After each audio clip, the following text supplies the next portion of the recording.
predictable it is. I've watched it play out enough times to know exactly what to expect, how to react. First, there's flat-out denial. He won't hurt me, I swear. He isn't like that. He was just getting lunch with her, and he said himself she was only sitting on his lap because there weren't enough seats in the cafeteria. He never lies about anything, so why would he be lying to me now? If well-meaning friends remind you about the 25 instances where he was, in fact, lying, you pretend not to hear them. You're too busy clinging to whatever's left of your time together, holding out hope that you can find a cure, even if the relationship is gray in the lips. Until, at some point, the denial collapses under the weight of suspicion, and that's when the anxiety kicks in. The second stage. Casual messages from months ago turn into vital evidence. Every punctuation mark analyzed for proof of how he texted when he loved you, if he ever loved you, and when he stopped. In a selfie, the blurry reflection of a girl standing beside him in a coffee shop window becomes a killing blow. The rage hasn't arrived. Not yet. But it will, during that third stage, in a violent spiral of midnight venting sessions and deleted conversations and tossed pillows.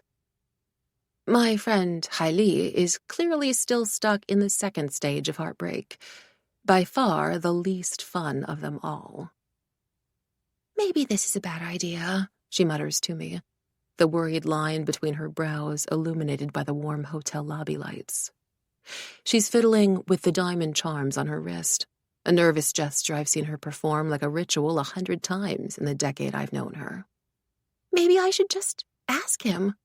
I shake my head. "You're never going to get an actual answer if you just ask about these things. Like, okay, what could he possibly say? Yeah, you're right, I snuck out to get dinner with another girl even though we've been a thing for 2 months already." "But what if he gets mad at me for following him here?" she whispers. "What if he never wants to talk to me again?" Even though this is yet another expected symptom of second-stage heartbreak, it's still mind-boggling how the sufferers tend to focus on how the other person feels. A memory sneaks up on me. My own mom, sobbing to her friend on the phone when she thought I was out of the house, a silk bathrobe draped around her shaking shoulders, the crack in her voice as she spoke. "He doesn't love me anymore. Why doesn't he love me anymore?" I shove it away. Lock it up before bile can rise to my throat. "The question isn't whether he wants to talk to you," I tell Haili firmly, loudly enough to drown out the rattling in the back of my brain, and give her slender arm a squeeze. "You should start thinking about whether or not you'll ever talk to him again." Okay. Even through the dark tint of my sunglasses, I can see her complexion turn pale. "Okay, let's go find him." I make a beeline for the front desk, through the bamboo groves designed to look like they've sprung right out of the black marble floors, and around the indoor pond that's been trending as the new aesthetic photo spot on Xiaohongshu. Everything here is sleek wood, subdued colors, sophisticated in a way that isn't too try-hard. Perfect influencer bait. 2 businessmen stop and stare at me as I brush past them, but I don't slow my steps. The trick to fitting in anywhere is to act like you already belong there. Walk with purpose, shoulders straight, eyes ahead. "Hello," I greet the receptionist in my brightest voice. "Can you please point us in the direction of the Sky restaurant?" The receptionist glances up from her laptop and offers a smile almost as fake and wide as mine. "Yes, sure." Then her attention slides past me to Haili, and I follow her gaze with a wince. Haili looks like she's on the verge of having a breakdown right in the middle of the perfect lobby. "Is your friend okay?" "She's fine," I say. "She's just really hungry. We haven't eaten since breakfast." "Right," Haili squeaks out unconvincingly.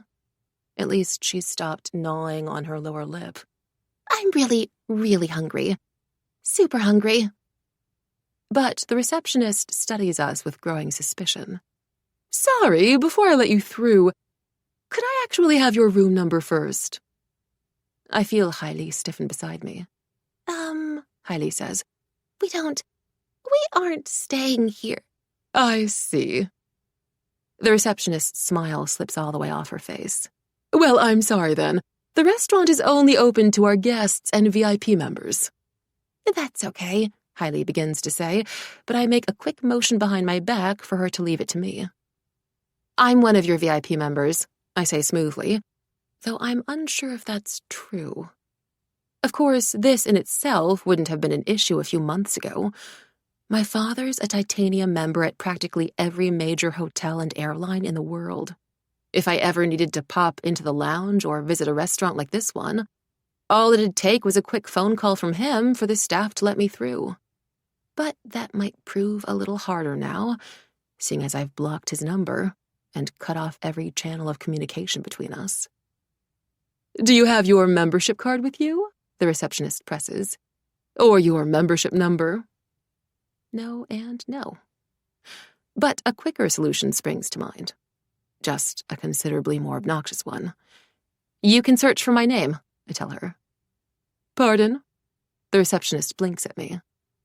I'm sure I'm in your system, I say. It's Chanel Cao. I wait as she types, her long nails clicking against the keyboard. Chanel Cao, she murmurs to herself. A pause as she frowns at the screen, then a slow shake of her head. No, I'm sorry, your name's not coming up.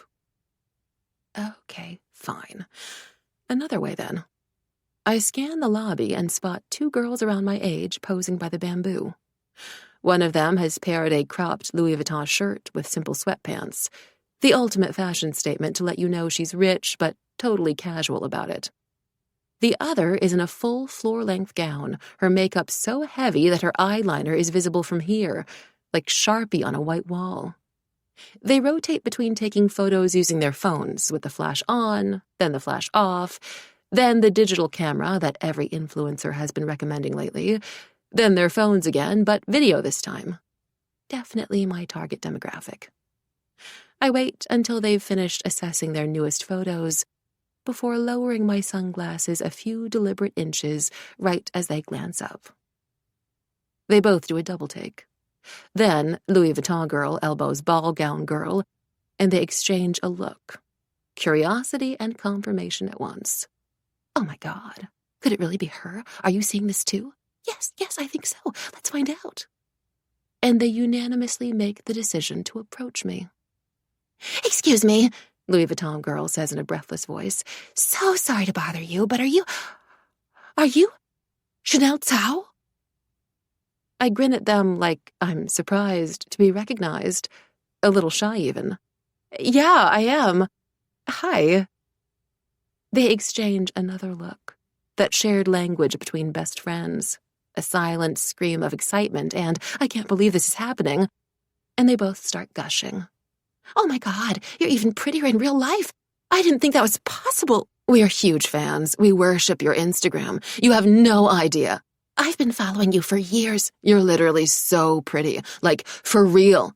I love your leather jacket, ball gown girl coos, and makes a motion as if to stroke the material, then thinks better of it, though her fingers still twitch in my direction. It's the limited edition one, right? I heard they only sell it at their flagship store in Venice, and it's like $50,000. Yeah, I don't think they make these anymore, I agree, though I can't remember the price. I'm not even the biggest fan of this jacket. I'd bought it on a whim during my last trip to Venice because it was getting chilly and I happened to be walking past the store. I have another really similar jacket at home, to be honest. Do you want this one? Ball gown girl's eyes widen. What? Are you being serious? Yeah, if you don't mind that it's secondhand, I say, shrugging off my jacket and holding it out to her. Would I mind? Ball gown girl makes a choked sound as she takes the jacket from me. I can't even. There's no way. That's so sweet of you. What the hell? Louis Vuitton girl says. Without turning around, I can sense the receptionist watching the exchange from behind us, the scales of her risk assessment tipping heavily in my favor. Do you have an event at this hotel or something? Ball gown girl asks. We actually had plans to go to the restaurant, but I forgot my ID, I tell them, glancing over at the receptionist. So it's just taking a while to get my identity verified. Ball gown girl makes an indignant sound on my behalf. Oh my God, since when did Chanel Cao need verification? She whirls toward the receptionist. She's literally famous. Just look her up right now. Before the receptionist has even turned back to her laptop, I know what will show up. The professional photos and viral selfies and family portraits. Everything from my reported height, a few inches above my actual height, to my reported weight, a few pounds below. All the suggested search results. Is Chanel Cao related to model Coco Cao? Chanel Cao net worth. Chanel Cao boyfriend. What high school does Chanel Cao go to? Chanel Cao interview. What is Chanel Cao famous for? Chanel Cao Instagram. Chanel Cao, the receptionist says again, this time with recognition, her eyes widening. Oh! Her smile springs back into place with such speed, even my actress friends would be impressed. Please do forgive me for the inconvenience here, Ms. Chanel Cao. Hotel policy, you understand. The restaurant is on the 73rd floor. Turn around the corner and take the lift on the farthest left to go straight up.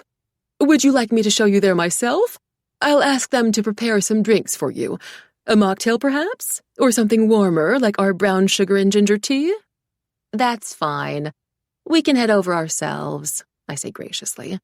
Then turn to the two girls. Thank you so much. No, it's our pleasure, ball gown girl says. I'm just so glad we got to meet you in person. I'm glad I got to meet you guys too, I say. And this goes on for about as long as I would expect from past experience. More compliments passed back and forth. 3 different attempts to say, we'll let you go, we know you're busy. A quick selfie of us together after finding the best lighting. A promise to tag me once they post it. It's all very flattering, no matter how many times it happens. Then I wave goodbye to them and grab Hailey's wrist, pulling her along with me inside the lift, which is better equipped than most actual hotel rooms are.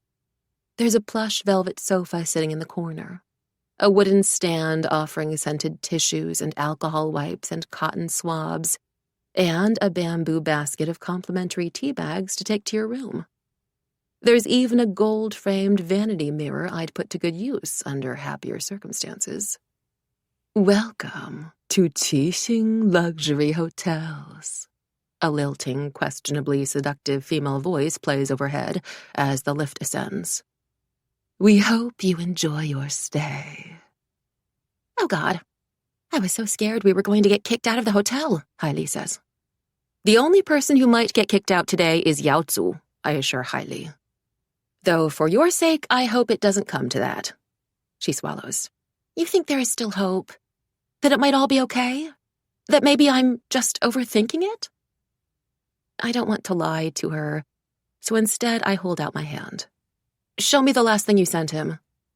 She fishes out her phone and passes it carefully over to me like it's a DNA sample from a crime scene. Her WeChat is already open to her old conversations with him. I've seen most of the messages before, sent in screenshots from her over the past few weeks, alongside key details about their relationship. It's a familiar tragedy. In the beginning, he's the one who's more interested. He adds her on WeChat, asks for her alias, shamelessly comments on how nice her figure looks in her latest posts, invites her out to parties. She humors him with one-word responses or sometimes straight up ignores him, but that doesn't stop him from texting again an hour later, with an entirely new conversation starter. There's a brief moment in time where they're both equally into each other, affection almost dripping off the screen. I like you, exchanged as easily and naturally as breathing. But of course it doesn't last, because he senses it. The instant she's hooked, he starts to pull back. The exclamation marks disappear and the good morning texts taper off, and there's a vague note of annoyance to his responses when they do eventually come in 18 hours later. And then I land on her most recent messages. They're hard to miss, because the text basically takes up the entire screen. Can you please call me when you get the chance? I really want to talk to you. I don't know if it's just me and I'm overthinking like I usually do, but it feels like you've been kind of distant these days. Again, I don't know, I could be overthinking. It's just unfair because you're on my mind 24/7 and you make me so sad and angry and confused sometimes. And I've put in all this effort to keep you and open up to you in a way I haven't with anyone else before, but you never let me in. And then you'll say something that makes me think you actually like me. But do you actually like me? I don't even know where this is going or why I'm this upset, and I'm sorry if I'm being super annoying right now, but I need you to tell me what you're thinking because it's literally driving me insane. I know I sound pathetic, Hailey mumbles. I tried to control myself, but I couldn't. You're not pathetic, you're just in love, I tell her, suppressing a shudder at the very thought of it. Love, by far, the worst idea humans have ever come up with. Even worse than mesh ballet flats. Happens to everyone. It doesn't happen to you, though, she says quietly. And thank God for that, I think to myself. Watching yet another one of my beautiful, smart, talented friends fall apart because of some random douchebag just reaffirms my personal motto. You can cry over a stained dress, but you should never cry over a boy. I just don't think romance is really my thing, I tell Hailey as the lift doors part with a soft ding. The Sky restaurant has been effectively designed to feel like you're really dining in the sky. You can see the entirety of the hotel sprawled out below in all its gorgeous, glistening luxury. The traditional gardens and pagodas, the canopied sunbeds, the curved man-made lake that transitions seamlessly into a swimming pool. Lanterns float over the dark waters, their yellow flames clarifying the shapes of canoes strung to the decks, and the lily pads dotting the edges. The rest of the city waits just behind it, the Beijing skyline glowing against the night. It doesn't rank anywhere near the top 10 restaurants I've been to, maybe not even the top 50, but I suppose it does make for a pretty nice venue. Before our school wisely opened up its wallet to hold our annual prom at Riviera Restaurant, making it the most extravagant, buzzed-about international school event of the season, they used to rent out this place. It's also the perfect spot for a romantic dinner. Peaceful, scenic, and most important of all, private. Rather than having the tables spread out across the floor, there is a single narrow corridor that forks off into individual sets of steps, leading down into what are essentially glamorous pits, encircled by ferns and white marble. Each table occupies its own corner, with a sectional sofa and a balcony to lean over, spacious enough to move around and take pretty photos before the appetizers come in, but cozy enough to make out against the satin cushions after dessert. Most of the diners here are couples, their heads close together in the intimate candlelight. But as I search the area, my eyes land on a tall figure standing alone by the railings. He's holding an empty glass, his expression alert, as if he's waiting for something to happen. I blink in surprise. Aries Yin, the new boy at Arrington International Boarding School. Dropped like a bomb into our classes at the start of this semester, no warnings given, no further information provided. From the second he walked in, his shirt collar rumpled, his blazer conspicuously missing, and his black hair left to grow out to a length the teachers would deem distracting or unruly, he'd become the #1 trending topic on campus. Most of my classmates are as scared of him as they are fascinated by him. Even now, standing in the restaurant, he appears not just intimidating, but actually dangerous. Something about the severe cut of his jaw, the hollowed-out look to his cheekbones, the dark brows angled over his pitch-black eyes. In the weeks since school started, I haven't seen him smile once, not even when people are speaking to him. Everything about him is sharp and unyielding, like he's prepared to enter a knife fight. For a moment, his gaze swings to me. I deliberately hold it and lift my hand in a casual wave, waiting for him to acknowledge me. It's not as if we've ever really spoken to each other before, but it's what any guy from school would do. Wave back, grin, invite me over. They'd be eager to make our acquaintance known, to come closer. And honestly, I wouldn't mind coming closer to Aries.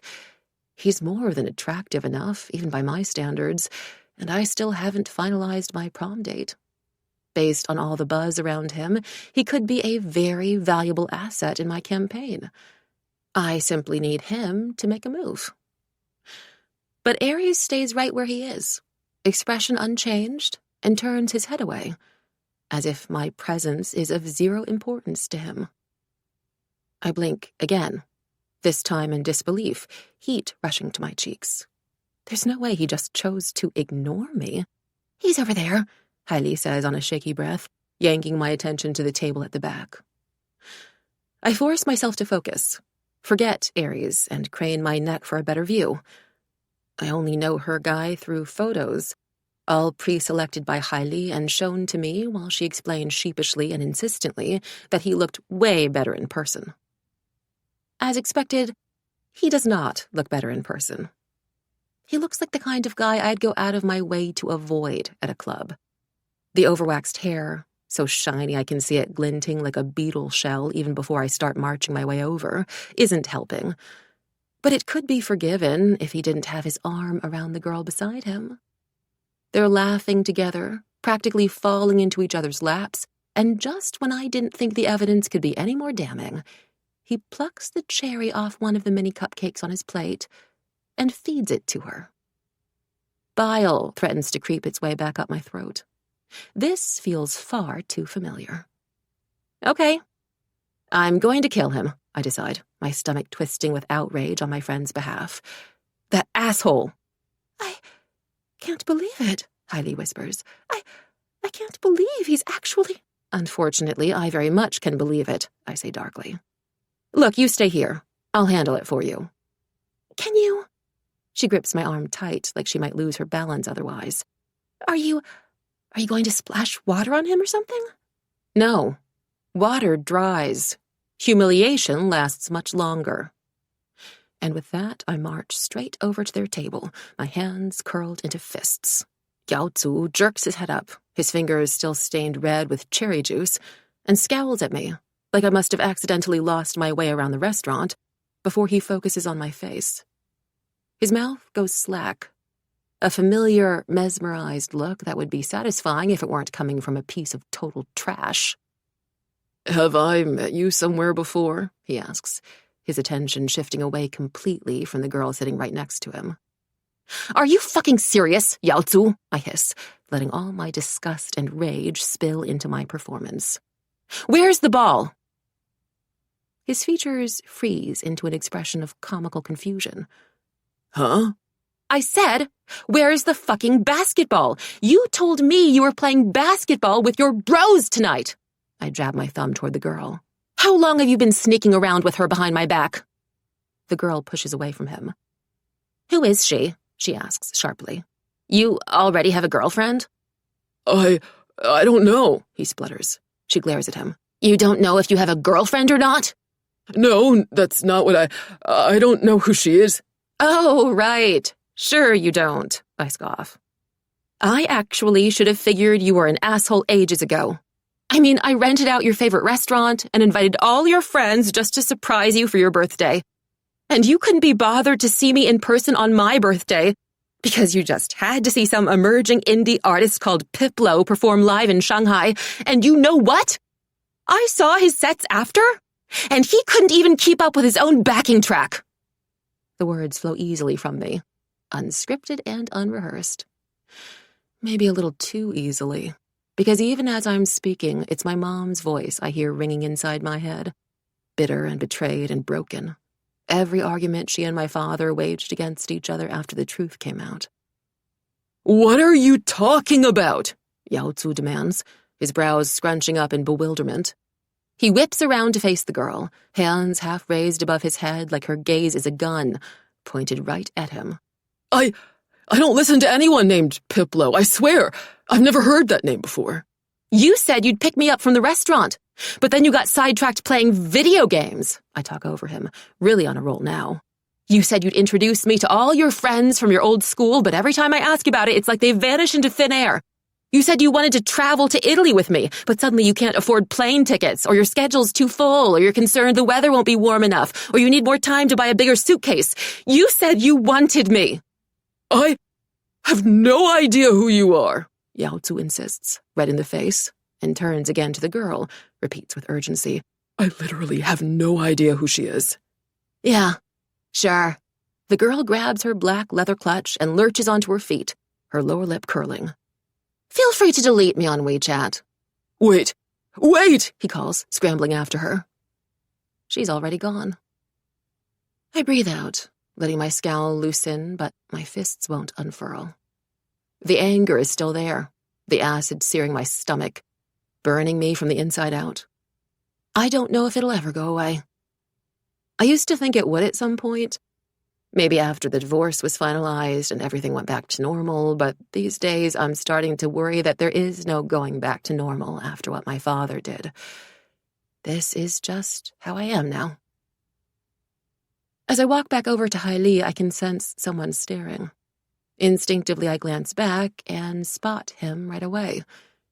Aries. It's clear from the way his dark brows are furrowed, his mouth pressed into a thin line, that he overheard everything. But there's no trace of sympathy anywhere on his face. My fingers tingle with a strange, unfamiliar, out-of-control feeling, my insides clenching. I've always prided myself on being able to detect exactly what someone's thinking about me.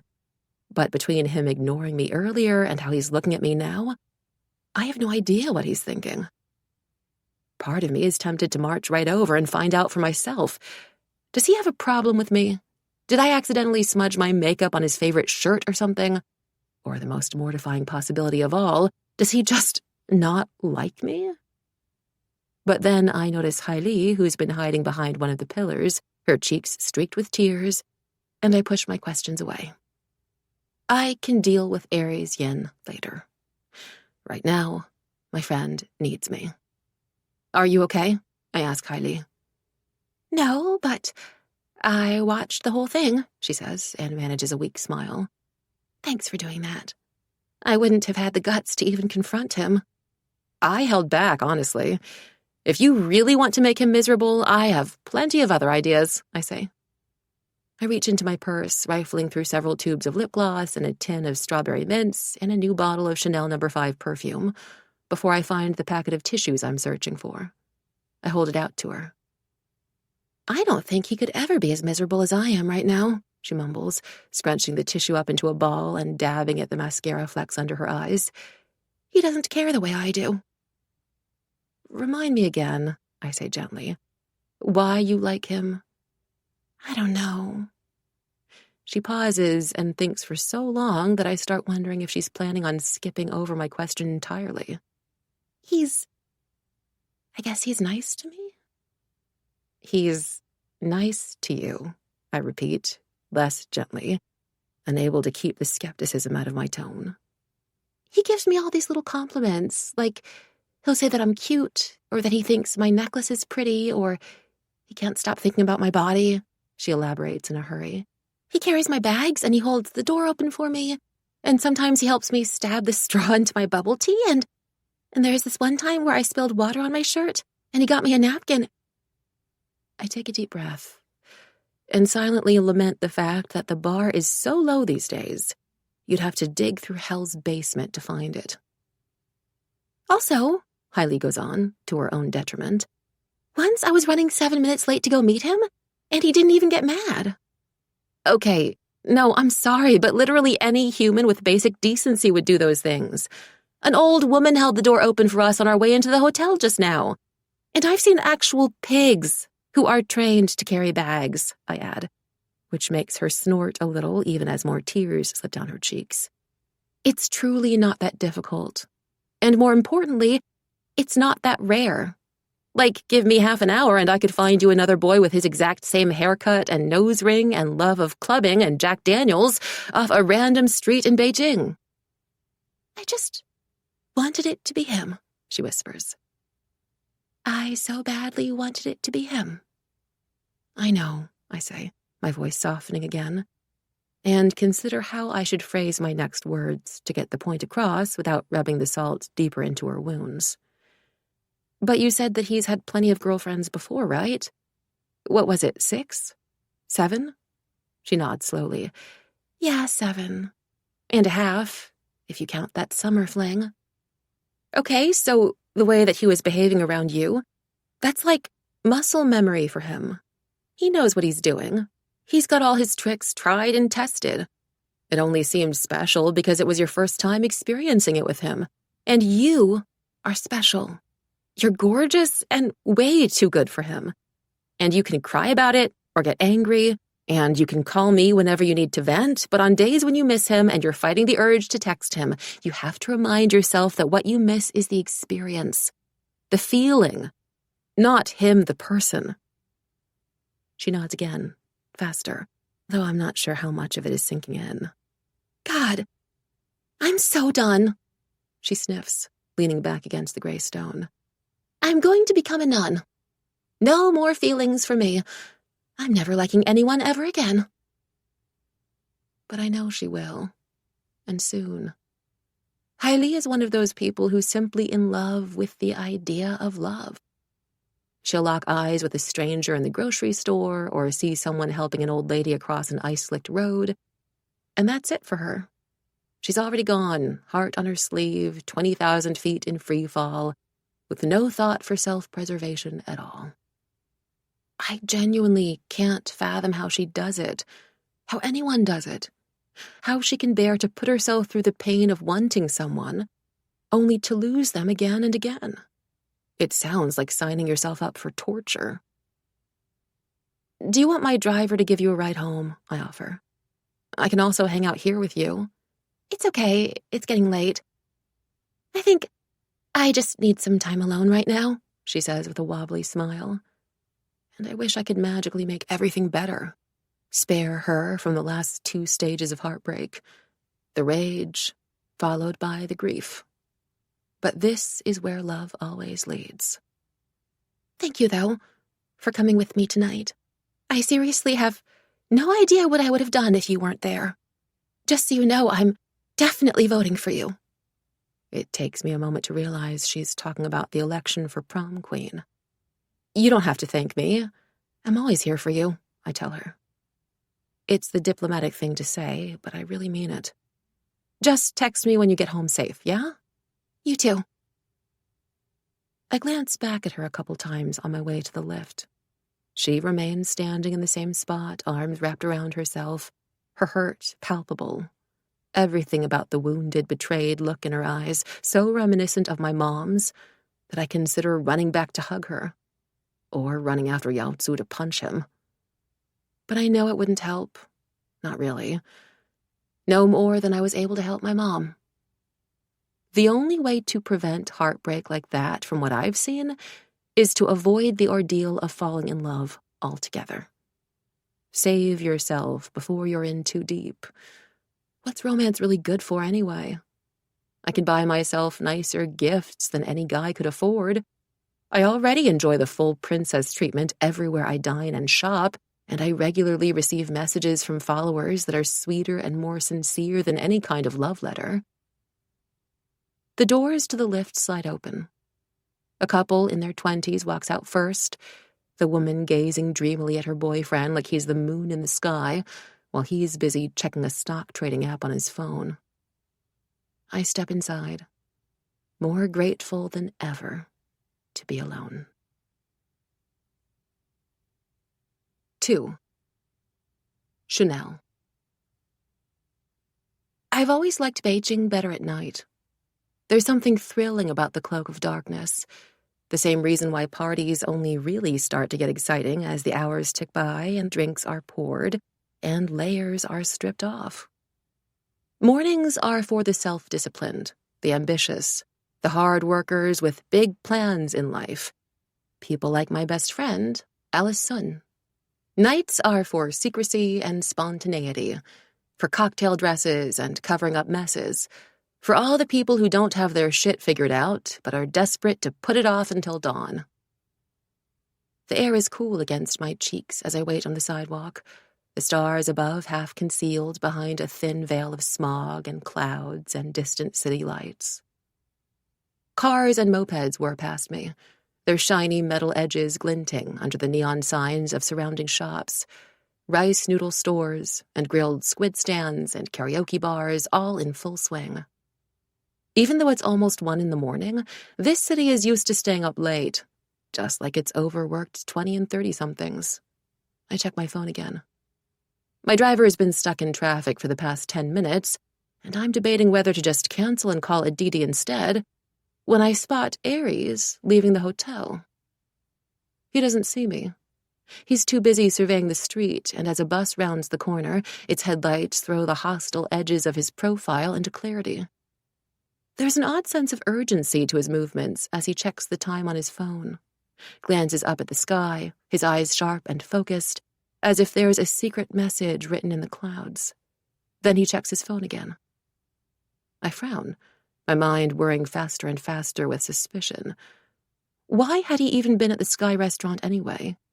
He wasn't eating, and he wasn't with anyone. How was he at the Sky when they'd almost denied me entry? And what is he planning on doing tonight? Something shady for sure. I swear I have a sixth sense for this kind of thing. Or maybe that's just what happens when your dad's been hiding something awful from you half your life. You know how it looks when someone doesn't want to be caught. Whatever he's up to, Aries definitely doesn't want to be caught right now. And I need something to soothe my pride after he ignored me. Something to hold over his head and make me feel in control again. It's not just because I've never met someone like Aries before, someone so wholly immune to my glamour. It's the fact that he's a wild card. The only contender for prom royalty who I know next to nothing about, and with only weeks left until the most important night of my high school career, I don't want any disruptions to the social order. If he can't be an asset in my prom campaign, I sure as hell won't let him become a threat. So when Aries starts walking down the street, his steps quick and purposeful, I follow him. Every muscle from my stomach down to my calves is tensed, as if my body is convinced that something terrible will happen. Aries walks a few yards up ahead, his silhouette sharp against the darkness, his back turned toward me. He makes his way down the block with the purpose and certainty of someone who's navigated this route 1,000 times before.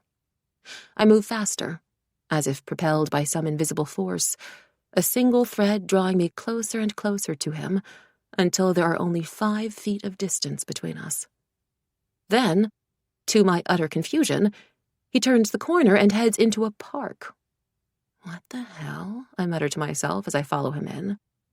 The single lane is basically empty, save for a few late-night joggers, the upbeat music from their earphones fading in and out as they pass me, heaving and puffing. Soon, the stone pavement dips down into a short flight of stairs, and a lake opens up in full. Lights dance off the black glass surface, outlining the slick stone banks on either side. This is where Aries stops. He stands on the water's edge, almost frozen to the spot, staring intently down at the lake. A minute passes. 2. Enough time for my confusion to nosedive into complete bewilderment. Nothing about any of his actions tonight makes sense, but this might be the strangest of them all. If he were someone else, say the poetic, super in touch with his feelings type, I might think he was simply marveling at nature and ruminating about life. Yet there's an unnerving intensity to the way he's watching the water now, as if he's reading a grim report. A chill stirs my spine. I hesitate, then tiptoe up to him from behind, hoping to catch a glimpse of whatever it is he's focused on. He whips around so fast I register only a dark flash, a blur, as if the shadows themselves have peeled from the willow trees to attack. Cool hands close around my wrists, tight enough to restrict movement, but not tight enough to hurt. Then, his face looms over mine, even more dangerous and deadly from this angle. His lips part. "Chanel," he says, both a question and an accusation. It's the first time he's addressed me by name, the first time he's addressed me at all, but he makes it sound like a curse. "What are you doing here?" My head spins as I try to invent a believable excuse. "What do you mean? This is my favorite park," I say. I've never set foot in this park before. "I always like to go for a quick jog at night." "Really?" His gaze drops from my face down to my outfit, slowly taking in my thigh-high boots, my leather corset top, the impractical length of my miniskirt, before finding its way back to my eyes. "Nice jogging clothes." I've learned from businessmen and politicians that the best way to pull off a lie is to bite down on it, no matter how outrageous it is. Even if people don't believe it, they'll eventually get tired of trying to confront you about it. So I smile at him like he's just paid me a genuine compliment. "Thanks," I tell him. "They're from Versace's new activewear line." He doesn't return my smile. Doesn't even accept it. "Are you done with your jog now?" Despite the flatness of his tone, there's an urgency bubbling beneath the surface. He clearly wants me to leave as soon as possible, which only confirms my suspicions. He's hiding something. "Almost," I hedge. "You'd probably need to let go of me first, though." His hands fall away from my wrists, but he doesn't step back. This is the closest we've ever been, I realize unhelpfully. Maybe the closest anyone has dared to stand near him in a while. At school, everyone steers clear of him by at least a few feet, as if there is an invisible barrier erected around his body. Up close, his eyes are such a deep, bottomless black that instead of reflecting the light from the park's lamps, all the light seems to die in them. A single freckle is dotted on the sweep of his cheekbone, like an isolated star. Proximity is meant to breed warmth, if not familiarity, but his face remains cold and hard. "In the future, I'd recommend a different jogging route," he says, barely looking at me now. He keeps glancing up at the moon like it's a clock. "This one can get crowded." An obvious lie, as outrageous as mine. I grit my teeth. Even though I'd been lying too, there's nothing that enrages me more than the lies of men. "It's a public park," I point out, cutting straight through his bullshit. "I can jog anywhere I want." "And yet you chose this specific spot," he says. "Interesting." "If you think coincidences are interesting, sure." The clouds part overhead, revealing a moon as perfectly round as the Sanya imported pearls dangling from my ears. A stream of silver light falls over the lake, in the same direction Ares was facing before, and something ripples across the surface right as the moon reaches the highest point in the sky. Ares whirls back toward the lake as if someone's just called his name, and I follow his gaze, frowning. It should just be a trick of the moonlight, but the dark shapes in the water seem to bend and shift, like ink swirled by a brush. And then I notice it.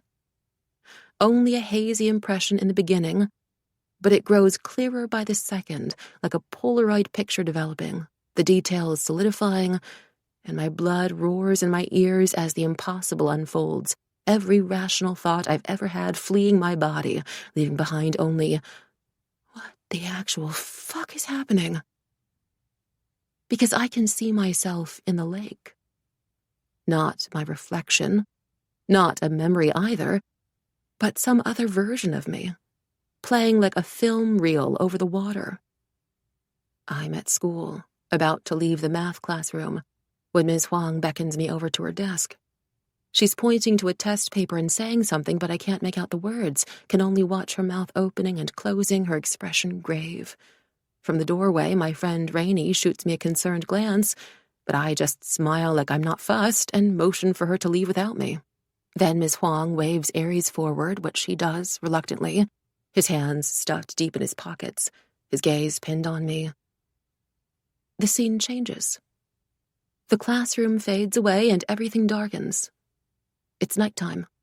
I'm standing in an alley I don't recognize, have never set foot in before, and my face is pale, my hair falling wild and messy over my cheeks. Fresh, purplish bruises cover my wrists, stark as ink, and there's something dark splashed across my dress. Blood, I realize with a sickening lurch. And in the strange reflection of the water, Ares is yelling at me, his eyes pitch black, blazing with such fury that my breath constricts. The version of me in the lake flinches back, and he seizes my arm, danger rippling through his movements. Then a house, burning down. My stomach heaves. I recognize that house. I recognize the apricot tree in the front yard moments before it catches flame. It's the one my father bought as a replacement after he accidentally killed our old one by feeding it an alarming amount of fertilizer. The one that bore so much fruit every summer, we always ended up collecting them in baskets and sharing them with my father's clients. I recognize the traditional low table set out on the porch, where my parents would drink Tieguanyin tea and read through contracts and crack open sunflower seeds between their teeth. The table I know was made from the wood of old shipwrecks, an overpriced metaphor about how anything can be salvaged from the ruins. I recognize the swing set we painted over because it wasn't blue enough, then repainted because it was too blue, and my followers would recognize it as well after it featured in one of my most liked posts. And I recognize those French country curtains, which my mom thought were classy and my father thought made the house look older than it was, but didn't care enough about interior design to argue over it. I had left that house only a few hours ago, when Hailey called me in distress. I'm meant to return to that house tonight. It's my childhood home. And in the lake, it's on fire. Everything in the vision is engulfed in flames, and there's someone trapped in the house. A woman. Through the smoke, I can only see the slim silhouette, the sharp profile, the pointed chin. But that's enough for me to recognize who it is. It's like watching a horror film unfold. I can't do anything but stare, helpless, as my own mother bangs on the doors, screaming for help, while a window shatters to her right, revealing the crimson glow of a blood moon. Ares is there too, outside my house, watching everything burn down. His features are half blurred, but it's most certainly him. He's even wearing the Arrington school uniform, his hair long and dark and rumpled, his sleeves rolled back and collar unbuttoned in his usual fashion, a lighter in his hand. My heart is pounding so fast that I feel lightheaded from it. I think I might double over and vomit into the water. "Do you see something too?" Ares asks, the sharpness in his voice startling me. I tear my gaze from the lake back to him, and my blood runs cold. His expression isn't filled with the terror beating through my veins. He looks hopeful. Not like he's watching my greatest nightmare unfold, but like he's just been granted a miracle, a dream about his ideal future. There's a glint in his eyes, the lines of his face blazing with intensity. I lurch back from him. "What the actual fuck?" is all I can choke out. "What did you just do?" "So you see it too," Ares says on a drawn breath. He sounds almost awed. "It's not just me.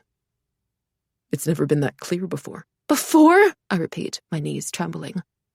"Wake up," I command myself. "Wake up from whatever simulation this is." "What do you mean, before? This has happened more than once?" I jab a finger at the lake, but the vision is gone. There's only water now, the reflection of the willows and my own face drawn tight with horror rippling across the surface. "You won't be able to see it anymore," Ares tells me. "The moon is starting to go down. You have to wait until it's at its highest point every night, and the moonlight has to actually be visible over the water. That's as much as I've figured out by myself anyway." "No, stop. No, this isn't possible," I say, shaking my head fast. "That was—" "What did you see in the future?" Ares presses. "Was there also a fire in your vision?" I feel like I've run headfirst into an invisible wall, my skull reverberating from the impact. "What are you talking about? It can't be the future!" "Well, it's not in the past, and it's obviously not happening right now," Ares says, with a conviction bordering on desperation, and again I can't fight the feeling that he wants the fire to happen. But why? What did I ever do to him? "It can't be," I repeat, louder.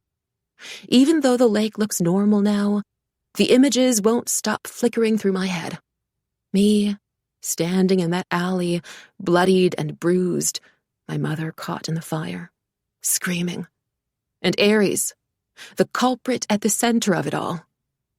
The trembling has spread from my knees to my fingertips. I'd figured that Aries Yin wasn't my biggest fan, that I couldn't trust him, but if what I saw in the lake is any indication of the future, this changes everything. He doesn't simply dislike me. He's out to ruin my life, to hurt me and the people I love.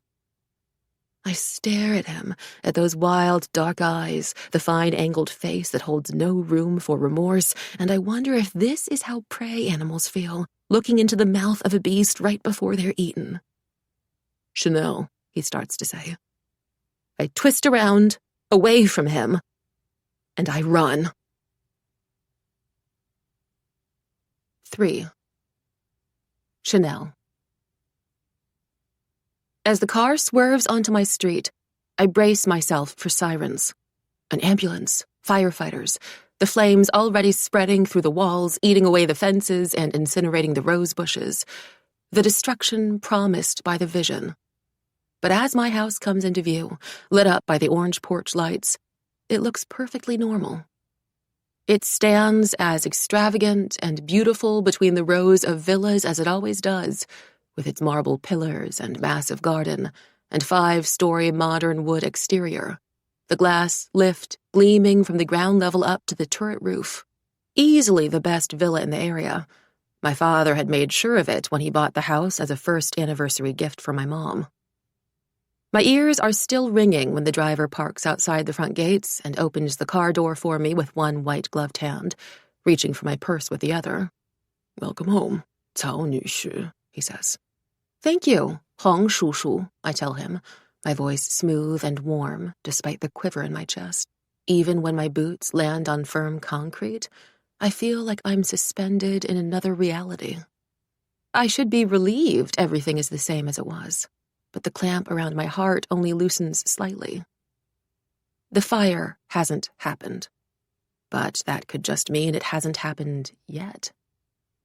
I pause at the front door, taking care to smooth the fear out of my expression before stepping in. My mom is upside down. And hold for 1, 2, 3, 4, 5. Feel the burn. Engage your core, a smiling, serene-looking woman instructs from our TV screen. Now, very slowly, lower yourself back down. My mom eases her famously long, toned legs off the wall, one at a time. Once she's the right way up again, she dabs the sweat on her forehead and moves into squatting position. She looks like she could walk into the TV and take over the fitness instructor's job at any second with her perfect posture and purple activewear set. You're home late, she says. Totally oblivious to the fact that I'd seen this room on fire less than an hour ago, the white oak cabinets behind her collapsing, the high ceilings black with ash, and her pounding on the doors, trying to escape. I swallow the lump in my throat and fight the urge to rush up and hug her and make her promise me she'll stay safe, now and always. It takes me a moment to even remember how to talk. I was just out with a friend, I say, unzipping my boots, my fingers quivering as I yank them off. I'm going to go shower. The fitness instructor speaks over me. We're almost there. Just 3 more to go.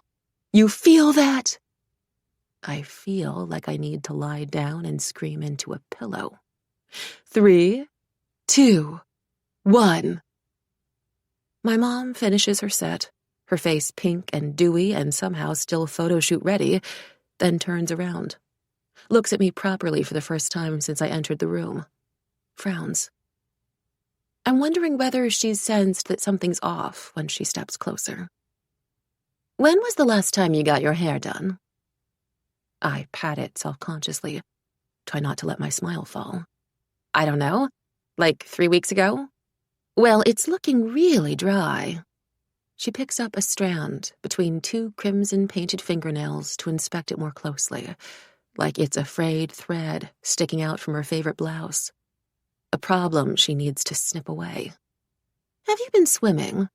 You know how badly chlorine damages hair. It's already going yellow at the ends. No, Mom, I haven't been swimming. And I've been doing that treatment you recommended. Honestly, I'd wanted to stop the treatment 3 days after I started it. It requires an hour to complete, from washing your hair to slathering it in products to combing it all the way through, gently so the product has time to be absorbed, before washing it again. I'd rather go to bed an hour earlier, but my mom's always said that beauty requires sacrifice. The treatment isn't enough. You should still book an appointment to get it checked out, she tells me, in the same somber tone you'd tell someone to schedule a doctor's appointment for a suspicious lump. Ringing up the hairdresser isn't exactly a top priority for me right now, but I nod to placate her. Okay, I'll call Tony. Not the Tony who cut off 2 whole inches when I asked for only 1.5. I wouldn't trust him with my hair again, even if every last salon on Earth went into bankruptcy. No, not him, I agree quickly. The other Tony. The one in Sun Litun. The other Tony. She nods, the little crinkle between her brows lightening, and I release a small inward sigh of relief. It's all I can do these days. Not make her happy, because nothing seems to make her happy anymore, but find and eliminate everything that might upset her further. Like purchasing business class tickets for a long-haul flight. You can't avoid the turbulence, or the jet lag, or the fact that you're stuck in a metal tube, but you can at least make the ride a little more bearable. I'm about to retreat to my bedroom, where I can freak out over the vision in private, when her gaze snaps from my hair to my waist. And just like that, her frown is back, her mouth puckering as if she's taken a sip of expired mung bean milk. Have you been eating? With her, this question is never the conversation starter you so often hear over the phone in Beijing. The friendly equivalent of "how are you?" It's an accusation. My stomach twists. Not much. I mean, I had some California rolls for lunch, but I only had 2 of them. I speak faster, feeling like I'm pleading guilty in court. And the serving was small to begin with. She repeats the same movement she used with my apparently damaged hair, except this time it's the flesh above my waistband that she pinches between 2 nails. It hurts a little, but I resist the urge to flinch away, or shove her hand away. She's going through an extremely difficult time, I remind myself. She's grieving a marriage. She means well. She's your mom.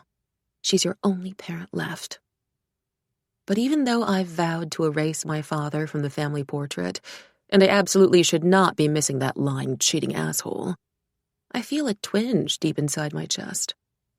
Before, whenever my mom slipped into a lecture about cutting out rice or trying some new model-approved trick to suppress your body's natural hunger cues, my father would jump in to defend me faster than my mom could push my food out of reach.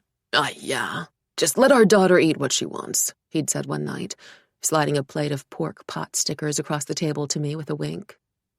I'd been eyeing them all dinner, my mouth watering through bites of cold cucumber. "She's still growing." "If she eats whatever she wants, she's not going to be able to take any photos," my mom had protested. "Now, Coco, my dear, that's literally untrue. There's no prerequisite to getting photos taken," my dad had said. "Do you think cameras ask you to enter your body mass index before you're allowed to use them?" My mom had rolled her eyes. "You know what I mean. I want her to eat well. But if she doesn't look her very best, those netizens will tear her to pieces. I'd rather that I be the one to warn her beforehand than for her to have to suffer the consequences after." "Those netizens are bored, lonely strangers making meaningless comments about other strangers' bodies on the internet. They won't care if your daughter's starving, but you should," my dad had pointed out, with the air of authority he often employed to wrap up his big annual meetings. "Chanel," he'd said, turning to me, his expression warm, "eat." "Eat less," my mom is saying. I nod again. I can feel all the remaining energy in my body leaking out. Finally, my mom releases me, and I make my escape down the hall into the bathroom, where I splash ice-cold water on my face. as if I can simply wash the events of tonight away. But even with my eyes closed, the water running down my cheeks, I can still see the vision. This house going up in flames, and everything I've ever known burning down with it. There's a brief, blissful lag in my memory when I wake the next morning. Those colorless moments between sleep, where all I know is the stiffness in my neck muscles and the soft, lavender-scented fabric of the blankets cocooned around my body. Then, I remember everything. The lake and the fire and Aries Yin. It doesn't feel real. Not when the moon is gone from the horizon and the buttery daylight is spilling over one side of my bedroom. Maybe it wasn't real, I think hopefully, pushing the blankets off and stretching, my toes finding the fluffy pink slippers laid out on the floor. Maybe I imagined it. I try to tell myself this on the ride to school, until I'm almost convinced. As I head off to math for first period, my panic from yesterday starts to feel like a silly overreaction. It had felt like the world was ending in the darkness, with the eeriness of the park after midnight, the surreal quality of the moonlight falling over the waters. But it could all be smoke and mirrors, like the atmosphere of a haunted house on Halloween. Terrifying when you're in it, yet so clearly fake when you're out of it. I breathe a little easier and lift my chin, remembering to smile at everyone who greets me in the corridors. Hi, Chanel. Hey, girl. Chanel, holy crap, your dress in your last post, so gorgeous. Did you hear about the party Jake Nguyen's throwing at his place? What outfit are you wearing to? Morning, Chanel. I love your lipstick shade. Where did you get it?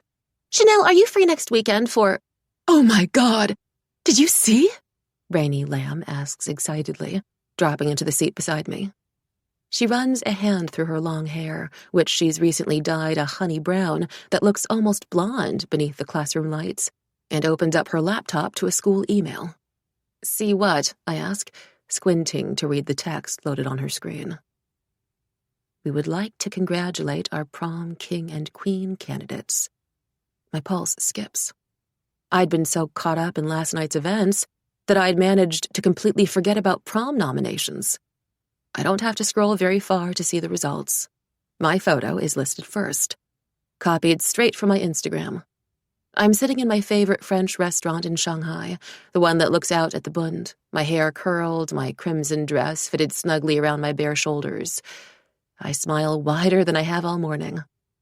Yes, I'd expected to be nominated, but it's nice to have the confirmation. It means I'm on track to being crowned prom queen, the one thing I've dreamed of for years. It would be the perfect finale. But more than that, it would be the ultimate confirmation of my status, tangible proof of how much everyone loves me. I have a whole vision board ready, spiritually and literally smack in the middle of my bedroom wall. Congratulations, Rainey squeals over my shoulder as I keep scrolling. There are 4 other candidates for prom queen. Rainey is one of them, thanks to the star power of her mother, the famous Hong Kong singer Crystal Lam. But all the girls are gorgeous and influential and lovable in their own way. There's an actress who's been popular at school ever since she filmed a variety show with the C-drama star Kaz Song, an actual royal who spends her summers riding Frisians around her castle in Europe, and a transfer student with goddess proportions who's repeatedly gone viral for lip-syncing. The competition will be tight. Congratulations to you too, I tell Rainey sincerely. Even if she's competition, we've been friends since we were kids, and I know she cares about prom almost as much as I do. You're going to look so good. Then I pause over the prom king candidates. Henry Lee is unsurprisingly the first to appear. But right next to him, just as I feared, is Aries Yin. I heard he received one of the highest number of nominations for prom king, like, ever, Rainey whispers, following my gaze. Do you think he even owns a suit? She asks with a giggle, as if she's already picturing him wearing one. I can only picture him setting my house on fire. I suppress a shudder and busy myself with reading. We're delighted to share that the theme will be Total Eclipse of the Heart. As you might have heard, this year's prom is very special, as it will coincide with the lunar eclipse.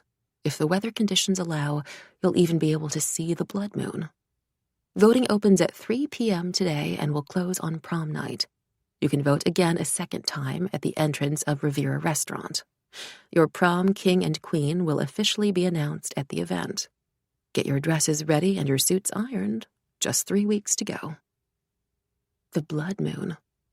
I stare at the words, my throat tightening, as the vision resurfaces in my mind. The glass shattering, the red moon hanging high in the sky. Is the fire destined to happen on prom night? No. No, the fire isn't destined because the vision isn't real. It can't be real. Thinking about getting this ball gown from VCL, Rainey is saying. You should know it. It's like the one your mom wore for their spring campaign. I loved that photo shoot, by the way. The fact that they got your dad to shoot it with her, it's so cute. Truly such a power couple. There's enough noise rattling around my brain without this unwelcome mention of my father, so I just make a soft sound like, hoping she'll move on. It's been getting harder to maintain the facade of the perfect family when my parents haven't even stood in the same room together in months. But if anyone found out, it would ruin everything, taint my image irreparably, and with it, my chances of becoming prom queen. Your parents should do more photo shoots together, Rainey continues. Oh, speaking of, my mom's been meaning to ask them over for a little get-together. She says it's been ages since she last saw them. What do you think? Are they free next week? That would be amazing, but I'll have to double-check with them, I say. Their schedules have just been so hectic lately, and my dad's reserved a cottage in the countryside for the two of them on Thursday or something. It's scary how smoothly the lies slip out. How intuitive it feels to just say whatever sounds good. Wait, that's so sweet of him, Rainey gushes. I don't think my dad's taken my mom out on a proper date since... But I barely hear the rest of her sentence. Because Aries Yin walks through the classroom door. His gaze locks on mine right away, like he's been searching for me, and my chest constricts.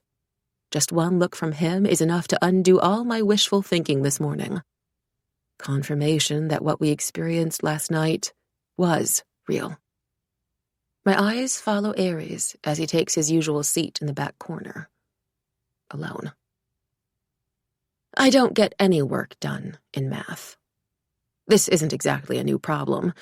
For the past 2 months, I've been finding it difficult to concentrate at school. It's like everything has been reduced to white noise. But even by my own standards, I'm hopelessly unproductive for the entire 55 minutes. My notebook lies forgotten on my desk as I glance over at Aries again and again, remembering how he'd looked last night by the lake. Dark-eyed, dangerous, like the fifth horseman of the apocalypse. When the bell rings and everyone scrambles out of their seats, he takes his time standing up, pausing before he reaches for his bag. Chanel, can you stay behind for a second? Ms. Huang calls, beckoning me over to her desk. She flips open a binder and points to what I recognize as my math test. Or a mutilated form of my math test, because more than half the page is marked with red. I wanted to talk to you about your somewhat concerning math results. I freeze, struck by a horrible sense of déjà vu. Rainey shoots me a concerned glance, and I force myself to smile like I'm not fussed and motion for her to leave without me, but the déjà vu only grows. This shouldn't be possible. I'd seen this exact scene playing out in the vision last night, and it's happening now, beat for beat. I'll find you later, I tell Rainey, my voice holding strong even though breathing feels difficult. Won't be long.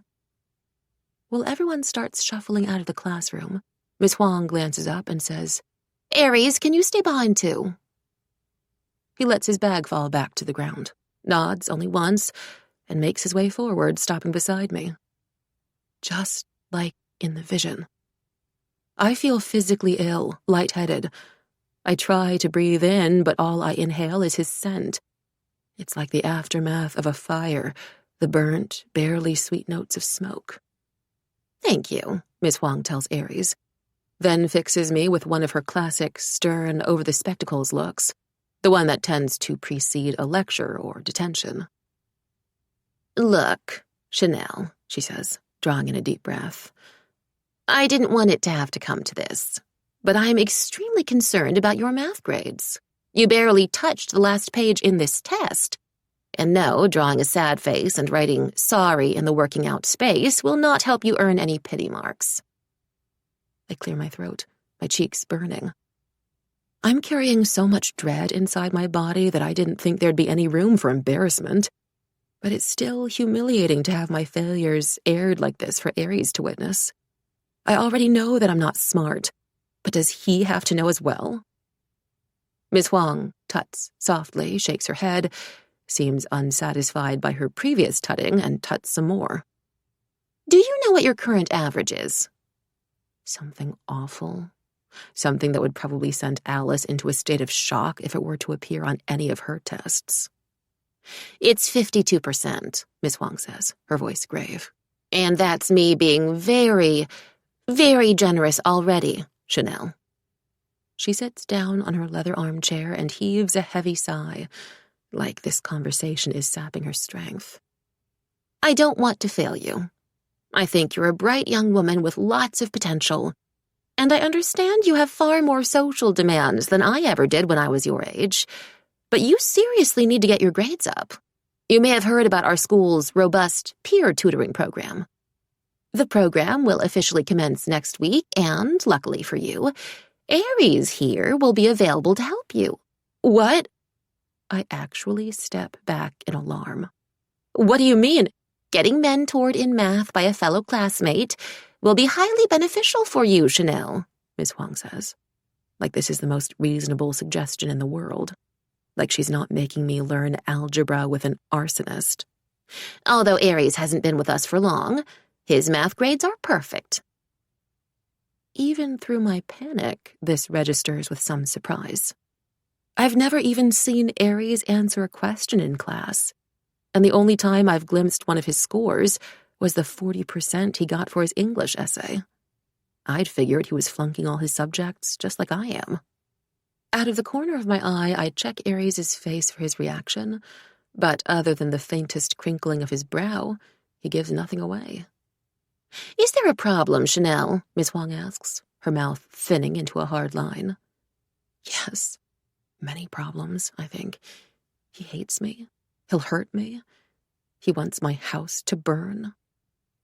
Can't I just study by myself? I ask desperately. You need the help, Miss Huang says. If you can score higher than 90% on your next test, then I might reconsider the arrangement. But for now, I'm going to ask you to please cooperate. This isn't optional, Chanel. But I don't think you're grasping the severity of the issue. Miss Huang speaks over me, her patience visibly wearing thin. If you fail this class, you won't be able to graduate. Maybe you're under the impression that your parents' wealth will insulate you from failure your whole life, Chanel, but this isn't something that money can fix. You have to fix it yourself. Her words land like a punch. I swallow, my face prickling, my protests drawing in my throat. Is that what she thinks of me? Just another spoiled girl who relies on her parents for everything? I dart another look at Aries, who shifts for the first time, betraying the slightest reaction, but I can't tell if it's because he agrees with the teacher, if that's what he thinks of me too. Thanks again for all your help, Aries, Miss Huang says in a much friendlier tone. If you have any questions, feel free to shoot me an email. Aries shrugs and makes a non-committal sound.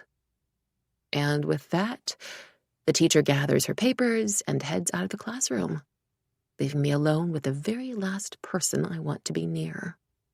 Since when were you involved in peer mentoring? I can't help asking. Can't help hoping that this might be a gross misunderstanding I can wriggle my way out of. Aries turned slowly to face me. Since I had 5 unexplained absences in a row, the school threatened to kick me out if I didn't make some kind of contribution. He cocks his head. What? You don't want me to tutor you? It's not that. I lie.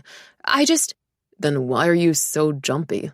He asks, his brows furrowed as he studies me, like he's trying to understand a book written in his 3rd language. Is it because of last night? Are you scared or something? Yes, I'm scared of you. More terrified than I've ever been of anyone. But I can't let him know that, so I dodge his question with one of my own. Media Training 101. How long has the lake been doing that? I ask. Not sure, he says. I first saw the vision 3 months ago. A coincidence. I was just walking around the lake at night when I noticed something in the water. I assumed I was hallucinating, especially because it disappeared after just a minute. And when I returned to the lake the next morning, it was gone. Must have visited the lake 20, 30 times before I figured out there was a pattern to it. The moon, I murmur, remembering. He nods. Once the moon reaches its highest point, the vision starts.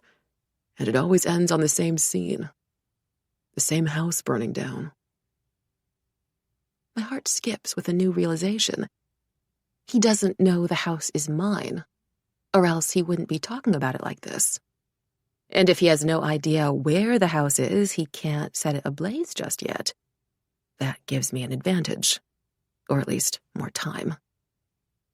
The thing is, other people have passed by that lake, but nobody else has reacted. I thought I was the only one who could see the vision. Until you, he says, his gaze fixed on me with the pressure and precision of a knife. He's staring at me like I have all his prized possessions locked in my basement and the key dangling from my pinky finger, and he's calculating when to lunge for it. And what does that mean? I ask. My voice sounds breathless to my own ears. You tell me, he says, his eyes narrowing, as if I'd implanted myself in the vision on purpose. For some reason, for better or worse, you're part of my future, Chanel. A violent shiver courses through my body. He's leaning in close, too close, the darkness of his gaze inescapable, and I'm scared that if he were to touch me, he'd feel just how hard I'm trembling, how fast my heart is beating. I can't remember the last time someone had such an overpowering effect on me. I'm transfixed, too terrified to stay, too terrified to move. Even his beauty is terrifying. Then the classroom door creaks open somewhere behind us, and I startle, lurching away from him like I've been shoved. 2 girls from the lower year level are standing in the entrance, openly ogling us, their expressions scandalized. I can feel the flush in my cheeks, and I can only imagine what it seems like we were doing alone in here. We're so sorry to interrupt, one of the girls says with a giggle. It's fine, I was just leaving, I tell her, smoothing my hair with a quick smile, careful not to look over at Aries again. Remember our session, Aries says from behind me, which sets off another round of giggling. No doubt our uninvited viewers are thinking hookup session rather than math tutoring. Yeah, got it, I say briskly and hurry out of the classroom, but not before I overhear the girls whispering to each other. Oh my God, do you think they're running for prom queen and king together? I feel like they definitely win. No, don't sound so sure. There's also Henry Lee. Henry, of course. I make up my mind on the spot and change course mid-step, turning down the corridor. He's exactly who I need to find right now. He should know what to do. After all, who better to turn to for advice about the supernatural than the creators of Beijing Ghost? 4. Chanel. Henry. Henry Lee. King Henry. Arrington's unanimously recognized royalty slows his footsteps, but just slightly, letting me catch up to him outside the Humanities building. The group of wide-eyed girls who've been tailing him from his last class step aside when they see that it's me. I make eye contact with each one of them as I stride forward, and they take it upon themselves to quickly disperse. Everyone knows by now that Henry Lee is extremely happily taken by my best friend Alice, but that still hasn't stopped some of the newer students from trying their luck. They've probably watched too many movies and have deluded themselves into thinking that if they can drop a pen near Henry at just the right moment, he'll notice them and fall head over heels. As if he's capable of seeing anyone except Alice Sun. Chanel, Henry greets in his typical posh, reserved manner, like he's reading my name out of an old British newspaper. He looks like he could be on the front page of a newspaper too, with his immaculately ironed button-down shirt and wavy hair, which has grown out an inch or two since last summer. Or, to be more accurate, since Alice made an offhand remark about how much she liked running her fingers through his hair when it was longer. Let me guess. You would like to know when Alice is free? I lift a dramatic hand to my chest with fake indignation. Now, why would you just go ahead and assume that I'm here only to ask about Alice? Maybe I simply want to know how you are. I am quite well, he says, and motions toward the glass doors. About to head to my next class, which begins in... He glances pointedly down at his watch. 3.5 minutes. I take this as my obvious cue to get to the point, but since I'm physically incapable of asking for something without going through the motions of small talk first, I continue with good cheer. And how is your mother? My mother, he says, brows rising, is also very well. She hasn't undergone any significant changes since you complimented her outfit at the dinner party last month. It was a gorgeous dress, I say. How's everything with the company? At this, he replies with the kind of readiness and smooth delivery you would only expect from automated messages. The stocks for SYS have gone up again today. That's 4 straight weeks of gains now. That's so lovely, I beam at him. Super happy for you. Yes, thank you, he replies. And now, just out of curiosity, how is your girlfriend? I ask. Even though his expression hardly changes, something flickers to life behind his eyes at the word girlfriend, as though he still can't believe his luck.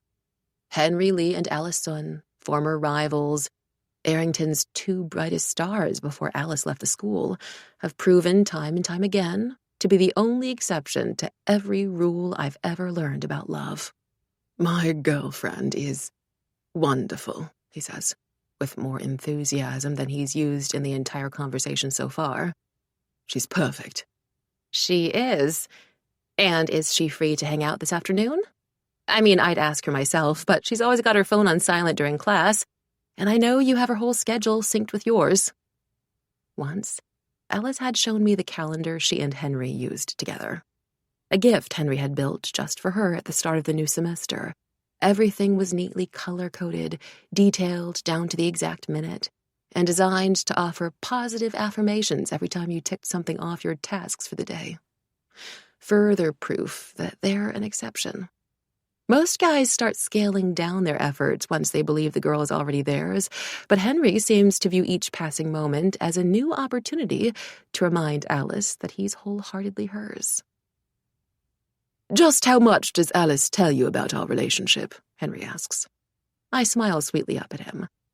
I'm afraid that stays strictly between us. She does tell you things, though, about me. You could assume that, yeah? He clears his throat. And are they of a positive nature? Or, despite myself, I have to laugh. Are you fishing for compliments? Why not just ask her yourself if you're so keen to hear her praise you? It would be rather undignified, he says, adjusting his tie. But yes, she should be free after 5. Amazing. And? I hesitate. It feels strange to ask for help even from Henry and Alice. Under normal circumstances, I'd iron out my problems by myself, all while smiling like I'm having the time of my life, so nobody else could guess that I'm struggling. Because it girls don't struggle. Future prom queens don't struggle. They just do everything effortlessly. But these aren't normal circumstances, and so I force the words out of my lips. I kind of need your help with something. Can the 3 of us meet in private? Somewhere nobody can overhear us, I mean? His brows knit together. Is everything all right? Yes. Well, no. Aries' face flashes through my mind again, and I suppress a shudder. I'll tell you and Alice later. We can meet at my house then, Henry says, already unlocking his phone to add the details to his calendar.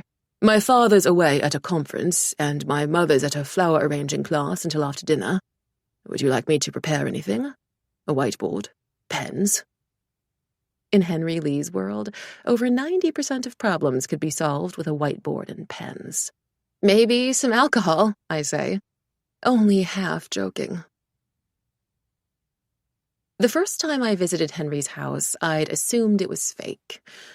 One of those places you rented out for a photo shoot or a promotional video with Vogue. Everything looked a little too perfect. The traditional Chinese furniture, the crystal fruit bowls filled with fresh mandarins and dragon fruit, even the engineering magazines spread out on the coffee table, which I refused to believe anyone would actually flip open until Alice confirmed that it was Henry's idea of leisure reading. The only evidence that he really does live here can be found in the photos lined up along the bookshelf. Multiple high-resolution shots of him receiving flowers and certificates, standing tall and posh like a Burberry model while someone drapes a medal around his neck, lifting up trophies with his name immortalized in gold italics. Lower-quality photos of him and Alice holding hands on the table at a Peking duck restaurant, her face self-conscious and half shy, probably taken when they first started dating. Another photo of them at the park on a perfect sunny day, lounging around on a picnic rug, wildflowers springing out of the grass, and a strawberry vanilla cake misspelled to say, "Happy birthday, Henny." There are more photos of his father, the founder of SYS, a dark-browed, bright-eyed man, handsome for his age, with a face recognizable from all the business magazines and interviews he's done in the past. In one of them, he's cutting the crimson knot stretched across a sparkling new office building, the air thick with firecracker smoke. In another, he's smiling and shaking hands with some old, stern-looking gentleman. "Henry told me we're having an emergency meeting," Alice says, reaching for the slippers Henry's already laid out for her by the entrance. Her high ponytail swishes back and forth as she shrugs off her blazer. It still feels strange seeing her in a different uniform, red and yellow instead of the Arrington colors, the iconic tiger crest swapped out for a swan on her front pocket. Alice Sun isn't like any of my four die friends. We didn't meet through our parents or mutuals on social media or at a promotional event. If it weren't for the fact that we were randomly assigned to the same dorm room at Arrington, back before I moved home to be there for my mom, our lives might never have overlapped. On her first day at Arrington, before she'd even finished unpacking her clothes, she'd stuck a giant poster with only the word valedictorian next to the window. Then, catching me staring, her expression had melted from fierce determination to something softer and sweet. "Sorry," she'd said. "Is this blocking your view? I can move it." No, you're good," I told her, grinning. I had a feeling then, or maybe it was a hope, that we would become best friends. And though it took a few years for it to happen, I was right. And as much as I miss catching up with her in class, the change has clearly worked in her favor. These days, she stands taller, straighter, like she's finally settled into her own skin, and the tired circles that used to appear permanently stamped around her eyes have disappeared. "What's going on?" she asks me. "It's going to take a while to get through," I say, making myself at home on Henry's couch. When we first launched the Beijing Ghost tutoring app, we used to gather here for semi-official business meetings, brainstorming new ways to get the word out and refine the app's features. But now that the app has gained traction, we mostly just come here to take advantage of Henry's home theater and swimming pool. "We have time," Alice assures me, sitting cross-legged on the other end of the couch like a student in a discussion circle. "Well, to be precise, we have approximately 3 hours and 53 minutes until my mother comes home." Henry's voice floats over from the kitchen. Alice rolls her eyes good-naturedly. "Ignore him. Go on." "Before I do, you know who Aries is, right? Aries Yin." "Oh yeah, Henry mentioned something about the new guy," Alice says. "Apparently he's super scary?" "I did not say he was scary," Henry corrects, returning from the kitchen with our usual drinks. An iced water for himself, a warm lemon tea for Alice, and a Diet Pepsi for me. He hands the tea carefully over to Alice before sitting down with his own glass. "I merely observed that many people find him intimidating. I, for one, am not intimidated by him. I would just be wary of someone like that." For good reason, I say grimly. Because something really, really weird happened with him the other night. And I thought you might have a better idea of what to do after your little situation. This is how the three of us have been referring to the fact that Alice suddenly started turning invisible last year. Like, literally, actually invisible. Something I refused to believe until I watched her vanish right in front of me. We talk about her situation as if it was a random, mildly embarrassing early teen phase, the same way some people might go through a pony phase or a boy band phase. Don't tell me Aries can turn invisible too, Alice says, her eyes widening. No, that's the thing. I don't think it's him. Like, it's not something within his control. But there was this vision. I go over everything from last night in as much detail as possible, from him sneaking onto a rooftop where he definitely didn't belong, to me following him into the park, to the vision, and his reaction afterward. When I'm finished, both of them are silent for a long time. So do you think it's real? I prompt. What I saw in the lake? They exchange a glance. Aries said he saw a burning house, too, right? Henry asks slowly. Yeah, and I didn't even describe the vision to him, so it couldn't just be a coincidence. And you're sure you saw a lighter in his hand, Henry confirms. You think he's the one who set your house on fire? I nod. I definitely saw a lighter, and the house was definitely my house. He seemed eager for it to happen, too, like really disturbingly eager. Alice's face tightens with worry. What's his deal? Why would he want to burn your house down? Should we tell the teachers, the police? If this guy's out to get you, but that's the thing, I say. I have no idea why he's out to get me. And unfortunately, they can't arrest Aries for something he's yet to do, Henry says with a grimace. We don't have any proof he'll harm Chanel or her mother, aside from the vision, which, if what Aries was saying is true, nobody else except the two of them can see. So what do? I ask. But despite the churn of dread in my stomach, I also feel steadier than I have since yesterday, with Alice and Henry next to me. Let's go over the facts first, Alice says, standing up and pacing in circles around the couch, the way she always does when she's stressed or thinking hard about something, as if her body needs to be moving in sync with her mind. We know the vision involves Aries. It's at your house, and do we know when the fire will happen? Prom night, I say. Just one day ago, nothing excited me more than the idea of prom.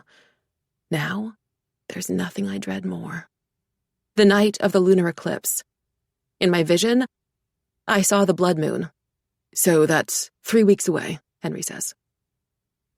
I take a sip of my Diet Pepsi, but the sweet fizz of the drink burns like acid down my throat. Just 3 weeks. In 3 weeks, my childhood home might be turned to rubble, with my mom inside it. I suppose murder isn't an option, Alice says in a contemplative voice. Henry and I stare at her. What? I said it isn't an option, she says, throwing her hands up. Not the easiest one, anyway, she adds. Alice, you know I would break you out of prison in a heartbeat, Henry says very gently. But I would most prefer not to. Alice shoves his shoulder. I'm only saying, we don't have to just let the future play out. We can take matters into our own hands. Right, yes. There are actually 2 main schools of thought regarding this, Henry says, shifting forward in his seat, his shoulders straight and eyes alert, as if he's about to make an intelligent point in class. To drastically simplify them both, this philosopher called William Livingston believes that the future is set in stone. Everything is predetermined, so no matter what you do between now and the night of the vision, you'll only be playing into fate's hands. His theory strips away any individual agency. We might as well all be hired actors, going through dialogue and stage directions and monologues that have been scripted out for us by a higher power. My stomach sinks. Wow, that's super comforting. But that's only what Livingston believes, Henry says. This other philosopher, Ma Mengxu, argues the precise opposite. He considers the future to be fragile and malleable, and he interprets the butterfly effect to be proof of that. The butterfly effect? I echo, my head spinning. Henry nods and recites, as if he has a textbook open right in front of him. A seemingly trivial change in one part of a nonlinear system can trigger significant nonlinear effects elsewhere. That sentence means nothing to me, I tell him. It basically means that one event leads to another, Alice explains. Even something small could set up a chain reaction down the line and act as the catalyst for a huge change in your life. For instance, Henry says, a few months ago I turned on my notifications for National Geographic. I blink. Congratulations? Well, yes, thank you. But my point is, because I'd turned on my notifications, I received an alert about an exciting scientific discovery as I was leaving the auditorium from the Top Achievers Assembly. I had originally been planning on heading down to my father's company, you see, but after I read the National Geographic update, I had a new train of thought for my science project, and so I decided to go straight to my dorm and make my edits. And because I was in my dorm room at that time, Alice was able to find me when she was panicking about suddenly turning invisible. If she hadn't sought me out, we might have never come up with the Beijing Ghost app, and you wouldn't have been our first client. And you wouldn't have found out about Alice's invisibility powers, and the three of us wouldn't be sitting together in this room right now, Henry says. Now, Livingston would argue that us being here is inevitable, but Ma Mengxu would make the case that this current moment is comprised of all the little moments that preceded it, and there are hundreds and thousands of alternate timelines where things played out very differently. To sum it up, I say slowly, Livingston thinks I'm fucked, and I should just call it quits and let the fire happen, because it will, whether I like it or not. But my man Ma Mengxu thinks I've got a shot at changing the future. I wouldn't phrase it quite like that, Henry says. But effectively, yes. For what it's worth, I'm like a way bigger fan of Ma Mengxu's school of thought, Alice tells me, and I feel a deep rush of gratitude for her. I'm a big fan too, I say. So, okay, if I'm going to change the future, then I believe Ares is key here, Henry says. Your fates are intertwined, and judging from what you described in the vision, he's the one who's setting out to ruin your life. If you want to change the future, you'll have to stop him, somehow. But, how? I ask. The room lapses back into silence. Maybe we should revisit murder, Alice mutters after a beat. Alice. What? How else do we stop him from going after Chanel? Unless he has a sudden change of heart. Wait, I say, springing up on my feet, my blood abuzz with adrenaline. That's exactly what has to happen. If I can manipulate him into liking me, he won't want to hurt me, and he'll have no reason to set my house on fire. Henry doesn't look super convinced. Emotions aren't so easily manipulable or quantifiable, Chanel. Emotions are very manipulable, I counter, tossing my hair over my shoulder. Even if that were true, how could you measure whether he likes you enough? How would you know if your plan is working? I just need him to ask me out to prom, I say. And as soon as the words leave my mouth, I can see it happening. The alternate timeline, a future where everything works out the way it's supposed to. My home will remain intact, and I'll be crowned prom queen. Think about it, I urge them. He's already been nominated as prom king, and the prom queen and king always stay back until midnight for photos and the special yearbook feature, right? So if he goes to prom as my date, spends the entire night with me, and we win, it's physically impossible for him to be setting my house on fire at the same time. It could work, in theory, Henry says slowly, exchanging another look with Alice. And you know I'm fond of the theoretical. But in practice, how would you go about doing that? Ares's face flashes through my mind again. The memory that isn't a memory. Those shark-like, remorseless eyes, the lighter gripped in his bruised hand, the glow of the flames against the hard lines of his profile. I try to imagine those features softening into a look of pure affection, his hands gentle around my waist, slow dancing under the chandeliers. It does seem difficult, almost impossible. But I'll do whatever it takes to prevent the vision from happening. I'll pry his ribs apart, if it means forcing my way into his heart. Maybe we should break it down into steps, Alice suggests, turning to Henry. Can you bring out your whiteboard? He perks up immediately. Give me a moment, he says.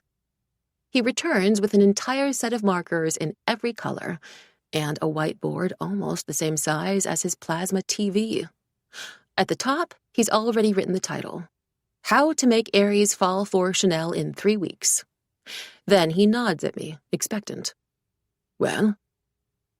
I grab the hot pink marker, thinking back to every boy I've charmed and bent to my will, and start adding below. Step 1. Learn more about him, his family, interests, dreams. Step 2. Grab his attention.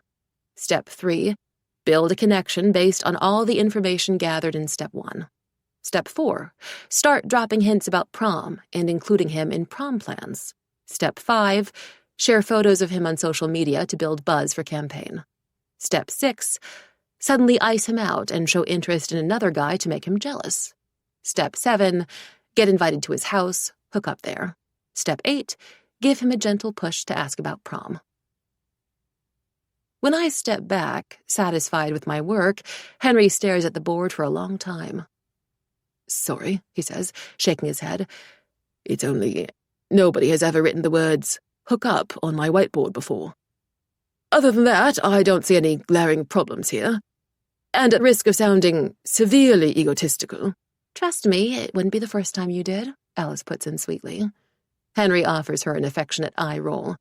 I only intend to point out that I won't be competing for the title of prom king, so that is one less factor to worry about.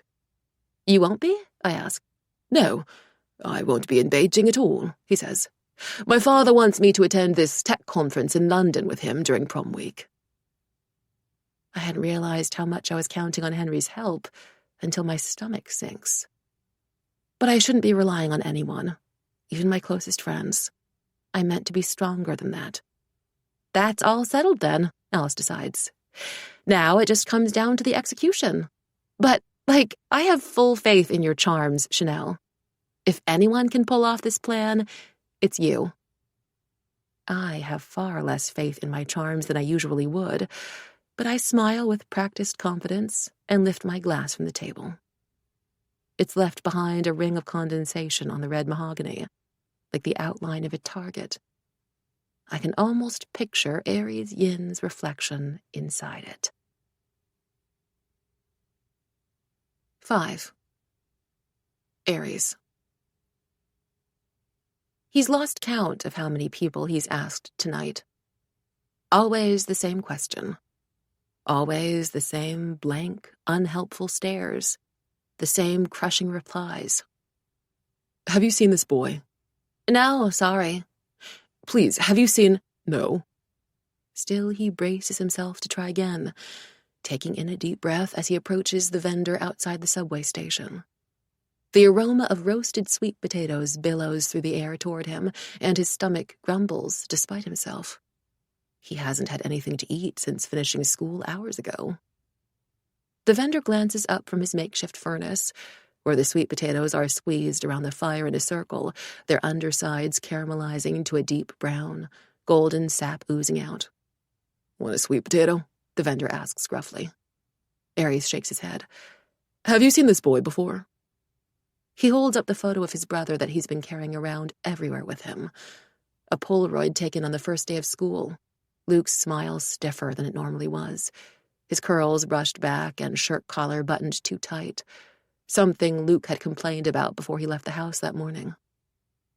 For years now, he's presented it to strangers on the street like a salesman trying to hand out flyers, stopping by every spot he'd ever taken Luke. The arcade where he thrashed Luke in basketball, but Luke beat him repeatedly at Mario Kart. The swings where he'd taken Luke as a kid, pushing him high up into the air with one hand until Luke swore he could touch the sky. The aquarium where Luke would memorize the names of all the fish and point them out to him. The grocery store that always stocked Luke's favorite brand of orange soda and salt and vinegar crisps. The astronaut-themed restaurant where Luke had celebrated his 10th birthday. No. The vendor barely even glances at the photo. Never seen him before. Take a closer look, he insists. Please, do you want a sweet potato or not? The vendor demands, swatting the photo aside. If you're not here to buy something, then stop blocking the line. Aries clenches his jaw and slides the photo back into his wallet, careful not to crease it. He can practically hear the policemen's voices echoing in his head, their pitying tone. Give it up, kid. It's best you accept that he's gone. But there's the vision, he reminds himself. His last thread of hope. He had seen his brother in the lake. And the visions must mean something. He joins the crowds swarming down the steps to the subway, all of them in varying states of hunger and exhaustion. Follows them past the automatic glass gates and blinking lights, signaling the next train. When the doors slide open, everyone pushes forward at once, sweaty bodies swishing against him, obnoxious elbows banging into his side. He manages to snag a seat in the corner, next to a middle-aged man in a wrinkly suit. He's about to close his eyes for the rest of the ride when he sees the man's phone screen. It's a photo of Chanel. A recent post. The comment section already overflowing with praise and marriage proposals. She's somewhere sunny and beautiful, her arms stretched above her head like she's trying to reach the sky, her white lace top sliding up with the movement. She's smiling so wide, you'd think she was getting paid for it. Then again, she probably is. He stares, somehow more jarred by her digital appearance on this man's phone than if she had popped up next to him in person. He shouldn't even be surprised that a stranger on the subway is following Chanel Tsao. A good quarter of the national population follows her. She's the socialite of socialites, a Fwardai known for being more than a Fwardai, seemingly destined or designed from birth to become the icon she is today. Gorgeous in an obvious, aspirational way. Wealthy, young, popular, well-connected, with a circle of equally fun, stylish, photogenic friends. Someone who very evidently had grown up adored, who was given everything she asked for. He can't imagine what that's like. But for all her fame, he hadn't given much thought to her. Not until she had seen the vision, too. And the visions had changed once she appeared. The first few times he'd visited the lake, he'd seen himself standing alone at the Sky restaurant, as if waiting for someone. And he'd seen the fire, the house burning down, and his little brother just across the street. He suspects now that the person he was meant to be waiting for at the Sky restaurant was Chanel. They were meant to cross paths, and she was meant to follow him to the lake, because once she did, new visions had surfaced. Him shoving someone down in a boxing ring, the cave-like room dim and unfamiliar to him, his knuckles bloody. A man with a crescent scar slinking through the crowds at a nightclub. Club 68 Hours, the name glowing neon pink above the bar counter. Posters advertising the club's special new Blue Lagoon cocktail, available on the 8th, which is just 2 weeks away. He and Chanel together at a tattoo parlor, her sitting down right beside him like it was the natural thing to do, while the tattoo artist cleaned his needles. He can't make sense of the visions, but the fact that they've grown clearer, more detailed, must mean that he's on the right track, that all his actions so far have led him closer and closer to being reunited with his brother at the fire. Like asking his father to transfer him to Arrington International after he'd seen himself wearing the Arrington school uniform in the vision. The train screeches against the tracks, pulling him back through time. Beside him, the man is still staring at Chanel's photo. Then, slowly, he zooms all the way into her chest, as if to try and see through the fabric. Aries feels a sharp surge of revulsion, his mind flashing red. He almost can't believe it, even as he's witnessing it, that the man, twice Chanel's age, has the nerve to be doing this, and in public, without shame. When the train rattles again, Aries pretends to lose his balance and knocks the phone straight from the man's hand. It goes flying to the floor between them, where it lands with a crack. "What the fuck?" The man scowls and picks up his phone. Aries is glad to see that the screen has shattered, a spiderweb of fissures expanding from the cracked corner. The photo is gone, the display showing nothing except tiny colored pixels. Aries doesn't apologize. The man swears under his breath, but the train has slowed at the next stop, and he only glowers at Aries before filing out the door, cradling his broken phone in his hands. As soon as he's gone, another man takes his place in the seat next to Aries. He's dressed in all black. Black leather jacket, black gloves, black ripped jeans, though they've faded to the point that they could pass as gray. And there's a kind of restless energy to him, even as he slouches against the seat.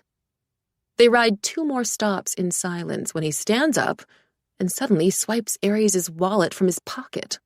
He's so fast that Aries barely sees him do it, just feels that his jacket is lighter. When he jerks his head up, the thief is already rushing out the doors right as they're closing. "Hey!"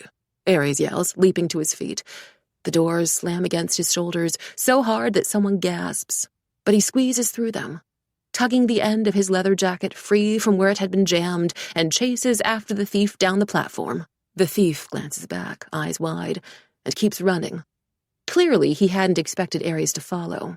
This isn't even Aries' stop. And maybe Aries would have given up, simply let him take the wallet and go, except Luke's photo is in there. They race through the subway station, past the throngs of commuters, then out into the night, down an empty alley that looks like the perfect home for serial killers and ghosts. Aries ignores the needle-sharp stitch in his side and lengthens his strides until he's just a few inches away from the thief. He reaches out and seizes him by the collar. "Give it back," he gasps. The thief jerks around. The next thing Aries sees is the flash of a black-gloved fist, but he doesn't feel it because he has already ducked, his own hands flexing. Muscle memory. Years of boxing training kicking in. So it would come down to this. All right. He feels something spark to life inside him. Not excitement, nothing that good, but anticipation. He wants to fight the whole world, but he'll settle for this one man. When he swings his first punch, hears the crack of it against bone. His body aches with relief. The thief staggers back, but doesn't falter.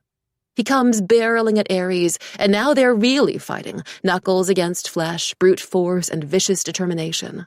Even the bright, blunt pain of each collision is a release, so much better than the suffocating feeling Aries has been battling against alone. "You're not bad at that," the thief says suddenly, appreciatively, stopping mid-fight like they're 2 friends catching up over coffee. Aries doesn't lower his fists. For all he knows, this could be a trap. "Shut up!" "No, for real," the thief says. "Who taught you how to fight like that?" Aries glowers at him. "What's it to you?" "It could mean a lot." The thief nods once, as if having decided something important. "You've got a super solid foundation, good instincts. Not even Hong Dan was this fast, and he almost made it to the finals." "What?"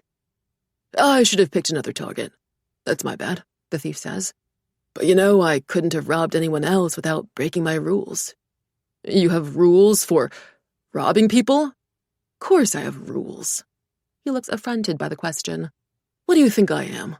Some kind of monster?" Aries chooses not to reply to that. "No, I don't attack pregnant women, kids under 10, or any old people over 60. Or anyone with dogs," he adds. "Certainly not dogs. I could never do that. Couldn't risk hurting an innocent puppy." "What about cats?" Aries says dryly, but the thief's expression is contemplative. "Depends on the cat. They can be pretty nasty sometimes." Aries can feel his patience wearing thin. "Look, man, I don't give a shit about your rules or the wallet or whatever. Take the money if you want," he says. "But let me have the photo inside." The thief raises his brows and flips open the wallet, extracting the Polaroid using 2 gloved fingers. Ares moves to snatch it back, but the thief is faster, holding it just out of reach and examining it in a pale stream of moonlight. Wait, I know that boy. Ares hears the words as if from somewhere deep underwater. He doesn't let himself believe it. It can't be. Too many times he's dared to hope, only for nothing to materialize out of it. Still, his voice wobbles over the question. You know him? Yeah, of course. The thief rubs his jaw. I've seen him around. The world seems to slow. He can scarcely breathe. You're sure it's him? Well, he's a bit older now, isn't he? 15 or 16 or something? Smart boy. Photographic memory. No wonder why Longue likes to keep him around. The thief squints off into the distance, as if trying to remember. Started working for him, 3 years ago? 3 years ago. That's around how long Luke has been missing. Where is he now? Ares demands. He isn't even sure if he's speaking properly anymore. His lips feel numb, and there's a high ringing in his ears. Can you bring me to him? The thief merely extends a hand as if Ares hasn't spoken. I'm Sangue. Ares wants to slap it away. He doesn't care what the thief is called, doesn't care about anything except, "Where is he?" he repeats, keeping his own hands balled into fists at his sides. Who is he with? Is he okay? Now, don't be in such a rush. Sangue is studying him with open interest. It's a measured, evaluative look, much like how wealthy men might study the racehorses in a stable before placing their bets. Ares can practically see Sangue gauging his stamina and endurance and market value in real time. Here's the deal. I'd love to help you. Really, nothing would make my little heart happier, but I don't have much of a say in the matter. It's all up to Longue. And if you want something from Longue, well, you'll have to fight for it. The sharp edge of a grin. Literally. What do you mean? Who is Longue? Ares asks, though it sounds more like a plea.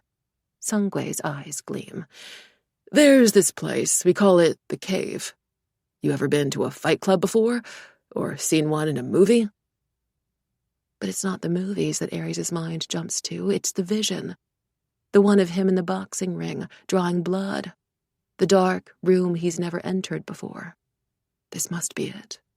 I know what a fight club is, he says. When can I join? Not so fast, Sangue says with a laugh. We don't just let anyone in. You'll have to prove yourself first. How? Ares asks at once, his heart beating so fast it hurts. Whatever Sangue says next, it doesn't matter. He'll do anything. Maybe Sangue can see the desperation in his face, because after a moment he nods. Meet me at 7 on Sunday morning. The same stop where we got off earlier. Understood? This time, when Sangue holds out his hand, Ares takes it and shakes it firmly, even though it's splattered with his own blood. 6. Chanel. Step 1. Learn more about him, his family, interests, dreams. I finish applying a fresh coat of lip gloss and scroll through the contacts on my phone. Hundreds of names blur past. Assistants from past events and girls I've befriended inside nightclub bathrooms or danced with at parties, and boys I've exchanged a few flirty messages with, then never spoke to again. Half the names I don't even remember anymore. Finally, I land on Jamie. The dial tone blends together with the incessant honking outside the tinted car window. Typical Beijing morning traffic. Chin, what's up? Jamie's sweet, lightly Australian accented voice comes over the speaker. Jamie likes to call everyone Chin, a kind of alternative to darling, including her private chef and strangers in shopping malls. Are you busy? I ask. Nope. Just heading out of dance practice. Some light shuffling in the background, music fading with the click of a door. And you know I'm never too busy for you. I laugh. Oh my God, stop it. You know it's true. Love you, I say. Okay, there's someone I want you to help me search up. Oh, she says with instant interest. Who is this? A new man in your life? Something like that, I say vaguely. because it's easier to just go with that. It's not as if I could tell her the truth anyway. No, he's my new enemy, and according to a bizarre vision in a lake, I have under 3 weeks to find out everything I possibly can about him to stop him before my house burns down. What's his name? She asks. Aries Yin, I say, and wait for her to work her magic. Last summer, Jamie Lai joined an idol survival show and managed to sing and self-promote her way through to the end, where she was thrown into a girl group very misleadingly named the Eight. There were 10 of them. A logistical nightmare, she complained to me. At every event, we're always 2 seats short. They released a total of 2 singles, neither of which did well critically or commercially, and it seemed they were on the verge of disbanding when a clip of them from the show's earlier episodes went viral just this winter. No actual music was involved in the clip. They were heating a beef sandwich in the back of the dance studio using a regular clothing iron. This raised many questions. Was it safe? Was it hygienic? Was it really kind of genius? Was it a sign of immense privilege that they were willing to risk ruining both the beef and the iron just for one meal? Were they being denied proper food? Did beef sandwiches need to be heated? Were beef sandwiches even good? The impassioned debates threw them into relevancy for long enough that all the members gained tens of thousands of followers. Then, quick to capitalize on the trend, the group rush-released a song with weirdly suggestive sandwich-themed lyrics, which was so horrible that people listened to it ironically. And soon, the cafes in Beijing and Shanghai started playing it, and that was when the Eight really gained traction. Now they're being invited to galas and award shows, and they even have a small but dedicated fan club. But outside of being an idol, Jamie Lai is more commonly known in Beijing's young elite circles for her impressive stalking skills. I've seen her locate a friend's ex using nothing but the sliver of his elbow in a blurry photo from 10 years ago. There was a particularly desperate time when I'd considered asking her to find out if my father was cheating, but I couldn't bring myself to do it. And now I'm glad I didn't, because she would have had a front row seat to my family's drama. Huh, Jamie says a few moments later. He's not very active on social media, is he? Yeah, I tried looking him up last night and I couldn't find any accounts, I say. Don't worry, I'll find something, Jamie reassures me. Give me maybe 5 business days to work on it. How urgent is this? Extremely. My whole life is kind of riding on this urgent. Let's just say I'm very interested in this boy, I say, hating myself, hating the world, hating Aries Yin for forcing these words to leave my lips. Damn, girl. I can almost hear her eyebrows rising. I don't think I've ever heard you say that about a guy before. Just how hot is he? I pinch the bridge of my nose as delicately as I can without smudging my concealer. He's a special case. 2 days, then, she promises. I have to pop into the studio tomorrow to record this new song. It's about cheeseburgers instead of sandwiches this time. And to be so real with you, I have super mixed feelings. But the team's confident it'll go viral. But after that, I'll get on to it. Okay, you're a lifesaver, oh my god. I'll treat you to ma la tang after. I lean against the back seat, watching the cars crawl along the highway, exhaust fumes spreading through the air like smoke from a fire. 2 days. That's enough for me to carry out step 2 of the plan while I wait. And good luck with the cheeseburger song. Thank you, she says seriously. Step 2. Grab his attention. The most obvious strategy here would be to wait until my first peer mentoring session with Aries, but he hasn't reached out about a time and place yet, and I want his attention to be on me, not how badly I'm struggling with basic calculus. So instead, I resort to my usual tricks. In the cafeteria, I make a huge show of struggling to open my water bottle and hold it out just as Aries is passing. Aries, can you help me with this? I ask, smiling innocently up at him. He just stares at me, those unnerving black eyes roaming from my face to the water like it might be poison. I stare back and notice the bruise blooming over his cheek. As if sensing my attention, he abruptly turns his head away. My hands are occupied, he says, his hands in his pockets. I can help you with that, Chanel, someone calls out from the cafeteria line. No, let me help you, Another guy from science offers, almost lunging for the water bottle in his eagerness to prove himself. I've got it.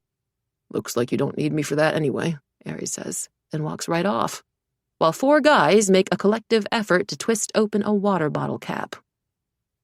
In the library, when we're all meant to be studying, I move into Aries' line of vision and stand on my tiptoes before a bookshelf, stretching and straining to reach a book I'm never going to read in my life. After a few minutes of this, I turn toward him. Would you mind getting that book for me? I ask. He glances at the book above me. That's the one you're looking for? I nod. He still doesn't move, but reads the title out loud.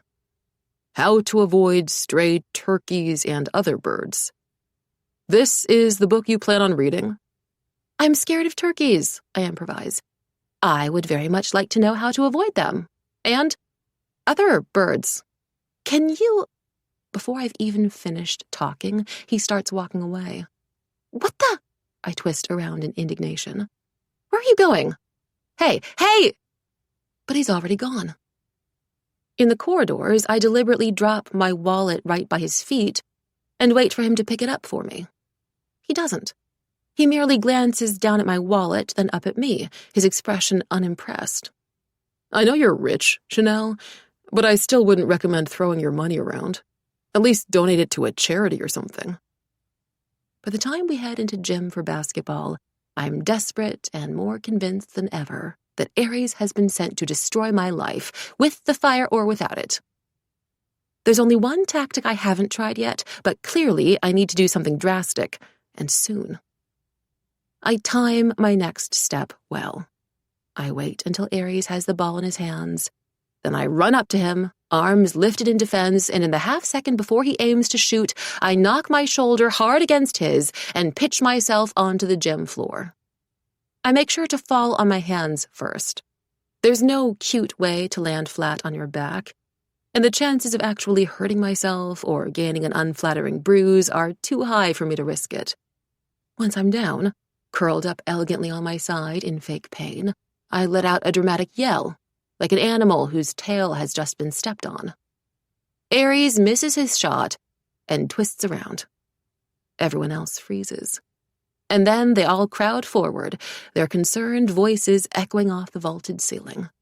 Chanel? Oh my God, are you okay? Wait, what happened?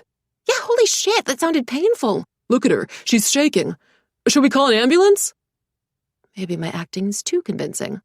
I quickly dial it down just a notch, restrict the trembling to just my lower lip, but make a mental note that I should really look into more acting opportunities, leverage my existing platform the way Rainy Lamb has. I already know a number of up-and-coming C-drama actors, and some of them have so clearly only landed their roles because their parents are funding the drama or friendly with the director. Chanel? The teacher's voice. Chanel, can you sit? I can try, I mumble, wincing as if in brave effort. Here, hold on to me. Rainey grabs my elbow to help pull me up into a sitting position. I'm careful not to rise too fast, to make small noises of protest, like it hurts just to move. Someone else, Bobby, I think, starts fanning me with his arms, which isn't super helpful from either a medical or an emotional standpoint, but the guy's heart is in the right place. As I pretend to catch my breath from a non-existent injury, clutching at my right ankle, more classmates gather around me like a funeral mass, their faces grave, their whispers somber. Don't worry, guys. I'm fine, I say in my softest voice, forcing myself to stare straight up at the fluorescent lights without blinking until tears form at the back of my eyes.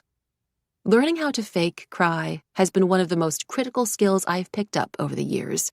Perfect for occasions like these. The only time people are allowed to pity me is when I'm deliberately inviting their pity, when their pity is useful to me. Aries steps forward through the crowd, his jaw tight. He stares down at me for a beat, looking torn between genuine concern and suspicion. How bad is it? The second he speaks, all the other voices drop away, everyone stopping to watch the exchange between us. Not that bad, I whisper. I probably just need some ice from the nurse's office. I'll go there now. I make a visible show of attempting to stand up, my face strained, my knees wobbling underneath me. Aries, can you please go with her? The teacher asks. He doesn't seem nearly as enthusiastic about this idea as most guys would, but he nods and gestures for me to get on his back. I don't think I can climb on like this, I murmur, glancing helplessly at my ankle. He pauses, appears to make up his mind about something. Then, without another word, he bends down toward me, sliding one hand under my waist, the other just beneath my knees, and lifts me up to his chest in a single movement until he's carrying me, bridal style, in the center of the basketball court. The gasp that leaves my lips is exaggerated, but not entirely fake. His hands are hot and firm around my legs, and with my ear pressed against the thin cotton fabric of his shirt, I can hear his heart, its strong, insistent thudding, just a few beats too fast. This okay? He asks, his voice reverberating into me. It sounds deeper from this position, raspier. I shift a little, grabbing his neck to balance myself. Yeah, it's okay, I say distractedly. This close, I can see just how fresh the bruise on his cheek is. The color is still a bright reddish pink. Had someone punched him? But who would have the nerve to? I try to picture all the possibilities as he carries me across campus. I expect him to tire or at least slow down halfway, but his grip around me remains as steady as ever, all the way past the koi ponds and pagodas, across the running track and around the auditorium. So, is there a reason you're suddenly everywhere I look? Aries asks. I glance up at his face, but he's staring straight ahead, his features giving nothing away. Are you admitting that you've been paying attention to me? Hard not to. When you keep popping up, he says. What are you trying to do? My pulse skips. Is he on to me already? Does he suspect my plans? But I reply smoothly. Nothing. I just think maybe we got off on the wrong foot. And I really feel like witnessing a freak supernatural event together was a great bonding experience. I don't bond with people, he says flatly. Is that like your attachment style? Avoidant attachment? No. Okay, right. Sure. Then what would you say your attachment style is? Have you remembered any more details? He cuts in. Details? About what? The vision, he says, his voice strained. I'd been prepared for this line of interrogation, and I've decided that the less Aries knows about what I know, the better. Not really, I'm afraid. The fire was the only thing I saw. Just the fire and, like, a lot of smoke. His eyes narrow. Are you sure? Why would I lie? I ask innocently. Yes, exactly, he says under his breath, but his tone is accusatory, his fingers tightening around me. Why would you? We've reached the next building, where rose petals and heart-shaped confetti still linger from the promposal at lunch, the third one so far today, and I sense an opening. The moment I've been working toward. We're alone together. I'm in a seemingly vulnerable position, and his arms are literally around me. Now's the perfect time to start slipping in hints about prom. Did you watch the promposal? I asked casually, nodding toward the petals scattered over the ground. Wasn't it so cute? Don't know, he says, looking about as interested in the subject as I do during my math lectures.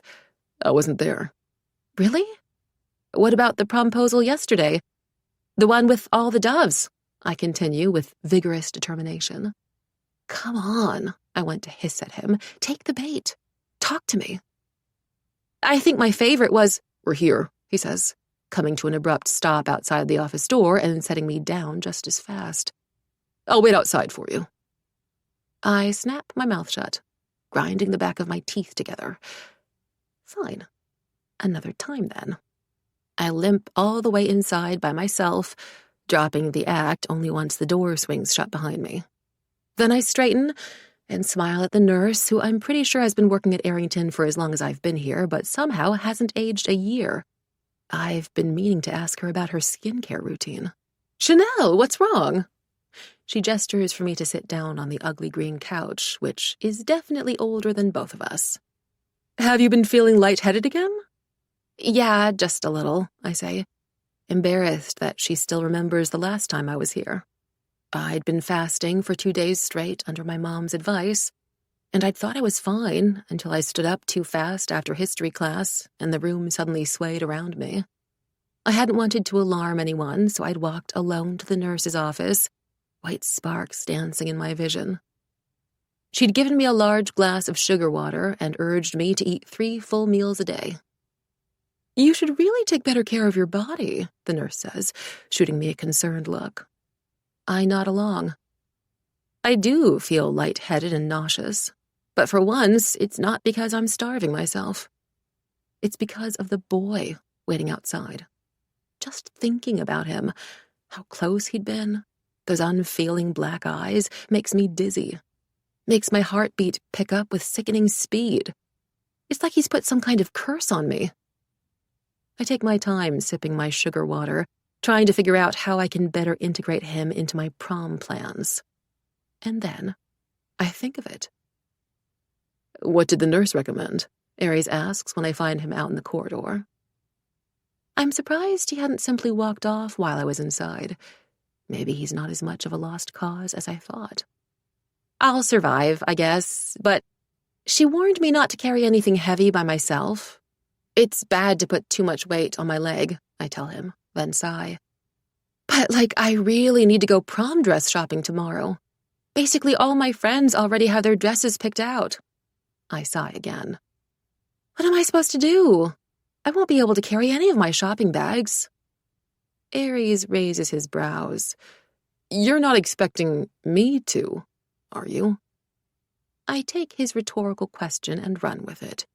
Wait, that's so nice of you to offer. I wasn't offering. It would be incredibly helpful. And it'd definitely make up for the fact that you tripped me, I press. He's silent. I have no idea what he's thinking, but after a beat, he folds his arms across his chest. What time? 7. Chanel. The mall is busier than ever today. I push through the crowds, past the happy, oblivious families and groups of best friends and carefree students, everyone else who isn't here on a mission, past hundreds of faces I don't recognize, looking for the one I do. The only one that matters to me right now, as unfortunate as this whole situation is. Laughter bubbles all around me, voices bouncing off the glass storefronts and indoor fountains and escalators. A dozen different songs drift in and out from separate shops, the melodies all blending together. Hardcore rap with slow, wistful ballads, the occasional English word sprinkled into the Mandarin lyrics to rhyme even when it doesn't make sense. I quicken my footsteps as I pass a couple locked in an embrace way too passionate for a Saturday morning. Still no sign of him. I'm starting to consider the horrible, nauseating possibility that Aries Yin has stood me up when I spot him outside the Chaki store. He's dressed in all black again. As I watch, 2 girls sipping their new cups of milk tea do a double take on their way out, then break into giggles. One of them starts to approach him, holding her phone out, no doubt ready to ask him for his WeChat. Aries, I call, marching forward. The girl shrinks back, her face falling in disappointment. Aries doesn't seem to notice any of this, or doesn't care. How's the ankle? He asks, tilting his head. It sounds less like he's concerned and more like he's testing me. Healing, but it still hurts, I say, making a point to slow my footsteps.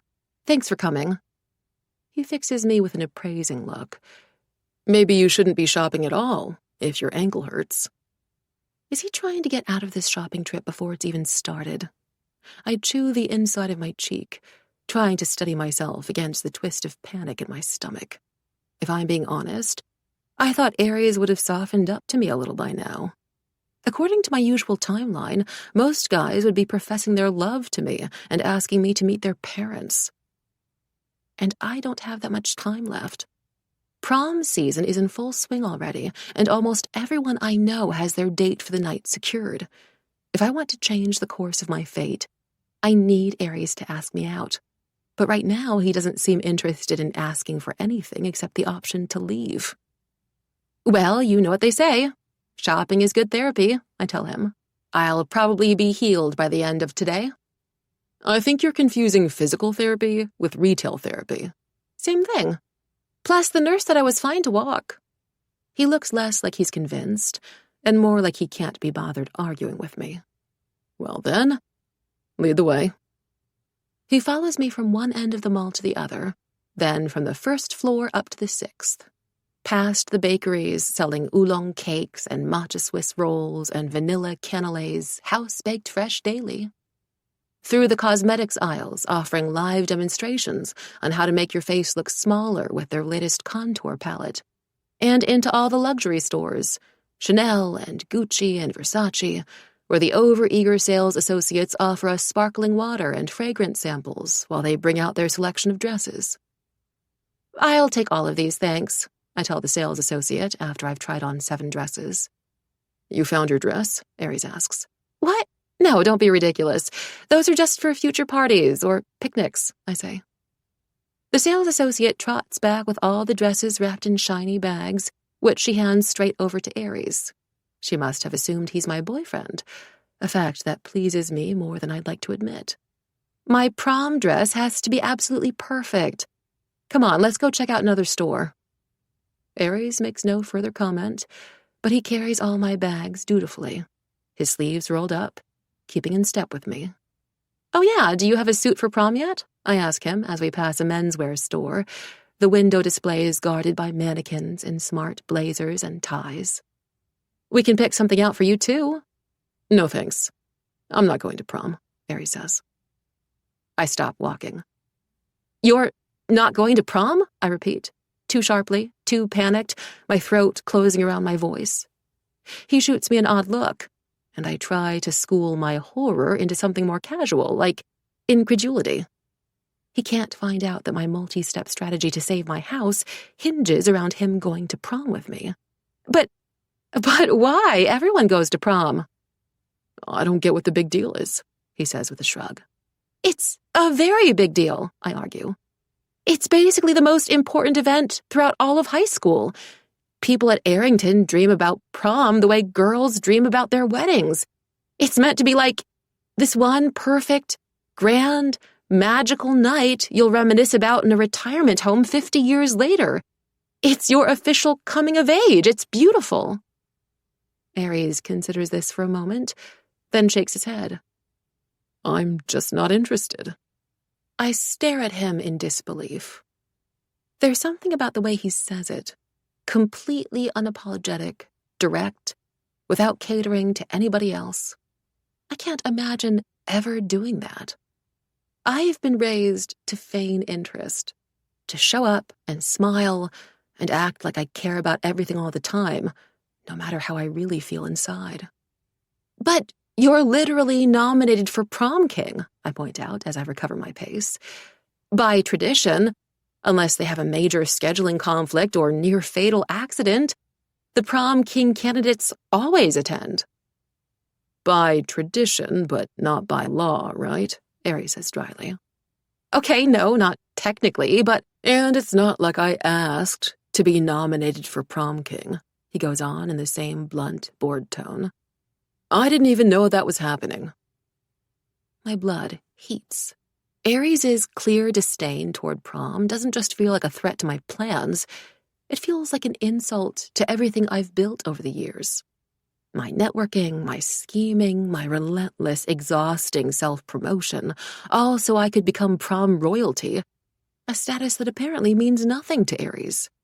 It's like when I spent weeks making papier-mâché flowers over the Christmas holidays, hoping they would lift my mother's mood. But when she'd spotted them sitting in a vase outside our spa room, she'd merely frowned and asked the ayi to toss them out. "Get me some real roses," she'd said. "Or bring out the Swarovski flowers." Suddenly, all my efforts had felt so stupid, so pointless. But I can't let my frustration show. And I can't push Aries too hard about prom just yet. I'll only come across as obsessive and controlling, or highly suspicious. So instead, I sidestep the subject and point to one of the boutique stores up ahead. Let's go in there. It looks cute. I say this as if I've spotted the store by chance, but I've frequented it enough times for the store manager and all the workers to know who I am, which is exactly why I'm tugging Aries inside with me. If I can't make him like me right away, at least I can try to impress him in a controlled environment. Remind him of how famous I am.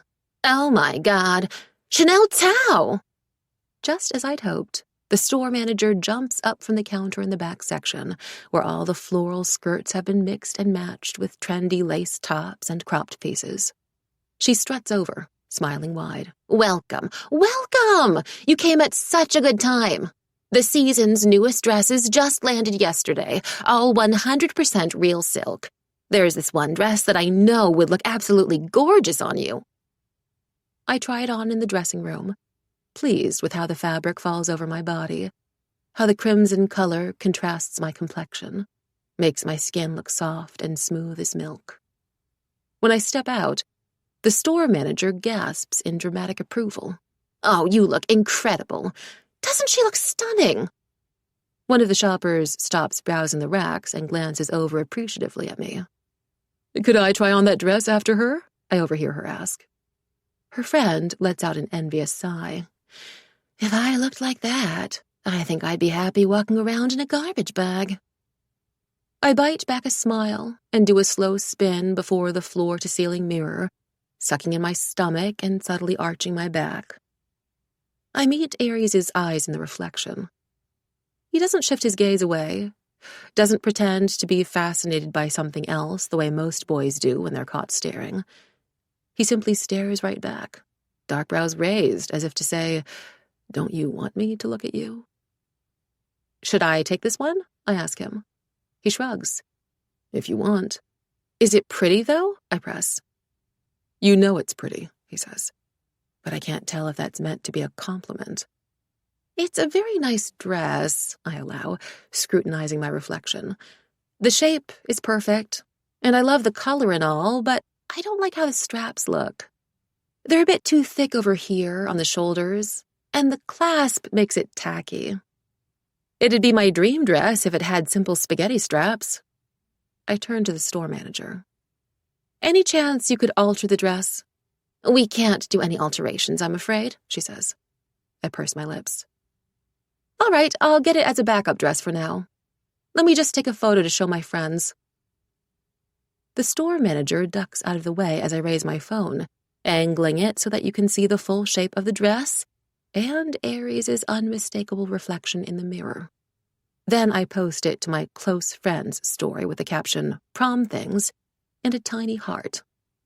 Aries might not plan on asking me to prom yet, but it can't hurt to let people at school think he has, so that by the time he does ask, and he will, he must, we'll already be the perfect prom couple in everyone else's eyes. The notifications flood in right away. Individual replies to my story from everyone in my circle. OMG. Chanel, is that Aries Yin? Girl, what chapter did I miss? Spill right now. The dress? The man? Please tell me you're going to prom with Aries Yin, and that you're getting the dress. I fuel the speculation with just a few cryptic eye emojis. What are you smiling at? Aries' voice sounds over my shoulder, much closer than I'd expected. I hastily shove my phone away, but keep the smile on my face. My friends agree that the dress is pretty, I say. Only a half lie. Looks like our mission is complete for the day. Want to go grab food now? I know a really good spot. Prepare to be amazed. I'm never amazed, he says. But he doesn't reject the dinner invitation outright, which I'm choosing to take as a sign that he's warming up to me. Well, I say, clapping my hands together, that's about to change. After Aries drops all my bags off at my driver's car, we step out together into the evening air. The sun is just starting to dip below the horizon, burning a brilliant orange, as if setting the skyscrapers aflame. We walk down the street in silence for a while, until it becomes clear that Aries isn't going to initiate a conversation. That's fine. I've got it under control. So, have you broken any bones before? This is my go-to question. A classic. I've tried it out on at least 10 different boys, and I've been continuously stunned by how well it works. Even the most reserved of them will light up and tell you in vivid, heart-pounding detail their grand tale of heroism, the pain they suffered through and ultimately overcame, the drawn-out process of getting a cast, getting classmates to sign the cast, taking off the cast, and the long recovery afterward. But Aries just nods. Yeah, a few, I think. A few? I echo. Doing what? Boxing matches, he says casually, like this is something everyone grew up doing. My eyes widen with genuine surprise. You box? My father signed me up for lessons when I was a kid, he says. And I note that this is the first time he's mentioned anything about his family, though from the flatness of his tone, you'd think he was talking about a stranger. For self-defense? I ask. No, that was never his priority. It was to protect. He trails off, and his expression tightens, the muscles in his jaw hardening. Then he glances over at me. In an obvious attempt to turn the attention away from himself, he says, Have you broken any bones before? Just my pinky finger, like 4 years ago. From doing what? I decide to just be honest. Dancing. He pauses. And how does that work? Were you dancing with a hammer? I was dancing in my bedroom, I admit. I got a little too into it, and I accidentally hit my hand on the wall during one of the moves. Something happens to his mouth then, the faintest twitch of his lips, like he's fighting to squash down any amusement. I didn't realize dancing could be such a dangerous activity. Just wait until you see me dancing at prom, I say, which seems like the perfect segue, but before I can continue, something warm and furry brushes the back of my calves. I whip around to find a pair of wide, dark brown eyes gazing up at me. The animal's ears twitch. She wags her short tail back and forth with such enthusiasm it appears in danger of dislocating, her pink tongue lolling out to one side. A puppy! I say in delight, crouching down by the pedestrian lane. The puppy draws closer at the sound of my voice, bumping her small, vaguely Labrador-shaped head against my knee. Hello, I murmur, letting the animal sniff my fingers, her wet nose grazing my skin. Are you hungry? In response, the puppy wags her tail harder, now gladly licking away at my hand. I laugh and pat the dappled fur on her side, which is all the encouragement she needs to roll over, stretching out her belly for me to scratch. I'm having so much fun playing with the dog that it takes a moment to notice how beside me, Aries has frozen, tension rolling through his body. When he finally speaks, his voice has none of its usual cadence or composure. Get that thing out of here. I stare at him, expecting him to be joking, but he's watching the puppy with real fear in his eyes. Even his breathing has shallowed. Aries, I say, unsure how we could possibly be seeing the same thing. She's a tiny dog. She's friendly. The puppy gives a little yap of agreement, but Aries flinches away, hiding behind me, his long fingers gripping my shoulders, as though I'm a shield. I don't shrug him off. The sheer absurdity of the scene roots me in place. Aries Yin, the most dangerous and intimidating person I've ever met, who can make people part in the hallways just by glancing their way, is now hiding, trembling, from a harmless stray puppy. I didn't know you were scared of dogs, I muse aloud, unable to keep the incredulity out of my voice. Don't sound so judgmental about it, he says, eyeing the puppy like it might suddenly sprout fangs and attack. The puppy in question stands up and pads forward, now sniffing around my shoes. Aries' grip tightens around my shoulders, and a thrill shoots through me. If I'd known that all it'd take to make Aries act this way, to rely on me, to seek me out for protection, to show vulnerability, was a puppy, I would have hired a dog actor. Get it away, he repeats, shrinking back farther. This is my chance, I realize. My chance to be the hero, the princess in shining armor. If I do, you owe me a favor, I tell him. His voice is hoarse in my ear. What kind of favor? I'll specify later. I can't suppress my smile. Sound fair to you? I don't. The word falls flat as the puppy yaps again and bounces toward him. A choked sound escapes his lips. What was that? I ask sweetly. Fine, just send it somewhere else. Sure, but don't forget, I say, picking up the puppy. She curls instantly into my chest, nuzzling against the crook of my elbow, the warmth of her fur spreading through my shirt.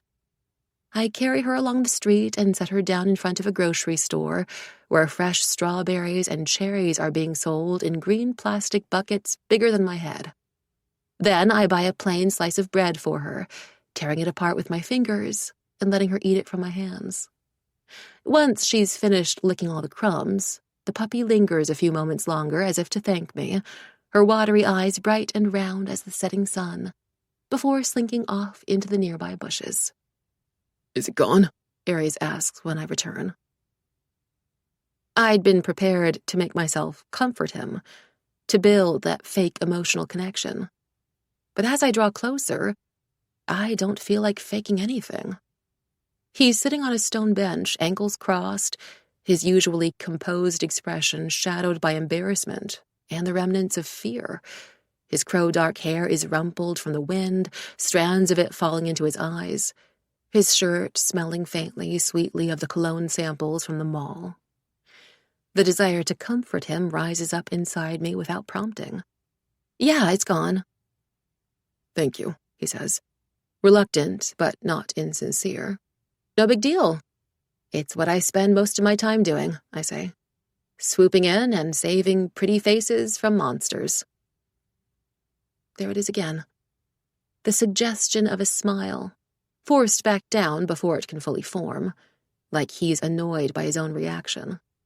Hey, don't beat yourself up over it, I tell him. What? Enjoying my company, I say. It's perfectly normal. He rolls his eyes and stands up, but this time, instead of following one step behind me, he walks right by my side. This is the spot? Aries stares around the barbecue stall and the tiny wooden chairs like he expects me to open up a trapdoor in the middle of the busy street, one that will lead to a proper restaurant, or just anywhere that doesn't cook its food right out in the open. What? I snort as I drape my jacket over an empty seat to create a makeshift cushion. I motion for him to join me in the chair across the table, which he does slowly, angling his long legs so they don't bump against the wood. Everything here is small, squeezed to maximize profit. The table beside us is so close that I could easily turn my head and slide into the conversation happening between the two half-drunk college-aged guys there. I'm pretty sure one of them just got dumped, seeing as he laments every few seconds. Between swigs of Qingdao beer and bites of grilled lamb, I can't believe she just dumped me. Most people fall in love with this city because it makes them feel important, being at the heart of everything. Or they love it for its endless opportunities.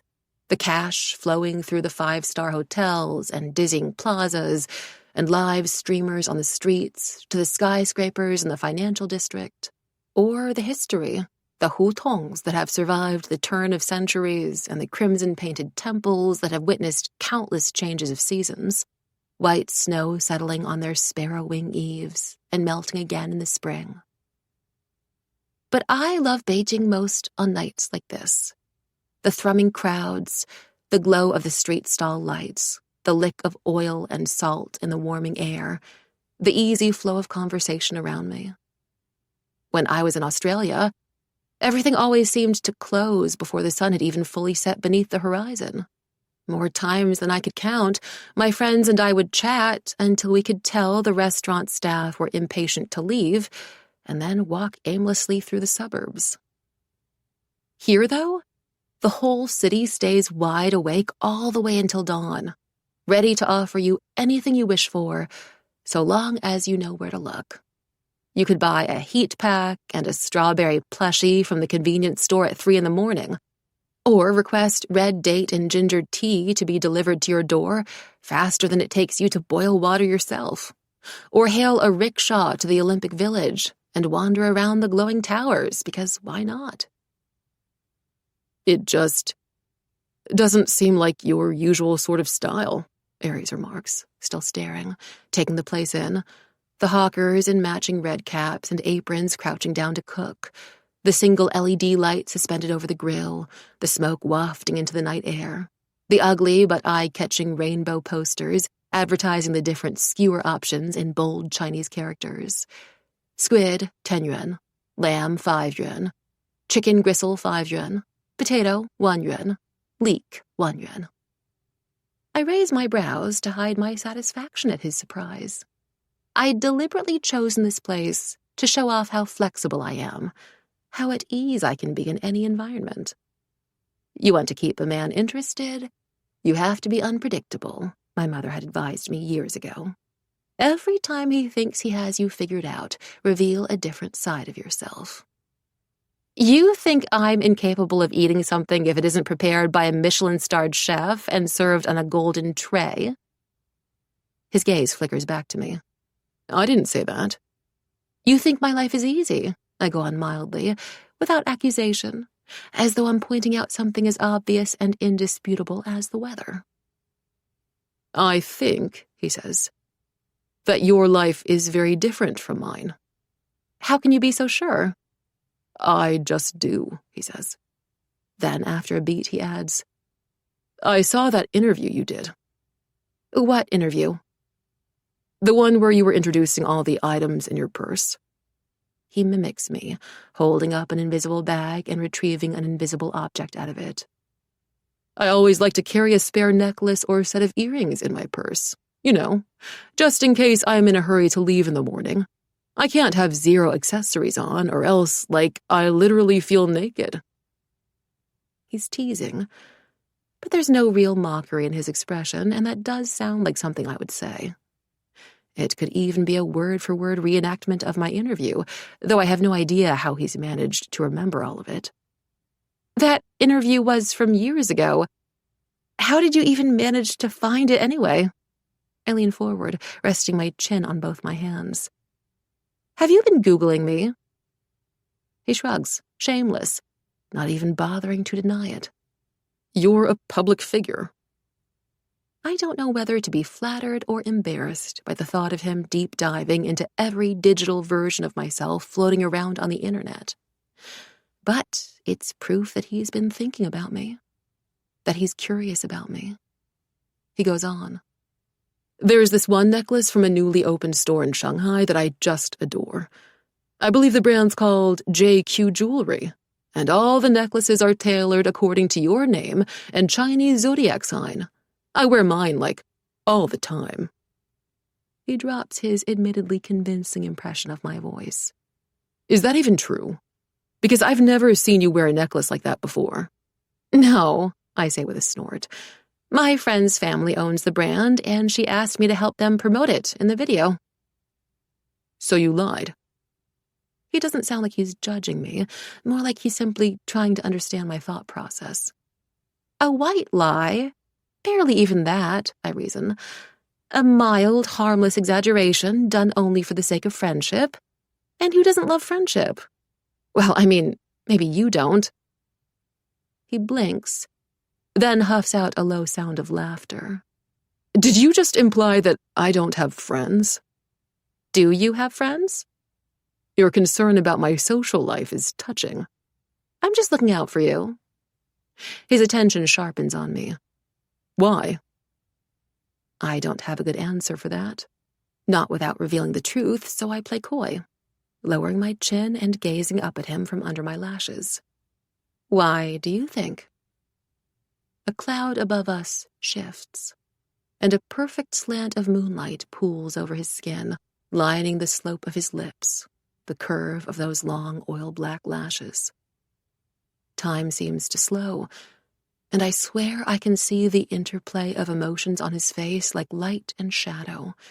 Suspicion, doubt, fascination, frustration. Then he breaks eye contact, pointing to the QR code printed above the posters. Let's order first. I'm getting hungry.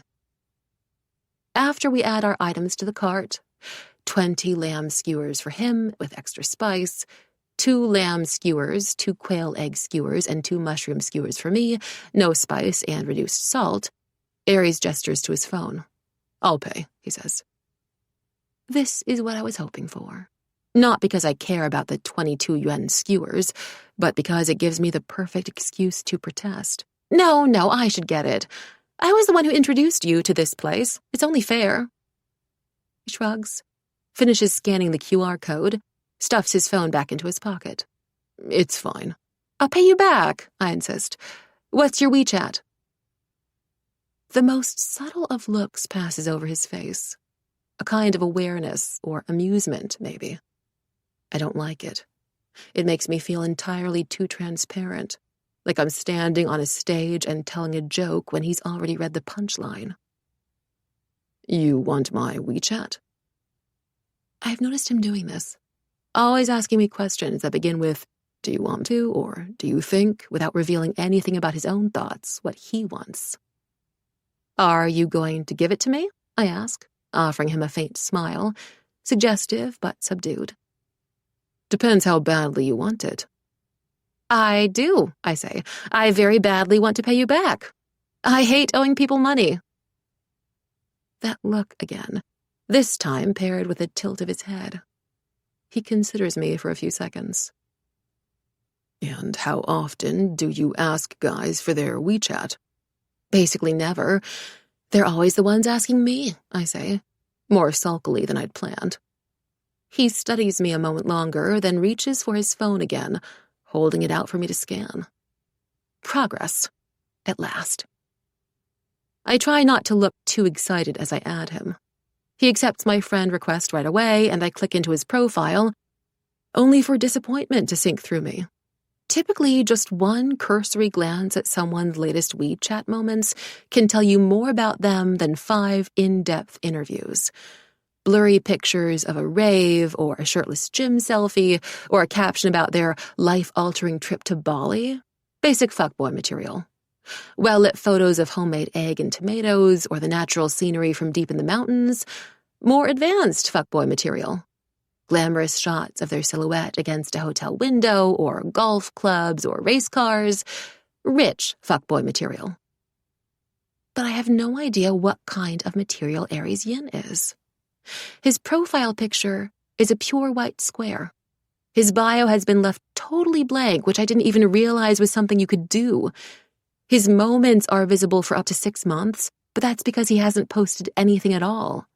Even his name is simply Aries Yin. No creative capitalization or punctuation. Nothing. Your skewers are ready, the vendor declares, dumping them unceremoniously down on a paper plate in front of us, the skewers so fresh off the grill that you can still see the oil sizzling on the meat. I grab one, biting the seasoned lamb between my front teeth and sliding it slowly off the metal skewer, careful not to smudge my lipstick. It's so hot that I can barely even taste it at first. So, I say, blowing on the rest before taking another bite. This time, I can't miss the salt and cumin powder slathered over the meat, the flavor bursting on my tongue. How many girlfriends have you had? If Aries is surprised by the direction of the conversation or the directness of the question, he doesn't let it show.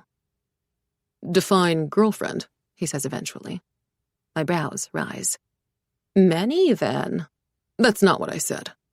Either you've had too many, or they don't count because they were only hookups. Another pause. Define hookups. Annoyance prickles along my skin like a rash. I feel like you've got enough first-hand experience to know what the definition is. His amusement seems to rise with my annoyance, an unfortunate pattern I've started to notice. He cocks his head. And what makes you think that? Because, I wave at him with the skewer like it's a mini dagger, the motion half threatening, pointing out the black wolf cut, the piercings, the noticeably lean stretch of his muscles beneath his shirt, his general aura, that dangerous, irresistible quality that's made half the girls at school lose their minds over him. Just look at you. Thank you, he says. That actually wasn't a compliment. No? No, I say firmly. Well, I've been with girls before, he says at last with a shrug. Nothing serious, though. I rip off the last piece of meat and let the skewer clatter onto the table. I'd thought that pushing an answer out of him would satisfy me, yet the rash-like sensation roots itself deeper until even my insides itch with the knowledge. I'm not sure why it bothers me. It's what I expected, and I'd be extremely skeptical if someone of his age and looks claimed to have zero romantic experience whatsoever. Really, I should be pressing for more information, whatever will help me figure out his type and tailor my approach. But there's something nauseating about the prospect of being confronted with details, imagining all the girls he's kissed, or undressed, or done more with. What about you? He asks, his tone as casual as mine had been. How many boyfriends? I cross my legs underneath the table and lean back. Let me think. Are you counting? Are you judging me? No, not at all, he says, leaning back too. You can have as many boyfriends as you want. I feel another hot, irrational spike of rage. He sounds like he means it. Like he truly couldn't care less if I were to tell him that I've been involved with every single guy in this city. The truth is that I've only had 2 semi-serious boyfriends before. The first had claimed to have lost feelings for me over the course of a summer when he was in Italy and I was in Shanghai, and the second one had cheated on me with some girl he'd danced with at a nightclub. Apparently, he'd been so drunk that night, he didn't even remember who she was. I'm so sorry, Chanel. I swear I didn't mean to hurt you, he'd whispered when I found out, his eyes solemn and heavy with remorse, his hands spread out pleadingly. He looked like he was auditioning for the lead in a tragic play. I had burst out laughing. I laughed so hard that my ribs ached. Oh my God, you think you've hurt me? I let my gaze rove over him before emphasizing with relish. You? He'd flinched back as if the word were a gunshot, sounding right next to his ear. The remorse was gone, replaced in an instant with distress, rising fast in pink splotches up his neck. This wasn't the script he had rehearsed with. Yeah, no, don't you worry about that. The problem here isn't that I'm heartbroken over you, I'd said with a snort. The problem is much bigger. See, you embarrassed me. Publicly. I was already whipping out my phone to do damage control as I spoke. Luckily, I'd had the foresight not to post any pictures of his face on my accounts, but you could still see traces of his existence, proof to my followers that I was loved by a boy, a shadow splashed next to mine on the pavement, a second glass of Diet Pepsi on the dinner table, the flash of his shoulder at the park. I deleted all the evidence, leaving only the park post because my hair looked good in it. When I glanced up again, he was staring at me like he was seeing me for the first time. I can't believe that's what you're upset about, he said at last. What else would I be upset about? I'd asked coolly. But I don't tell Aries any of this. I wouldn't have the chance to anyways, because he finishes his last skewer and stands up. I need to head back, he says. You want me to wait for your driver with you? No, that's fine, I tell him. I can't stop second-guessing his intentions. Does he genuinely care about whether or not I get back home safe? Or is he just making sure I do so that I don't follow him? You go ahead. I can wait by myself. But there's one last thing I need to do.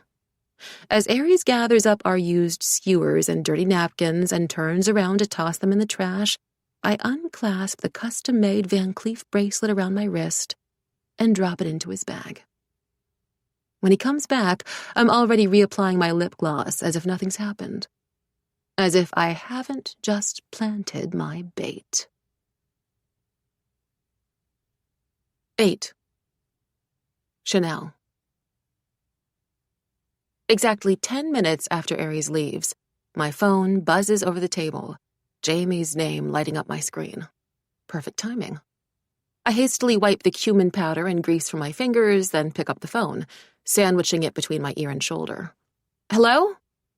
Okay, so, that took me way longer than I thought.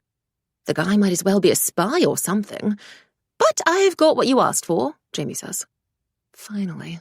My heart skips in anticipation. Yes? Tell me everything you know. To start with... She lowers her voice, and I brace myself, breath catching in my throat, waiting for the bombshell to drop. Maybe he's under witness protection, or he's an assassin, if those even still exist in the modern world, or he's on the run from assassins. He's a Virgo. I'm sorry? He's a Virgo, she repeats, like it's a life-altering revelation, no less significant than if she were to discover that Aries Yin was secretly descended from a royal family. Huh. I absorb this for a moment and store the information for later. Okay, I won't lie, that is kind of surprising. I also found one of the girls he supposedly had a fling with 2 summers ago, she adds. Do you want to search her up?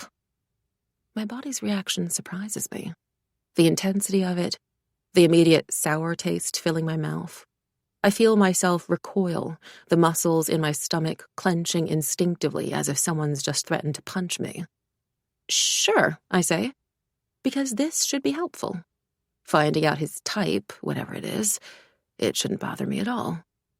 Type in Susie Liu with 3 U's, she instructs. Her profile's the one with her wearing a blue sundress on a balcony. You see it? I take a deep breath and do as I'm told. After a few seconds, her feed loads on my phone screen. Bright pops of color, flashes of smooth, sun-kissed skin, generic but aesthetic photos of picnics at the beach and brunches with friends, the neatest arrangement of freckles I've ever seen on a human being. She's really pretty, I comment, in an attempt to be objective. I scroll slowly down through all 57 of her posts, taking as much care as someone defusing a bomb to not let my fingers brush the like button by accident. She's pretty in a different way from me. Not overly dolled up, not trying too hard. Just subtle eyeshadow that suits her softer features and what looks like naturally wavy hair fluffed by the ocean breeze. No fillers. No filters, even. Is that what Aries is into? I make a note to start switching up my makeup style. What else did you find? I prompt. What about his family? Right, I'm getting there, she says. I had to ask a friend, well, that might be a bit generous, let's just say an old classmate, to dive into old hospital records, but they managed to find him. He was born in the States, in New York, and his mother was an economics professor. His mother was an economics professor? I say, catching the past tense. What's she doing now? A pause. She's not doing anything now, because she's dead. Wait, what? Yeah, she died giving birth to him, she says, not unsympathetically, but with the causal tone of someone rehashing the plot of a movie. Kind of depressing. I feel my heart clench. I almost don't hear what she says next because I'm suddenly picturing Aries as a child, alone, helpless. And his father's based in Beijing, but he seems to fly out all the time. His father also has another son called Luke. The mother was a former assistant of his, but they never married, and she suddenly transferred to one of the company's other offices around the same time she would have been pregnant. So I'm assuming it was a one-night stand kind of situation. Luke? I repeat. The name doesn't ring any bells at all, but I remember how Aries had trailed off before. To protect, he'd started. Was that who he was talking about? Why his father had signed him up for boxing? I didn't even realize he had a brother. He doesn't go to Arrington, does he? No. They filed a missing person report for him 3 years ago, and they still haven't found him. Chin, are you sure you want to be with him? Jamie says suddenly. Because, not going to lie, his whole family situation sounds super messed up. I'm not sure of anything anymore. But there's this pull in my gut, a suspicion that I might have just found a critical piece to the puzzle I've been trying to solve since that first night. Luke. Missing person report 3 years ago. But the more pieces I collect, the more terrified I am of how the picture will look once it's finally complete. After I hang up, I walk down to the lake alone. On the outside, the park appears so blissfully normal. The aunties heading home on their electric bikes, pink scarves wrapped around their necks to fend off the evening chill, their arms practically melded to the front handle underneath thick polka-dotted blankets. The more sociable aunties practicing the choreography for their courtyard dance routine, gossiping with each other about someone called Lao Wang and Xiao Li and their new son-in-law as they swing their hips and swish their fans. The old men huddled underneath the cool white glow of the streetlights, navy caps on, sometimes a pipe dangling between their teeth, faces somber with concentration as they watch a game of Chinese chess unfold over stone boards, hands behind their backs except to point out an obvious move. Then I arrive at the lake's edge, waiting, watching. At first, I can only see the moonlight pooling over the water, but when the moon reaches its highest point, the illusion of normalcy shatters. I suck in a breath as the silver light ripples against the darkness, strange shapes emerging over the surface. My heart strains against my chest, everything in my body suspended with both horror and hope. Please, I pray. I want so desperately to believe that the vision has changed already, that it'll show me dancing at prom instead, smiling up at Aries, crowns gleaming on our heads. That after spending all that time with him, after the way he'd watched me while I tried on the dress, after the puppy and the dinner, there's a chance he'll come around. But then, the shapes clarify slowly into the vision from my nightmares, and my stomach drops. Whatever I've done, it wasn't enough. It's still the same house engulfed in smoke and fire. The vision is even clearer than before. There are now 2 new figures in the periphery of the frame. A middle-aged man with a crescent-shaped scar on his cheek, and a younger boy standing next to him, his features twisted with panic. Maybe 14 or 15 at most. He looks familiar, though I'm certain I've never met this boy in my life. The man looks familiar too, but in a different way. Like a face from a magazine cover or an old photo, someplace I've seen before, but where? He's around my dad's age, and from his suit and tie look, he would certainly fit into one of his circles. He could be any of the businessmen I've made small talk with at my dad's functions. Maybe that, then? I inch closer to the lake until my feet are perched on the very edge, trying to commit the man's face to memory, and to look for more clues, anything that will help me make sense of this. But all I can focus on is the crimson moon hanging in the sky like a blood-stained clock. A reminder that I have just a couple weeks left. Mere weeks to completely alter my fate. Mere weeks to stop Aries.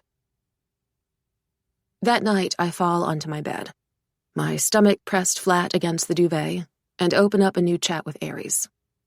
Normally, I would wait longer after adding a guy on WeChat before messaging him, to avoid seeming too eager, but I can't afford to waste any time. I stare at the blank square of Aries' profile, my thumbs hovering over the screen, my pulse thrumming. I shouldn't be nervous. It's just a message. And I've already planned out what I'm going to say, right down to the punctuation. But I still find myself taking in a deep, shaky breath before typing out, "Hey, have you seen my bracelet?"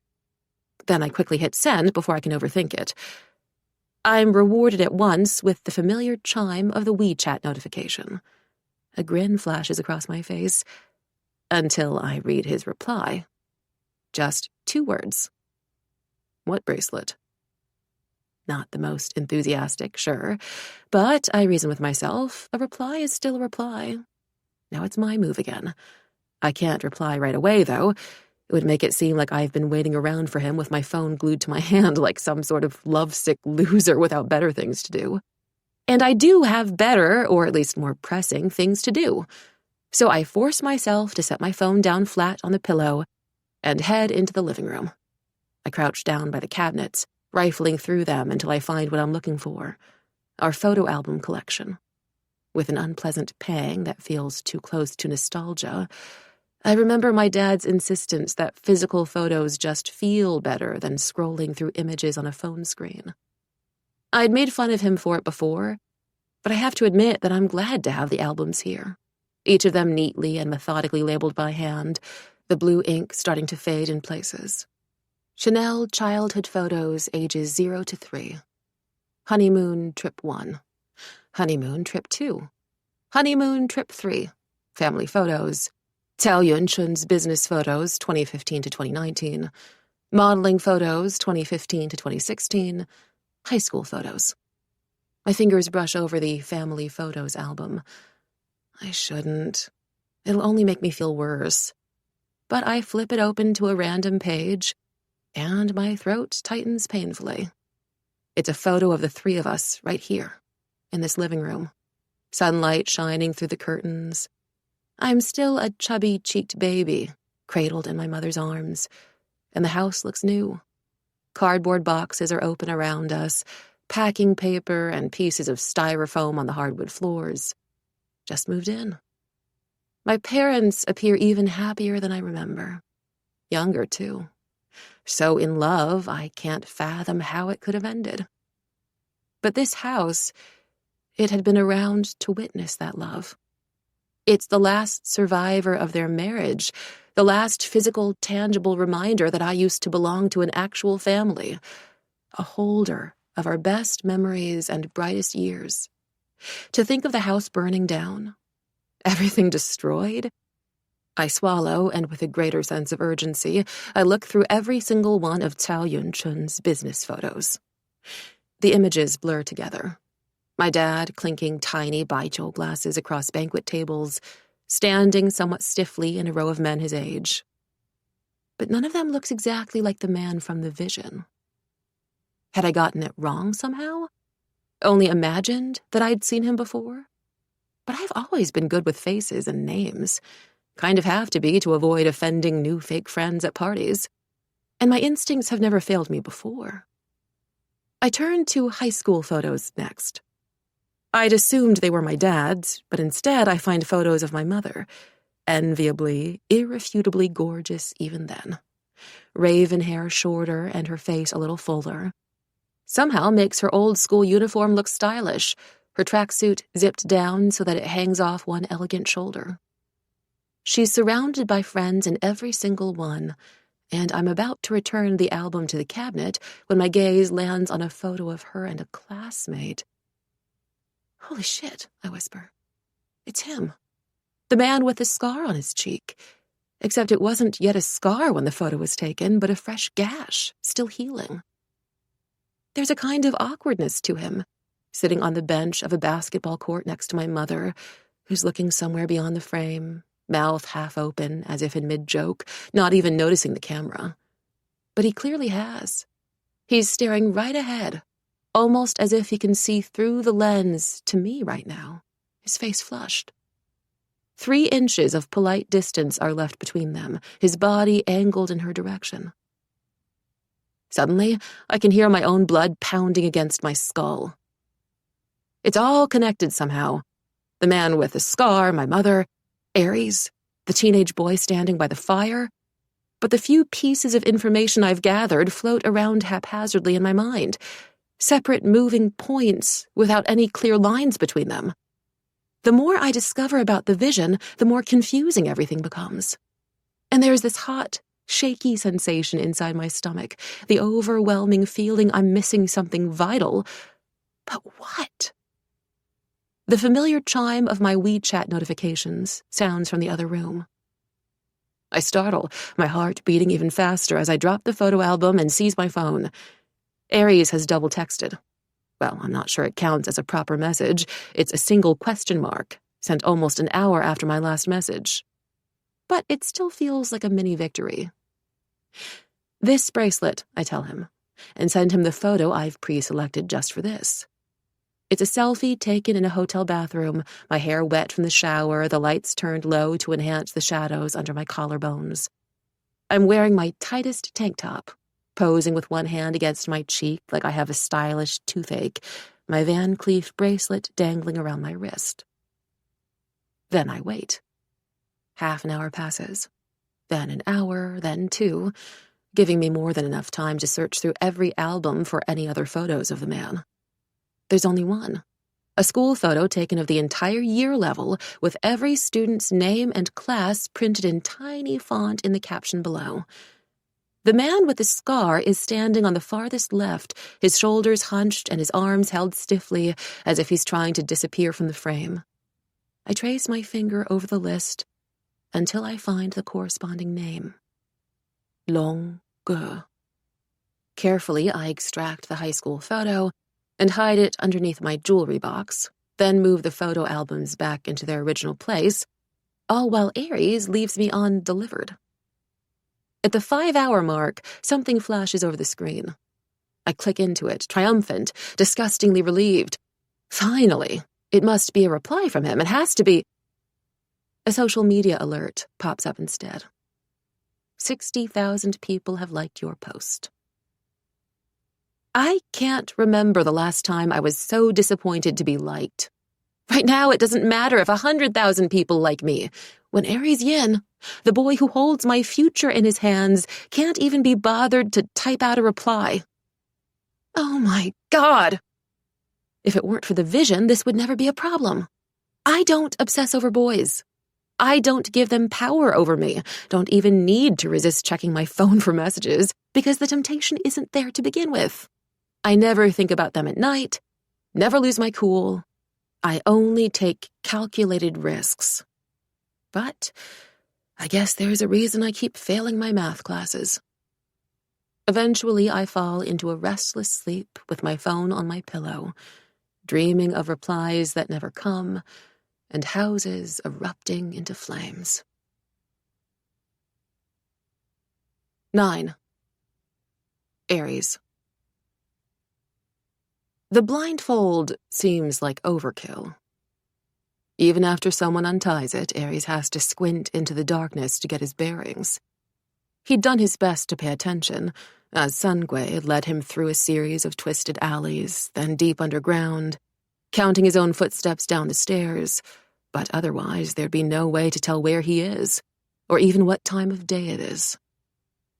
A single dying light bulb flickers above him, illuminating little except the empty boxing ring just ahead, and the blood splatters on the floor. He feels a frisson of fear. Sungwe had refused to breathe a word about what to expect once they came down to the cave, had simply grunted at him to keep walking. But what has he walked into, exactly? Welcome, Sungwe says, tossing the blindfold over his shoulder, where it drops to the floor like a dead snake. I'm sure you're eager to get started, so I'll keep it short. The cave is run by Longue. By tradition, Longue will only appear at the cave in person to congratulate the fight club's winner, whoever wins 5 rounds in a row, and offer them a favor. A favor? Aries repeats, his head spinning with the possibilities. Just one, Sungwe tells him. Usually the winners will ask for money or drugs or a job through Longue's connections. Up to you. This is why the vision had led him here, Aries realizes. He's almost certain of it. He can feel it deep in his gut, that he's closer than he's ever been before. Longue is the key to his brother. Don't look too excited, Sungwe says.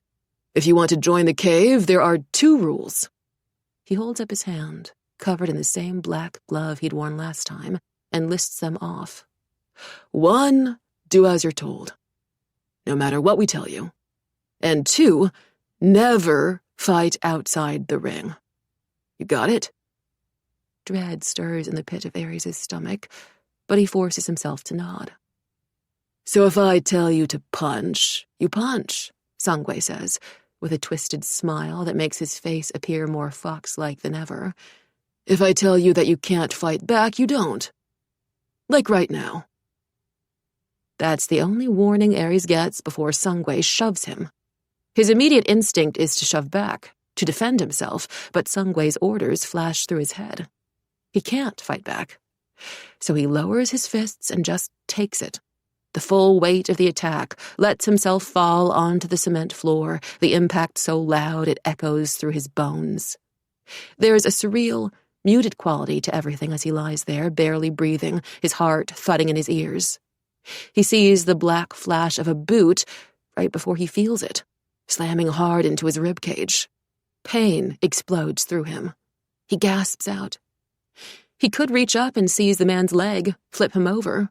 It wouldn't be so difficult. But he can't. Don't fight back, Sungwei had told him, and he needs to obey, needs to prove himself, needs to secure his entry into the cave and find his brother. And as Sungwei raises his boot again, Ares squeezes his eyes shut. Might as well let the pain come, he thinks. Consider it a tithe. Consider it punishment for losing his brother to begin with. The pain does come in a blazing blow to his stomach. He doubles over, coughing, clutching at what will be a new bruise tomorrow. His mind scrabbles for logic, solid reasoning, something tangible to ground himself. He's heard of rituals like this before. Frat hazing, pledging, mental and physical tests designed to overwhelm you, to push you to your limits, see just how badly you want to join. And he wants this more than anything. Maybe Sungwei can sense it. Or maybe he's simply grown bored of the kicking. There's only so much satisfaction to be derived from fighting someone who can't fight back. Get up, Sungwei orders. His voice sounds funny, distorted and too loud, like he's speaking into an old microphone.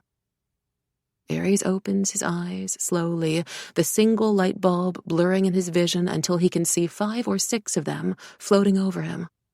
He flexes his fingers, steadying himself against the cold cement, even as his muscles scream at him to stay still. But a good boxer always gets up, no matter how badly it hurts.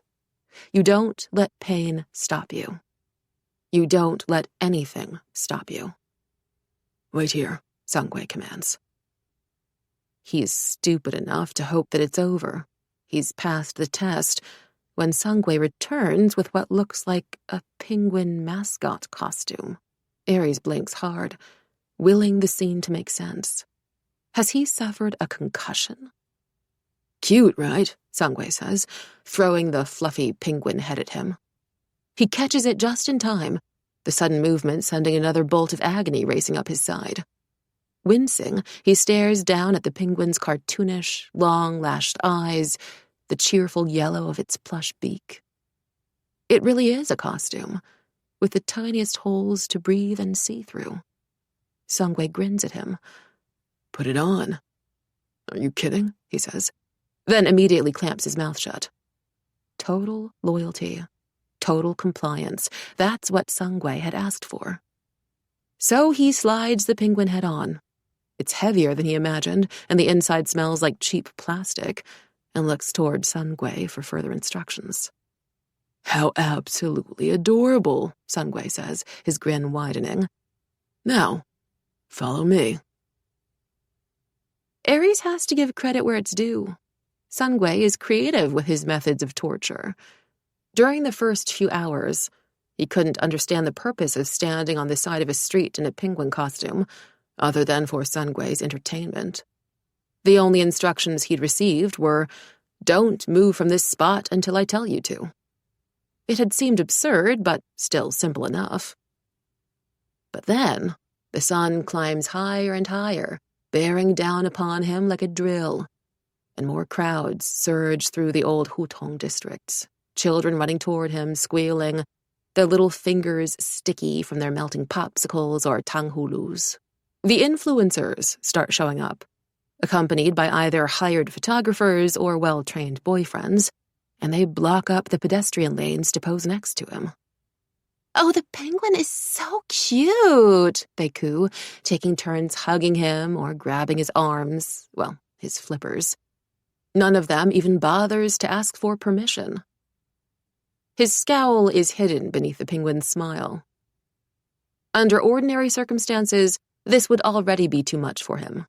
He hates ridiculous costumes, he hates strangers, he hates taking pictures, and he hates people putting their dirty hands on him.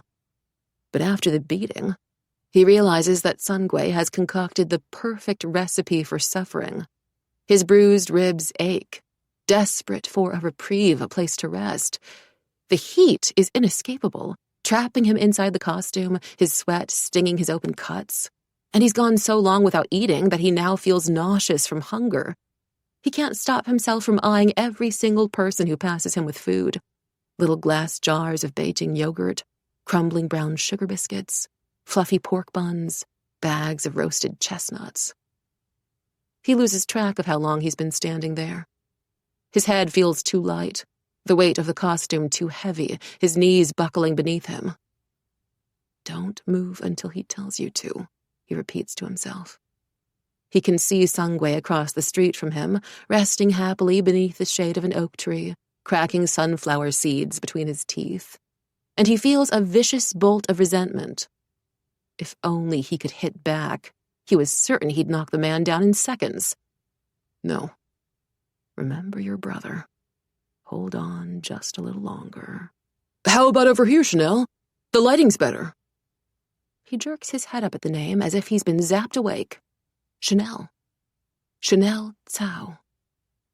She barely seems real as she approaches him from the sidewalk, a man with a massive professional camera following close behind. Her hair burns gold in the light, bouncing over her shoulders in glossy waves. A glittering tiara sits atop her head, something that ought to look theatrical or even tacky, but somehow on her it's an elevated piece, a fashion statement. As if all the people who aren't wearing tiaras are the ones missing something. He thinks involuntarily of the photo she had sent him last night. Was it a pretty photo? Objectively, yes. Was it a suggestive photo? This he's less sure about. And if it was, what was she suggesting? Or did it mean nothing, and he was reading too much into it? Or is that exactly what she wants him to think? Another one of her tricks, concealing her true motives from him. Either way, it had felt safest not to reply. To just wait until Monday and give her the bracelet at school. To not think about her at all. Yet here she is, smiling up at him. He's grateful all of a sudden for the stupid penguin costume. The freedom to just look back at her, absorb the full force of her smile without her knowing it's him. Yes, you should get a photo with a penguin, the photographer suggests. You can add it to the end of your prom nomination post. It's cute, it's down to earth. Your fans will love it. This man offering suggestions on how to appear down to earth might be the least down-to-earth thing Aries has ever heard. But that aside, is that why Chanel's wearing the tiara? For a prom photo shoot of some kind? He remembers the look in her eyes when she'd spoken about prom. Gushed about it, like it was all that mattered to her. Would you mind if I took a photo with you? Chanel asks him. She's the first person who has. Her voice is sweet, gentle, and she doesn't immediately crowd in like the others, just waits for him to reply. Aries manages to nod. Oh my God, thank you so much, Chanel says, still speaking directly to him. She steps closer and turns toward him, squeezing two fingers together to form a mini heart, the way idols like to pose. He experiences a terrible pang of self-consciousness, and he has to remind himself again that she can't see who he is. The camera lens focuses on them. Click, click, click. Perfect, the photographer says. I think we're done. You're going to look so gorgeous at prom. Your date's a very lucky man. Chanel just smiles, a closed-lipped expression that could mean anything but gives away nothing, and Aries wonders if she has her date secured already. Tries to picture it. One of the guys from their class showing up to her house in a tailored suit and expensive cologne. Feels a strange twist in his stomach at the thought. Can't imagine why.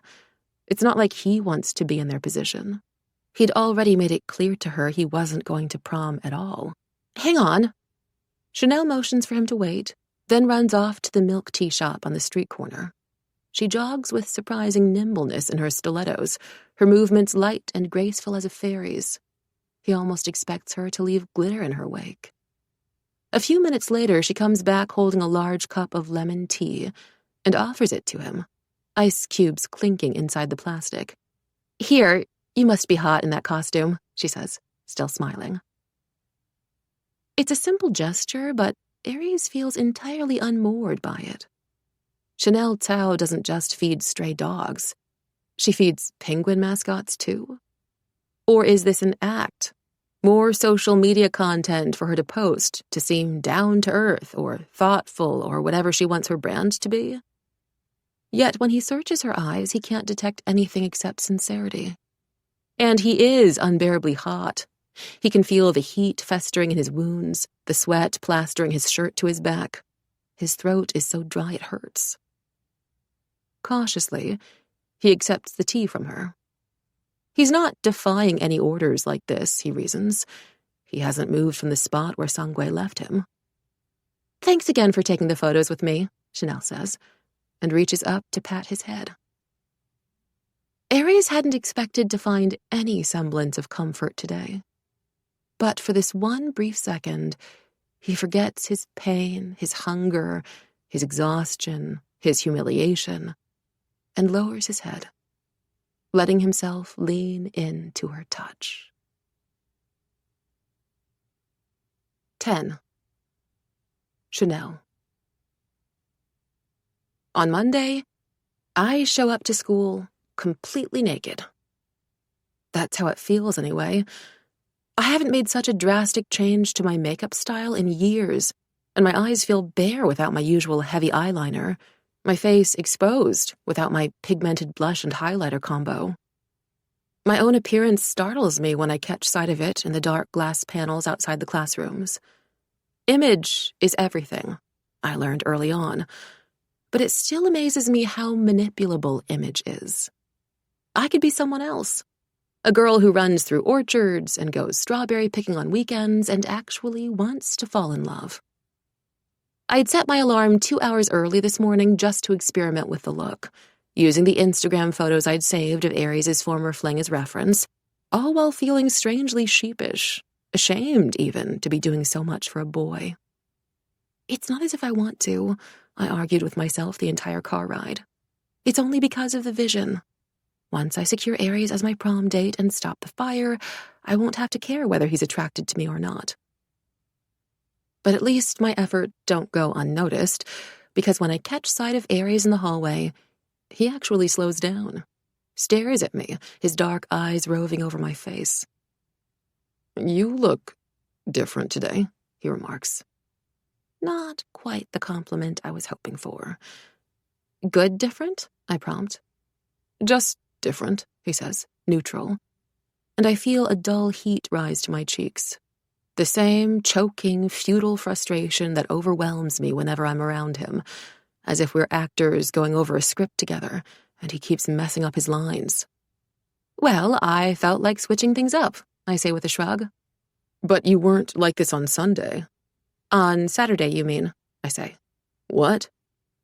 He frowns, like I'm the one who's mixed the dates up, then seems to remember something. "Right, Saturday. 2 days ago." Which is how long you've left me on red, I think bitterly inside my head. Nobody leaves me on red this long. No one. Even Eric Park, who I met only once at a Bulgari gala dinner and has been touring the world with his K-pop group, never takes any longer than 3 hours to reply to my messages. The sheer nerve of this boy. As if he can sense the direction of my thoughts, he reaches into his pocket and pulls out my bracelet. "I found this," he tells me. "It was in my bag." I don't take it right away. Instead, I glance around, making sure enough people are passing by to witness this moment before saying loudly, "Oh, thank God. I wasn't sure if it had fallen into your bag or on the floor when I was trying on the prom dresses." Aries might not be following the script the way I want him to, but this is a show, whether he likes it or not. A performance for the girls crowding around the lockers who nudge each other and exchange raised brow glances and giggles. Good. If the rumors about me and Aries going to prom together hadn't been spreading fast enough after my Instagram story, this should do the trick. When I'd planted the bracelet in his bag, it wasn't just so I'd have an excuse to message him on WeChat later. It was also to serve as physical proof that I was with him outside of school.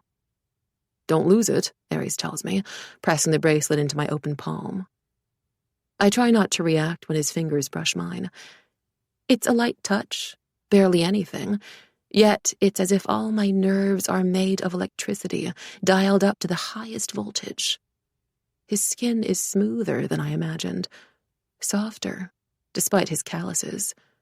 And there's a new ring on his thumb, silver, engraved with a dragon symbol, the metal a few degrees cooler than his hand.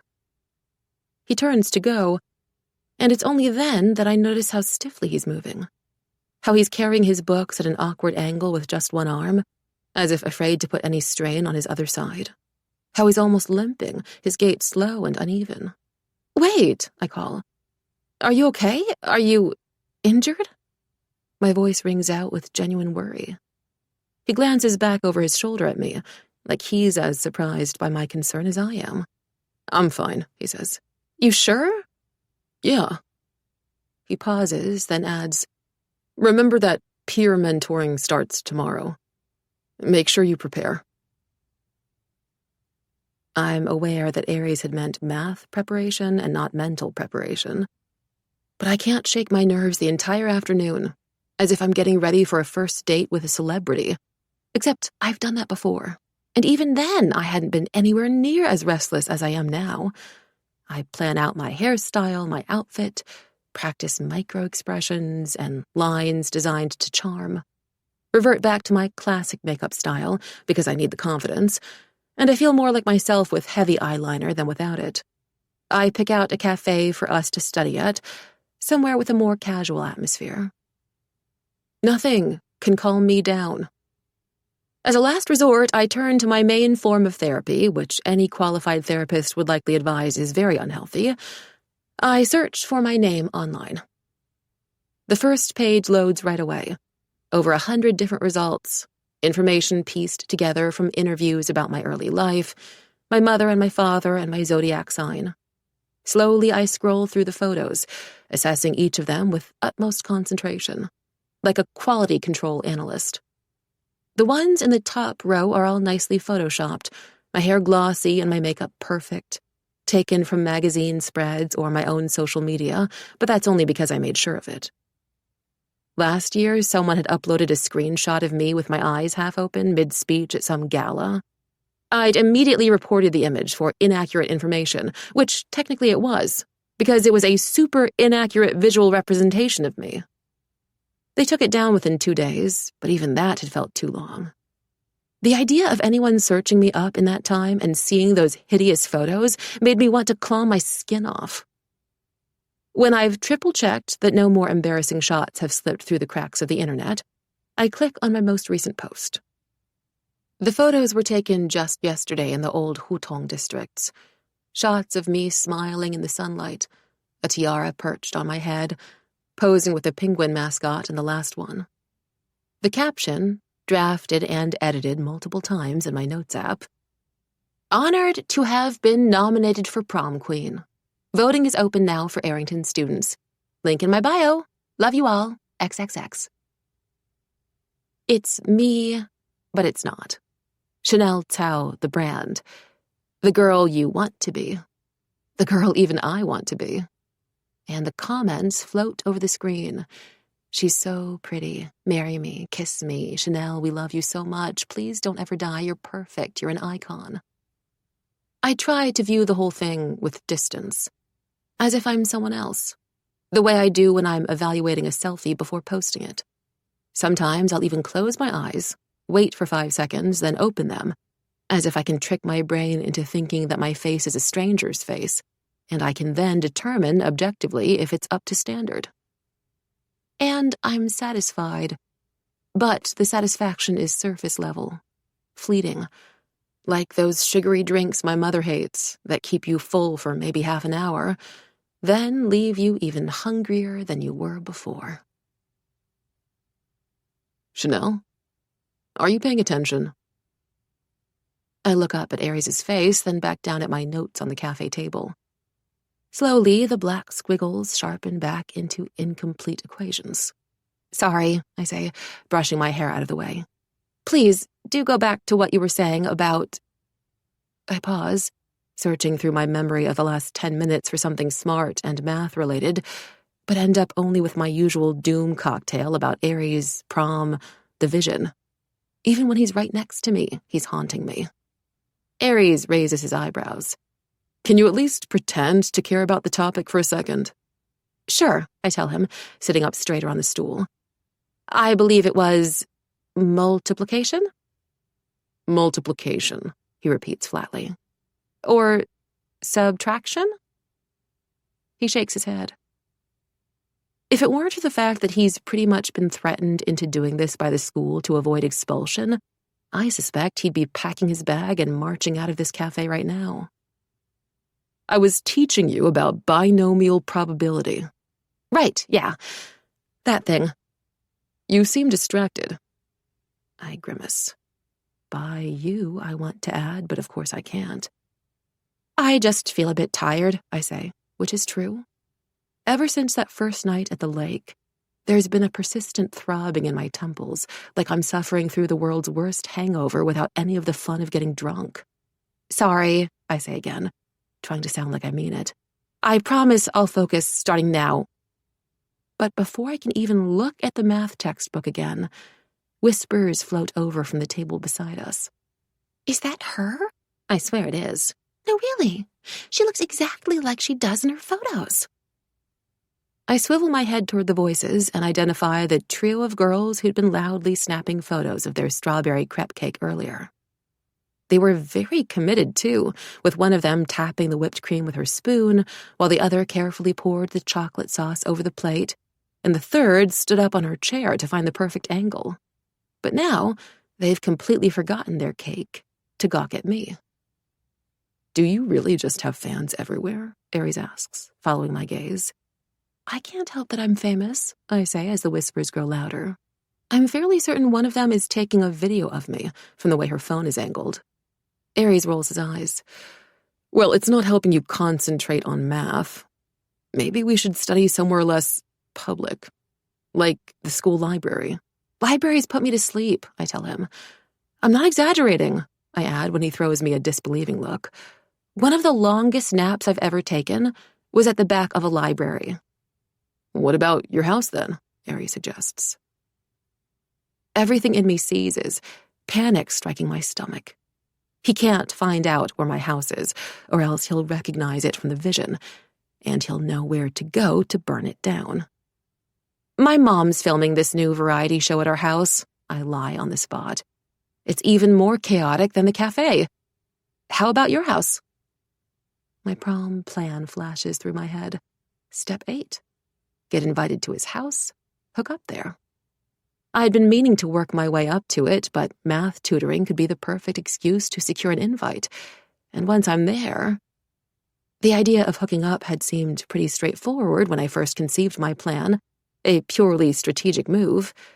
But now it sends a jolt of something hot and wild and electric up my spine, like anticipation. Aries hesitates, then checks the time on his phone. I'll let you know, he says, distracted. But I need to head off in a few minutes. Where to? Either he hasn't heard me, or he's avoiding the question on purpose. Come on, he says, tapping the notebook spread open between us. Let's try this equation one last time before I go. 11. Aries. Aries stares down at his first opponent. A man, but just barely, with weak stubble and stooped shoulders and badly dyed straw blonde hair, the black roots already starting to peek out like weeds. College-aged, if he even goes to college. Heavier than Aries is, which could be a problem, but he knows from experience that it could also mean he's slower. The man stares back, his teeth bared and yellow, his fists raised. On his thumb, he wears the same ring Aries had been given upon initiation, rusted silver, a dragon carved into the band. Last chance to place your bets, Sungwei calls out from the shadows of the cave. I'm going with the new boy, someone says. That kid? Nah. His face is a little too symmetrical, someone else remarks. This earns him an obnoxious cackle that echoes off the grimy walls. What's a symmetrical face got anything to do with it? A face like that hasn't been messed up enough. Means he hasn't seen enough fights, the second man speculates. Or it could mean he's never lost, the first one points out. Well, I never lose my bets, the man retorts. Yeah, right. You lost just the other night. Jeers and laughter sound around Ares. More voices rising, arguing, calling out names, mixing with the loud rattle of mahjong tiles from the floor above. Ares keeps his eyes straight ahead. As his opponent lowers himself into starting position, he wonders briefly, what brought the man through Beijing's outer city, into the twisted alleys, down the steep steps, here tonight? What kind of favor he wants from Lonka, if it's hard cash, or a job, or if there's someone he needs to find, like Ares. But he doesn't let himself wonder any more than that. He doesn't want to know whether the man standing before him has a mother waiting for him at home with a bowl of steaming beef noodles, or whether he's struggling under the weight of hospital bills for his little sister's surgery. He doesn't want to know anything that might make him hesitate to shove the man onto cold concrete and split his skin open, because even a second's hesitation could mean losing, and he can't lose. A bell rings to his left. Ares breathes in, steels himself, and charges. From the very beginning, he's on the offensive. Always punch first. Old advice from his boxing coach, though he hasn't attended a proper boxing lesson in a while now. Doesn't have time for them anymore, and doesn't care for official competitions and prizes. Nothing compares to what the Fight Club can give him if he wins. His first punch lands with a solid, satisfying crack, and he immediately chases it with another punch to the stomach. If he can just keep punching, keep going no matter how wounded he is, keep drawing blood without giving his opponent a second to recover, he can win. He can separate his brain from his body, step outside himself for the duration of the match. It's not him in the fighting ring. That's what he tells himself. It's not his fist driving itself into the man's face. It's not his knuckles splitting open yet again upon impact. It's not his blood filling his mouth with rust when the man punches back. He's above it all. He's only distantly aware of his arms moving, though it's as disconnected from him as a video game character on a screen. Like Street Fighter, that was Luke's favorite game. Luke would always race to it at the arcade, and every time he lost, he would beg for another match, and Ares would humor him, emptying all the tokens in his pockets. Water, the man curses, doubling over as Ares knees him bluntly in the stomach. He shoves his opponent to the ground, pinning him down by the neck, trying not to feel the blood pulsing underneath his nails, the muscles straining around the man's throat as he gasps. A countdown begins. 3, the crowd chants. 2, 1. And finally, Ares comes back to his own body, to the pain throbbing in several different places, his own labored breathing. He wipes the sweat trickling down his jaw and stands up, even as a sudden wave of exhaustion threatens to sweep him off his feet. From the corner of the room, Sungwei steps out, fully tatted arms crossed over his chest.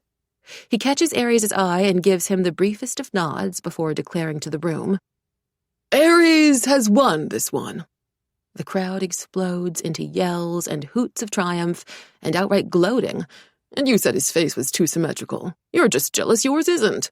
And as dirty money is passed from hand to hand, Ares staggers off alone. In the dingy back room, he slumps onto the bench and mechanically inspects his wounds, the way you might inspect a car for faulty parts. A sharp prickling in his left arm rudely calls for his attention. He identifies a gash the length of his thumb. Sighs. Reaches into his pocket for some tissue, then dabs at his own blood. He clenches his teeth around a hiss, knowing that any noise from him would reach the ears of the men outside, and it would only invite ridicule rather than pity. His pain means nothing to them, to anyone. His own father wouldn't care if he saw him this way, though that would require him actually visiting Aries, which hasn't happened in over a year. Their only form of communication these days is through his father's monthly bank transfers. 100,000 yuan each time. More than enough to cover his school fees and his groceries. He shouldn't complain. The door creaks open, and Sungwei ambles his way inside, whistling some old opera tune. His expression remains indifferent when he sees Aries bleeding. "That was decent for a first match," he says in his chain smoker's rasp. "Thanks," Aries mutters. He doesn't feel like talking, but he also knows better than to ignore the man who'd let him join the cave. His new membership here is his only connection to Longge, and his little brother by extension, and he can't mess things up. It's this connection that he's planning on using to approach Longge at the nightclub tomorrow, just like he'd glimpsed in the vision. Maybe, if Longge sees the ring on his finger, the dragon symbol marking his loyalty, he'll be willing to hear Aries out. Aries knows that until he's crowned victor and secures his favor, Longge is unlikely to reunite him with his brother. But if he could just get a new photo of Luke, a 1-minute phone call, any updates about Luke at all. "Just 4 more matches to go," Sungwei says, leaning one shoulder against the wall. "Next one is in 3 nights. Make sure you win." Before the fight tonight, Aries had overheard whispers that Sungwei had been involved in some kind of elaborate kidnapping scheme gone wrong, under the orders of a big director at Longfeng Oil. The details were brief. This clearly wasn't fresh gossip, but he gathered that the mission had left Sungwei with nothing, or else the man wouldn't be here. Nobody would be here if they had a better option. The whole place reeked of resentment, of jaded people who had been slighted or lied to, and now had to resort to wronging others to make up for it. "I will," Aries says, holding the man's gaze. "I'll win it. I'll win the round after that, too." "Let's not get too cocky now," Sungwei says, rubbing a speck of dust off his gloves. Aries has never seen Sungwei without his black gloves, and he's starting to suspect that they're artificially attached to his body, or maybe even a part of him. He imagines Sungwei combing his dyed orange hair every morning with those stupid gloves on, or washing a bowl of grapes, or brushing his teeth. He imagines Sungwei climbing out of the womb with the gloves plastered to his tiny fingers, the doctor's shock and confusion as they tried explaining the phenomenon to Sungwei's family. "Is something funny?" Sungwei asks, his eyes narrowing. Aries presses his lips together. "No, better not be." Sungwei glances down at the floor, where Aries' blood has splashed across the cement in 3 dark drops, glistening like wet ink. "Oh, and wipe that up before you leave. The floor's dirty enough already." Aries walks home alone. It should only take 10 minutes, but his injuries are slowing him down, and as the adrenaline from the fight seeps out of his bloodstream and the night breeze stings like salt on all his open cuts, he can feel the panic kicking in. Not that the panic is ever really gone. It just lies dormant, skirting the edges of his thoughts. When it's particularly bad, like tonight, it compromises his ability to breathe. He knows that technically he can't just stop breathing out of nowhere, that he has a pair of functioning lungs, that there's more than enough oxygen outside with the oak trees lining the street, the city spreading out wide around him. But then he'll think about how fast time is passing and how he might never find his brother, will never get the chance to make things right, and no matter how hard he tries to inhale, it's like the air ends up trapped in his throat. His lungs seize, drawing nothing in. He has to pause beside a traffic sign, one hand gripping the metal pole to support himself, light-headed and gasping like the man he'd almost strangled earlier.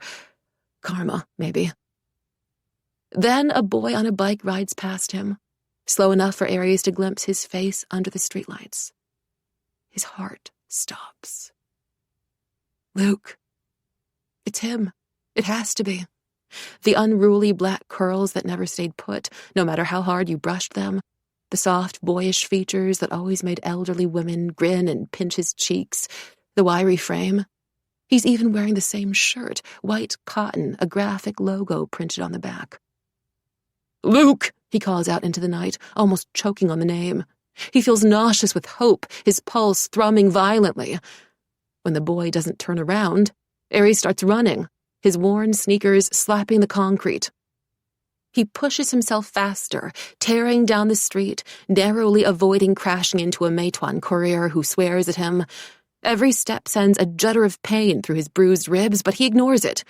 He's well trained when it comes to ignoring pain.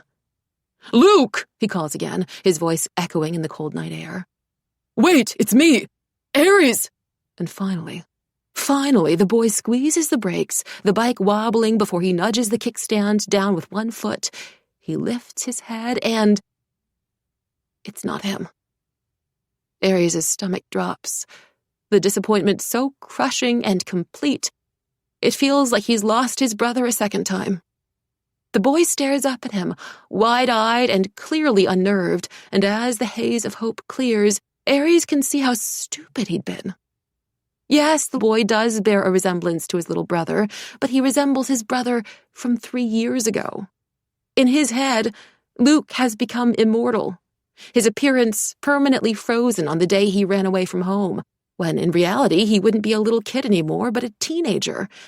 The version of Luke from the vision is older, taller, his features so hollowed out and somber that Aries almost hadn't recognized him when he'd first peered into the lake.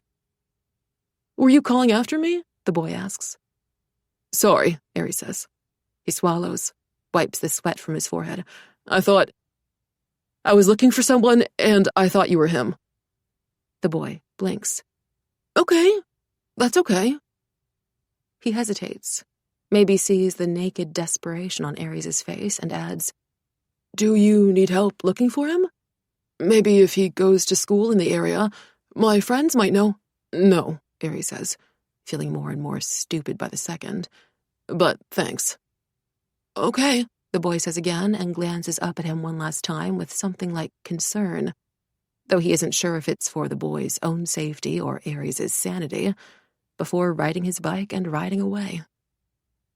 Aries stares after him for a few moments longer, his chest hollow, then slowly continues limping down the street. 12. Chanel. Do you like someone, Chanel? I lower my phone and glance up at my mother in surprise. What? She doesn't look back at me. She's too focused on her reflection as she carefully twists another lock of sleek black hair around the curling iron, the fumes of her heat protectant spray wafting out through the open bathroom door. I said, Is there a boy you like? Oh, my God, Mom, no, I say quickly. I'm not lying. I shouldn't need to lie, but my stomach does a funny little twist as Aries' name flashes through my mind. Why would you think that? You've been acting a bit odd this past week, my mother says, letting the curl fall over her ear, perfectly framing her cheekbones for whatever party or gala is happening later tonight. You changed your makeup, you keep zoning out, and you've been glued to your phone all morning. Heat rushes up my skin in a guilty flush, as if I've been caught doing something unseemly. I was only texting a friend, I say, but I'm fully lying this time. I'd been checking, in futile, embarrassing hope, to see if Aries had messaged me. Ever since he took off from our brief math tutoring session yesterday afternoon, he hasn't bothered acknowledging my existence again. Not even to like the new, carefully curated series of photos I'd posted on WeChat before breakfast. As long as it's actually just a friend, my mother says, setting the curling iron down on the counter to fluff out her curls. I've watched her get ready like this so many times, in awe every single time, wishing I could be half as beautiful, that I can predict what her next step is. Before she reaches for her perfume, I hurry over and fetch it from the cabinet for her, hoping to cut the conversation short. This one smells really nice, I tell her. Very floral. Sometimes I think it's a little too floral, she remarks. Then continues without missing a beat. If it isn't just a friend, Then you need to be very careful not to get attached, Chanel. The worst thing you can do is waste your heart and time and youth on some boy. Another funny twist low in my belly. I know. Don't get attached. It's just one of my mom's many rules for men. Rules she's laid out for me over the years. You get a man by attracting him, not by being good to him. If you're good to him, he'll only take you for granted. You can praise the things a man does, but you shouldn't praise him. Praising the services he offers will encourage him to keep doing nice things for you. Praising him will only make him cocky. He has to think that you like him, but you can't let him know you like him. If he's already confident about how you feel, he'll see no point in trying to win you over. The most fundamental rule of them all is simply don't fall in love. Because once you do, you might as well be handing over a knife and turning around defenseless, exposing all the soft, vulnerable flesh of your body for them to draw blood. I really don't like anyone, I emphasize, maybe a little too loudly, as if I'm trying to convince myself as much as my mother. But her warning blares like sirens inside my head all throughout the day as I find myself looking for Aries. He doesn't show up until the very last period, where he walks in with a pronounced limp and a cut on his lower lip. He was already injured after the weekend, but these injuries are new, which is deeply concerning. Not that I'm concerned about his well-being or anything, but it's concerning because it's suspicious. There's still so much about Aries I don't know. How he's acquiring these injuries, where he goes after school, what he wants from the vision. And if he's not going to tell me himself, I have to find out another way. So after the bell rings, when everyone's waiting for their driver to pick them up, I stop Aries outside the classroom. Hey, Aries, can I borrow your phone for a second? He lifts a brow. Why? I really need to call my driver, but my phone's dead, I tell him, holding my phone up to show him the black screen as proof. I actually have a backup phone that's fully charged in my bag and 2 power banks always at the ready for filming content, but he doesn't need to know that. Aries hesitates, then shrugs and hands his phone over. Sure. I have to be quick. While I pretend to enter my driver's phone number, angling the screen so he can't see it from where he's standing, I pull up his maps. My eyes flick through his location searches, and my pulse quickens as I land on the most recent one. Club 68 Hours. Finally, a bit of luck. Because if there's one place where I might actually have an advantage over Aries, it's my father's nightclub. 13. Aries. Aries has never been inside a nightclub before. He's sure that if he ever volunteered this information, people would treat it with suspicion, or even just straight-up disbelief. He looks like the kind of person who'd frequent this kind of place, proven by the other late teen to early 20s guys trickling through the neon-lit doors into the pounding heart of Club 68 Hours. They're all dressed the same, with their double piercings and expensive undercuts, and the glint of silver jewelry hanging from their necks, their arms around giggling girls in strapless tops and thigh-high boots. He need only hover at the periphery of any group, and he'll blend right in with them. So it's easy to follow them inside, made easier by the fact that the bouncers here clearly don't give a shit. They offer him the most cursory of glances before waving him forward. They haven't stopped anyone to check for ID, and from the bored, nearly stoned expressions on their faces, he doubts they would, unless someone were to waltz in wearing a middle school uniform. Maybe not even then. He's just spotted 2 women in tight white tops and plaid schoolgirl skirts, and he can't tell if they're actually that young or trying to look it, but nobody else appears worried about their legal ages.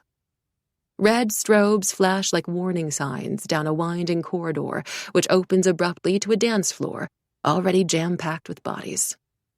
He's never been inside a nightclub before, but it almost feels like he has, because everything here looks exactly like the scene from the vision. The club name glowing neon pink above the bar counter, The posters advertising its special new Blue Lagoon cocktail available today. Cheap black sofas crowding the corners, where people are draped over the cushions, pouring drinks and playing cards and laughing at nothing. Massive screens curving upward over the walls, distorting the senses, abstract streaks of light flowing over them like lava. The painted lanterns strung above the DJ booth, the electric candles inside them offering a modern touch, something Chanel Tao might pick out from a catalog. The place reminds him of hell, although it actually could be hell. The inescapable heat, the thick smoke filling the air, the amber glow around the bar counters, the stench of stale alcohol mixed with bland cologne, the press of strangers' bodies far too close to his own. Now that he has his ring and the bruises as stamps of loyalty, this might actually work. If he can find Longue, he's out and never coming back. As he cranes his neck, scanning the dense dance floor, something sharp and hard taps his elbow. He jerks away out of instinct and sees the long acrylic nails first, encrusted with gems, then the pale fingers and an oval-shaped face, slightly greasy with makeup or sweat. Some girl he's never seen before. 帅哥, the girl says, or shouts it rather, in order to be heard over the heavy rattle of music. 过来跟我玩呀? Come hang out. No thanks, he half shouts back, already looking past her. Why? Are you here with a girlfriend? She asks. And even though he hasn't glanced back at her face, he can hear the pout in her voice. I'm busy. For some reason, she takes this rejection as encouragement to wrap her nails around his arm, pulling it too close to her, and she speaks directly into his ear, her hot, beer-tinged breath fanning his skin uncomfortably. Too busy to dance with me? He wonders if it would be rude to just shrug her arm off. I don't dance, he says.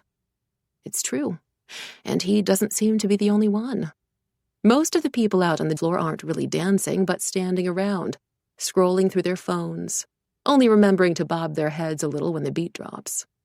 A few are playing some sort of game where they keep holding up their fingers and screaming numbers out at each other like they're in an extremely drunk math tournament. We can do other things, if you're not up to dancing, the girl says, her nails wrapping tighter and sinking into his skin like claws. He pretends he doesn't understand the suggestion. You don't come here often, do you? The girl continues, her persistence almost inspiring. I definitely remember your face. His eyes flicker to her with new interest. If she's a regular, then she might have seen Longue around before. There's this man I'm looking for, he says, cutting to the chase. Early 40s, short hair, glasses, square face. Has a scar about this big, he makes an estimate with his thumb and index finger, on his left cheek. I've heard he comes down to this club a lot. Do you know him?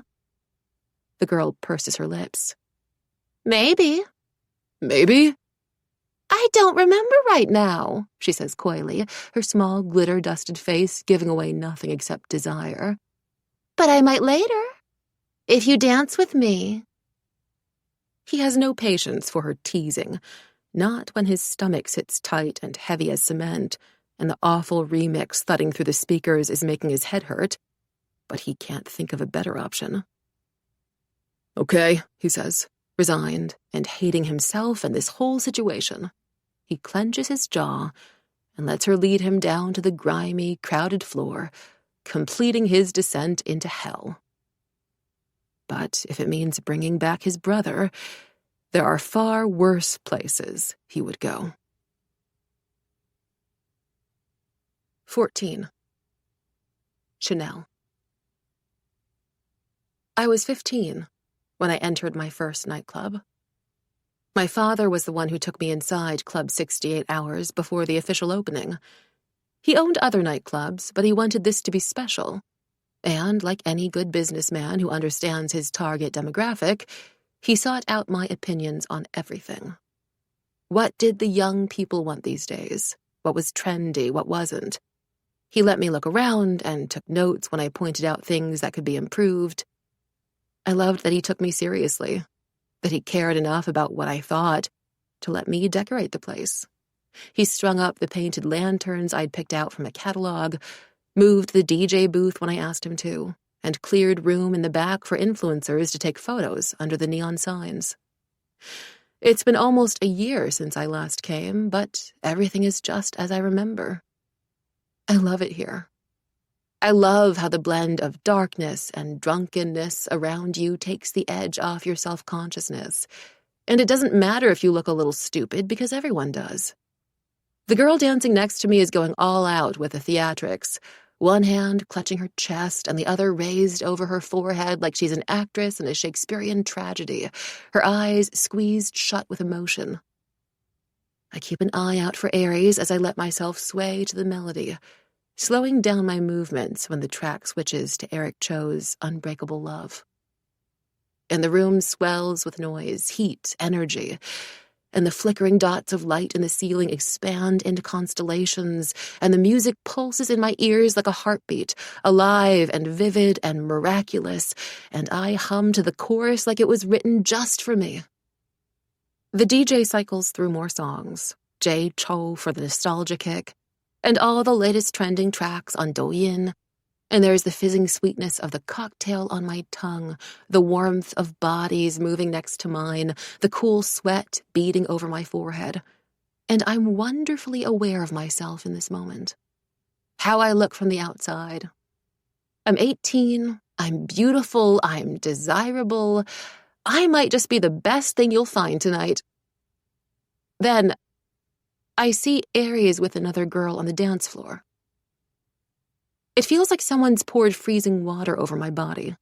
My throat tightens as I watch them together.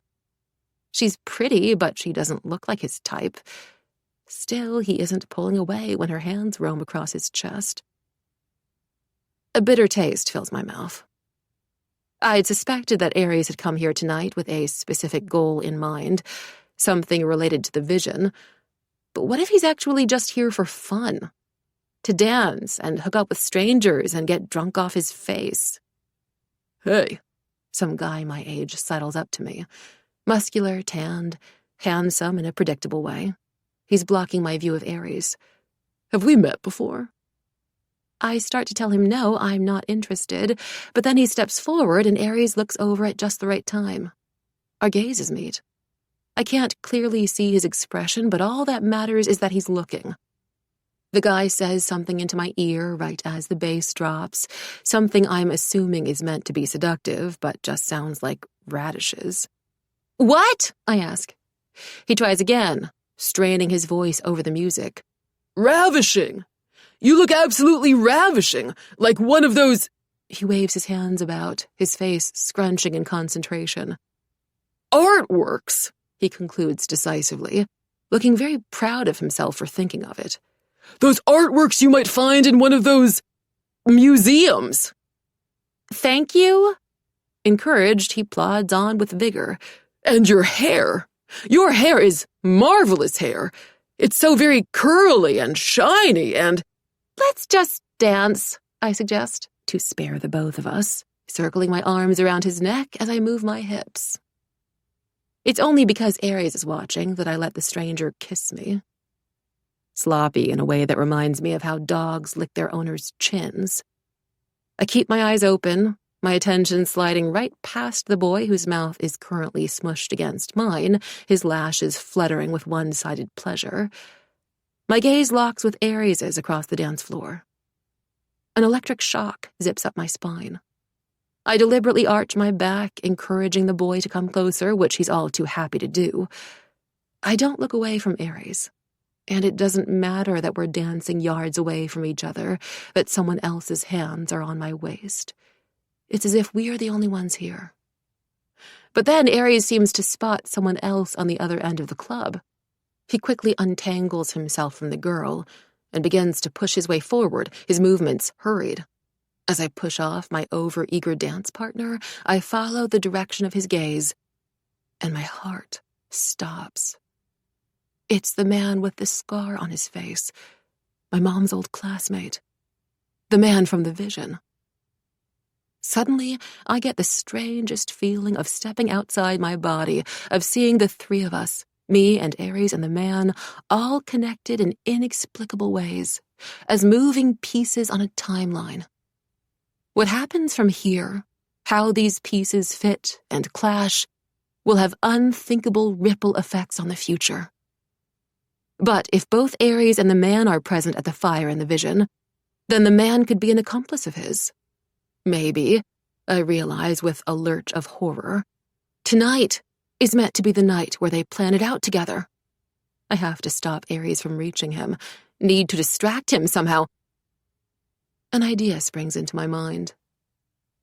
Acting drunk is a subtle, sophisticated art that, like any other art, requires practice and dedication.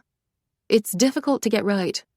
You either risk overdoing it, slurring your words too much and tripping all over the place and completely embarrassing yourself, or not doing it with enough conviction, in which case you might as well not do it at all. The first time I'd ever gotten drunk, it had been a deliberate choice, just to see what I was like. I'd made sure I was in a safe, controlled setting. At home, with nobody else around. God forbid I made a fool of myself with any eyewitnesses. I'd broken out an old bottle of my mom's Pinot Grigio from the cabinet, poured too much of it into a Swarovski toasting flute, plopped onto the couch, and downed it like it was grape soda. I recorded myself the whole time, and when I sobered up, I played it back, watching it closely, like an audition tape for a dream role. So, I know exactly how to act now.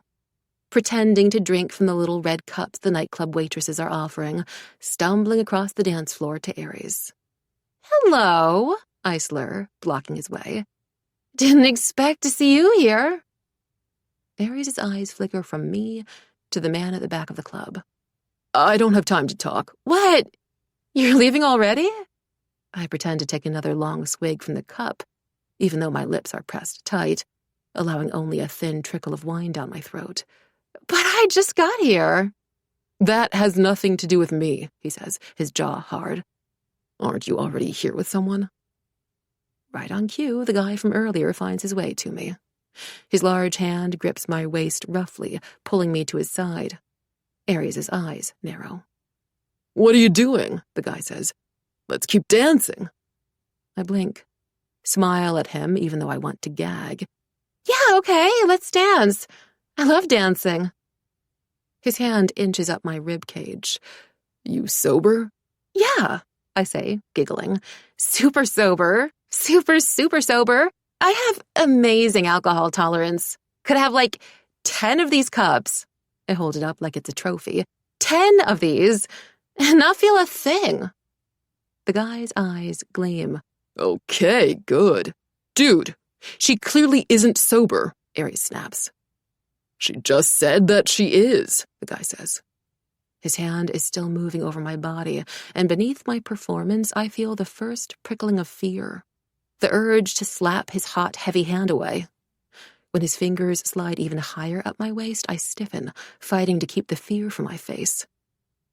Ares' eyes whip from my expression, then darken as they focus on where this man has grabbed me.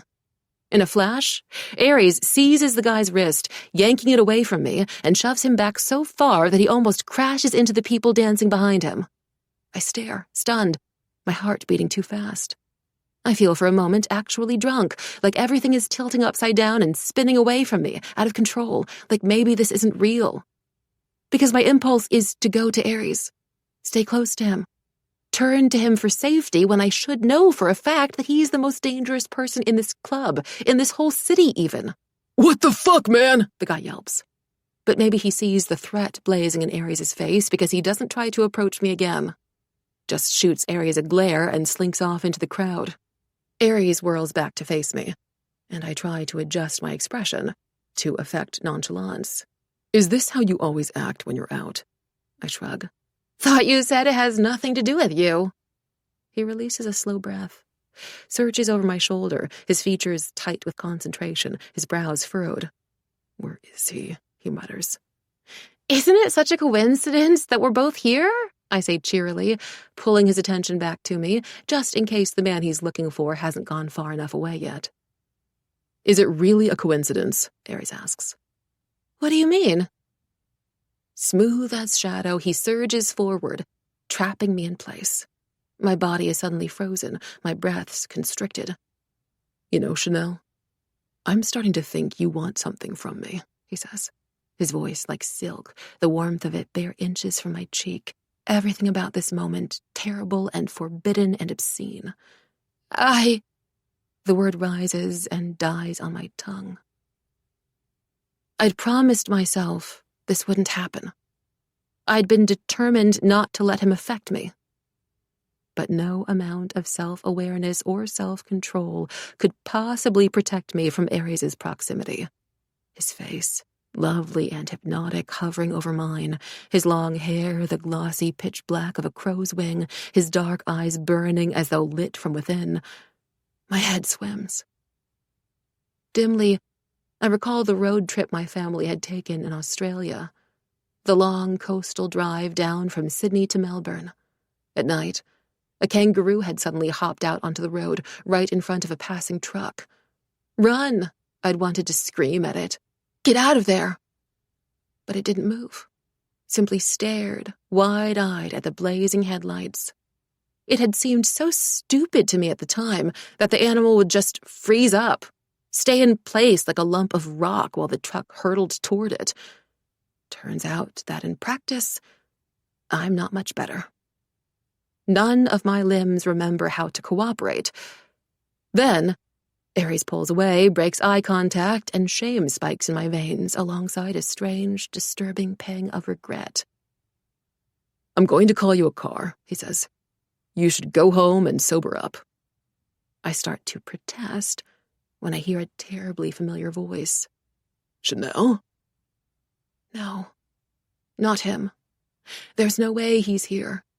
Out of all the places in a city as crowded as Beijing, out of all the nightclubs he owns, the meetings he could be attending, the overpriced restaurants he could be dining at, the business partners he could be shaking hands with, the odds were meant to be in my favor.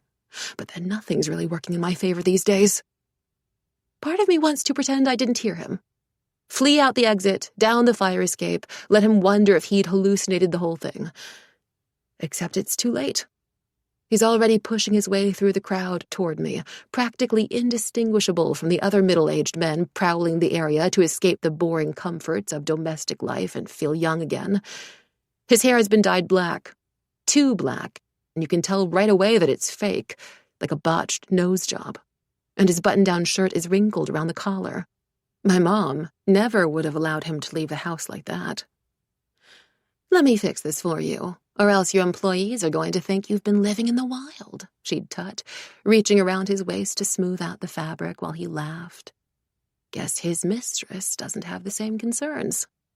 Maybe he even likes that about her. Bile bubbles in my throat. I haven't seen my father in months. The last time we were face-to-face like this, I'd screamed at him and shoved him out our living room door, and possibly thrown a purse at the wall. I regret that. Not the yelling or the throwing, because he deserved it.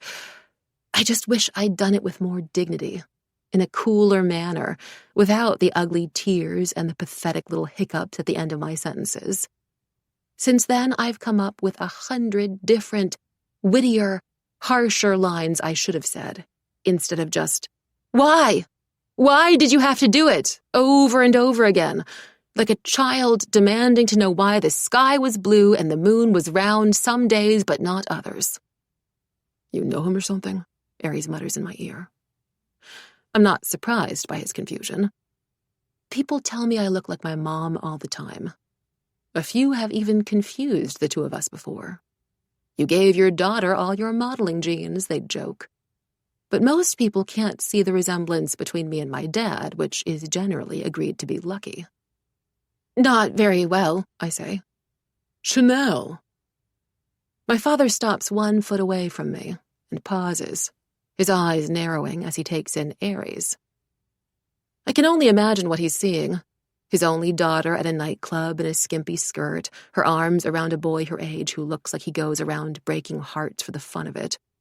A boy who looks dangerous. You shouldn't be out so late, he says at last, shouting to be heard over the music in some futile attempt at fatherly authority. "It's a school night." A school night. I almost laugh in his face. Like that's the most pressing problem here. I was just about to leave, I tell him coolly, and lean closer to Aries, stroking the back of his neck with my fingertips, my lips curving into a smile. With him, I add, unable to resist the urge to upset him. This man who ruined our family and now has the audacity to act like he cares if I'm not in bed by curfew. Aries stiffens, too surprised to push me away. His gaze darts from me to my father, back to my face. Please just go along with it, I urge silently, letting the desperation show in my expression. I'll pay for this later, I'm sure, but as far as he knows, I'm drunk out of my mind, so I can't be entirely blamed for how I'm acting. "And who is he?" my father demands, frowning at Aries. "Does he go to your school?" Maybe, I say with a shrug. Maybe he's my boyfriend. Maybe he's just some random guy I met at this club 10 minutes ago who I really, really like. Who knows? My father's frown deepens, and a blue vein surfaces just above his temple. "Be careful, Chanel. Guys like that, he might take advantage of you." Or I might take advantage of him. I wrap both my arms around Aries' neck, draping myself over him like a satin cloak, my lips mere inches from the sharp line of his jaw. I can smell his cologne, a scent I'd previously associated with smoke, but now reminds me more of burnt caramel. A pleasant scent that briefly masks the sweaty odor of bodies from the dance floor and the bitter tang of booze. For a second, I forget I'm even acting, and inhale again without thinking, nuzzling up to him. "Are you drunk?" my father chokes out, his complexion visibly pale, even under the flashing lights. But he doesn't seem as pissed off as I'd hoped. He looks more worried than anything, which sends a new wave of nausea sloshing through my stomach. If he were really worried about me, he could have thought twice before ruining our family. "This is not okay. You need to call your mother and go home right now." Yeah, I cut in loudly, sliding my hand down the planes of Aries' chest. I already told you I'm leaving. Come on, I tell Aries, without meeting my father's eyes. Let's head over to your apartment. I don't mean to glance back over my shoulder, but I can't help it. And in that brief moment of weakness, I see two versions of my father at once, like one image superimposed over another. There's the man who held my hand on the first day of kindergarten and taught me how to swim, and the man who left my mom sobbing on the kitchen floor, who's proven that nobody, no matter how much you love them, can be trusted not to hurt you. The before and the after. Then I twist around and head out the exit, vowing silently that this was the last time I would ever let myself look back. It's a little easier to breathe once we're outside. I wrap my coat around myself, drawing the cool air into my lungs while Aries opens his phone to request a Didi. The moon hangs in the black, wind-whipped sky, and the Yintai Center Tower rises up on the horizon, glowing like a lighthouse from a cliff peak, guiding late-night stragglers home. If I listen hard, I can still hear the music thumping inside the nightclub. "What's your address?" Aries asks. I'm about to tell him when I remember I can never let him see my house. My stomach heaves at how close I'd been to ruining my own plans. A split second of carelessness, and my life could be destroyed. Number 5, Xiangjiao Huayuan, I tell him. It's technically my house, but it's one of my mom's investment properties, located 15 minutes away from where I actually live. Aries types the address in. "Should be here in 3 minutes, he says, glancing down at his phone, then up the near-empty street. Thanks, I say, remembering to slur my words. Headlights blaze through the dark as the Didi approaches. It's one of those 7-seat, extra comfort electric cars people usually hail on the company dollar. And even though it's a small thing, my chest twinges at the thought of Aries taking care to select the most luxurious ride possible for me. He helps me into the leather back seat, holding one hand up over the door frame so I don't bump my head, his other hand steadying my waist. When I'm all settled, he reaches over me, the muscles in his arms flexing as he grabs the seatbelt and tugs it across my body, strapping me in. I wasn't expecting him to be so gentle, so patient. An unexpected shot of emotion blazes down my throat like whiskey. I swallow, overcome by the strange urge to cry. It's not even sadness, exactly, just a feeling. I feel so much right now that I'm terrified it'll all leak out of me and there'll be nothing left. Which is my excuse for why I seize his wrist when he slides into the seat next to me. He stiffens in surprise, but he doesn't pull his wrist away. He just lets me hold on to him, like how a child might hold a stuffed toy tighter to their chest after waking from a nightmare. So, that was your dad, he says after a moment. Unfortunately, I mutter. Right. I was looking at him and wondering to myself, who does this guy think he is? Walking around like he owns this place. He shakes his head. Who could have guessed that he actually owns the place? Despite myself, I cough out a small laugh. Yeah, who could have guessed? As the car speeds down the road, I briefly squeeze my eyes shut. You must think I'm a total bitch, talking to my own dad like that. I'm sure you have your reasons, he says. When I open my eyes, I'm surprised to find that Aries looks sincere. It unlocks something inside me, loosens my lips. Sometimes I want to forgive him. I really do. But then I'll feel so guilty for even thinking about forgiving him, like I'm betraying my mom or something. I just feel shitty either way. Did he, Aries says carefully. I don't want to assume, but he cheated, yeah. Found out just last semester, I say. And realize as I do that he's the first person I've told about it since Alice. And that had been half an accident, since Alice had already found out on her own. I meant to be keeping the divorce a secret, but maybe I had more to drink than I recall, or maybe there's something strangely addicting about holding Aries' full attention for once. The way he's watching me, like he really cares what I say next, because I can't seem to shut up. And obviously, before that, he did everything he could to hide the evidence of the whole affair and make up all these lies. But you know what? The funny thing is, he didn't even need to go into all the trouble because my mom was doing all the lying for him. She lied to herself better than he ever could. I lean my heavy head back against the leather, woozy and mildly nauseous. If he returned home late, she'd accept the vaguest explanation that he'd been held up at a meeting. If he was drunk off his face for the third time in a week, she'd simply excuse it as him doing whatever he needed to bond with clients, and she'd say, "Look how hard your dad's working to make money. He doesn't even like drinking that much." She assumed that all his friends were guys, and he never corrected her. She ignored the lipstick stains on his shirt and believed him when he said that the perfume on his skin was actually the new air diffuser at the office. She said nothing when he supposedly had to travel to Hangzhou on a business trip again, even if he'd just gotten back from there. In my head, I can see myself like someone on a TV screen, sitting down with my mom to deliver the news. "I know it hurts to hear," I'd told her softly, reaching for her bony hand, covering the 18-karat diamond ring that had been featured in multiple women's magazines, widely shared and salivated over on the internet.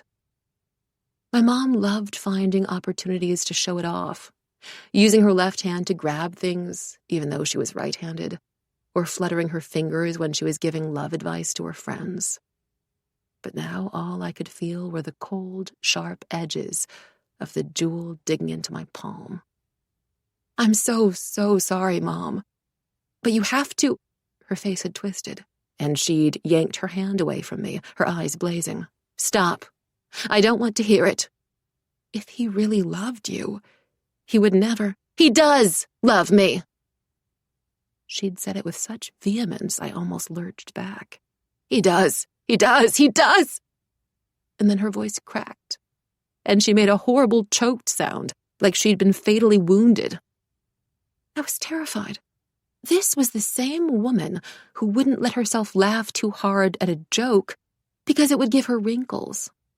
The woman who had found a poisonous spider on her shirt while filming a variety show in Australia and still managed to keep her cool, knowing the cameras were on her. "Mom," I tried to say, "Mom, it's okay. We don't need him. You've got me." "I wish you'd never told me," she sobbed. "Why did you have to tell me? It could have worked out. I could have been happy and kept loving him." "Why would you want that?" I asked, genuinely confused. "You don't understand," she said, rocking back and forth. "You don't." And that was when it hit me. You could have everything. You could be a literal supermodel with perfect proportions and lips that are always glossy. You could be sweet and generous and the kind of girl who bakes banana bread on weekends and smiles at babies and prams.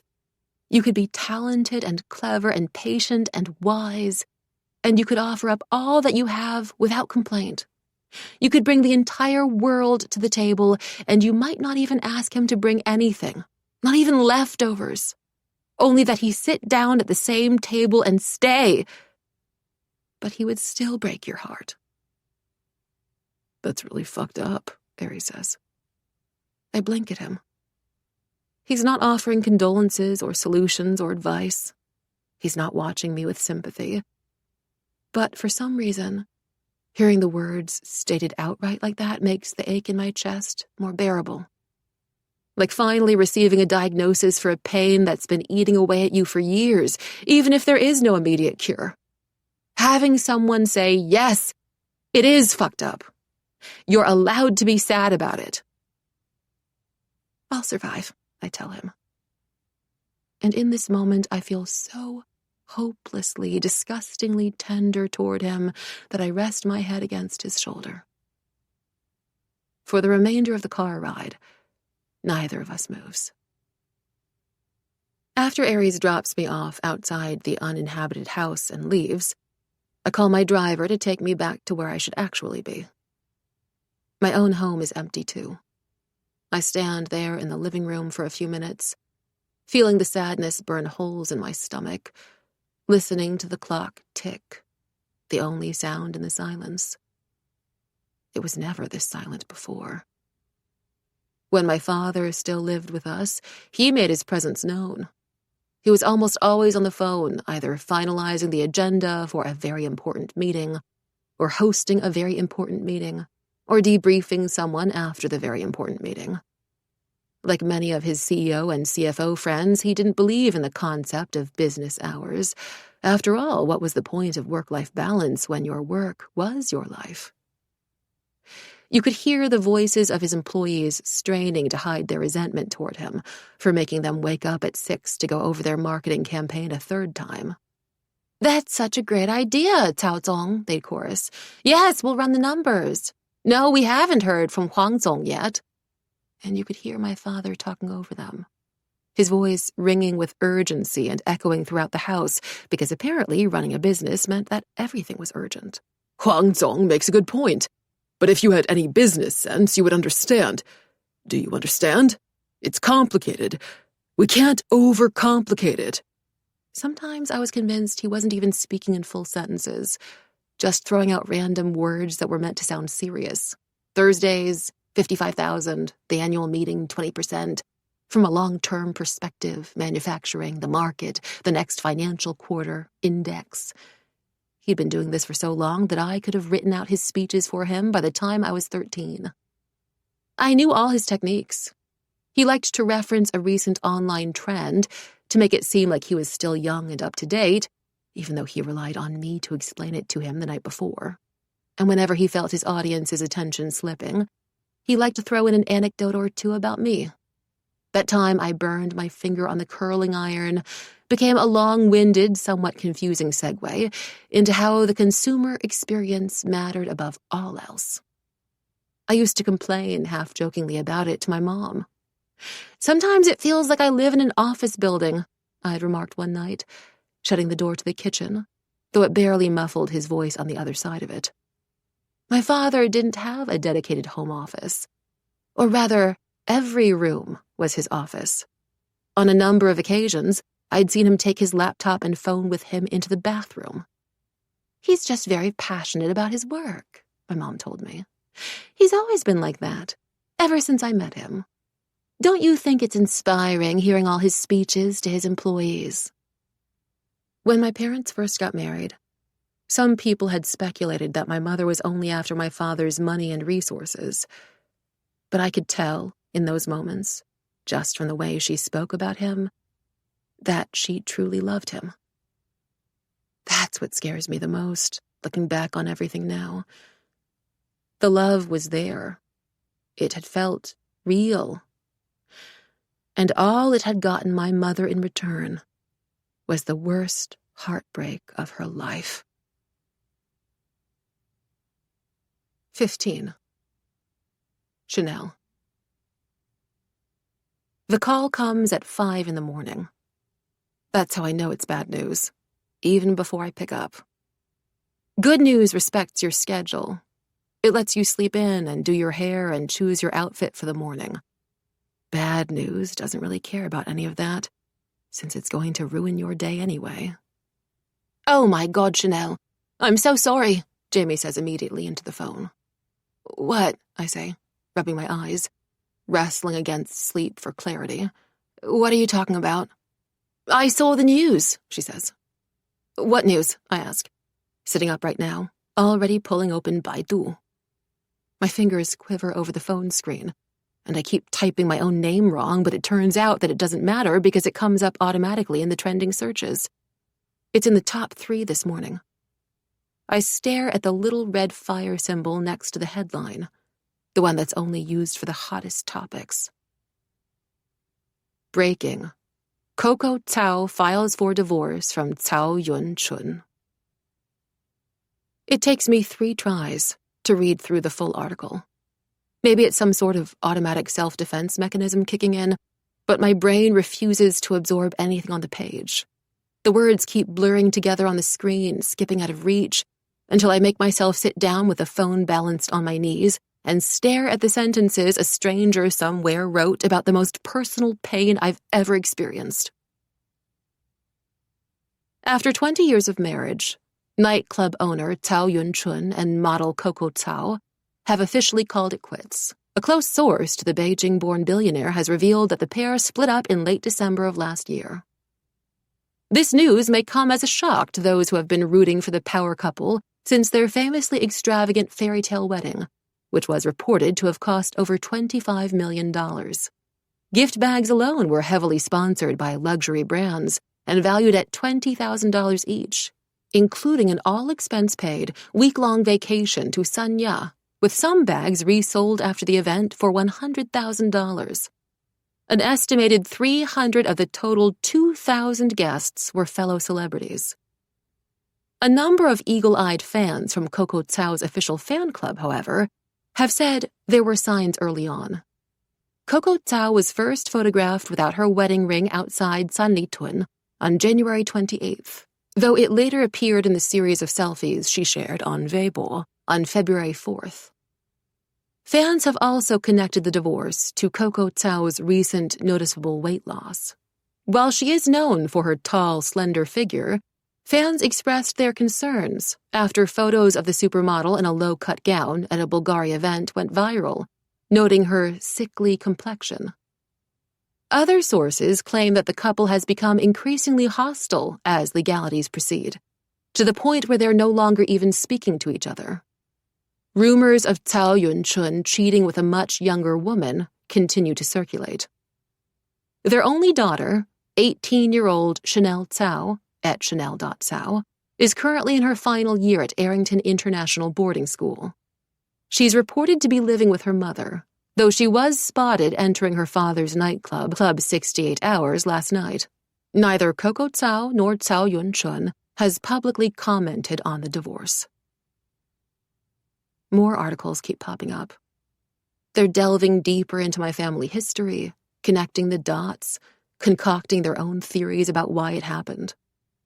My parents' marriage is now a museum with a full tour and free entry. My childhood photos have now become the face of the great, tragic divorce. I slam my phone down on the bed, my blood pounding in my ears. The timing feels too close to be a coincidence. Had someone spotted me at the club last night? Had they witnessed my fight with my father? Is that why they're leaking the story now? Or could it be some kind of extreme effort to sabotage my prom queen campaign? If so, it's working. At school, the news has clearly made its way around already. People still say hi, but there are 100 unspoken questions tucked into that single word. Questions I know they're all dying to find out. Is the news true? How long was your father cheating on your mom? When did you first realize? From all the pitying glances I'm getting, you'd think somebody in my immediate family had died in a freak accident. But underneath their pity, I can sense their glee, too. Finally, proof that my life isn't so blessed, that I'm not so absurdly outrageously lucky, that I don't get to have everything. They'll go to bed and remind themselves that yes, I might be enjoying the nice cars and the luxury handbags and the TV appearances, but do they really want to be me, knowing my dad cheated on my mom with someone closer to my age than hers? It's a blow to my reputation, and I don't know how I'm supposed to recover from this. I can feel my vision of myself as prom queen, perfect, beautiful, admired, starting to disintegrate at the edges, slipping further and further out of reach. Even if the fated fire hasn't happened yet, my life seems to be going up in flames already. Maybe my prime is already over. The way every actor or singer must have a peak and inevitable subsequent downfall. Maybe my life will never be as good as it once was. There's a hot, prickling sensation in the back of my eyes, and I'm blinking fast to make it go away when Vanessa Liu stops me in the hall. We're the kind of friendly where we beam and wave at each other and stop to compliment each other's hair or complain about our classes, but we would never actually hang out together on weekends. She's staring at me now, sympathy swimming all over her face as she clasps my hand. "How are you holding up?" she asks. I remind my lips how to smile. "Oh, I'm fine," I tell her. "No, really. It must be so hard." She keeps this up for a while, with her spoken poetry-style emphasis on random words, as if everything suddenly becomes profound when your parents' divorce is splashed all over the news. "Are you all right? Do you need anything? Because if you do, I'm here for you. You can talk to me at any time." "Thanks, girl. That's super sweet of you, but I am fine." "Really?" I add in the same tone she used. "I just can't believe it," she says, apparently still not done with this conversation. "I'm shocked. I'm so shocked. Were you shocked? I mean, did you know?" I'm trying to figure out a quick escape when someone taps my shoulder. I twist around, braced for another half-friend to pry into my life under the guise of concern, but instead I find myself staring up at Aries. He holds my gaze for a beat, his lips slightly parted, his head cocked as if to assess something. And all at once, everything from last night rushes back to me. The confessions I'd made in the darkness of the car, the way I'd nuzzled against him. He had been so patient and gentle with me, and I'd been so grateful for it that I had let my guard fall. But now, in broad daylight, regret burns sour in my throat like a nasty hangover. Could he have been the one to leak the story? Can you help me with something? Aries asks. Vanessa's brows shoot up with a new sort of curiosity. I don't think Aries has asked anyone at school for help before. On any other day, I would be thrilled by this. The fact that he's the one seeking me out. Proof of progress, a rare sign that he's interested in me. But I hesitate and eye him warily, my mind still combing through all the information I'd slipped to him yesterday, trying to connect it with the article, to calculate the chances that he's the culprit. "Okay," I say at last. He leads me away from the countless pairs of eyes, down the corridor, and into an empty Chinese classroom. The door clicks shut behind him, and he stops under the display of crimson paper fans we'd folded for the spring festival. I drop into the teacher's chair and cross my ankles to keep myself from fidgeting. I can't believe it's still morning. It feels like a decade has passed since I woke up. Chanel, Aries starts to say. Are you... Did you leak the story? I blurt out. He had been walking toward me, but he comes to an abrupt halt, his eyes widening with confusion, then surprise, before hardening. I realize at once that I've asked the wrong question. Made a fatal mistake. Why would I do that? He asks, visibly affronted. I don't know. I swallow the lump in my throat. Even though the windows have been left ajar, the classroom feels too hot, too stuffy. To embarrass me? To ruin my reputation? To make money off the story? Because you don't like me? With every word that comes out of my mouth, the muscle in his jaw winds tighter and tighter until he takes a step back, shaking his head.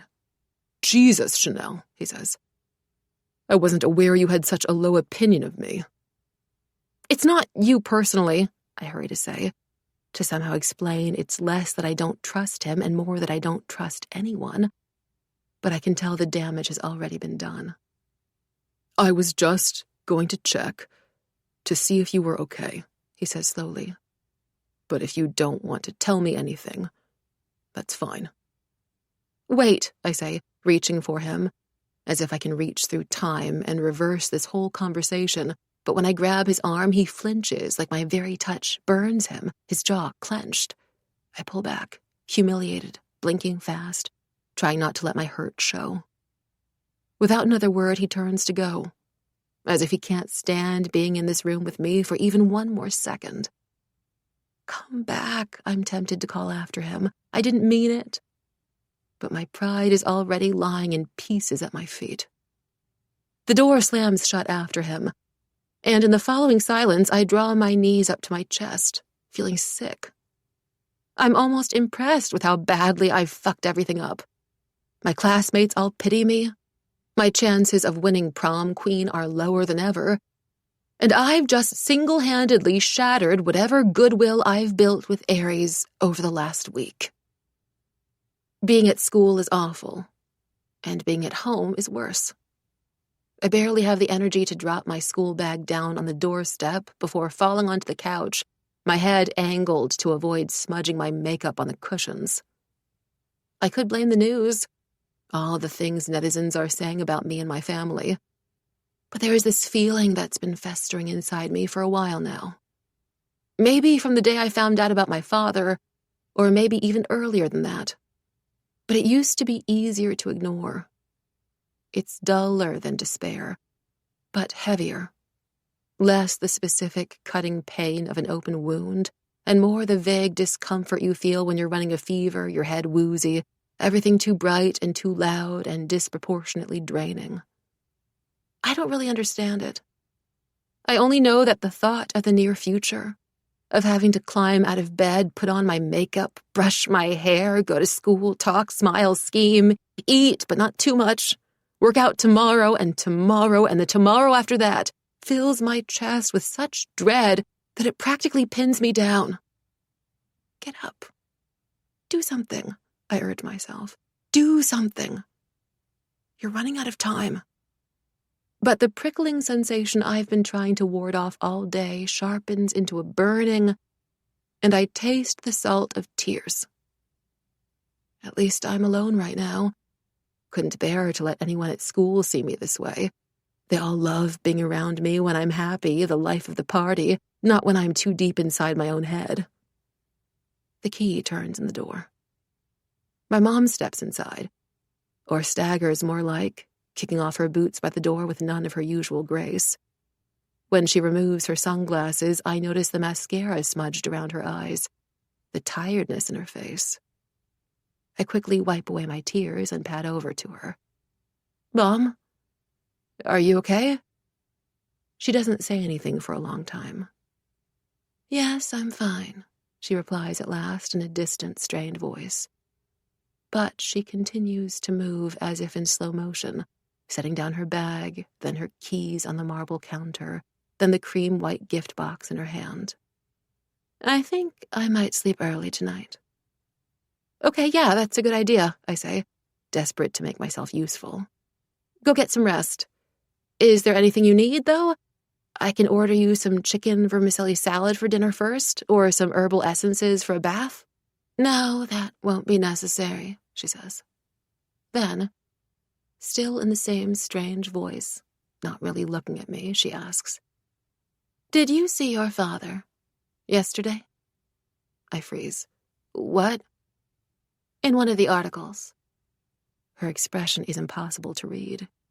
It said you went to his club last night, and he was present. I'm a little surprised, that's all.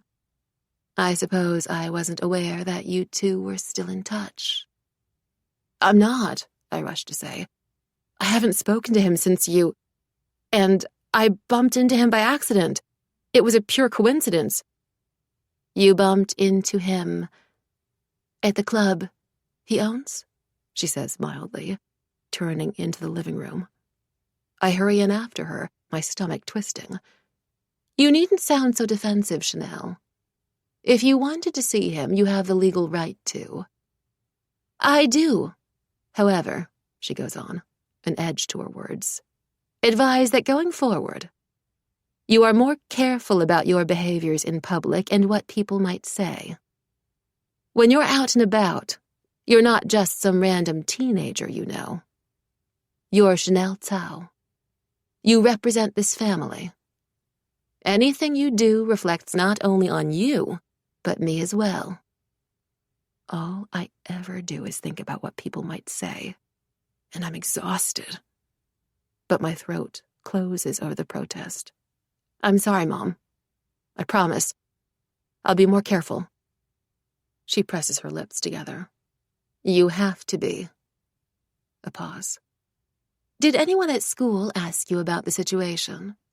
You didn't say anything, did you? You can't trust them. Any of them. Not even your friends. Who knows which one of them will go blabbing to the press? I didn't, I say. Really? She nods, but I know she isn't satisfied. She never is. I'm going to shower, she says, walking away. I hurry to clean up after her, storing her boots away, straightening out her coat and hanging it properly so it won't be wrinkled tomorrow. Then I pick up the gift box, some kind of care package. All of my mom's favorite face masks and lip products and teas are inside it, with a printed-out message tucked inside the wrapping paper. I'm about to store it away when I glimpse the sender's name, and my heart stops. Dear Coco, I've been meaning to get in touch for a while. I was very sorry to hear the news about your marriage, and I sincerely hope you're doing okay. Please be kind to yourself, and do let me know if you'd ever like to catch up. This is my new number, 136-1043-9745. Kindest regards from your old friend, Longue. The sensation of pressure building inside my head, my chest, the buzz of dread, like standing alone on a shore, helpless, watching the tsunami come in, the sheer force and scale of it infinitely greater than I am. It feels absurd to even try to stop it, but then I hear the creak of the bathroom door from the other room, the hissing of the shower curtain being drawn, the spray of water. If I don't do anything, my mom will be... Can't even think it. I have to act, now. Trembling while the shower is running at full blast, loud enough to muffle my voice, I call Henry. He picks up immediately. I was just about to call you, he says. I would have done so sooner, but I've been in meetings with my father the entire day. No, that's fine. I'm barely aware of myself talking. I keep staring at the name written on the card, the skin on my face numb. I was looking into drowning out the article about your parents from the trending searches on Weibo, he continues. And this might be one of the things I appreciate most about Henry Lee. He's not the kind to offer empty words of reassurance. He offers practical solutions. How long would that take? I ask. Well, here is the thing. He pauses, and I hear the frown in his voice when he says, confused. Strangely enough, Someone's drowned out the top results already. Like there was another scandal? I ask. No, he says firmly.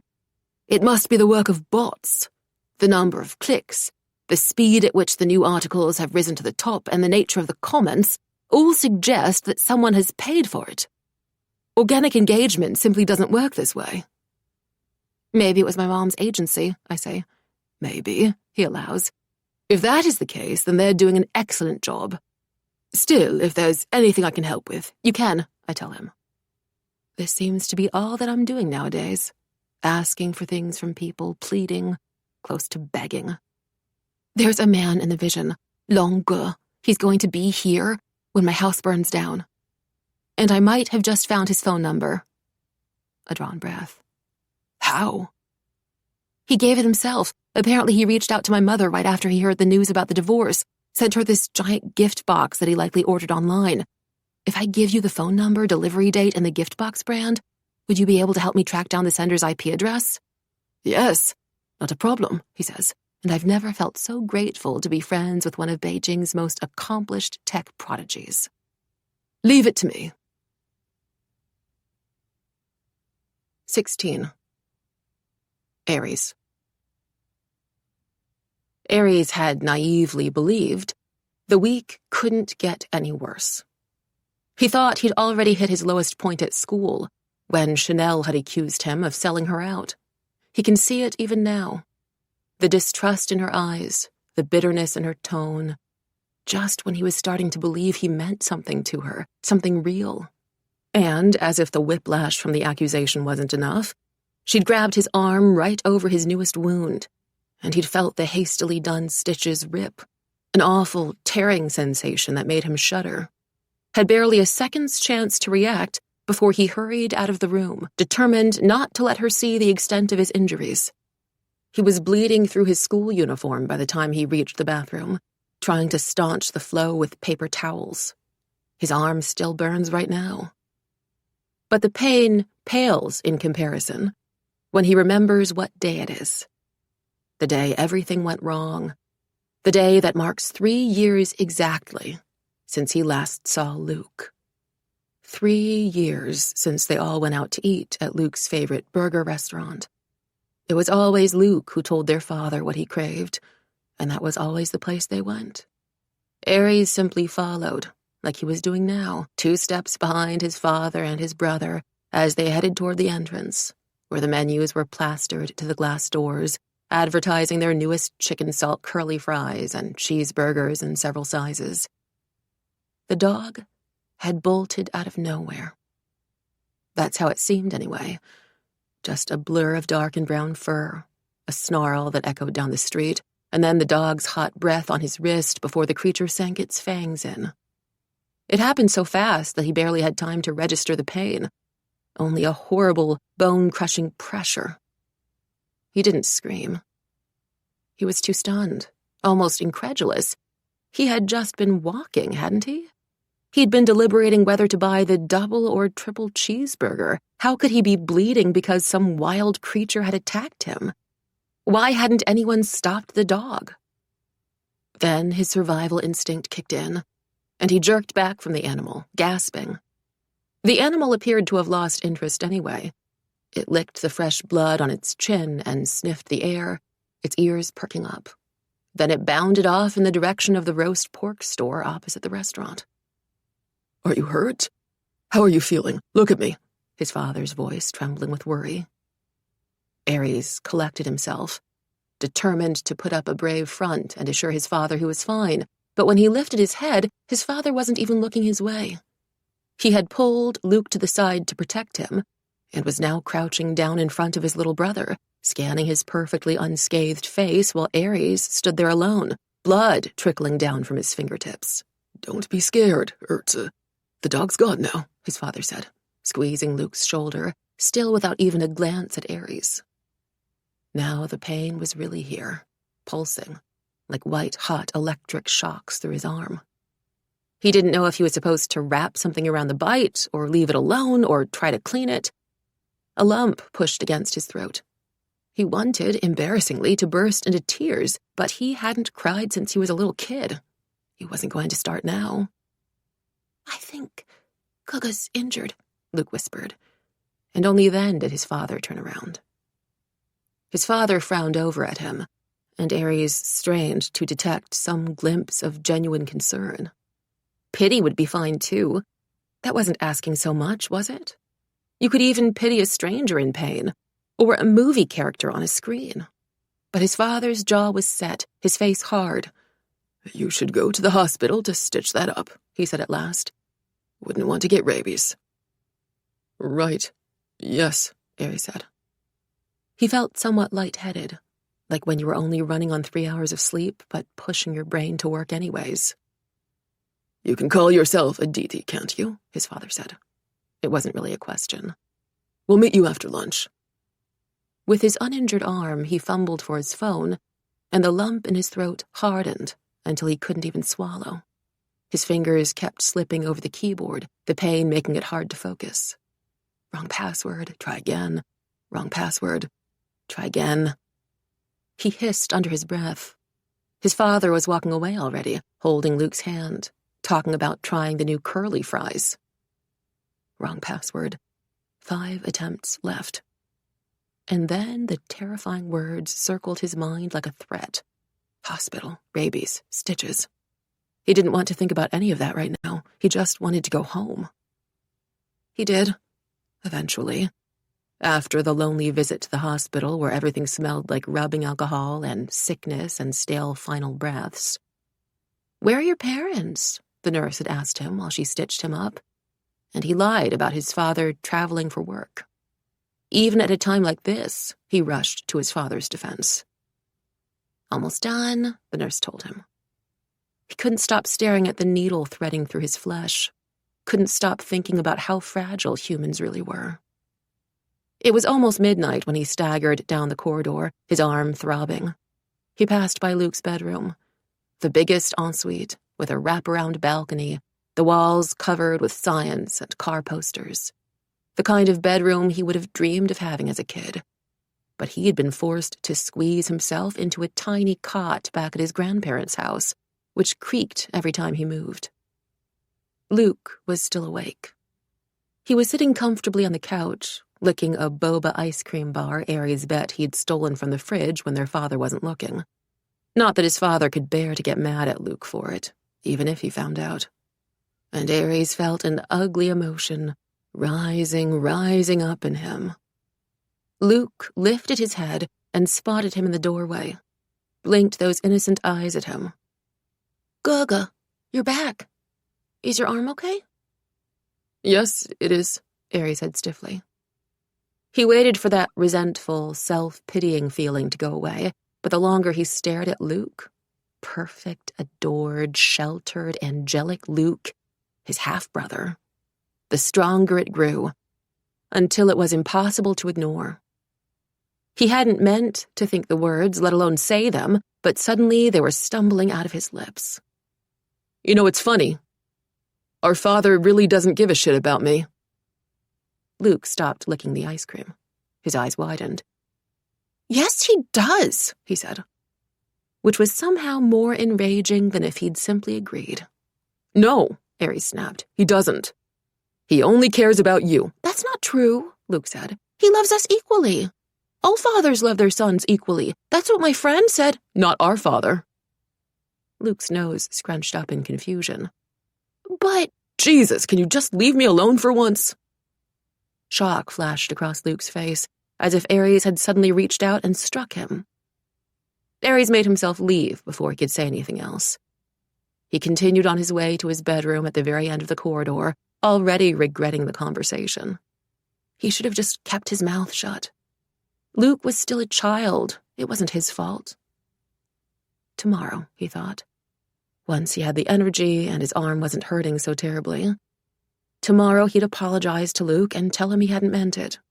He'd make blueberry pancakes and draw a smiley face in maple syrup the way Luke liked it, as compensation. And he'd take Luke to the arcade to play Street Fighter, and things between them would be okay. But the next morning, Luke was gone. 17. Chanel.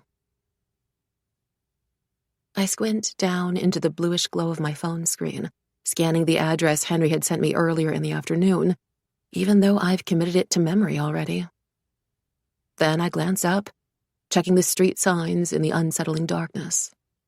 It's quiet except for the sound of my own ballet flats, chosen for discretion over fashion. Wherever this place is, it's so isolated that there aren't even any lights to illuminate the way. Nobody else around to rescue me or even witness it if I were attacked and screamed for help. I try to shake the thought away, even as the back of my neck prickles with foreboding, the night air uncomfortably cold against my skin. Be careful, Henry had texted. Don't do anything impulsive. Got it, LOL, stop worrying so much, I'd replied. It'll aid you. Nothing impulsive. Because this isn't an impulsive decision, it's a necessary one. To save my mom. To find out what Longa's deal is. I stop outside a rusted door, marked faintly with what looks like graffiti spray. The symbol of a dragon. Another glance at the address, then I draw in a deep breath and push the door open. The first thing I hear is the clattering of mahjong tiles, mixed with voices from below. I move as lightly as I can, my flats padding down the stone steps, noticing as I do that they're stained with something dark red. Something that resembles blood. A chill shudders through me, but I don't turn back around. The next set of doors open up to a fight ring. For a moment, all I can do is stare. There's a crowd already gathered in the cavernous, dimly lit room, the same kind of crowd you might find lurking around populated tourist areas, waiting to pick pockets and scam you for everything you have. Then I spot the boy stepping into the ring and my heart freezes in my chest. It's Ares. He's here, somehow, standing just a few feet apart from a man twice his size. A bell rings, and the man lunges at Ares like a wild animal. Before I can properly react, can even process the fact that Ares is here, at the same place Longa had sent the gift box from, Ares darts out of the way, swift on his feet, and shoves the man from behind. The man stumbles to his knees, and Ares closes in immediately, grabbing the collar of his shirt to hold him there while he strikes at his ribs. The man grunts, squirming free long enough to aim a swing at Ares. Misses. Tries again.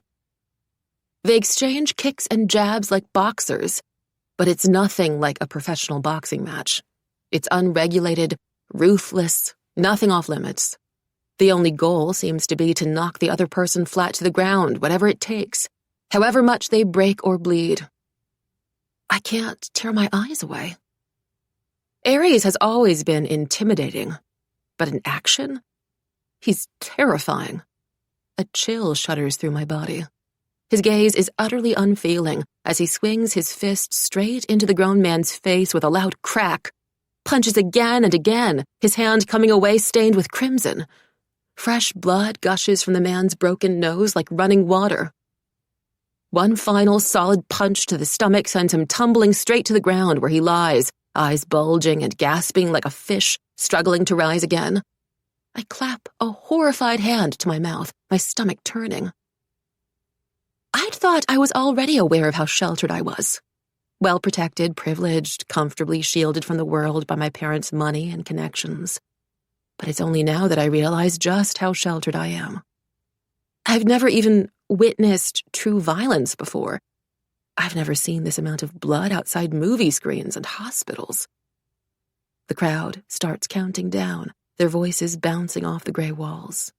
5, 4, 3. Ares looms over the man, both his fists still raised, ready to attack should his opponent crawl back onto his feet again. But he doesn't need to worry about that. The man seems to have given up, his limbs splayed over the concrete, his eyes shuddering closed. 2. So this is what Ares has been doing. This is why he's been showing up to school with new scrapes and bruises. It feels like a missing puzzle piece, slotting into place, but it's still not enough for me to construct the full picture. 1. Half the crowd erupts into cheers, while the others shout out in protest. But all their faces are flushed, bright with bloodlust. As the man is dragged off to the side, Leaving a trail of red behind him, the spectators turn to each other and start chattering excitedly. I catch the words, winning streak and sure bet, but none of it makes any sense. My gaze slides back to Ares, who remains standing at the center of it all, alert and erect, his breathing barely labored. Even though he's just won, there's no trace of pleasure or triumph in his expression, only a kind of grim satisfaction, the look of someone on the verge of completing an almost impossible task. I don't understand it, don't know why he's here, but now I'm more certain than ever that it's connected to Longue. Everything is connected to Longue. Before Ares can spot me, I step back, slipping into the shadows of a narrow corridor. There must be more clues, information I can find. I make my way carefully down until I reach the end, where there are only 2 rooms, storage to my left and to my right, a door marked with the same dragon symbol. My fingers close around the doorknob, but it won't budge. Locked, as I'd anticipated. I slide one of the bobby pins out of my hair and bend it carefully into a pick, sticking the end into the lock. I work as fast as I can, listening for footsteps, my heart slamming in my chest as I wriggle the pin, trying to find the right angle, until I hear a soft click. And just like that, I'm in. The room looks like the world's most depressing office. Windowless, a single standard desk and chair, no decorations whatsoever. I work my way through the drawers, sliding each one open, not even sure what I'm looking for. I rifle through bound folders, contracts, sheaves of statistics, hundreds of documents for what seems like dozens of different companies, until I come across my mom's face. I suck in a sharp, horrified breath. My pulse is beating so loud in my ears that I'm terrified it'll give me away, that it'll echo all the way down the corridor and those men will hear it and come running. Trembling, I pick up the photo of my mom from the bottom drawer. She's smiling in full glamour, her already gorgeous face edited to look flawless. I vaguely remember seeing it before. It's from an old campaign for a perfume ad taken years ago. But it's not the only photo of her. The entire drawer appears to be some kind of secret shrine dedicated to my mom. Newspaper clippings extracted from over the decades, magazine covers, paparazzi shots of my mom crossing the street in Shanghai, waiting at the airport, sipping a lemon water outside a cafe I recognize, lounging on a beach with a shawl draped over her body to prevent any unwanted tanning, the camera zooming in so far you can see the sunscreen smudged on her nose. A torn page from what might have been a textbook or yearbook, my mom's handwriting curling over it. Have a good holiday, Longue. I hope we're in the same class again next year. An old hair tie, a single origami star, not even folded very well, one of the corners dented, and letters. The first few written on yellowing essay sheets, the type teachers hand out at school, with the gridded lines starting to fade, the more recent ones written on glossy letterhead paper. But they all begin the same way. Dear Coco, dear Coco. Coco. I used to hate studying before school, used to dread coming to school at all. But ever since the teachers put us in the same revision group, I find myself excited to wake up. Have you ever stared at someone and wondered how it's possible that the universe could be so kind to them? To give them not only extraordinary beauty, but also such a warm personality, a lovely laugh, effortless charm. I get this funny feeling in the pit of my stomach every time I think of you. Forgive me if this comes across as overly forward, but your existence lends meaning to mine, which I can only take to be a miracle, as I'd always thought of the world as a cruel, inherently meaningless place. I wanted to extend my congratulations on your first runway walk. It comes as no surprise whatsoever that you've made it in the modeling world. Do you still remember me? I know it's been years, but I can't stop thinking about you. Sometimes I find myself revisiting the route I took to school. You only walked with me that one time to help carry my books while I was limping, but it was, truth be told, the best day of my life. I honestly wouldn't have minded if my ankle had remained twisted. just to give me an excuse to walk home beside you. Thank you for the wedding invitation. I hope you'll forgive me for being unable to attend. I can't stand it anymore. You're too good for him. I'm sorry, but you are. He doesn't deserve you. He's never deserved you. But right now, you're also too good for me. I understand that. Give me 3 years, Coco, and I promise I'll be good enough. I'll provide you with everything he does and so much more. If he buys you a mansion, I'll buy you 2, with a hedge maze and a tea room like you always wanted. If he buys you a luxury handbag, I'll buy you the whole brand. If he flies you out in business class, I'll fly you out on a private jet. I'll make the entire city bow down to you. I have to stop breathing to breathe. A hot, tingling feeling spreads through my scalp, like there are invisible insects crawling all over me. Longa. My mom. Of course, she's had her share of admirers, men consumed by their love for her, sick in the head with it. Like that stalker who'd broken into our holiday house in Sanya last summer and was sitting right there on our couch when we came in. Or the one who had gotten a photo of my mom's face tattooed on his back. But this level of obsession is unlike anything I've seen before. Xiaomei, did you get lost on your way to the nail salon or something? I startle and hurriedly drop the letters back into the drawer before I spin around, coming face to face with 2 leering men. I take in their bruised knuckles, their rough features and week-old stubbles, and instinctively reach into my purse, my heart pounding. Still, I make myself smile at them, try to keep my cool. I was just waiting for a friend. Ah, you got a friend here? One of the men laughs and steps forward. He's 3 heads taller than I am, perfectly blocking the doorway. We can also be friends. My clammy fingers close around the glass of my perfume bottle. No thanks, I say mildly. My friend might get jealous, you see. I'll wait for him outside. But the man only steps closer. He smells like the train station, like cigarettes and ramen powder and unwashed clothes. Why don't you stay a bit longer? That's fine, I say as firmly as I can. He acts as if he hasn't heard me. He looks me up and down in a way that's as familiar as it is nauseating. Then he reaches for me, and I pull out the perfume bottle and spray it wildly, my eyes squeezed shut, knowing I've aimed in the right place only when I hear his grunt of pain. I open my eyes to find him doubled over, clawing at his face and coughing. But his friend is still standing, and his eyes narrow at me. That wasn't very nice, he says. I hold my perfume up like a gun and press down again, but nothing happens. I try one more time, my throat tight with desperation, my fingers trembling so hard that I almost drop the perfume bottle. Shit, the nozzle is jammed. All my thoughts are lost in the sound of my own scream as the man corners me, seizing me by the wrist. I try to squirm away, but it's futile. I don't stand a chance, and he knows this. He yanks me to his side with such callous force that I fear he's dislocated a bone, and I've never been so terrified, never been so mad at myself for getting into this situation in the first place, and I'm so fucking screwed.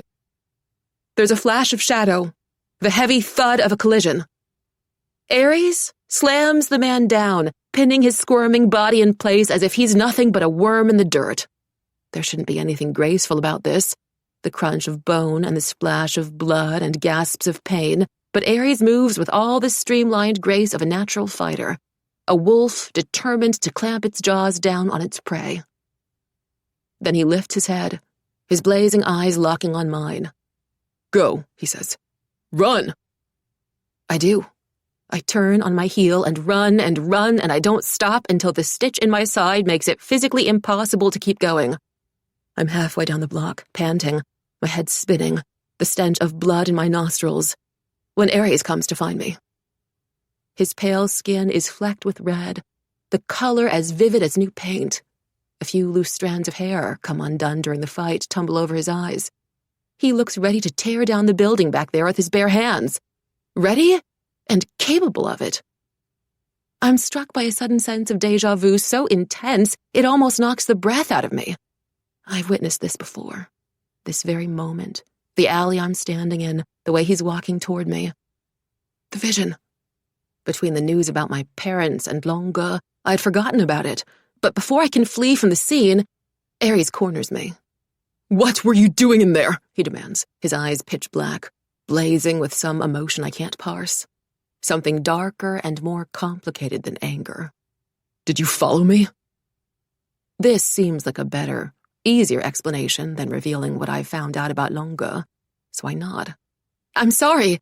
I was just curious." "What were you thinking? Do you know how dangerous that was? Do you know what would have happened if I hadn't come in time, if they had—" He cuts himself off, breathing fast.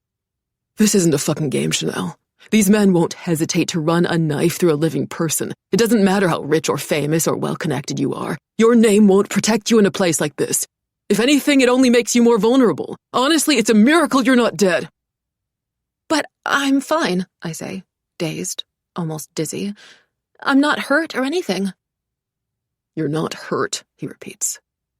Without another word, he moves so fast that I gasp, reaching for my arm. But despite the rage simmering through his frame, the knife's edge of his words, his grip is surprisingly gentle as he lifts my arm up, turning it over.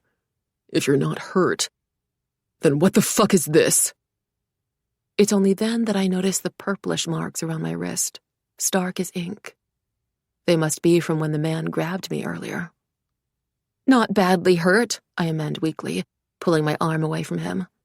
The new bruises have already started to throb, but I barely even register the pain. It feels like the sky and ground have been reversed, like everything's upside down. In the vision, I would have sworn that Ares was the one who'd hurt me. But then the vision had never shown him attacking me, only the bruises on my wrist, the anger on his face. So has the vision changed? Because I've managed to actually change Ares' feelings toward me? Or had I simply interpreted the vision wrong in the first place? "Really?" He stares at me long and hard. A drop of blood trickles down his neck, staining his shirt collar, but he doesn't seem to notice it, or maybe he doesn't care. "You should be more worried about yourself," I tell him. "Who said I was worried about you?" he says flatly. I'm almost tempted to roll my eyes. "Okay, then, you should only be worried about yourself. Let's go get you cleaned up. Where's your house?" "I don't need you to—" "I'm actually not offering, I'm asking." "I'll call the car now," I say, holding out my phone for him to enter his address, which he does, albeit reluctantly, jaw clenched. "Oh, and Ares?" "What?" "Thank you," I whisper. His face softens, and even with all that blood on his cheeks, the immediate change it makes is stunning. Like watching ice thaw in a sudden blaze of heat. I flick the light switch on inside Ares' apartment, illuminating an almost empty living room. There are only the bare necessities, a muted gray couch, a single dining table with 2 side chairs. No houseplants or decorations or pictures in frames. I've been inside hotel rooms that felt homier than this. After I help Ares down onto the couch, I head over to the kitchen, find a towel hanging over the dishwasher, and wet it under the tap. Then I pass it wordlessly to him. "Do I look too scary like this?" he asks, his mouth curving with grim amusement.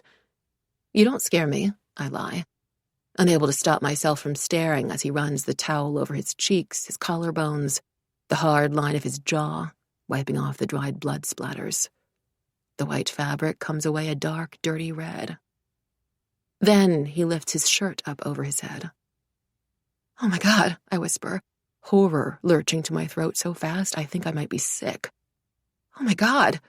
"Thanks. That's how most girls react when I take off my shirt," he says dryly. I'm too stunned to even respond to that. I'd seen the fresh bruises on his knuckles, the flashes of split skin. But it's so much worse than I thought. Half his side is mottled deep purple and yellow, new wounds acquired faster than old wounds could heal. Long gashes snake down his torso, and even the spaces beneath his collarbones are marked by angry red crescents that look awfully like human nails. There seems to be no inch of muscle that's been left unscathed. I can't imagine how it feels. Can't imagine how he's managed to get up in the morning and go to school every day like everything's normal, when it must hurt to even breathe. It hurts just to look at him. The back of my nose prickles, a sharp, sore pressure that builds up to my eyes. "Oh my God, Aries," I say again, my voice breaking. Aries stares at me, more confused than I have ever seen him. "What are you doing?" "What do you think I'm doing?" I sniff. "You're crying? But why?" He studies me a moment longer, then pulls me down to the couch next to him. Softer, quieter, he says, "Is it because of what happened earlier? I know that must have been scary. I promise it won't happen again. I won't let them hurt you." He strokes my hair as he speaks, his touch so gentle that it's disorienting. It doesn't seem possible that those same hands had broken a grown man's nose tonight, had ripped 2 people away from me and thrown them to the concrete. "You're safe now." And despite everything the vision had warned me of, I do feel safe. Safer than I should reasonably feel. It's not because of that, I whisper, dabbing my tears with the corner of my sleeve. I motion toward the cuts across his torso, all that raw and ruined flesh. It's this. I don't like it. I don't want you to be... I can't stop picturing... doesn't it hurt? He freezes. Something flickers across his eyes, which are almost pitch black in the low light. His pupils dilated. "My pain," he says slowly, like he's struggling to understand a new abstract concept in class. "Means something to you?" The answer is a given, but the problem is that I don't know what exactly it means. "Of course it does," I say. "Of course it does," he repeats, like he still can't quite believe it. The tears are falling faster than I can wipe them away. Fuck. Now my makeup's ruined, I say on a shaky breath, half laughing at myself. "You still look pretty," Aries says matter-of-factly. "You always do." My heart stumbles over itself like a drunken fool trying to find the exit, but there's no escaping this feeling. And so when the air shifts between us, when his eyes flicker down to my lips, I lean in. In the past, kissing was a pleasant pastime at best, a chore more often than not, and a disgusting, deeply regrettable ordeal at worst. There have been occasions where I'd kiss a boy simply because we'd run out of things to talk about, and we were both already sitting there, so might as well. I had perfect control over myself. It was like I could disconnect my body from my mind. I could calmly plan out my breakfast or outfit for the next day inside my head while I drew them closer to me. But something in me fractures when his lips graze mine. My mouth parts on its own accord and I shift forward, letting my knees spread until I'm straddling his torso on the couch, every possible inch of skin pressed together, and still it isn't nearly close enough. My nails sink into the muscles in his shoulders as I kiss him, wild and breathless and stunned by the intensity of my body's response to him. Is this how it's supposed to feel? Like hunger? Like the world's on fire? Like I might be losing my mind? He grips my leg with a kind of sureness that only comes from experience. And violence blazes through me at the thought of him touching any other girl this way, even if it was before we ever met. I run my nails down his back like I can keep him there, just keep him, make him mine. A breathless sound escapes my lips. And for once, I'm not faking it. If anything, I'm holding back, clenching my teeth to stifle a gasp when his hands slide to my upper thigh. My head is spinning, or the room is. I only stop when I taste the rust of blood on his lips, and I remember, dimly too late, that he's injured, but his fingers find the nape of my neck and he pulls me down to him again. "Keep going," he says hoarsely. But You're bleeding. Doesn't matter. His voice is rough, the rasp of flint. He kisses me harder, and I think I've done it. I've figured out a way to keep the future at bay because time seems to halt. There's only the two of us, his heart thudding against my chest. I bite gently down on his lower lip, and he makes a sound deep in the back of his throat, the most vulnerable and unraveled I've ever heard him, and his hands are everywhere, but still not enough. It almost hurts to break away from him. Not because I want to, but because I need to leave him wanting more. It's the most basic of rules when it comes to attraction. Never give him everything at once, or else there'll be nothing for him to fantasize about. No point for him to keep chasing after you. It's just as well. If I were to keep going any longer, let him hold me tighter, run his hands even farther down my body, all those rules might just dissolve from my mind. He opens his eyes slowly. There is the briefest moment where his features are relaxed and his guard is down, where I glimpse what he might be like when nobody else is around. Then his expression smooths out, and he releases his grip on my hair with just enough reluctance to make me consider kissing him again. Silence passes between us like a truce. This is new. Uncharted territory. Do you want to watch something? He asks after a beat, nodding at the TV. The casualness of the question surprises me, as if it's just any ordinary evening, as if we've long fallen into the habit of making out on his couch, and he hadn't narrowly escaped being beaten to death mere hours ago. As if he isn't still bleeding right now. Okay, I say, matching his tone. He leans forward to grab the remote, barely wincing when the movement pulls against his wounds, and settles back down next to me, his arm draped around my shoulders. He starts to flip through the 5-second previews, but my eyes land on a familiar logo in his continue watching history. Wait, I was on that variety show, I say, pointing at it. You were watching me? He pauses, his hand still on the remote, and appears on the brink of denying it, then relents. It came up on my recommended list the other day, and I was curious, he admits. I only saw one scene. A thrill races through my blood. He was curious about me. I thought that my chances of winning Aries over had pretty much evaporated after I'd accused him of leaking the divorce story. But after tonight, maybe my chances aren't so bad after all. But it feels like more than just a victory, more than relief that my plan to save my own future is working. It feels almost like a type of pressure building inside my chest, a complicated heat and weight, like his body on mine minutes before.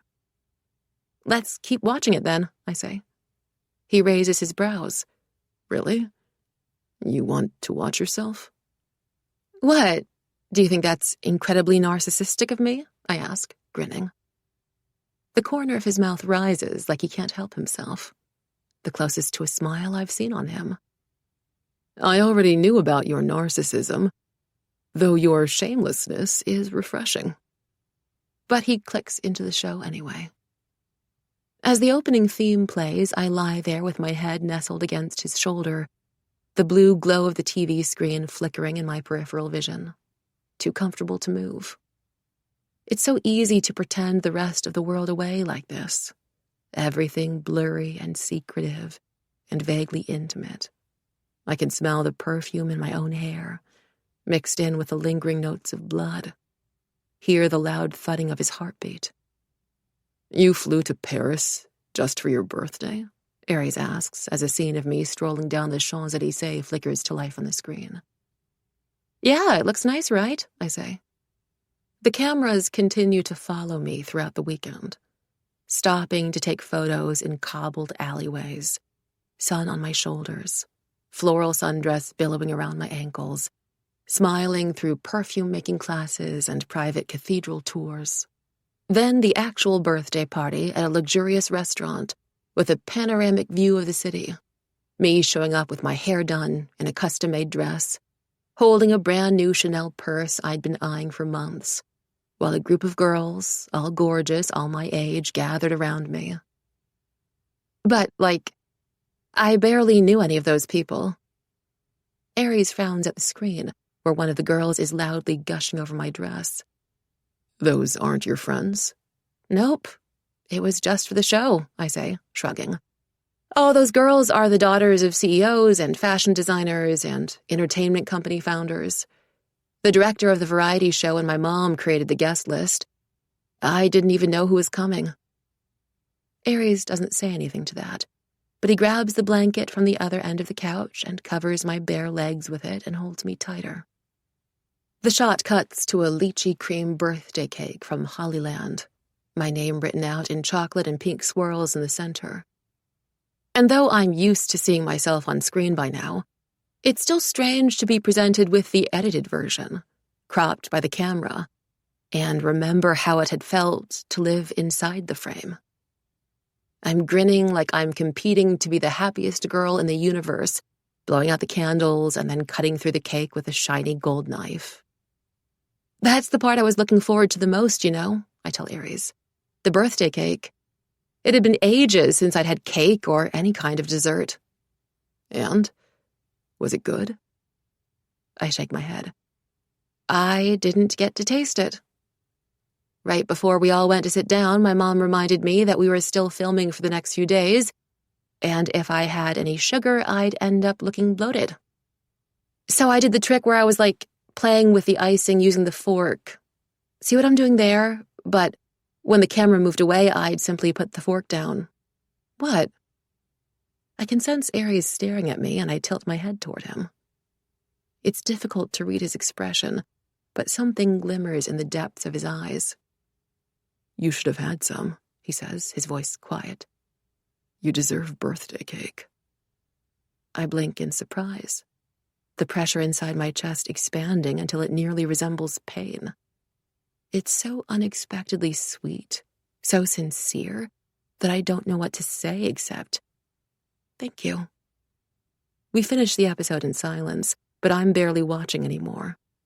Instead, I run my fingers absently through his hair, over the hot shell of his ear, the cool metallic edge of his piercings, and I let myself pretend for just a little while that the boy lying beside me isn't fated to ruin my life.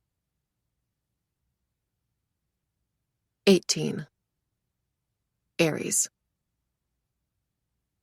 His legs are numb when he wakes. He glances down, frowning, his thoughts still half hazy, and finds Chanel Tsao asleep on top of him.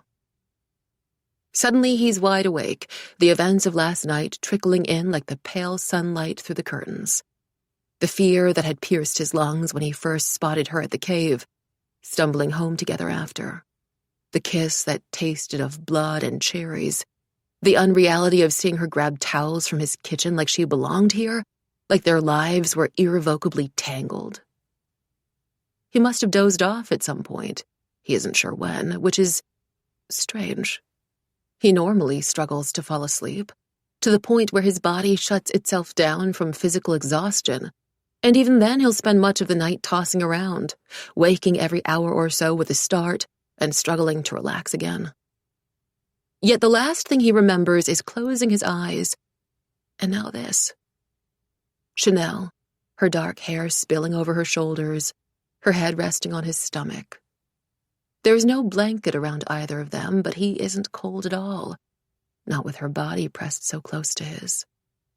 She breathes, slowly, her features soft, her lashes dark against her skin, her makeup smudged and beginning to fade. He never imagined he would get to see her this way, and only in comparison does he realize how alert she always is, always scheming, calculating, showing off her best and brightest sides. So while the pins and needles in his legs are starting to feel more like 1,000 tiny daggers, he holds himself very still, careful not to shift his weight on the couch. He doesn't move at all until she stirs, her eyes fluttering open. Morning, he says. She seems briefly surprised to see him there. She looks around at the room, then down at herself, and sits up, swinging her legs off the couch like a gymnast, lithe and soundless. "I need a new shirt," she declares. "What for?" "Because," she says calmly, "there's blood on my dress." So there is. He hadn't noticed it last night, but in the brilliant light of day his eyes draw down to the rust-red stains in the white fabric, the bloodied fingerprints that have dried like a morbid pattern around her waist. Criminal evidence of everything that had happened to them and between them. "Sorry," he says, meaning it. "Was the dress new? I can wash it for you." "Oh, no, you can't wash this dress. You can't actually clean it at all. You're not even really supposed to wear it outside. It's very delicate, this fabric." He frowns. "What's the point of a dress you can't wash or wear?" "It's fashion," she says, like that explains it.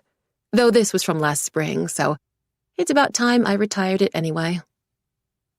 He opens his mouth, realizes that any questions he asks now will only lead to more questions, and that he really isn't interested enough in the world of clothing to find out. "I'll get you a shirt," he says instead. In his bedroom, he rifles through his limited selection of t-shirts and tank tops, all black and dark gray, no branding or logo, or even a splash of color on any of them. The opposite of Chanel Tao's closet. He picks out his newest shirt, his favorite one, and heads back out into the hall, then freezes. She's standing with her back turned toward him, her dress lifted over her head. He catches a flash of her shoulder blades, elegant and symmetrical as butterfly wings, the moon-white skin between them, the smooth indents at the base of her spine, before he averts his gaze, his blood beating too hot and thick through his veins. The shirt is crumpled in his hand, and he's wondering if he should just set it down somewhere and leave when he hears her footsteps approaching. "You're allowed to look if you want," she says casually, her dress falling with a faint rustle onto the floorboards behind her. She makes no attempt to cover her body as she steps into his line of view and takes the t-shirt from him. "What?" she asks, her gaze fastening on his as if daring him to break eye contact. "Don't tell me you're suddenly shy." "I was trying to be a gentleman," he says, and is aware that the quality of his voice has changed. Her brows arch. "Didn't seem that way last night." She's slow to put his clothes on, bunching her hair up and pulling it free from the collar. As he'd expected, his shirt is far too big for her, the short sleeves hanging loose around her arms and the hem falling past her bare thighs. The sight of it makes him want to do something awful and irrational, like kiss her again. "Think I can pull this look off?" she asks him, gesturing to herself. The answer slips from his tongue. "You can pull anything off." She rolls her eyes, but she's clearly biting back a smile. "I know. Where's the bathroom, by the way?" she asks, stepping past him. "I'm going to get ready." "It's first to your right, down the hall," he says. "Do you have your things?" "Yeah, I bring my makeup bag everywhere with me." He contemplates the possibility that he's still sleeping, that this is all a dream as he watches Chanel Tao get ready from the bathroom doorway. She ties her hair at the base of her neck with a ribbon, sets her phone down on the bathroom counter, scrolls through her Spotify for a good few minutes until she stops at the right playlist, presses play. An upbeat Chinese pop song he's heard at a restaurant before blares through the tiny speaker. Then, shoulders moving naturally to the music, she dumps the entire contents of her makeup bag out on the other side of the counter, letting the mascara and eyeliner and other pencil-like products he doesn't know the names of spill over the marble. He watches her dab mysterious white powders onto her skin, cover the lines under her eyes with a brush, then carefully draw the lines again with a darker brush. That seems to be the pattern here, erasing the shadows around her nose, then retracing it, blotting concealer around her eyelids, then smearing a dusky brown dust on top of it. He doesn't understand it, but there's something ritualistic about the whole thing, and oddly intimate too. Witnessing Chanel transform into Chanel Tao before anyone else can see her. So he continues watching, mesmerized, careful not to even breathe too loud. She takes her time, her movements sure and deliberate, her eyes focused on her reflection, both sharply aware of herself and unself-conscious in a way that he's come to realize is rare for her. When she's almost done, she frees her hair from the ribbon, runs her fingers through it to comb and fluff it out, until it falls over her shoulders in glossy black waves, uncaps the Chanel No. 5 perfume bottle, adjusts the nozzle, and spritzes it behind her ears, on the pale underside of her wrists, at the hollow of her collarbones. He can smell it from here, the floral curl of jasmine and the warm vanilla notes beneath. 2 fresh bruises bloom like small violet flowers against the skin just above her chest. She seems to notice them too. She doesn't try covering them up, but rather tugs the collar of her shirt down an inch farther, tracing over the bruises with her fingers. His blood quickens at the memory of his lips there. Then, her gaze swings to him in the mirror. "You want to help me?" she asks, in the voice of someone offering a once-in-a-lifetime deal he'd be a fool to miss out on. He pauses with one foot over the threshold. "Help you how?" "With this." She holds up her lipstick. Before he can choose his answer, she hoists herself up onto the counter, legs dangling off the side, her back pressed to the mirror, and beckons him forward. "Come here." Maybe the answer was never his to choose. He isn't aware of himself stepping forward, crossing over the cerulean tiles, but it's like he's moving in a trance. The nearer he is to her, the stronger her perfume grows, enveloping his senses. She spreads her knees out, letting him walk closer still. An invitation. A trap. Definitely the latter. The second he's positioned before her, his eyes level with hers, she grins like a cat and wraps her legs tight around his waist. An involuntary breath escapes his throat, and he's fighting hard to keep his expression level, to not notice the heat and pressure and weight of her body when she shifts against him to rebalance herself on the counter. "Something wrong?" she asks, her mouth bare inches from his. "Course not," he says, and accepts the lipstick like a challenge. It's practically a foreign object in his hands, but he unscrews it, lifts it up to her chin. She purses her lips, waiting, baiting him. Now it's her turn to watch him, and he hears himself swallow as he traces the edge of her full lower lip, his heart beating far less steadily than his hands are moving. It wouldn't be so difficult to remain calm if he didn't remember with such aching clarity the softness of her mouth from last night. "You're good at that," she says, twisting around to examine his work once he steps back. He's pleased that she's pleased.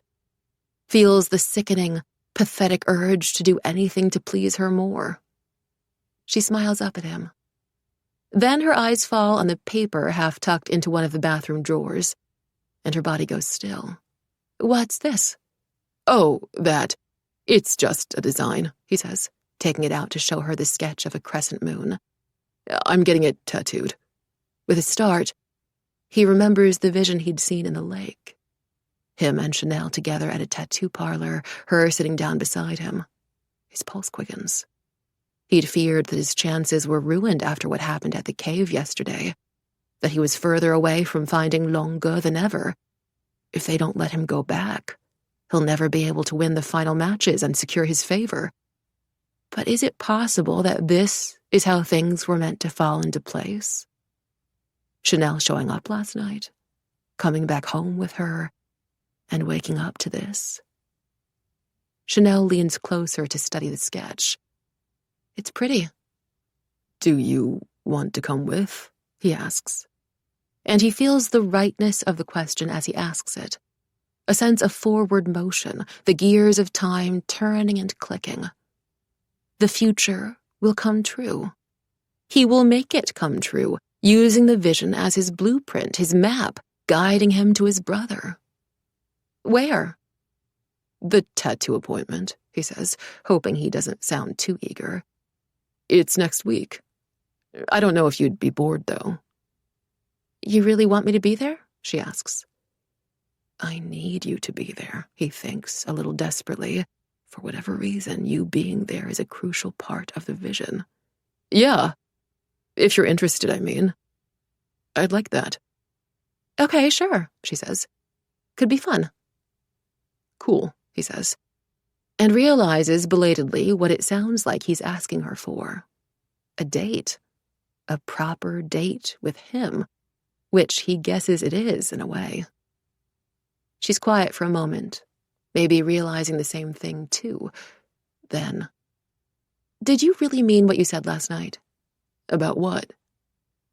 That it wouldn't happen again. That you wouldn't let anyone hurt me, she says. Does that include yourself? Of course. Why would I ever hurt you? He asks, confused. Yeah, she murmurs, half to herself, it seems. Why would you? For the first time, he feels a frisson of fear. On the outside, nothing has changed. She's still smiling up at him, her makeup fresh, her dark hair tumbling over her bare shoulders.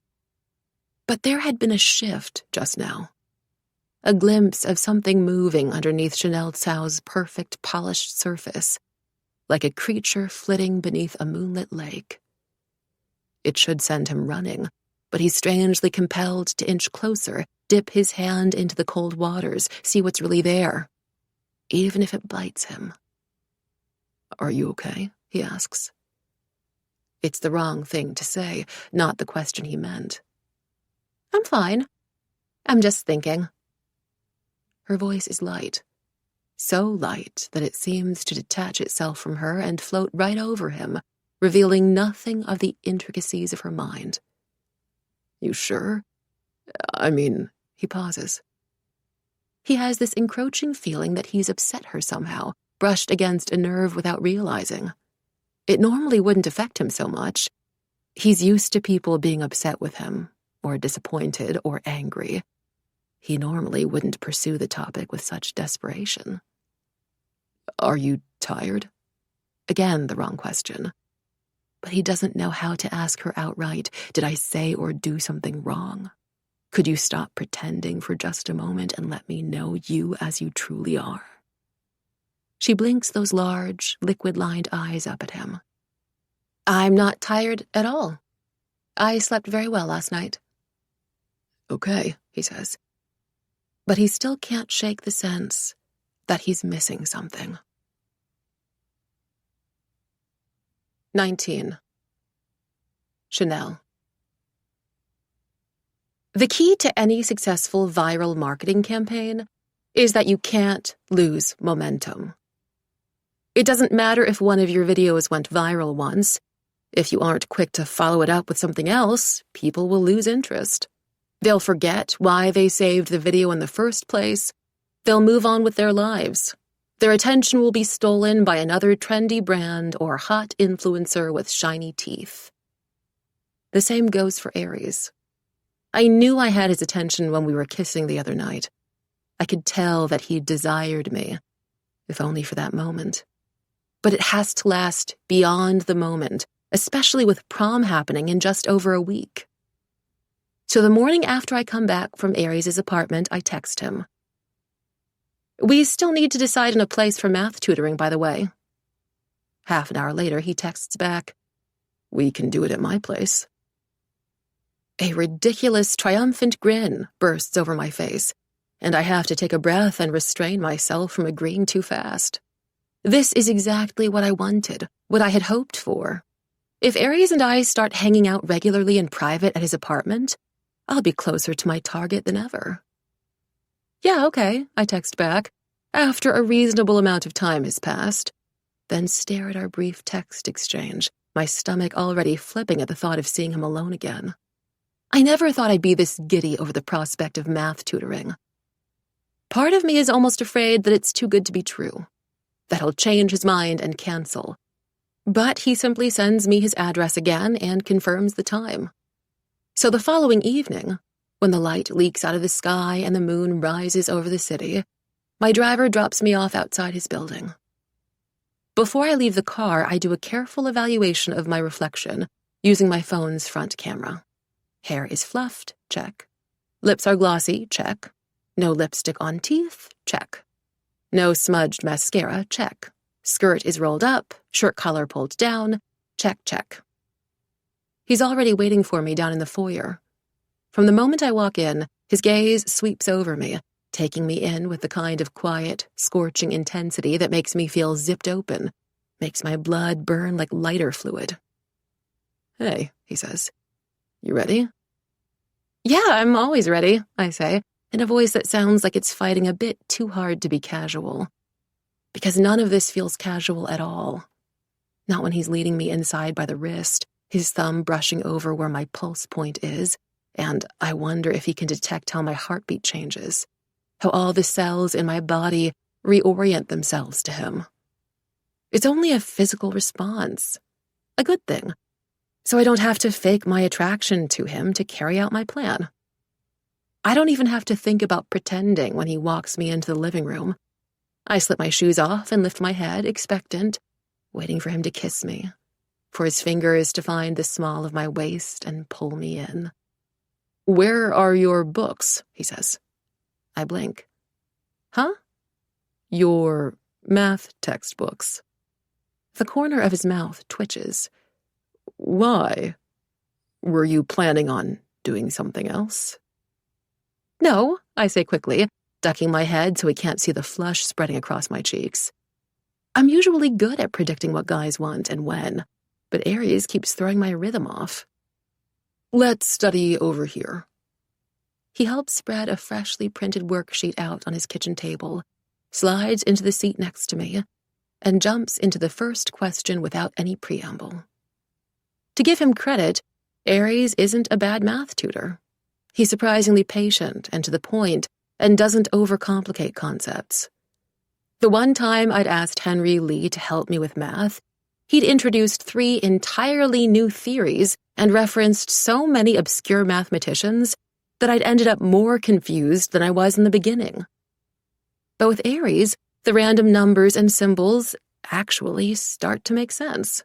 He walks me through every step and works the questions out with me until we've completed half the practice worksheet from our last math class. "Yes, exactly like that," he says approvingly when I solve an equation on my own for the first time, and I feel a surprising rush of pride. "Now try this one. It's trickier, but the basic rules are the same." I manage to sit through a whole hour of this before I can't concentrate any longer. All I can focus on is the loud, incessant ticking of the clock in the kitchen, a reminder of the time running out.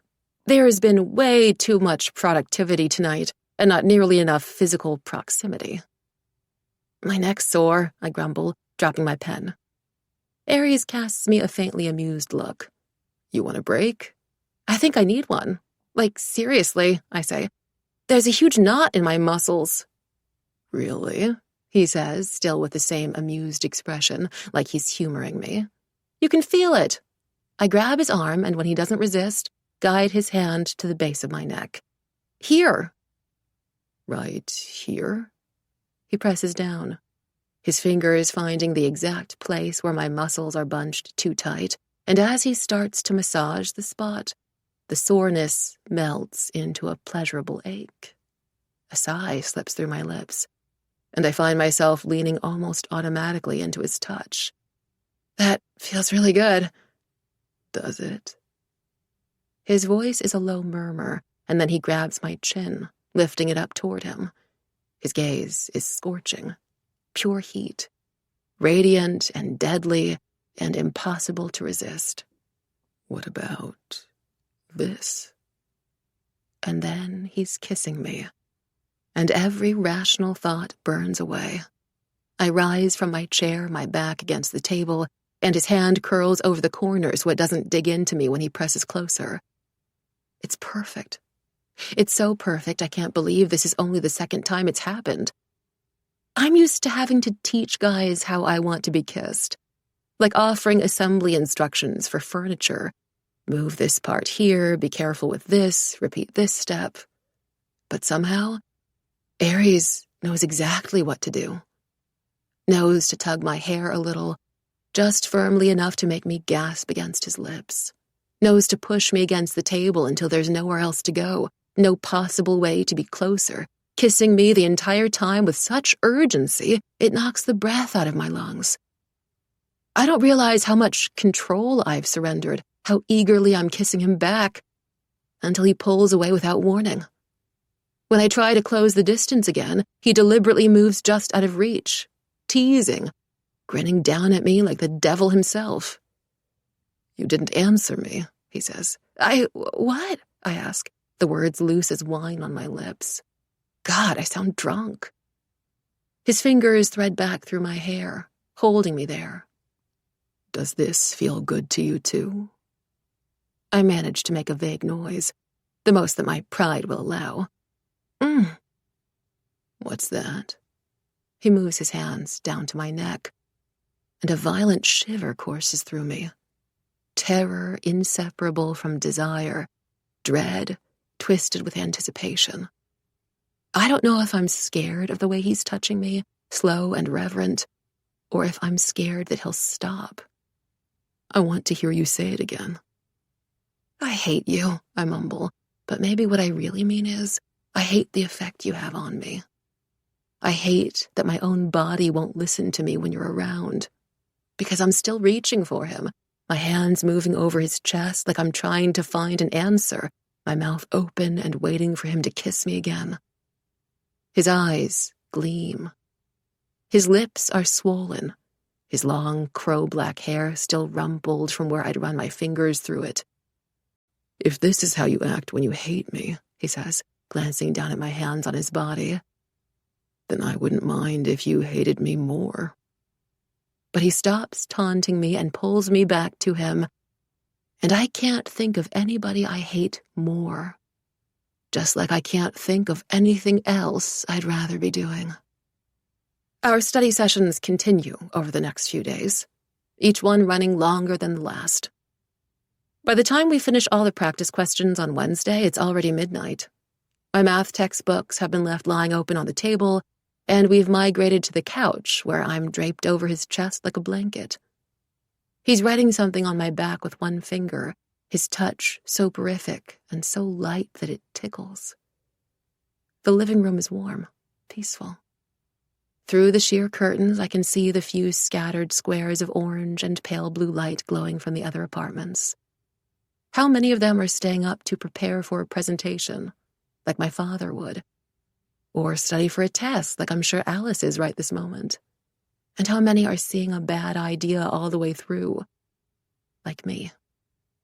"What are you writing?" I ask him sleepily. "Guess," he says, drawing out a horizontal line at the base of my spine. I close my eyes, which were falling shut anyway, and try to focus on the sensation, the strokes of each character. But instead, I find myself listening to his breathing and wondering when that became such a familiar sound, like the song of sparrows at dawn, or the sound of footsteps outside my bedroom. "Can't guess," I mumble. "Just tell me." When he speaks, I can feel the reverberations in his throat. "Then it's a secret." "You keep a lot of secrets." "So do you." I can't deny it, so I stay quiet. Or I try to, but my stomach chooses to interrupt the silence by growling loudly. Aries laughs. "Are you hungry?" "I'm starving. Have been for the past day. Or the past 13-something years, if I'm being honest. I would never usually admit it, except I'm already on a horrible streak of making exceptions, and it's as if my brain has lost the ability to think beyond what I would like right now, in this very moment. Aries has a strange way of rooting me to the present, when all I should really be thinking about is the future, the vision, the fire. "Yeah, a little," I say. "I'll cook you something." "What?" My eyes open again. "Right now?" "Yeah," he says, sitting up, the front of his tank top creased from the weight of my head. "But it's way past dinner time," I say, lifting my legs off his stomach and swaying slightly before I rise to my feet. Despite my half-hearted reasoning, my mouth is already watering at the idea of food. Real, substantial food, not the plain salad I forced myself to choose for lunch. "I didn't even know you could cook." Well, don't expect a feast. I'll be quick, he adds. You can just stay here. I follow him into the kitchen anyway and lean one shoulder against the fridge, quietly observing him. He works his way around the cabinets with the ease of someone who cooks for himself all the time. He grabs 4 ripe red tomatoes, a few thin stalks of green onion, sprigs of coriander, washes them thoroughly and sets them out on the counter, cracks 3 eggs into a bowl and whisks those with one hand while he reaches for the salt. He is quick. Soon he has the tomatoes peeled and sliced on the juice-stained cutting board, the water bubbling in a pot, the range hood humming over the stove. Okay, turn around, he tells me. Why? I have to add this special ingredient, but nobody's allowed to know what it is, he says very seriously. I gesture to myself. Not even me? You're the only person I've ever made this for except myself, so no. Not you, he says. You better not poison me, I say dryly, but I cooperate by turning and fixing my eyes on the dozens of magnets on the refrigerator door. There's no pattern or aesthetic to them. A porcelain cat licking its paw, a postcard-worthy miniature painting of the Great Wall, a wooden carving of a bamboo grove. Where are these from? I ask him, pointing to the magnets. All over the place. Tourist shops, random malls, train stations. I was obsessed with collecting them when I was 7. Then, casually, in the same breath, and just for the record, I'm not going to poison you. Has anyone ever told you that you might have trust issues? I wouldn't have trust issues if people weren't so hard to trust, I say. From behind me, I can hear the crinkle of plastic as he tears something open, the top of chopsticks against the edge of the pot when he stirs. If it were anyone else, they'd probably counter this, make a moving little speech about how there's an abundance of good in the world and I should open up my heart and stop being so cynical. But all he says is, "That's fair." When the egg and tomato noodles are ready, he brings the bowls over to the breakfast nook, where a single striped sofa is fitted against the wall. Careful, it's hot, he warns, setting my bowl down before sliding onto the sofa next to me. He hands over a pair of chopsticks and motions for me to try it. I blow on the noodles to cool them, then take a small, tentative bite. Then another much more generous bite. Then I give up on trying to look elegant and tie my hair into a ponytail, leaning all the way forward to slurp the noodles straight from the bowl. Wait, this is really good, I say in surprise. Really good. The eggs are perfectly fluffy, the sour kick of the tomato juice balanced by the fresh fragrance of chives and some kind of spice. It's a familiar flavor. I've finished half the bowl when I realize, is your special ingredient ramen powder? The corner of his mouth ticks up. Possibly, I snort. Okay, I feel like I shouldn't give you too much credit, but this might actually be the best use of ramen powder I've ever tasted. You should eat more then, he says. You can have some of mine too. And maybe it's the way he looks in the soft kitchen light. The angles of his face less imposing, his eyes more of a liquid gold than their usual midnight black, his hair mussed and falling over his brows. Or the fact that my stomach feels full for the first time in forever, or the drowsiness addling my brain. But I feel a curl of something hot inside my chest. Something adjacent to desire, but heavier, more destructive. So, what else can you make? I ask, determined to ignore the feeling. He shrugs. Your usual dishes. Pork ribs, wontons, stir-fry, scallion pancakes, braised chicken wings, a bunch of different soups. I learned to cook from my brother, so... I latch on to this tiny piece of information, the rare glimpse into his family life. You'd think he was born out of a void and has lived alone ever since, looking at his house now. No portraits, no second set of headphones, no traces of his father's existence. The only spare mug in the kitchen is the one I've been using when I come over. You learned to cook just for your brother? I ask, treading carefully, like someone approaching an easily startled bird in the woods. He was a super picky eater, Aries says, his gaze distant now, like he's looking through the air into time itself. It was his only problem. He was the perfect child in every other way. My father hired about 20 different chefs, and none of them lasted longer than a couple months at our house. So I thought I'd try it myself. I searched up tutorials online and experimented with different dishes until I made something my brother liked. I remember this one time, I made him Coca-Cola chicken wings, and he ate 12 of them in a single sitting. My father was so happy that night. He was only happy when Luke was happy. It was the first time he ever complimented me. He's lucky to have you, I say softly. You're a good brother. Something tightens in his expression, and the look on his face makes my throat constrict. The guilt there, the intense self-loathing, so stark and tangible it could have been carved into his features by a honed knife. No, he says, but he seems more to be talking to himself. No, I'm really not. Then, as though becoming fully aware of my attention, that dark, wretched look falls away, a cool mask sliding into place. He clears his throat and shifts back in his seat. You think you're prepared for the math test tomorrow? I let him change the subject. I don't know. I guess my math mentor has been pretty decent. You're pretty decent too, he says. In general? At math, he says, then pauses. In general, you're more than decent. Are you flirting with me, Aries? I ask. I'd hoped to make him smile, but I'm still surprised by the sheer pleasure and relief that floods through my body when he does.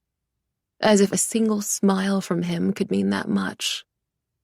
You always think everyone's flirting with you. I fix him with a coy look. Well, most of the time people are. And then, ever so casually, I add, I mean, I've had 10 guys ask me out to prom already. I haven't brought up prom since last week, and I watch him carefully for his reaction, but there is none. Oh? And what did you say? I haven't agreed to go with anyone just yet, I tell him. I see, he says. That's all. Not even a perfunctory question about who's asked me out. My heart falls. It doesn't seem wise to press him further tonight. It's late, he's exhausted. He's in a strange mood after bringing up his brother. But I'm gripped by the terrifying possibility that all my efforts so far to change his heart have only endangered mine. And with the night of the blood moon looming, I can't help feeling like I'm walking directly into flames. 20. Chanel. When I walk into the math classroom, Aries is the first to notice me. Good luck, he mouths. I nod and try to smile like it's no big deal. But the truth is that I can't remember the last time I felt so tense before heading into a test. There were no nerves beforehand because I knew how I would do. Badly. Now it's different. Now there's a chance that I might not do badly, that all the time I threw into this, all those study sessions, might not be for nothing. Basic economics, really. The greater the investment, the more desperate you are for returns. And maybe there's also a part of me that wants to prove to myself and to Aries that I can do this. I slide into my seat, then double-check all my equipment before zipping everything up in the Gucci cosmetic case I've been using as a pencil case. Around me, everyone is arranging their calculators or looking over their notes at the last minute, their pencils and rulers spread out on their desks. A few people swallow audibly when Ms. Huang starts making her way around the room to pass out the tests. When she approaches me, she stops and sends me a stern look over the thick blue frames of her glasses. I hope you do well, Chanel, she says, as she hands over the test booklet. Thanks, I say, my stomach clenching. This would be so much easier if I were actually smart.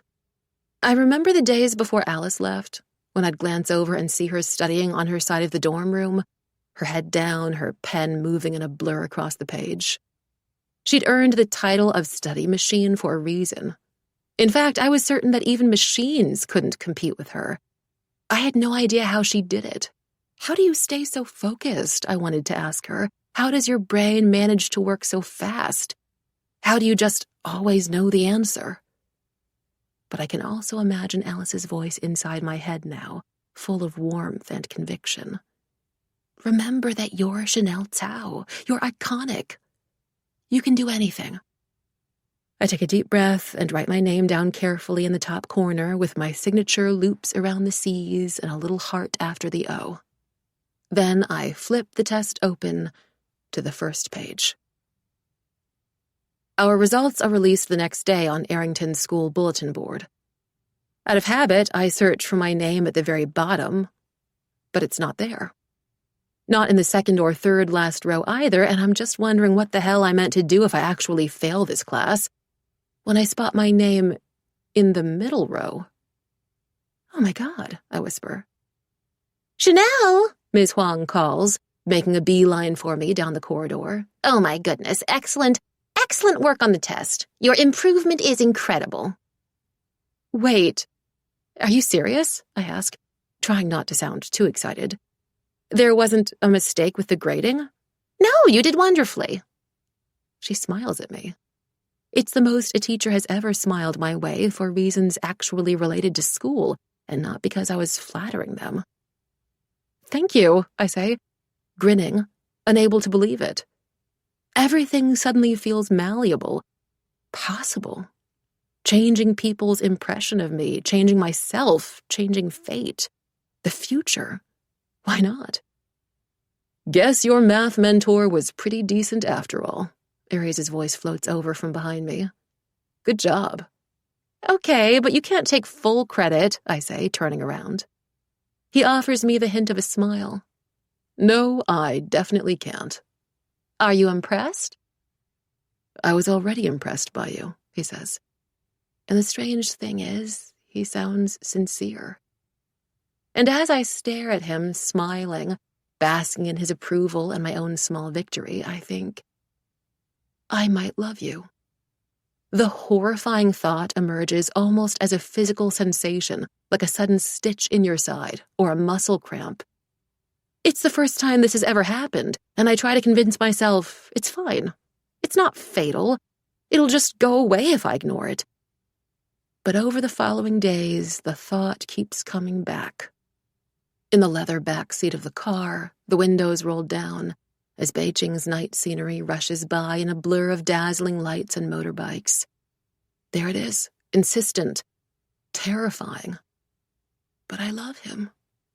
At Sephora, when I'm testing out the latest lipstick shades in parallel, shiny strips on my forearm, Shanghai Rose, Heartbreak Mahogany, Dark Espresso, and I love him. At the gym, determined to run until the burning in my calves sears away any sentimentality in me, but even then, I can't outrun what I'm feeling. At the spa, while a woman with gentle hands cleanses my skin of any impurities and massages my temples slowly, a towel wrapped tight around my torso, sage burning in the corner. Empty your mind, the woman advises me. Relax. Breathe in. Let everything go. But I love him. For worse, I love him. And that doesn't change anything. It doesn't even matter what I feel. What matters is how he feels. Whether he likes me or not, that's what my entire future is riding on, not fairy tale fantasies. I tell myself all of this.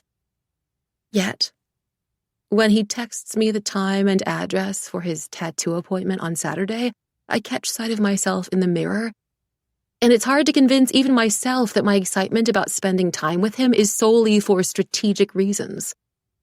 My eyes are wide and aglow, my cheeks flushed as if the summer heat has come in early. I don't look like a master manipulator laying out traps to defeat her enemy. I look like a foolish, hopeful girl about to go on a first date. The kind of girl who gets her heart broken too easily. If it weren't for the motorcycle, I probably would have missed the tattoo parlor. Whoever chose the location seems to have done it on a whim. It's smack in the middle of a random narrow street, removed from any malls or offices or subway stations. The only other discernible spots nearby are a store selling nightgowns that would have been considered last season 10 seasons ago, and a wine bar that looks like it might sell its last bottle and die any night now. Even the entrance to the tattoo parlor is half obscured by the shade of a willow tree. I'm about to walk right past it when I spot the handwritten sign hanging off the neck of the motorbike like a price tag. Book your tattoo appointment today. Room 2301, second floor. A cartoonish arrow points toward the glass front door. How did you even find this place? I mutter to Aries as I follow him inside. A steep set of stairs leads us upward, the buzz of tattoo needles growing louder with every step. The air has that strange chlorine smell to it, like what you might breathe in at swimming pools. Something chemical and distinct and slightly plastic, tinged with the lingering scent of cigarettes. I found the tattoo artist first, Aries explains. Spent half a year comparing different portfolios and reading reviews from old clients and figuring out the style I was after. There was another artist I wanted. His work is pretty cool and all, and the way he draws the ink is like traditional calligraphy, but he's based in Shanghai. This, I'm realizing, is the kind of person Aries is. Someone who will get a tattoo as soon as he's able to, but thinks it over and puts in the research long beforehand. Someone who does everything for a reason. Someone who cares underneath his general air of nonchalance. Thanks for coming, by the way, Aries adds in an offhand tone, pausing on the top step, his gaze on me. Not that I needed the company, but it's nice you're here. Again, that horrible hope unfurling inside me. Maybe he's getting attached. Maybe he genuinely likes me. Maybe he won't hurt me after all. I'm glad I'm here too, I say lightly as I move past him. Couldn't miss an opportunity to see you in pain. His voice trails after me, edged with amusement. You say such romantic things sometimes. Only to you. Yeah, that can't be true, he says dryly. What about all your other guys? What other guys? I ask, leaving it an open question on purpose. I can't have him thinking I've already lost interest in anybody else. That'll only make him cocky. But he also needs to think he's special. Everything brightens on the second level. My imagination had been embarrassingly limited to the old mafia movies my father watched. I'd pictured flickering neon lights and small shadowed rooms and dingy curtains drawn over leather beds. Instead, I'm surprised to find that the tattoo parlor reminds me of the hair or nail salons I usually go to. Modern, spacious, with clean white walls and potted plants settled over the shelves. The tattoo artist pauses the game on his phone when he sees us, his eyes widening slightly as they land on me. A flicker of recognition, not uncommon. Maybe, hopefully, he follows me on Instagram. Or the worst scenario, he's read the news articles about my parents. But he's polite enough not to ask about it, just springs up and leads us into a private room. He introduces himself as Zai, a strangely endearing name at odds with the tattoos rippling over his muscles and his full beard. As he prepares his equipment, he grins over at me. You here to support your boyfriend? It's a simple question, but it sends my thoughts spiraling in 100 different directions, scattering into 100 different, breathtaking possibilities. I can't just say the truth when I don't even know what the reality of us is. Boyfriend feels too normal a title, made for couples who can stroll hand in hand through parks and go on coffee dates, and kiss without the threat of supernatural visions looming over their heads. Couples who can plan out their futures together without plotting against each other. But friend would be wrong. It's too casual, too light, failing to account for the fact that he's bitten bruises into the tender skin on my neck. Crush is too flippant and middle school, and mortal enemy might be a tad too heavy to drop into everyday conversation. Everything between us feels hazy and undefined, like the rippling light of the moon on water. He doesn't really need my support, I say, glancing over at Aries to assess his reaction. His expression appears very deliberately neutral, He's got great pain tolerance. I'm just here out of curiosity. You have great pain tolerance, Zai asks Aries. That true? Aries shrugs. Guess we'll find out, won't we? Zai busies himself applying a layer of Vaseline to the skin under Aries' collarbone, and then sketches out the same tattoo I saw in the vision. This is what you wanted, yes? Any adjustments you'd like me to make? I can't really see it myself from this angle, Aries says. Here, I'll take a photo for you. I grab my phone and snap a few photos in rapid succession, holding it up for him to review. But when I'm done, I don't delete them. Instead, I save the photos to set as my lock screen wallpaper for later. Just another little detail to feed the dating rumors at school about me and Aries. Proof that I'd been right beside him for a milestone as significant as his first tattoo. I don't know, Aries muses, turning to me. What do you think? But I'm distracted by how the sunlight streams through the window and touches his jaw, the look of simple concentration on his face. For a second, he isn't the boy who will set my future ablaze, but a boy I might have bumped into by chance on the lake banks. Just a boy with long hair and soft lips and quick, steady hands. Why are you asking me? I say. Because, he says, I trust your opinion. I'm not like a tattoo expert or anything. Before Aries can reply, Zai grins. Of course your boyfriend's going to care whether or not you think it looks good. Aries doesn't say anything to confirm or deny it, but as Zai cleans the needles, he glances over at me, a private, amused look just between us, smiling with one corner of his mouth, almost shy. In that case, yeah. Yeah, it looks good, I say, and think to myself, wouldn't it be nice if we weren't destined to ruin each other? Briefly, I let myself imagine it. A future that doesn't end in flames. A future where happiness isn't just possible, but simple. I show him my favorite Italian restaurant, the one in Chaoyang district, with the sunlit terrace and stunning views of the city and 3-star Michelin rating. We ordered too much food for just us, eager to try everything, and he helps me brush my hair out of my face when I lean forward to eat.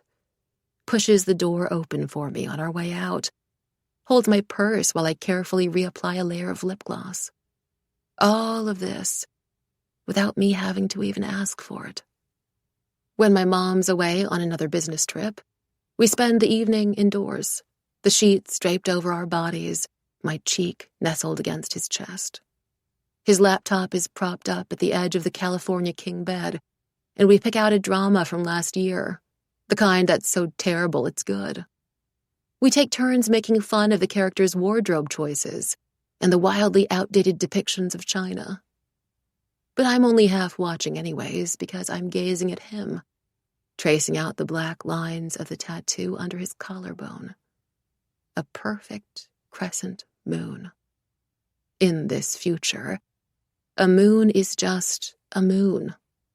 It doesn't mean pain. So I love that tattoo, just like I love everything about him. The crisp American curl of his accent, the way his dark hair falls over his eyes and he has to push it back when he's in the middle of talking, the way he swears under his breath in 7 different languages, the way he walks down the street like he owns it, the rotation of plain black and gray sweaters he wears, the pair of sunglasses he carries around everywhere with him, even when the sun isn't out. But then, the tattoo needle whirs to life, forcing me back to the present, the reality of us. Because he isn't really my boyfriend, and I can't let my guard down just yet. Not when the blood moon is less than a week away. 21. Chanel. Once every couple of weeks, my mom will host one of her famous parties, and our house will become the local attraction. But this is her first party since the news about the divorce broke, and she's gone all out on the decorations, as if the sheer lavishness might distract guests from the fact that her cheating ex-husband is no longer in the picture. An actual ice sculpture of a swan has been set up by the grand piano, and the legs of each table have been wrapped with a gold-edged bow, the surface decorated with a clear glass vase containing a single lily stem or peach blossom branch. If my mom hadn't put so much effort into hosting and absolutely insisted that I stay, I wouldn't be here tonight.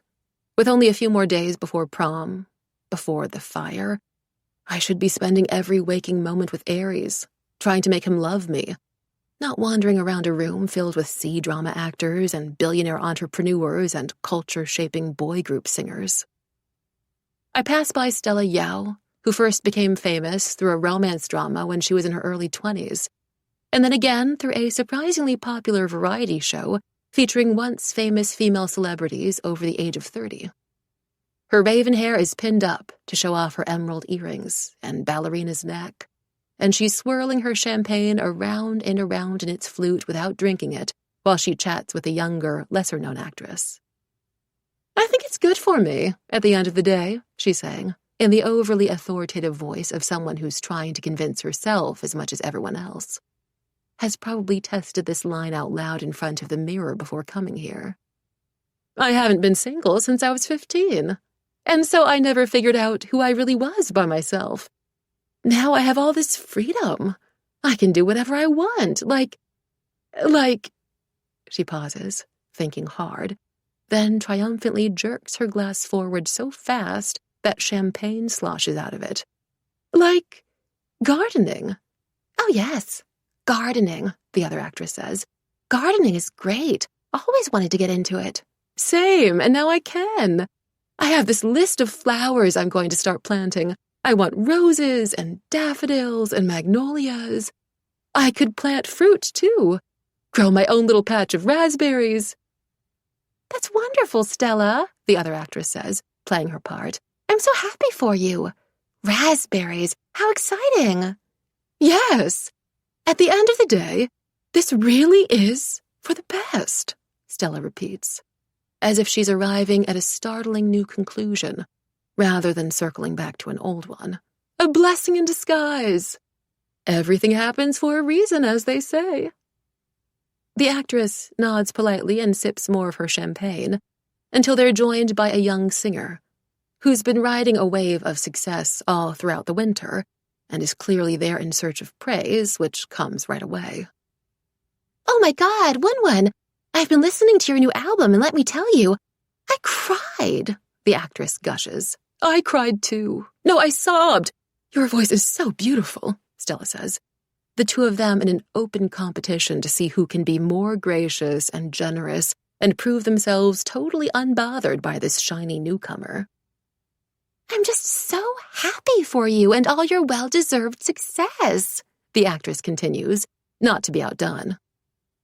To these people, happiness is a brand, a status symbol to be paraded around like a Bugatti.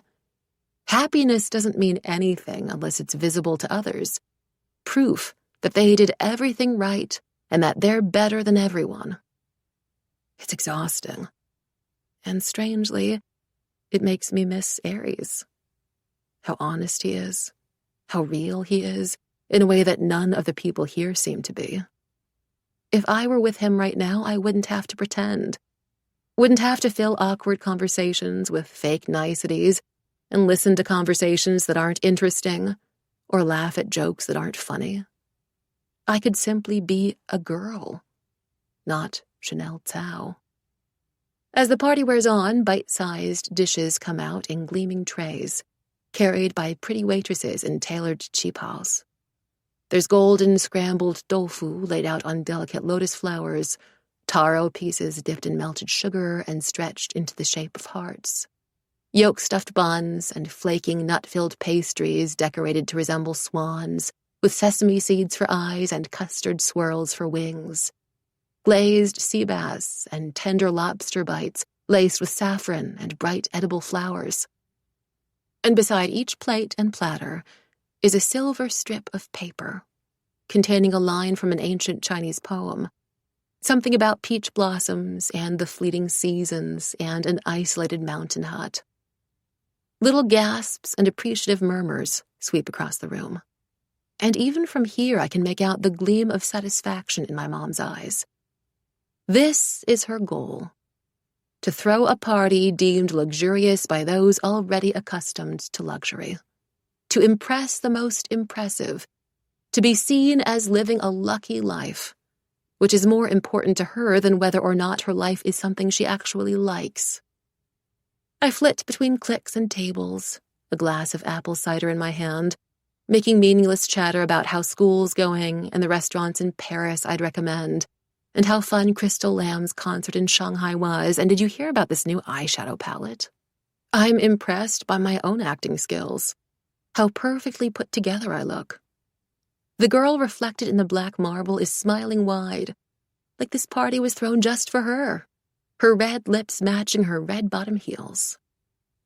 Can't believe it's been 3 years already. I still remember you as a little kid, but you're basically a woman now. The middle-aged man smiling down at me must be the 50th or 60th person I've spoken to tonight. Stout and balding, he's wearing an outfit that's utterly uninteresting, except for the diamond belt fastened around his middle. Every time he shifts position, the precious gems sparkle, their light dancing off the marble pillars. Tu hao, my mom would call him behind his back, a term for those with an astounding amount of money and a shocking lack of taste. My mom's worst nightmare is getting lumped into that category. Yes, well, I say as enthusiastically as possible. Though his name escapes me, this Tu Hao is the business director for one of my mom's sponsors. It's important that I leave a good impression. You must be very strong, he goes on. Sorry? What happened with your mother? He clucks his tongue. A shame, a shame. We're doing just fine, I assure him, and breathe an inward sigh of relief when he's called away by someone who looks like they could be his brother or boss or possibly both. I go to find my mom in the crowd, hoping for permission to retire early from the party and find Aries, but she's busy speaking to someone else. Someone familiar, but not from a red carpet or TV show. Blood roars in my ears. It's him. The scar on his cheek, the gelled hair. Longue is here. Oh, this is my daughter Chanel, my mom says, beckoning me closer. This should be my cue to say shushu hao in my sweetest voice and smile, but all I can do is stare at the man in horror, my heart thudding so fast I feel sick. The man turns slowly toward me. Chanel, is it? Pleasure to meet you. There's no malice in his expression, yet my gut won't stop churning. In my head, I see the paparazzi photos of my mom tucked into a drawer, the unsent love letters, the proof of his obsession. I want to recoil, scream at him to get away. Nice to meet you, I manage. This is my friend, Longue, my mom introduces. Or, well, I should call you Longzong now. He waves his hand, looking exceptionally pleased. Oh, please, don't embarrass me. Longue is fine. You're being far too humble, my mom insists. Longzong here is the CEO of multiple, highly successful corporations, including this exciting new media advertising agency he was just telling me about. Yes, well, as I was saying, you would be the perfect fit, Longue says. And the bad feeling in my stomach solidifies. We've recently signed a few models, but just between us, none of them have quite the reach and influence you do. My mom laughs. Okay, now you're the one embarrassing me. I'm being serious. And you know we'd work well together. Mom, I can't help interrupting. Mom, I need to talk to you about... I try to think of a good excuse, but my thoughts are all jumbled, falling apart on the spot. My wardrobe. I think I lost one of my dresses, the really pretty pink one I bought last weekend. Without moving a single facial muscle that could cause a premature wrinkle, my mom shoots me a look that screams, "Can't you see I'm talking to someone important?" I act like I don't see it. If you could just help me for a second. Later, Chanel, she says through gritted teeth. Sorry about that, she adds to Longue, her voice pleasant. As we were saying, I'll have my assistant send you the details of the contract tonight, if you're interested, Longa tells her. That would be fabulous. Mom? I try again, the panic closing in around me like a physical force, as if the air has turned solid. Seriously, I really need to talk. She ignores me. I'll have my team look over it. If you have any questions, we could always discuss it in greater depth over dinner, Longa says, extending a hand. And all I can see is him in the vision, the flames licking the sky. My mom reaches out to shake it, but I grab her arm, pull her back. Oh my God, Mom, please, I whisper. Stop talking to him. You don't know what he wants. She whips toward me, her eyes wide with incredulity. What is going on with you? She hisses under her breath. You're acting very rude, Chanel. He's an old classmate of mine, and he's been extremely sympathetic and supportive after hearing the news. He's dangerous, I blurt out. He's obsessed with you. My words are met with a terrible silence. In the background, conversations are still flowing. More wine poured into fancy glasses, the appetizers being passed from tray to tray. Crystal bowls of sweetened red bean congee and platters of iced fruits, peeled longans from Guangxi, sliced dragon fruit from Hainan, glistening purple grapes from Australia. But the silence seems to spread and congeal until the whole room feels suspended in motion, amplifying the loud, ragged beat of my heart. Longa's expression appears frozen in a mask of polite confusion, but something dark shifts in his eyes as he appraises me. A look so chilling that I actually stumble back a step, my fingers trembling so hard I drop the phone in my hand. It falls with a loud clatter to the hardwood floor, and before I can move, Longa bends down calmly to pick it up. Here you go, he says, his voice still perfectly amiable. But as he starts handing my phone over, he glances at the lock screen, the photo of Aries glowing over it. It's the photo I'd taken of him at the tattoo parlor, zoomed into his collarbones and the arm he has propped up on one knee, the ring glinting on his thumb. For a second, recognition flickers over Longa's face. I think back to the dragon symbol carved into the office door at the Fight Club. Is Longa the reason why Aries has been fighting there the whole time? And just how well does Longa know Aries? What are you talking about? My mom demands. You've never even met Longzong before. No, I say. Shake my head. Frustration choking off the very air in my lungs. I don't have enough time to explain. Can't find the right words to. I mean, please, you have to trust me. I think your daughter has confused me with someone else, Longa says gently. We certainly have not met before. I understand I have one of those faces, you know. Happens all the time. He lets out a generous laugh, and my mom joins in, though the sound is strained.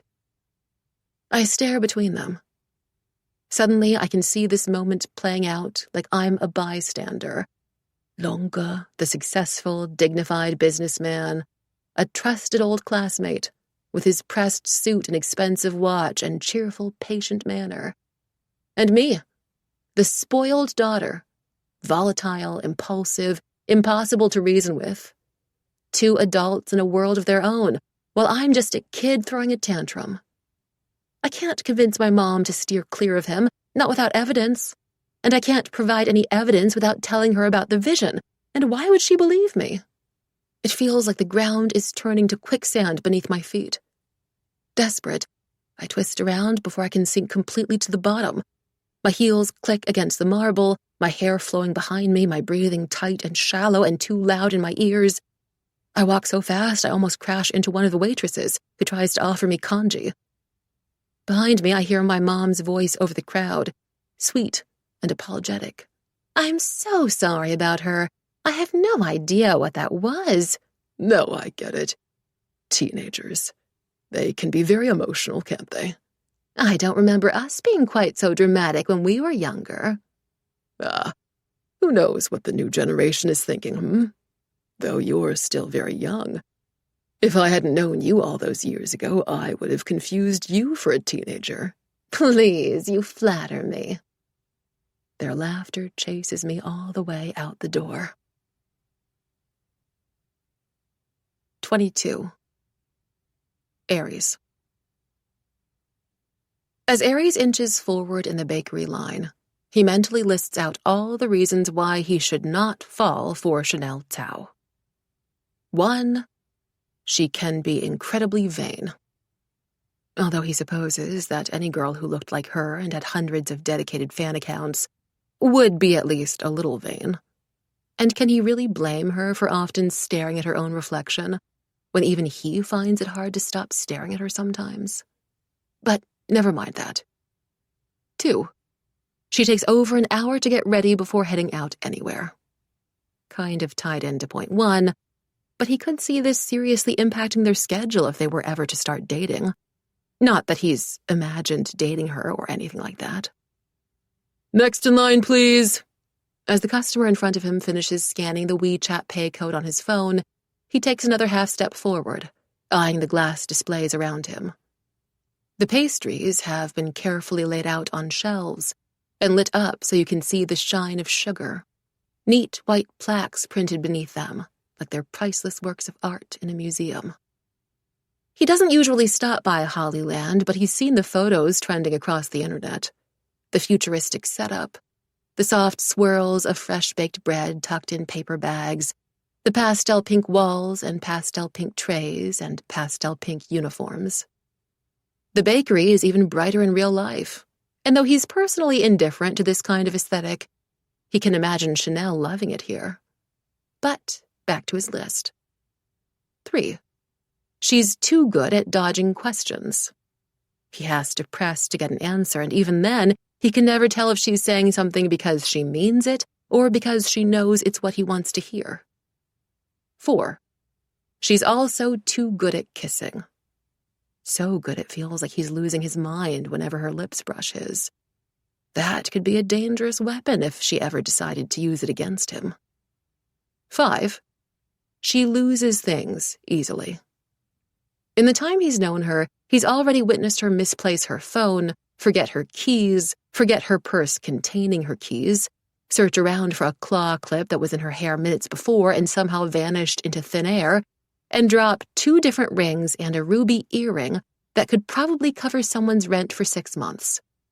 He finds himself fighting the constant, irritating urge to remind her to check that she has everything, or to simply carry her purse for her. 6. She seems determined to remain unknowable. Yet he's addicted to the process of trying to know her anyway. To decoding her words, remembering her little habits. Or maybe he's simply addicted to her. Even if they must exist in separate galaxies, every detail he picks up on feels like taking one small step closer to her planet.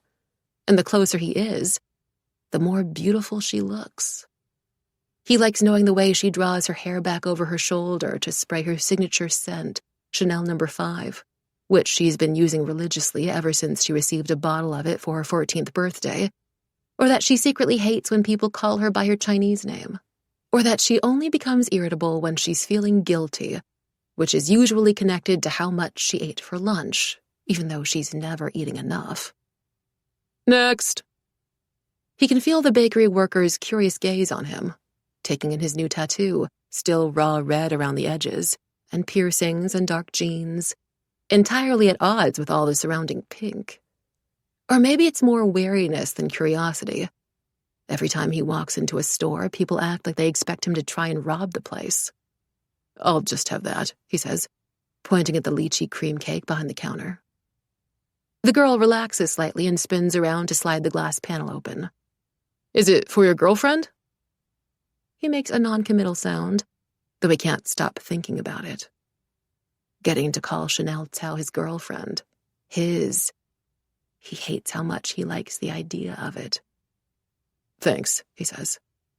His mind manages to assemble 3 more reasons. Never cleans out her camera roll, can't pass a stray dog in the street without trying to feed it or adopt it. Perfume is so strong that you keep smelling it hours after she's gone, before he pays for the cake, holding the pastel box carefully in both hands. His phone buzzes as he heads out the door, and he tries to balance the cake while he picks up. Hello? Are you free right now? It's Chanel's voice, but she doesn't quite sound like herself. She sounds scared, shaken. What's wrong? He asks immediately. Are you hurt? Did something happen to you? I'm fine. She's such a liar. Where are you? I'll find you right now, he tells her. A pause, and he hears the faint rush of water in the background before she replies. I'm at the lake. Okay. Wait there. The most important reason he should not fall for Chanel Tsao. She's the only other person who's seen the vision, the root of all his hopes for the future. But he's increasingly starting to suspect that she doesn't want the vision to happen, which should, by all accounts, make her his enemy. Yet he runs to her anyway. 23. Chanel. I don't expect Aries to find me so fast. But within 10 minutes of hanging up, he's here, panting, eyes wild and worried. He crosses the grass in 3 long strides. The air between us tightens into nothing, our breaths intermingling like ghosts in the darkness. Are you okay? I saw him, I say. This was the decision I'd reached as I left the party. I know it's risky, telling Aries about it, but I can't bear not knowing. I'll offer up the information I have in return for the information he has. It'll even the playing field between us, and then it'll simply be a matter of who can be smarter, crueler, faster. The man in the vision, longer. Aries stares at me. How do you know who he is? You tell me first, I say. How much do you already know about him?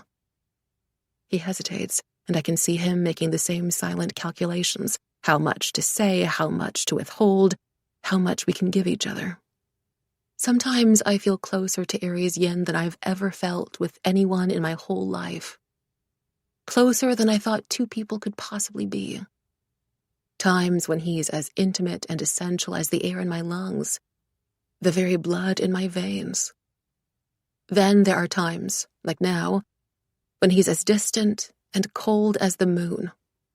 Even when he's right in front of me, there is this impenetrable look in his eyes, an entire universe between us, filled with every question I'm too scared to ask. I want to shake him, force him to really look at me, tell me what he's thinking. Or better yet, I want to crawl inside his brain and rifle through it like a thief in a mansion, ripping through the closets and turning over the drawers, desperate to find something of value. And it's startling how I know the exact half-stifled sound he makes when we're kissing and he loses control, how I've memorized the contours of his chest, all the softest and hardest places on his body, but I couldn't begin to guess what he'll do next. The fight club I was in, Aries says haltingly. He's the one who founded it. He commands a lot of respect and power there. But from what I've gathered, it's not just the fight club that he owns. He moves between circles, gets up to a bunch of shady stuff. Right, I say, a little dizzy, trying to piece everything together. Reminds me of when I'd sit through entire lectures at school, not understanding a single word the teachers had said, until the night before the exam, when Alice would patiently explain the fundamental concepts to me, and things would only start making sense in hindsight. Like why Aries had been tracking Longa down at the nightclub. I'd initially feared they might be accomplices, but it doesn't sound like Aries has even spoken to the man before. Right. Okay. Where did you see him? Aries asks. Then, more urgently, did he hurt you? I shake my head. No, but he was at my mom's party tonight. Surprise flashes over his face. At her party? Why? They've been talking. He reached out to her after hearing about the divorce, but they used to be high school classmates, friends. I think. I swallow. My throat feels constricted, like I can't inhale fully. No, I know. He's obsessed with my mom. At the party just now, he was trying to convince my mom to sign with this new media agency of his or whatever, but I feel like that's all just a ruse to get closer to her.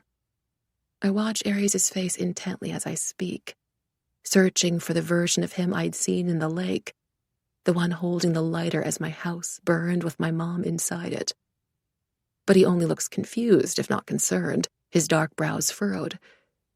Did you warn your mom about him? Like he actually cares about my mom's safety. And maybe he really does in the present moment. So what will happen between now and then to change that? I tried to warn my mom, I say, but I can't get through to her. She won't take me seriously. Did Longgood do anything else? Say anything? I left the party early, so I'm not sure. I didn't think he'd do anything terrible while there were so many people around. Not for tonight, at least. No, you're right. He's more careful than that, Aries says. Or else he wouldn't have made it this far. He releases a low breath. Look, whatever. We can figure that shit out later. I'm just glad you're safe. I glance up at him, and it's only then that I register the pastel pink box in his hands. What is that? His fingers shift over it, like he has half a mind to hide the whole box behind his back and pretend it doesn't exist. He licks his lips but doesn't speak. If I didn't know better, I'd think he was nervous. Well, I prompt, when the silence stretches on long enough that I wonder if his plan is actually just to wait for me to get distracted and forget my own question.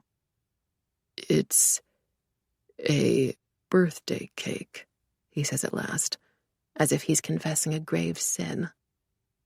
A birthday cake? I repeat. Whose birthday is it? Nobody's. So are we just celebrating random days now? I don't have anything against the idea. By the way, I'm as much a fan of non-events as I am of events. No. Or, yes, yours. It's for you, he tells me, setting the box down on one of the tables the old Beijing uncles like to use for their chess games, the surface marked with lines for weiqi pieces.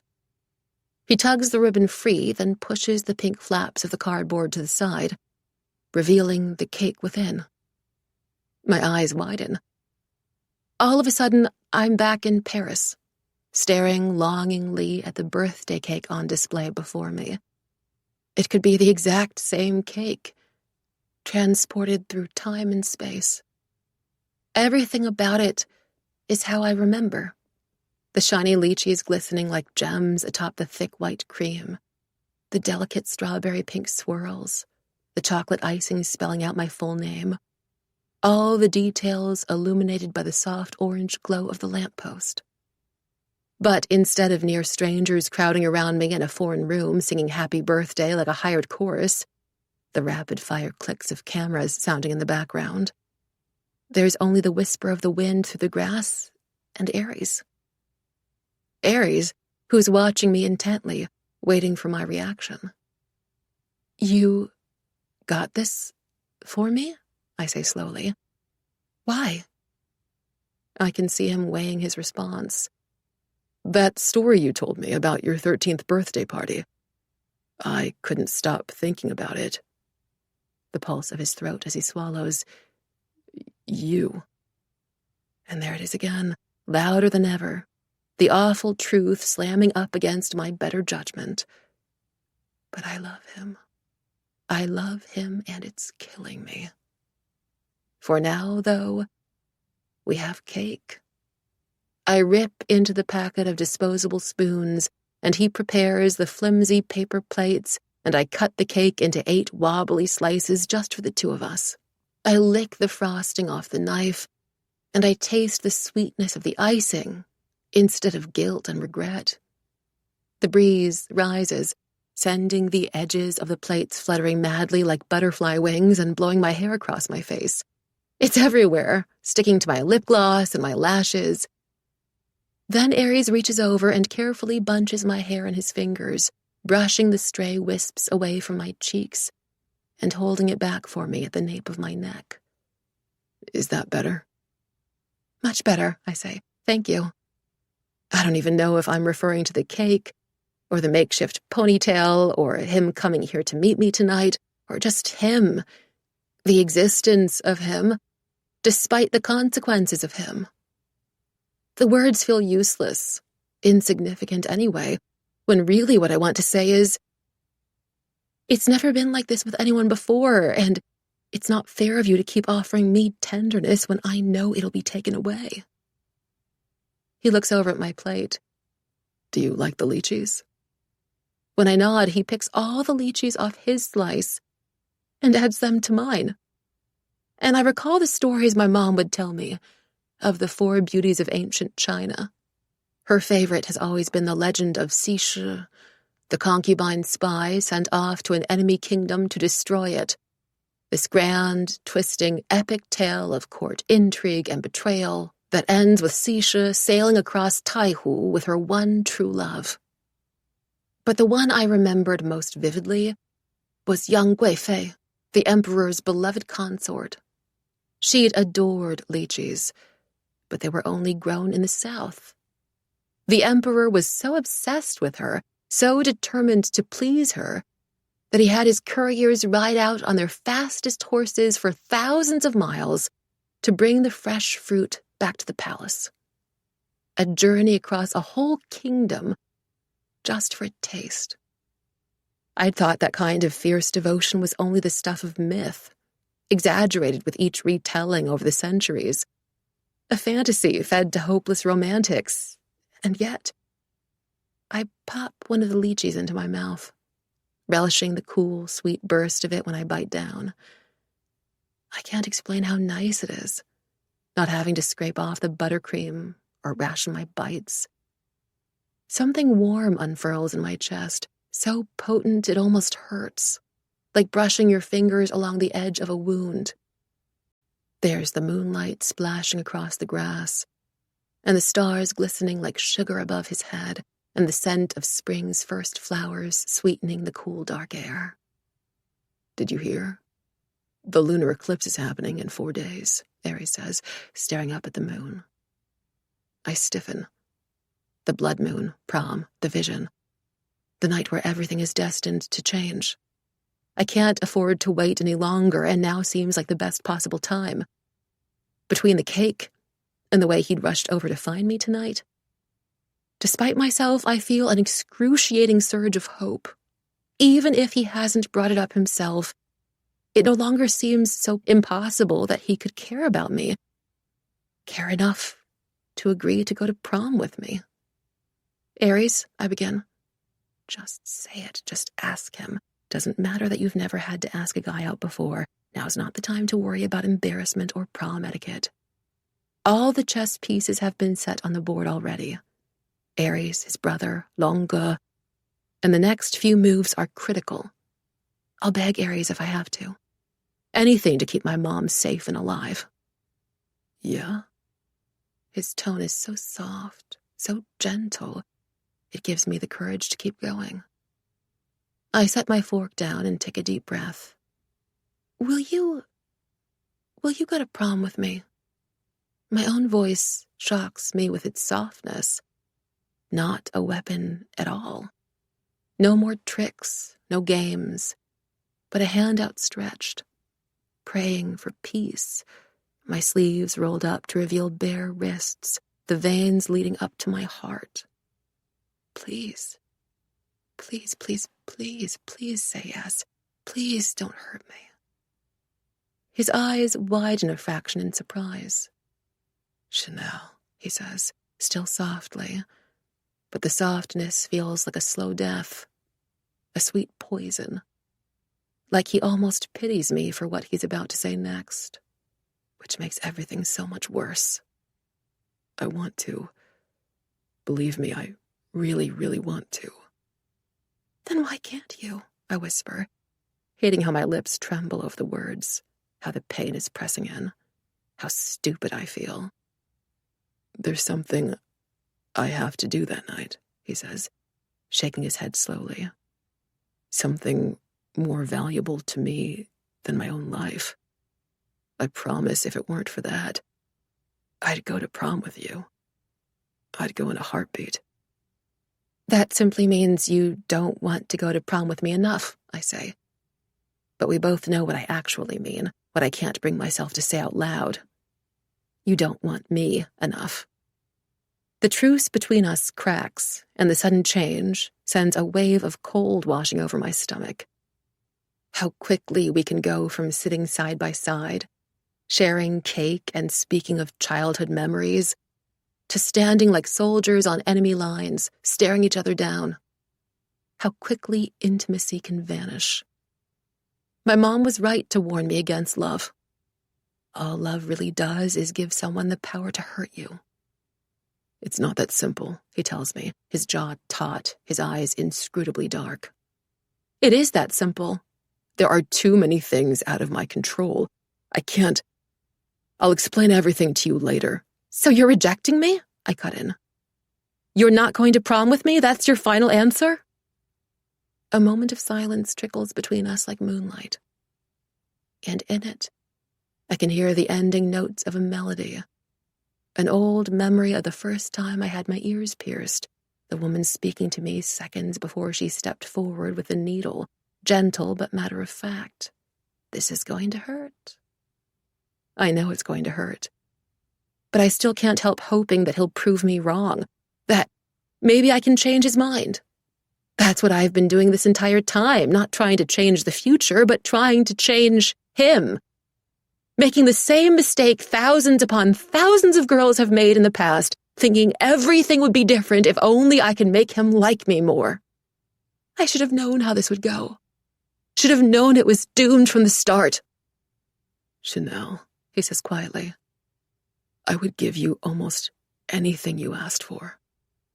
I'd wait in line outside the bakery every morning to buy you the lychee cake you like, whether it's your birthday or not. I'd fly to the other end of the world with you if you simply wanted a change of weather. I'd gladly be your chauffeur, your bodyguard, your confidant, your private chef, your personal photographer, your tour guide in any city. I'd plant an entire field of your favorite pink lilies and pluck the brightest ones to deliver to your door.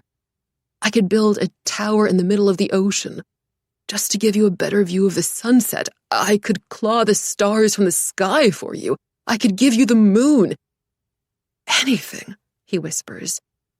But this... I should have known how this would go. But the actual blow still knocks the breath out of my lungs. I've failed. After everything I've done, all my scheming, all the ways I tried to contort myself into something he wanted, all that I offered, I still haven't escaped the age-old curse. He just doesn't love you enough. I clench my teeth and let my hand drop, the heat of his skin gone completely. Now there's only the cold and the ink-black waters and the distance between us. Strange how a few inches can feel like infinity, the turn of an era. I wait until my voice hardens enough for me to speak. Okay. This time, it comes out exactly how I want it to. Curt, sharp, removed. Then I should probably go. Something ripples across his face, fleeting as a sparrow's shadow over the surface of a lake, there and then gone. But he doesn't ask me to stay. 24. Aries. Aries wishes someone would just punch him already.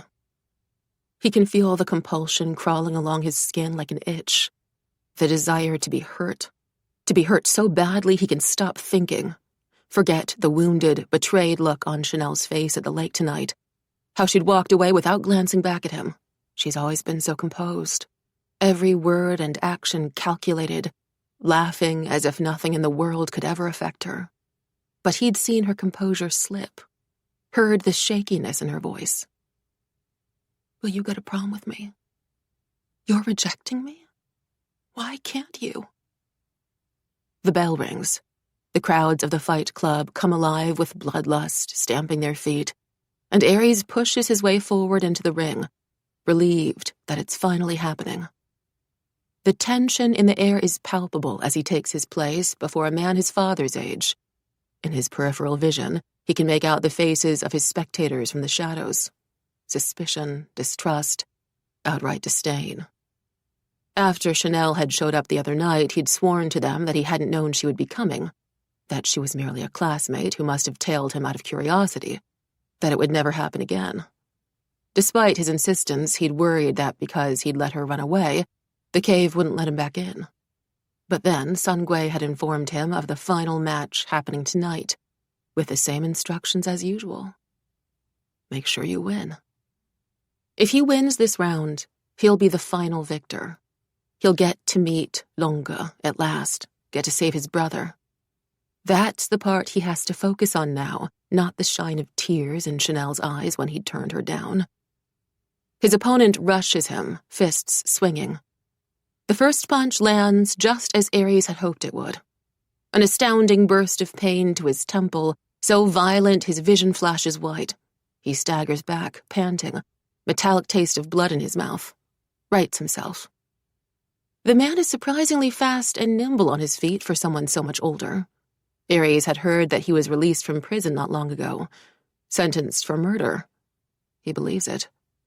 The man looks like he's spent the past decade pacing by himself, imprisoned in his own mind, the life leaking out of him like watercolor, until all that's left is the feral, bloodshot red of his eyes, the sickly yellowish tint of his skin and teeth. Ares tries to take charge by feinting left, and it works, at first. He gets in 3 rapid jabs to the man's stomach before his hands claw onto Ares' shoulders, forcing him back again.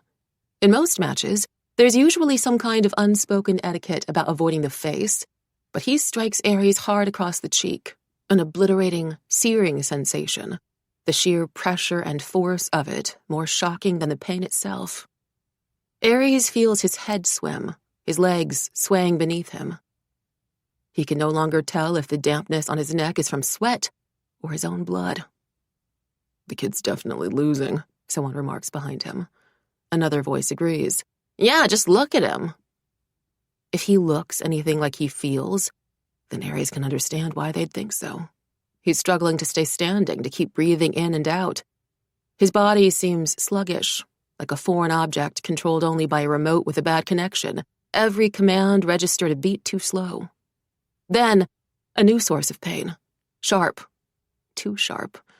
Wrong and unfamiliar, cutting open his side right under his ribcage. Disoriented, Ares glances down just in time to see the silver flash of a pocket knife as it retracts from his wound, shining red. Even seeing it, he feels numb with disbelief. A refusal to accept that this is something that has happened to him, to his body, that he must now deal with the consequences of it. A pocket knife, in the middle of a boxing match, but outside weapons aren't allowed. He waits for someone to stop the fight. They must have noticed the knife, or at least the cut.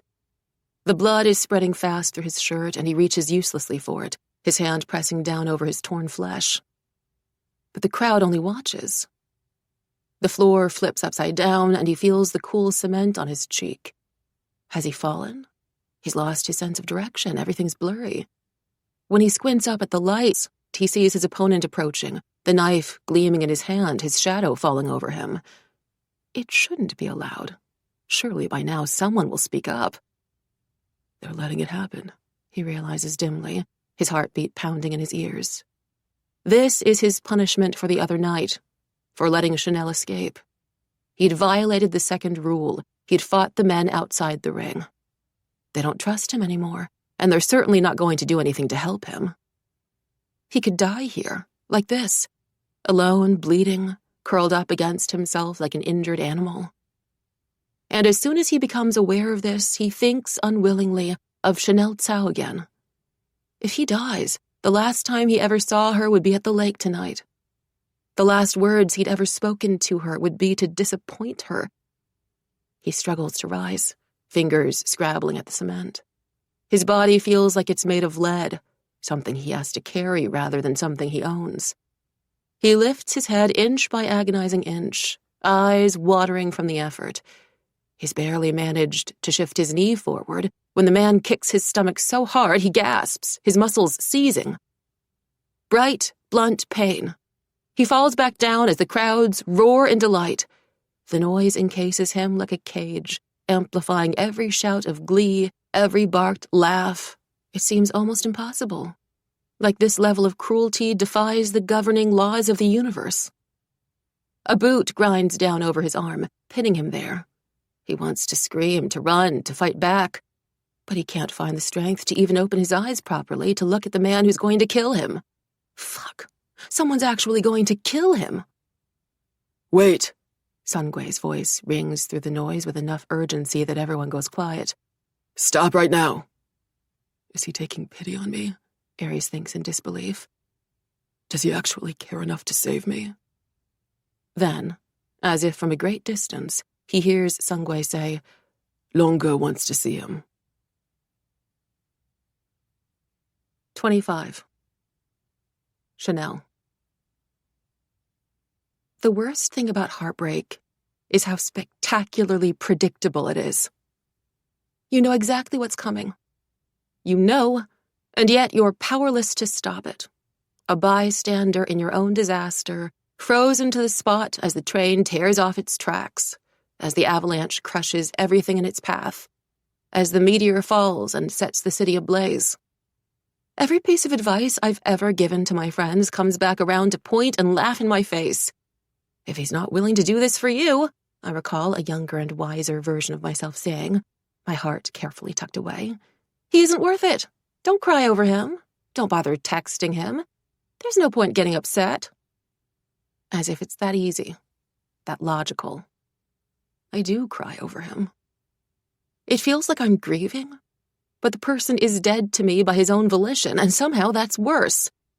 When I drag myself out of bed the next morning, the tears spill faster than I can reapply my mascara. I give up after the fourth try, wiping angrily at the black clumps on my lower lashes until they're smudged across my cheeks, my eyes rimmed red, my lips chapped and trembling. I look like every girl who's ever secretly envisioned a life with a guy she has no future with. I've become a walking, sobbing cliché, a perfect case study about the risks of falling in love.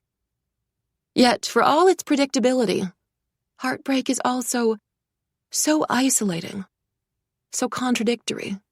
I'm simultaneously aware that everyone has gone through something like this, and stubbornly convinced that nobody on Earth has ever suffered this way before. I'm not interested in talking about anything except him, but I also don't want to tell anybody about him. Don't want to share him, even after everything. I grant myself exactly 1 day to mope in private. That already feels overly self-indulgent, considering that the lunar eclipse is in 3 days. Then I get to business. I make a booking for my mom's favorite resort in Sanya, the one with the goat enclosure and the underwater restaurant. I choose the flight that leaves on the night of the vision, calculating it so that she'll need to head off to the airport before it gets dark. I start collecting my belongings, putting childhood photos and precious gifts in boxes, to be stored somewhere else until I can be sure the house is safe. I log into my mom's email account while she's showering and track her latest correspondence with Longa. He's already sent her the documents and the agency pitch deck, but she hasn't signed anything just yet. And if I catch myself wondering about Ares from time to time, well, I tried it, I think to myself, with a mental slap on the wrist. I'd been frank and disgustingly earnest, offered up a small piece of my heart, and look what happened. Exactly what I knew would happen. Now there's no getting that piece of my heart back, ever. No refund or replacement for damaged goods, and I can be certain that I'm never putting myself through it again. Back to games and tricks and lying through my teeth. 26. Ares. The receptionist doesn't even try to welcome him when he limps into the office.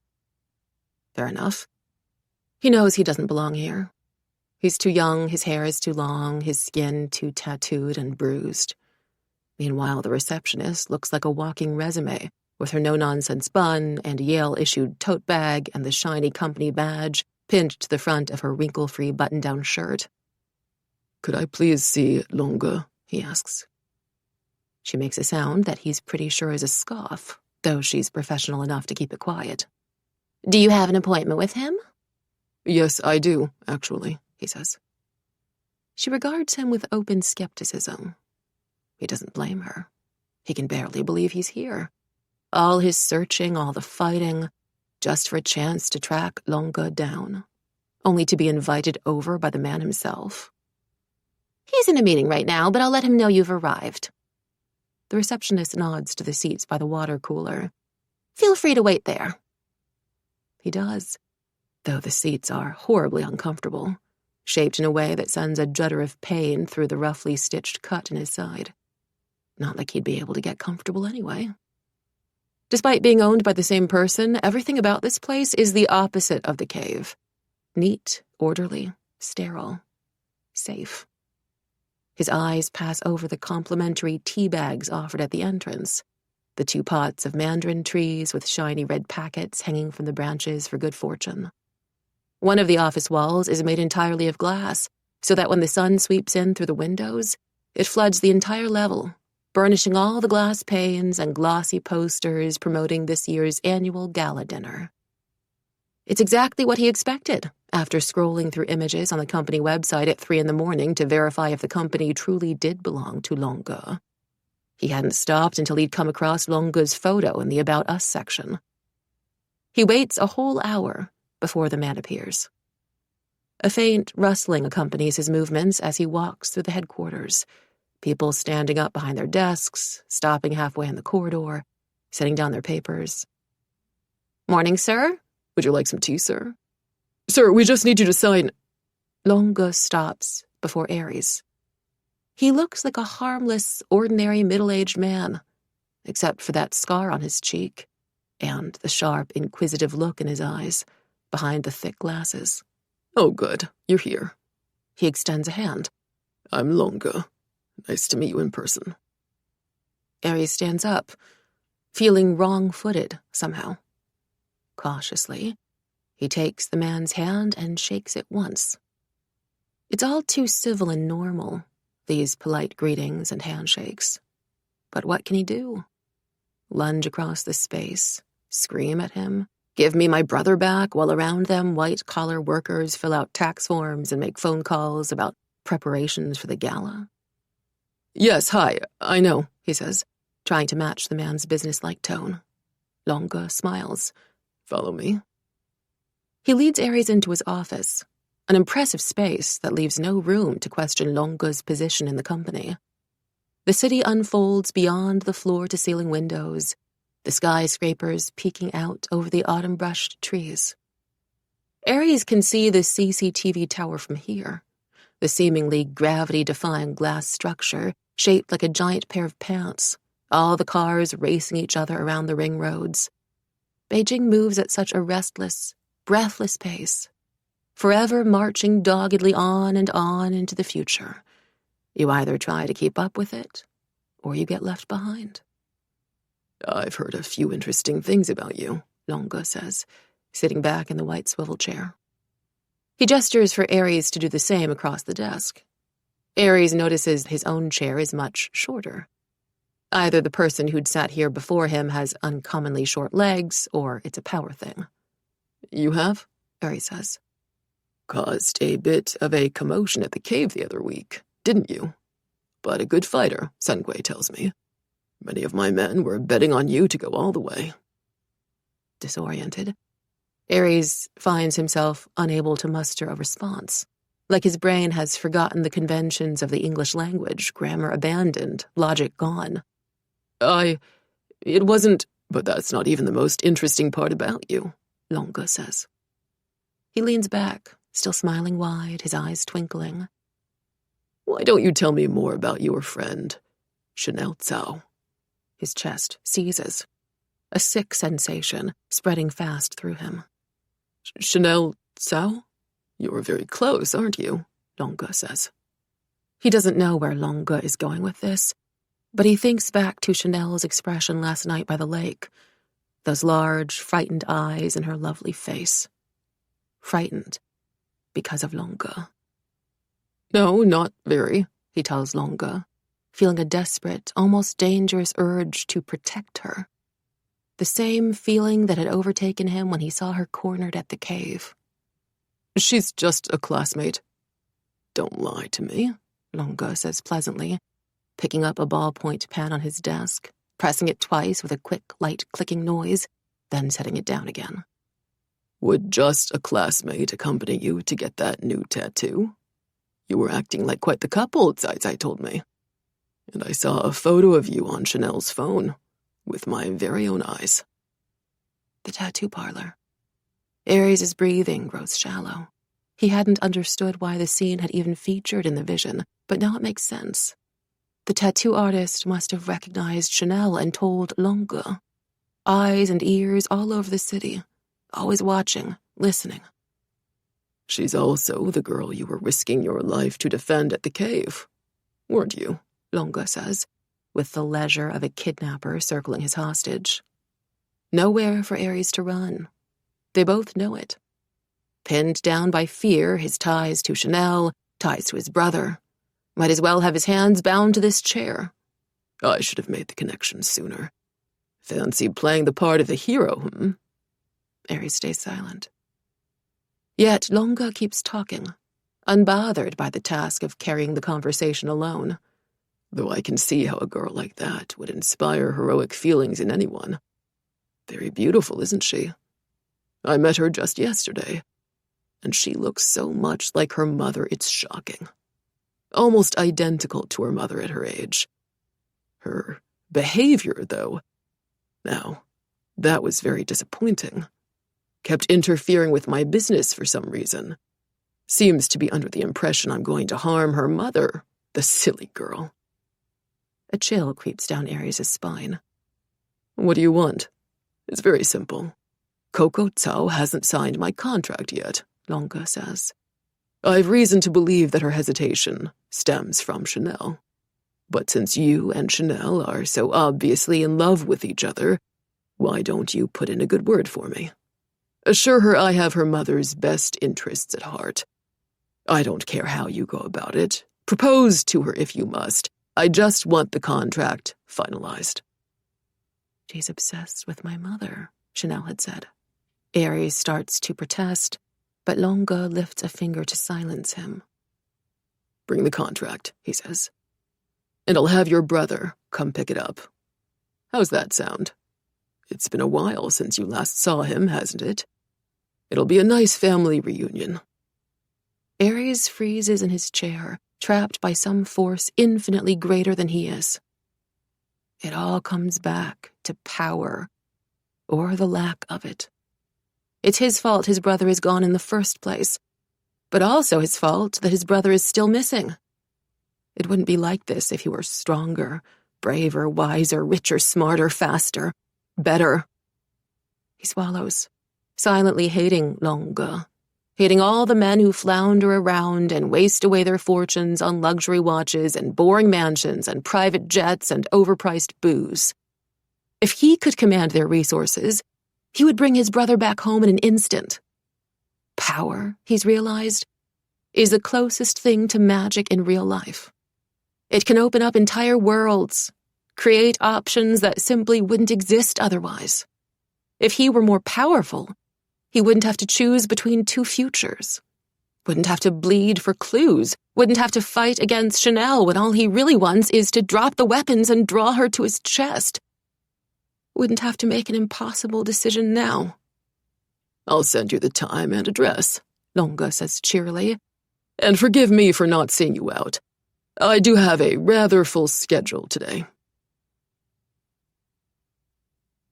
27. Chanel. When the dreaded day arrives, my only remaining obstacle is Aries. I wait until the middle of history class to execute my plan. While everyone else is studying, I frown down at my collar, patting the empty space there. Then I speak up, my voice ringing clearly through the classroom. Hey, has anyone seen my necklace? The response is instant. Everyone except Aries lifts their head from their worksheets, and even Mr. Murphy pushes away the bowl of Caesar salad he's been loudly munching on for the past 10 minutes. What does it look like? Bobby asks. It's kind of shaped like a heart. Red rubies with this huge diamond in the middle. I shake my head, feigning confusion. I was literally wearing it when I walked into the room half an hour ago, I swear. I don't know how it isn't here anymore. Did it fall off just now, maybe? Rainey asks. Maybe, I say. But I've looked around my desk and it's not here. It's not on the floor either. I heave a dramatic sigh, then add in a deliberately unconvincing voice. No, that's fine. Sorry, guys. Go back to what you were doing. I'll try to find it myself. We can help you search for it, one of the guys at the back volunteers. Jason. He'd asked me out 3 times last year, even though we'd never had a proper conversation, and had once written a poem about my eyes, which he'd started reading out loud to me before I stopped him for the sake of his own dignity. It must be somewhere in this room. Really? I shoot him my brightest, most grateful smile. That's so nice of you to offer. He almost leaps out of his seat. Don't worry. We'll find it, he says, like he's making a solemn vow.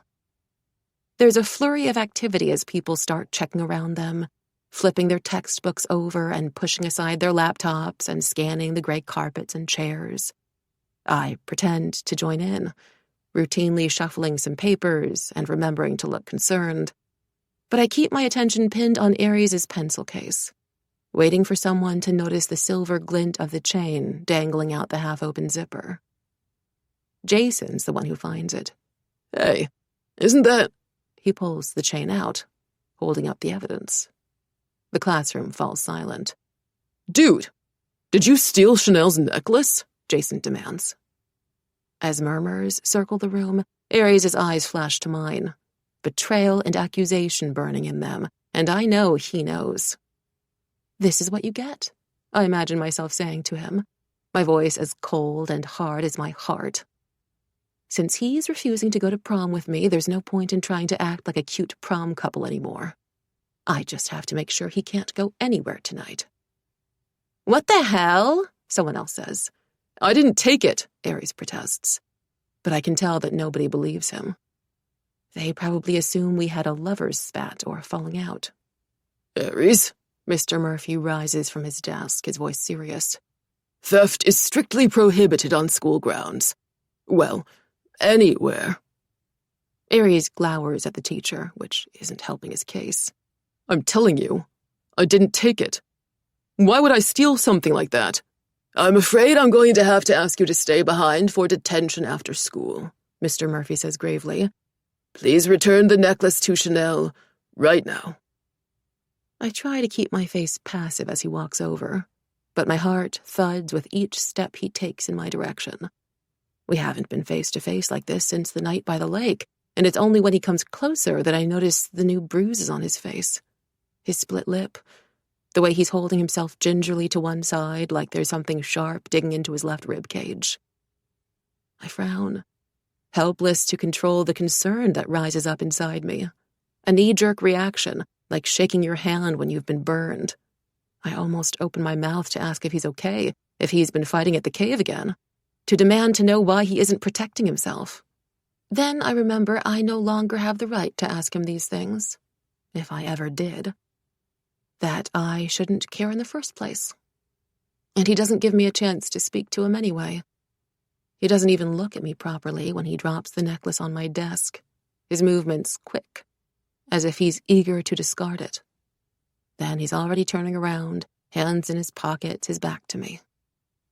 Pain sears through my chest, threading together every strand of the past and future shared between us, from the moment I first saw him walking down the dark alley to the vision of flames engulfing my only home.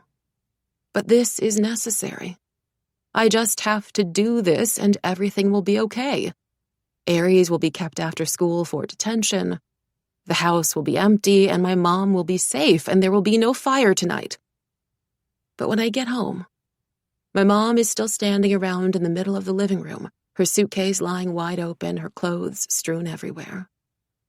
What are you still doing here? I ask, my words coming out too fast, too panicked. My mom frowns up at me. Should I not be here? This is where I live. Sorry, I say, fighting to regain control of my expression. I just mean, isn't your flight leaving in, an hour? That's plenty of time, she says, tossing in silk dresses and travel-sized packets of makeup whites without any sense of urgency. It's not like I have to wait in line. Oh, I probably should bring my other jacket, she adds under her breath, rummaging around in her suitcase and pulling out a blazer. Which is really just great. It's not even that she hasn't finished packing for her trip. She is now actively unpacking. I can feel a scream building inside me, but I clench my teeth, take a deep, steadying breath, and dart a glance outside the window. It's not too late. The sky is a deep blue, the moon not visible yet. As long as I can get my mom out the door before darkness falls. Which jacket are you looking for? I ask as calmly as I can, even as a low, buzzing sound fills my head, like a violent swarm of bees. I can barely even hear myself speaking, just the desperate thud of my heartbeat. The leather one, with the gold clasp. I'll fetch it for you, I say, rushing toward the bedroom before she's finished her sentence. When I return, she's staring at herself in the mirror, but she looks exhausted, defeated. She touches a finger to the faintest crow's feet around her eyes, stretching the skin there like she can magically erase any lines. Sighs. My heart aches for her. There was a time, even if it feels like an era ago now, a past life, when my mom was happy. When she did her makeup because she enjoyed showing off her beauty and not to cover the dark circles under her eyes. When she'd float through the house humming, with a bouquet of lilies in her arms. I remember a random November evening, coming home from school and smelling the briny scent of boiled crabs and my dad's famous sugar and vinegar sauce before I even crossed the threshold. Listening to the clatter of chopsticks against plates, cracked shells, my mom planning out her next trip to Paris with my father. Both of them smiling when they saw me step inside. We had all been happy here, and it's hard not to imagine those moments of happiness stored inside this very house, in the curtains my mom had chosen, and the dining room where we shared countless dinners, and the massive walk-in closet where I'd wobble around in my mom's heels as a kid while my dad watched, laughing. If the house burns, where does that happiness go? Where else am I meant to find proof that we'd been a real family once? Here, I say quietly, passing my mom the jacket. You look beautiful, by the way. She manages a small smile. Thank you, darling. Really, you're beautiful. I know, she says, but without her usual conviction, and presses a quick kiss to my forehead. Call me if you need anything, okay? I will, I assure her. And then finally she's leaving.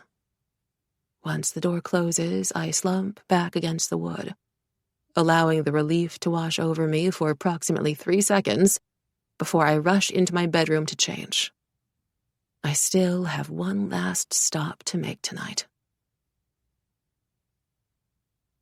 28.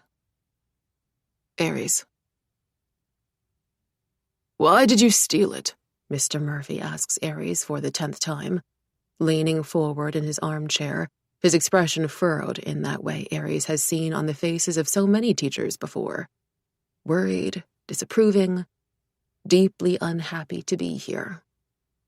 That makes 2 of us, Aries thinks to himself, and contemplates punching an exit route through the classroom wall. A clock ticks above the whiteboard. With every second, he can feel the vision slipping further and further away from him. What is Chanel up to? Was this whole necklace scheme her way of getting back at him for the prom rejection? He wouldn't put it past her. Has to almost admire her for her nerve. If he weren't trapped here, the only person in detention watching the sun stoop lower behind the trees while Mr. Murphy tries to introduce to him the concept of moral integrity. Can't be about the money, Mr. Murphy says. You are evidently in a very fortunate financial position, Aries. Few people have donated as much to the school as your mother. He frowns. My mother? No, that can't be right. I assure you it is, Mr. Murphy tells him. She donated a significant sum only last semester. He considers reasoning, but dead people can't make donations. Except he never brings up his mother and certainly won't now. There must have been a mix-up. Is it for the thrill of it, The adrenaline rush, Mr. Murphy goes on. Is that what you're chasing? I know with all the media youths are consuming nowadays, you might have been led to believe that stealing is cool. But I can tell you, Aries, that it is very much uncool to steal from your classmates. I didn't steal it, Aries says flatly. Mr. Murphy sighs. I would like to believe you. I really, really would. Believe me, then. But you cannot expect me to think that the necklace unchained itself from Chanel's neck, sprouted a pair of legs, and wandered into your pencil case on its own, did it? Mr. Murphy asks. So what's the real reason here? I won't judge. It could just be the quiet of the room, but the clock's ticking seems to grow louder. Aries clenches, then unclenches his jaw. Will you release me from detention if I give you a reason? No, Mr. Murphy says simply. Either way, you should take some time to think over your actions today. He doesn't have any time left. Maybe he can just make a run for it. There's no way Mr. Murphy would have the speed, stamina, or willpower to actually chase after him. The classroom door slides open and Ms. Huang steps inside, her teacher's badge swinging over her blouse. Oh, is my shift over already? Mr. Murphy asks, looking visibly relieved. You're free to go, Ms. Huang tells him. I'm on detention duty for the evening. She turns to Aries with some surprise. And what did you do to land yourself here, young man? He stole a necklace, Mr. Murphy says. But moral integrity doesn't seem to hold very strong against the relief of clocking off, because he's already on his way out. I didn't, Aries mutters. They think I stole a necklace. Ah. Ms. Huang nods like this could be a real possibility. She waves politely to Mr. Murphy. Have a nice night, John. Hope you get some quality time with the kids. When the door shuts after him, she turns back to Aries. You're saying you were falsely accused? Still with the same receptive expression, sympathetic even. And Aries feels a faint flutter of hope. Thanks to his help with the peer tutoring sessions and his consistently impressive math grades, Ms. Huang is much nicer to him than any of the other teachers. He'd dare say that she even likes him. Yeah, he says. Exactly. She nods slowly. Sensing an opening, Aries asks in his politest voice, a voice that doesn't even sound like his. Do you think I could go get my math workbooks from my locker? There's nothing else for me to do in detention, so, I might as well prepare for the next math test. Ms. Huang considers him for a moment. That sounds like a sensible idea, she says at last. Thank you, he says, with genuine gratitude. He stands, the chair screeching behind him, and heads out into the bluish light of the corridor. But he doesn't stop at his locker. He keeps walking, his strides lengthening, phone in his hand as he calls the earliest available Didi to take him home. He just has to hurry, and everything will be okay. He will meet Longue, and his brother will be safe, and there will be a fire tonight. Chanel's here. Even in the darkness, even from a distance, he knows it's her. He could recognize her just by the shape of her silhouette, the very sound of her breathing. She's as inevitable as the future, as familiar as his own past, and for reasons he can't possibly fathom, she's waiting below his apartment on the night everything changes.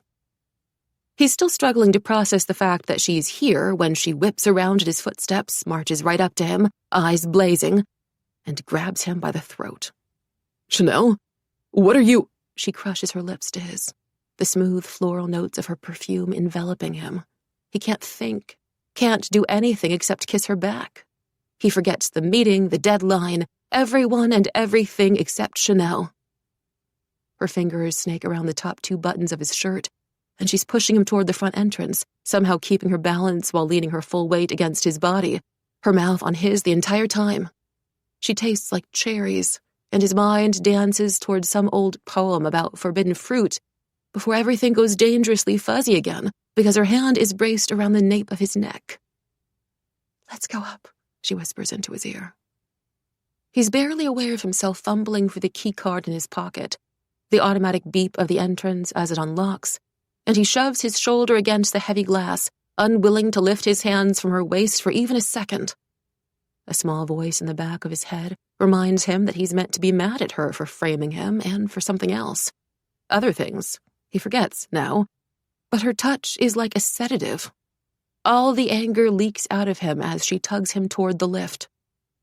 The second the doors slide closed around them, she's backing him into the wall, kissing him hard like she's never kissed him before, without restraint, without any care for who might see them, the security cameras blinking down at them from the top right corner. More half-solid thoughts about how this is a terrible idea appear, then vanish in Aries' head, erased by the sensation of her quick, uneven breaths against his neck. He knows the elevator is moving upward, but he feels like he's falling, down and down and down, stomach flipping, the air rushing around him. The whole world seems to blur into the background until there's only her. She's standing so close that he can see the dark flecks of mascara smudged just underneath her waterline, the tiny mole above her full lips, the shiny powder dotted on the very tip of her nose. She's beautiful.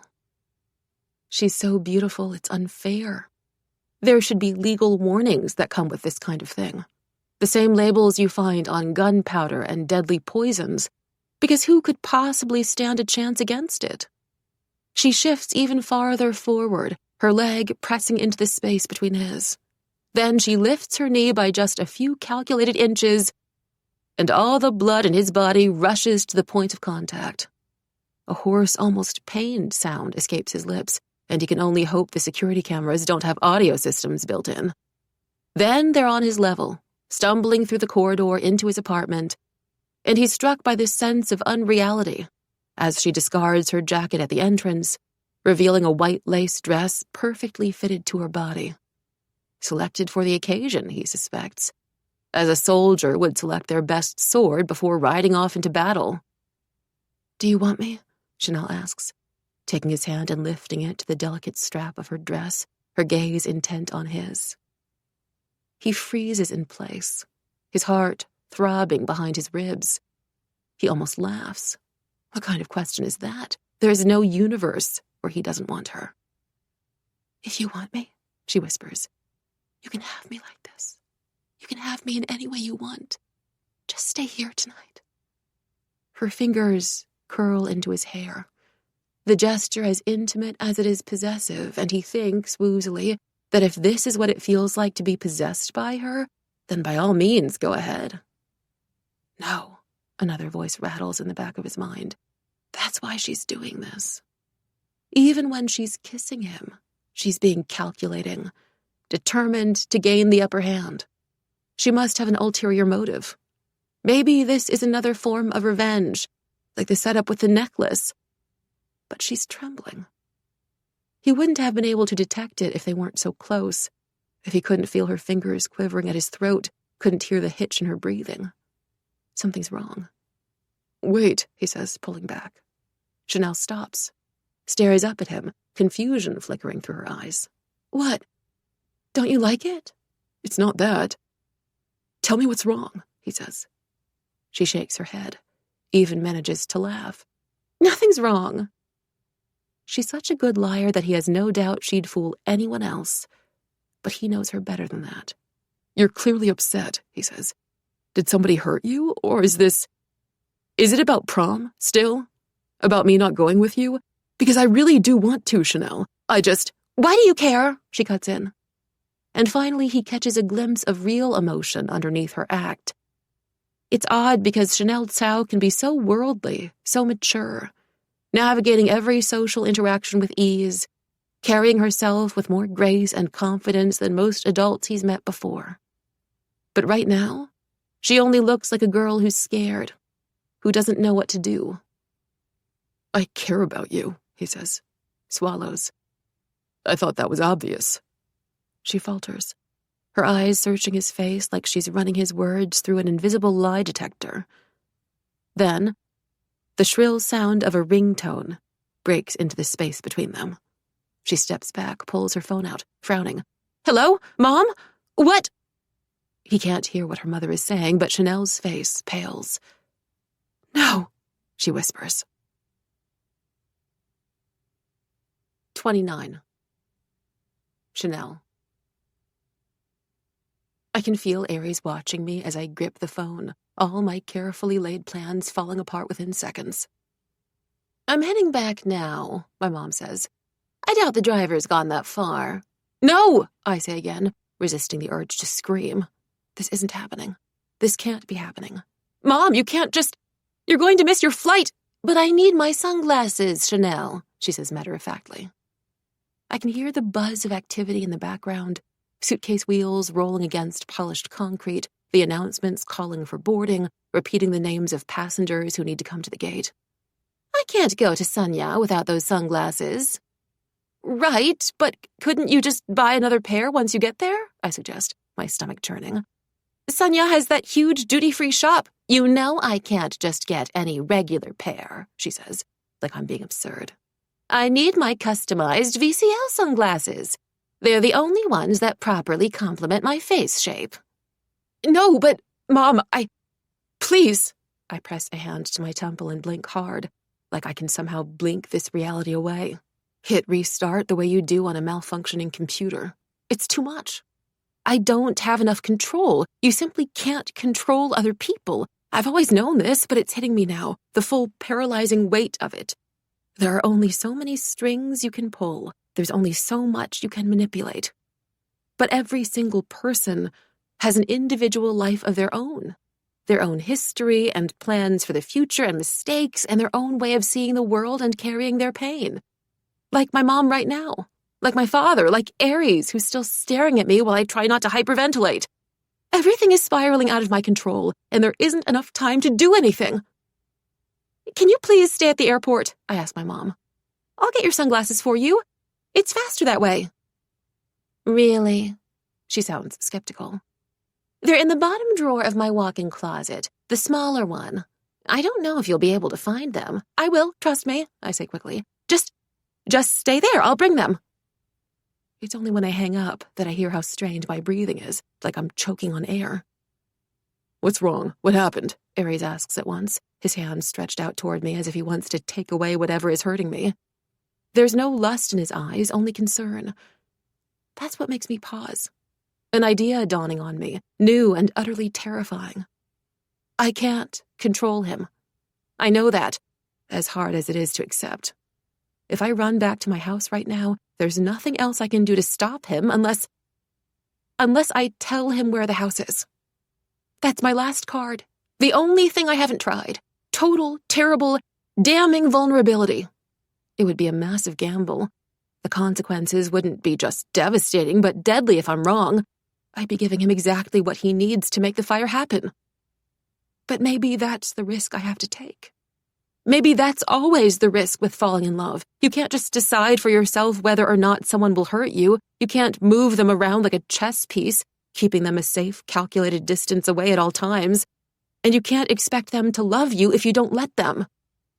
So I let him. I take a deep breath, look him straight in the eye, and I tell him. I was lying before about the vision. I do recognize the house. Shock ripples over his face. What are you saying? How do you know? Because, I say slowly, and as I do, I imagine all the countless possibilities, all the moments shared between us, all the versions of our lives that might exist leading up to now, to the two of us here. The house is mine. The moon is slowly starting to rise by the time the driver drops me and Aries off at my house. I give Aries a quick nod before I rush inside alone, the door slamming shut behind me, and practically run to the closet, fumbling through all the drawers, not caring how much of a mess I'll have to clean up later, if there even is a later. At last, my fingers close around the leather case. Thank God. I brandish it high in the air, as if I've just procured the elixir of life. Got them, I text my mom. I take one final look around my home, at my parents' bedroom, where I'd hover on nights when I had a stomachache, whining until my mom murmured sleepily for me to come inside. The birthday gifts collected over the years, crystal roses to blossom in perpetuity, and yellow wine from the last century. The photos displayed on the mantel, snapshots of my childhood, hiding from the sun at the beach, picking baskets of strawberries. Then I turn around to leave, to hurry back to Aries, who promised he'd be waiting outside the house for me.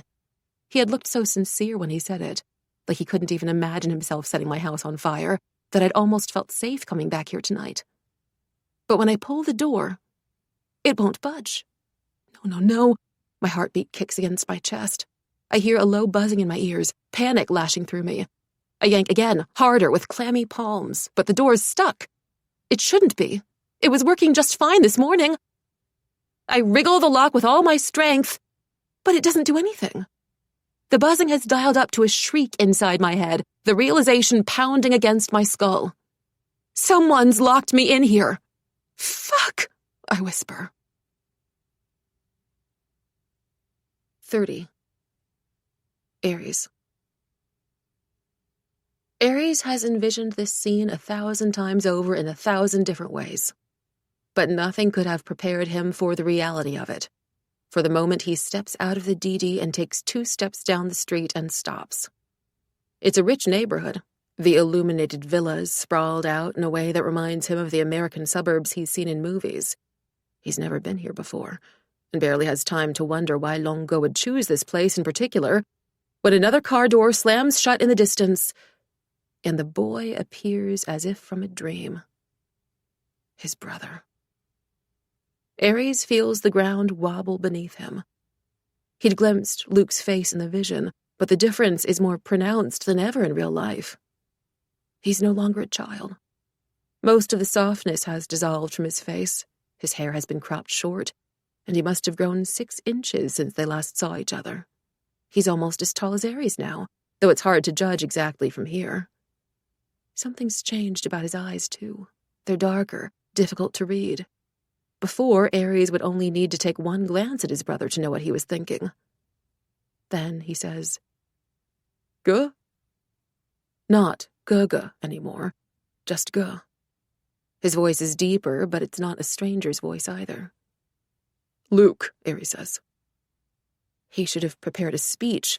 There's so much he wants to ask his brother, starting and ending with, "Sorry, I'm so sorry I fucked up." But he finds himself at a complete loss for words. "Luke, not so fast," Longa calls out pleasantly, coming to stand beside Luke. His hand sets itself on Luke's shoulder, and Luke flinches. There is a lit cigarette dangling from his other fingers, and he blows out a puff of smoke, whitening the night air before he says, "Give me the contract first." Aries retrieves the crumpled contract from his pocket. "I have it here." "Signed," Longa presses. Forged. But once Aries gives him the contract, he'll take his brother and they'll escape together. "As promised," Aries says, fighting to keep his voice calm. He's so close now. He approaches Longa slowly, the way you'd approach a beast in a cage. He hands the contract over, breathes in. Then he grabs hold of his brother's hand, and there's one terrifying, heart-stopping second where he half expects his brother to shake him off, to turn his back on him, to blame him for what happened, those stupid, thoughtless words he's regretted every night since. Can you just leave me alone for once?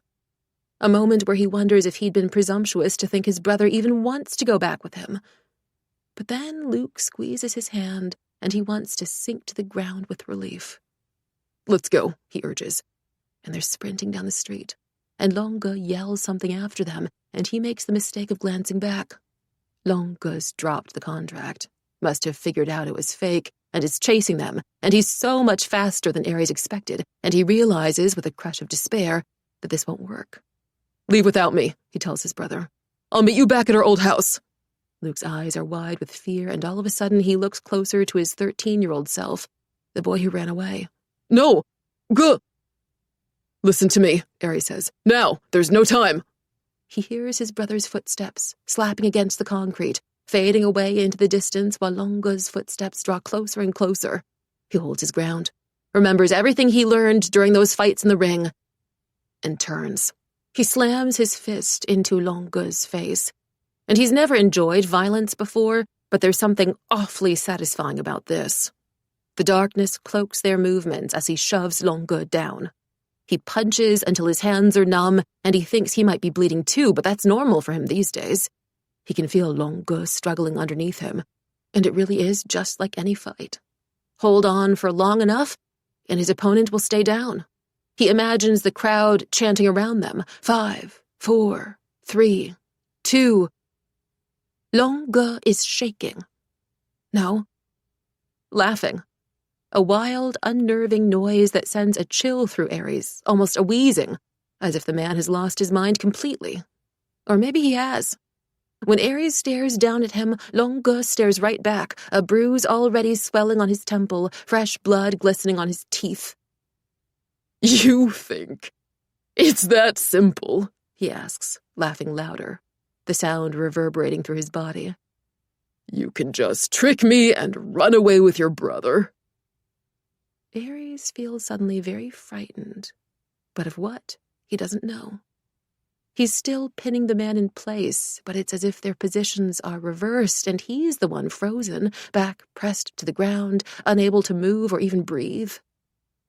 I made my instructions very clear, Longue goes on, his black eyes gleaming. Ares can make out his own reflection in them, distorted, and he's struck by how young he looks, not that much older than Luke.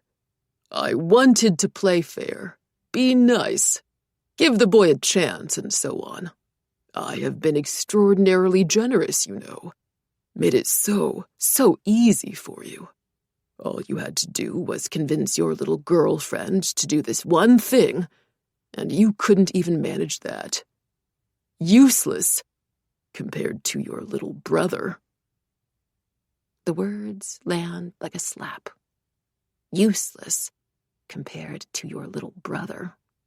No doubt what his own father had thought often, or maybe every time he looked at them together. His sweet, clever, beloved son, and that other one.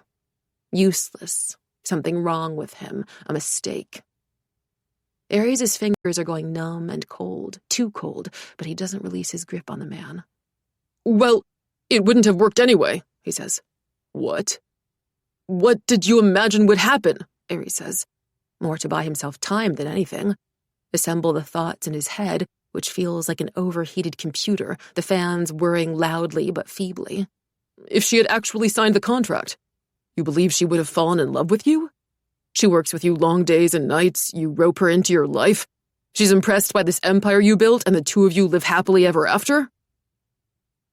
For the first time, something human flickers in Longue's expression.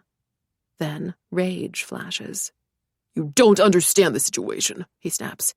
You don't understand her. And you do? I love her. More than anyone else in the world, Longue says vehemently. I love her. I've loved her my whole life. I love her so much I would cut off my own arm if it made her happy.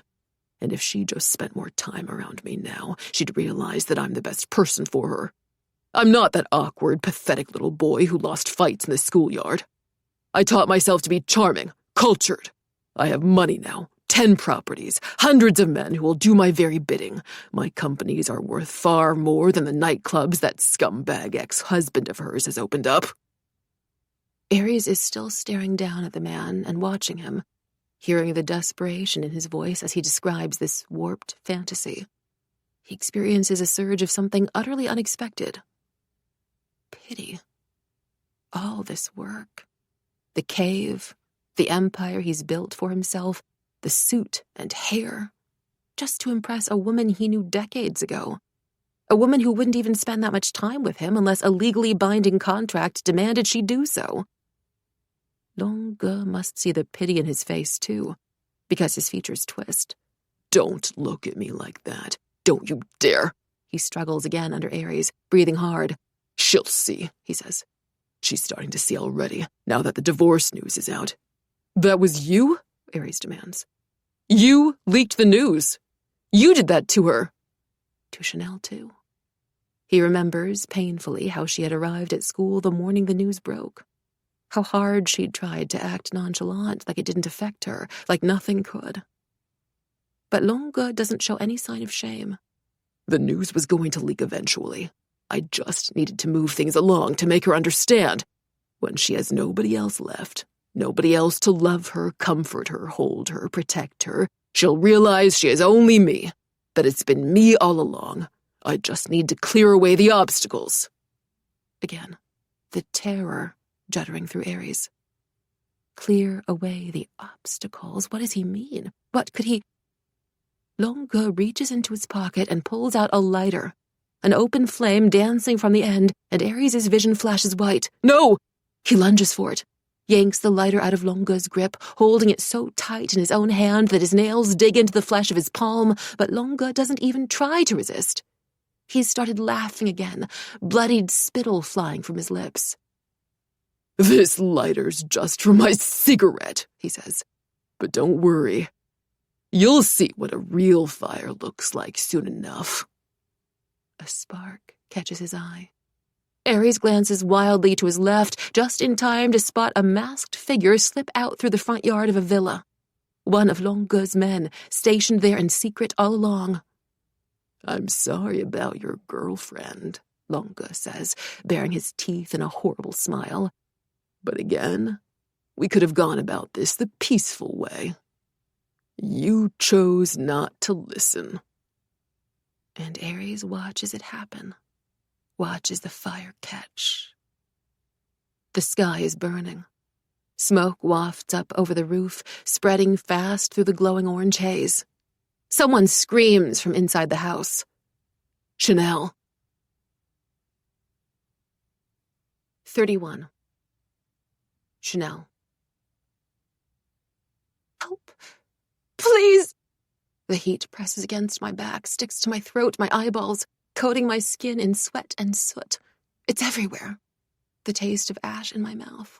I cough on the smoke, on my own terror, the voice in my head yelling at me to get out, get out, get out. But how? I'm trapped.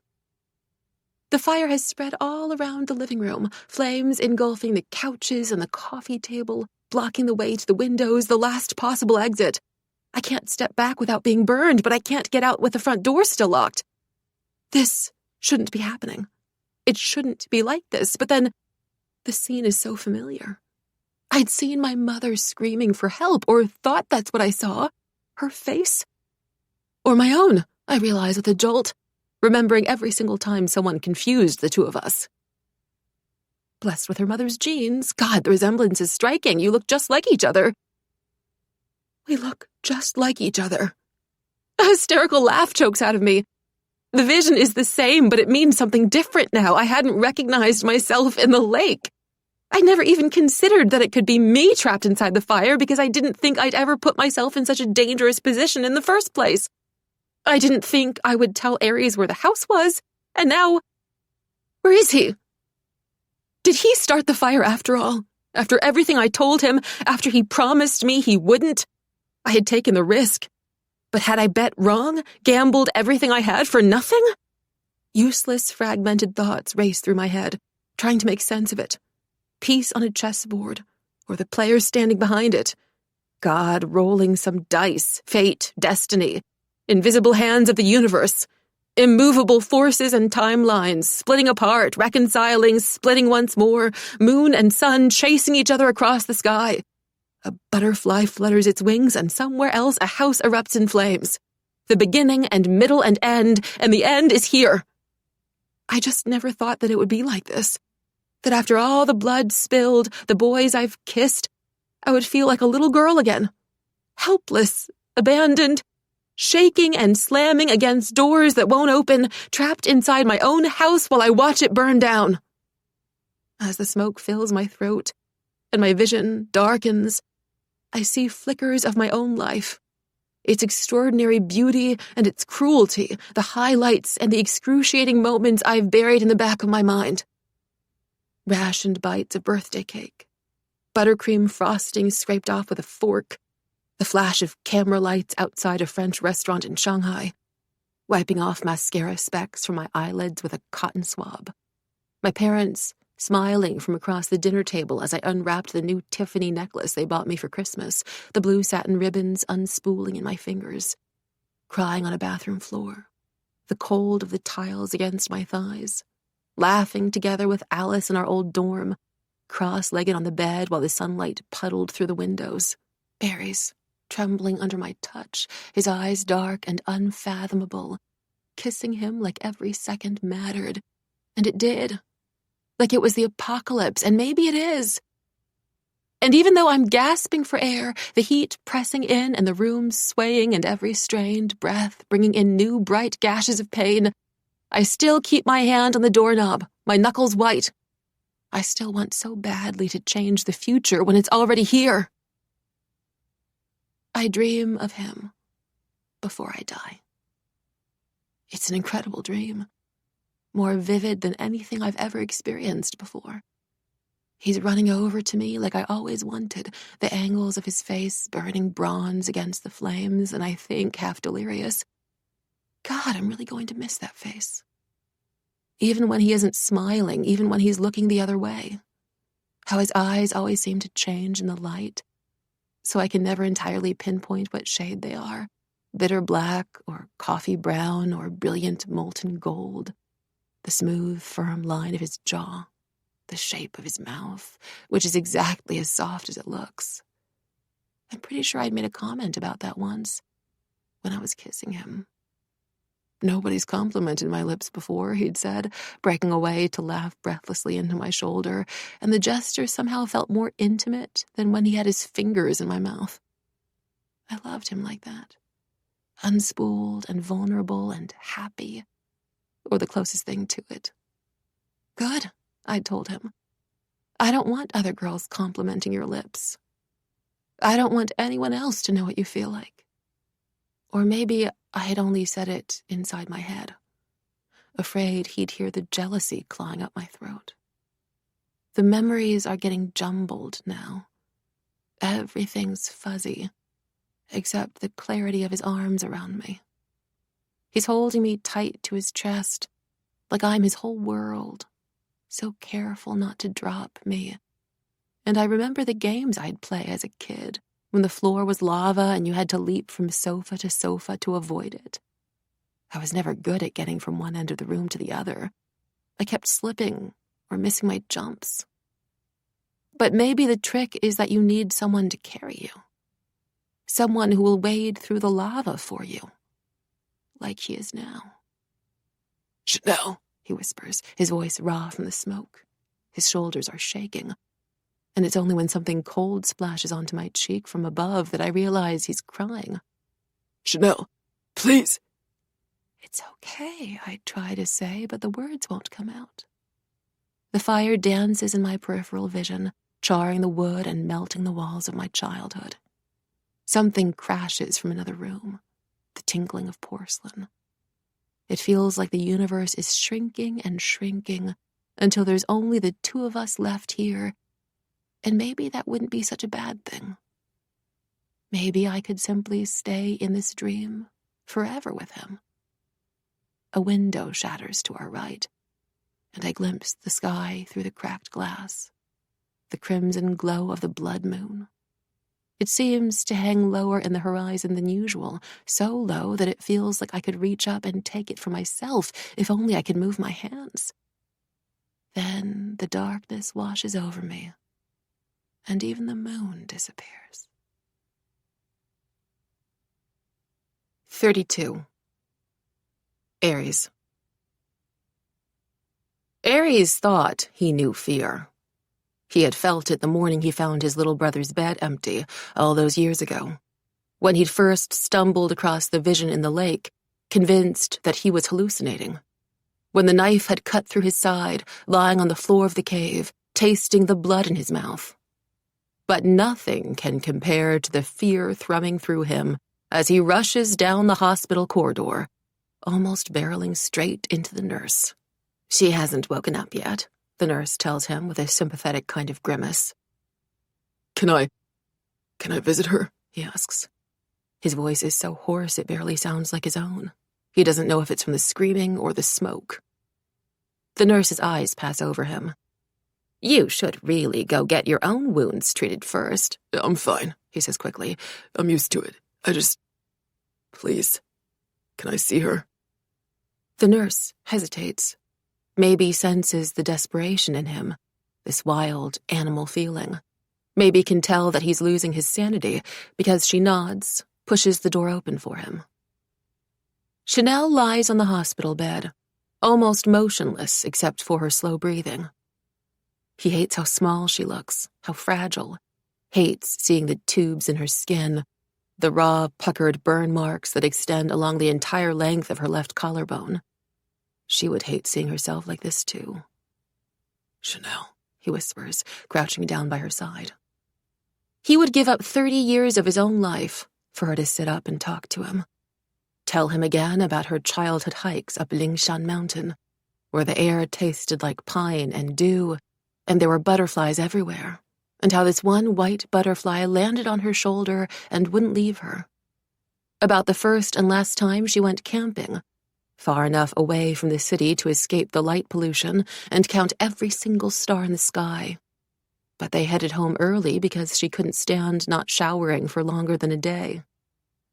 About late afternoons, spent strolling the lanes of Solana, watching the sun skim over the river, and the surprise birthday parties she'd thrown for her friends, with themed outfits and hired videographers and free disposable cameras for everyone to use. About crowded airports and lonely limousines, looming skyscrapers and responsibilities, summer trips to New York and Seoul and Venice. About anything. 33. Chanel. My senses come to me slowly, in fragments. The cool touch of the pillow, the distant beeping of a machine, shuffling footsteps, an ache deep in my chest. I rub my eyes open and rise gingerly from the bed to take in my surroundings. It takes me a moment to realize I'm in a hospital room and not an indoor garden. Oh my God, I murmur, picking up the fat bouquet of fresh-plucked roses laid right beside my pillow. Every surface in the private room is flooded with flowers, their rich fragrance almost entirely covering the smell of antiseptic. Lilacs and daffodils bloom aggressively over my bedside table, some of them bearing signed cards, others tied with satin ribbons. The only colors missing from this vibrant display of well wishes are yellow and white. If not for this small detail, the absence of mourning colors, I would have thought that I'd died. Aries is asleep on the floor beside me, his head resting against the edge of my mattress. The ache in my chest sharpens. I don't know how long he's been there. Hey, I say softly. He wakes with a start, his eyes focusing on me, the intensity of his features almost too bright to look at. Chanel? He makes a movement as if to hug me, then thinks better of it. I'll go call the nurse. Does anything hurt? How do you feel? Do you need water? Fruit? I want lip gloss, I say.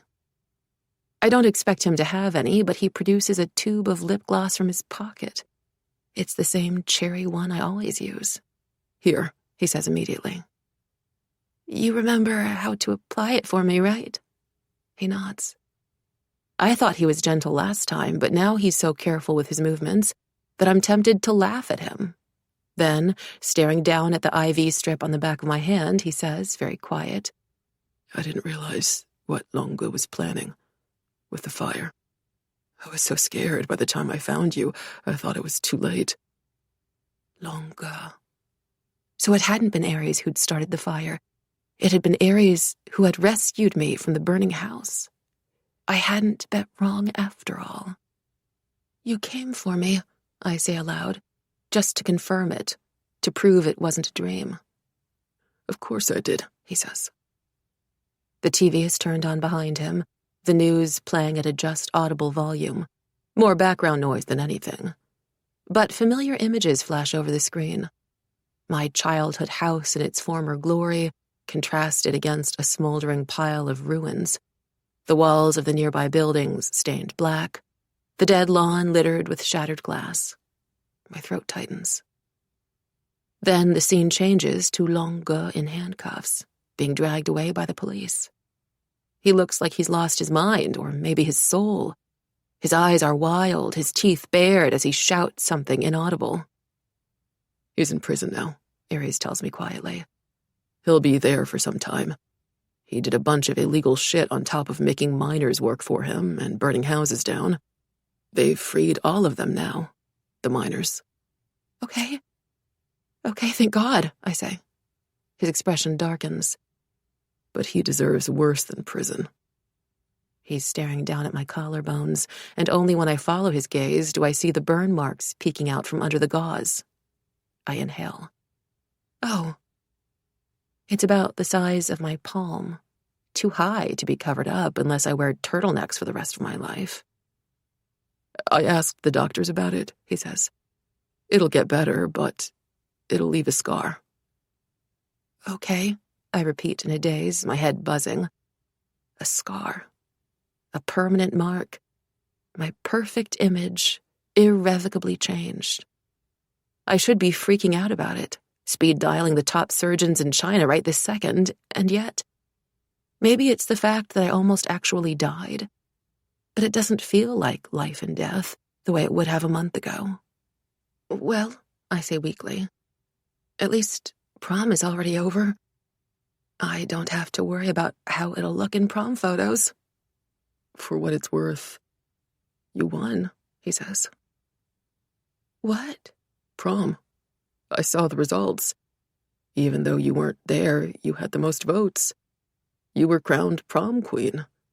As you deserve, he adds, his voice soft. But I'm really sorry you had to miss it. I know how much it meant to you. It does. Or it did. But prom feels like such a small thing now. So silly and frivolous and insignificant.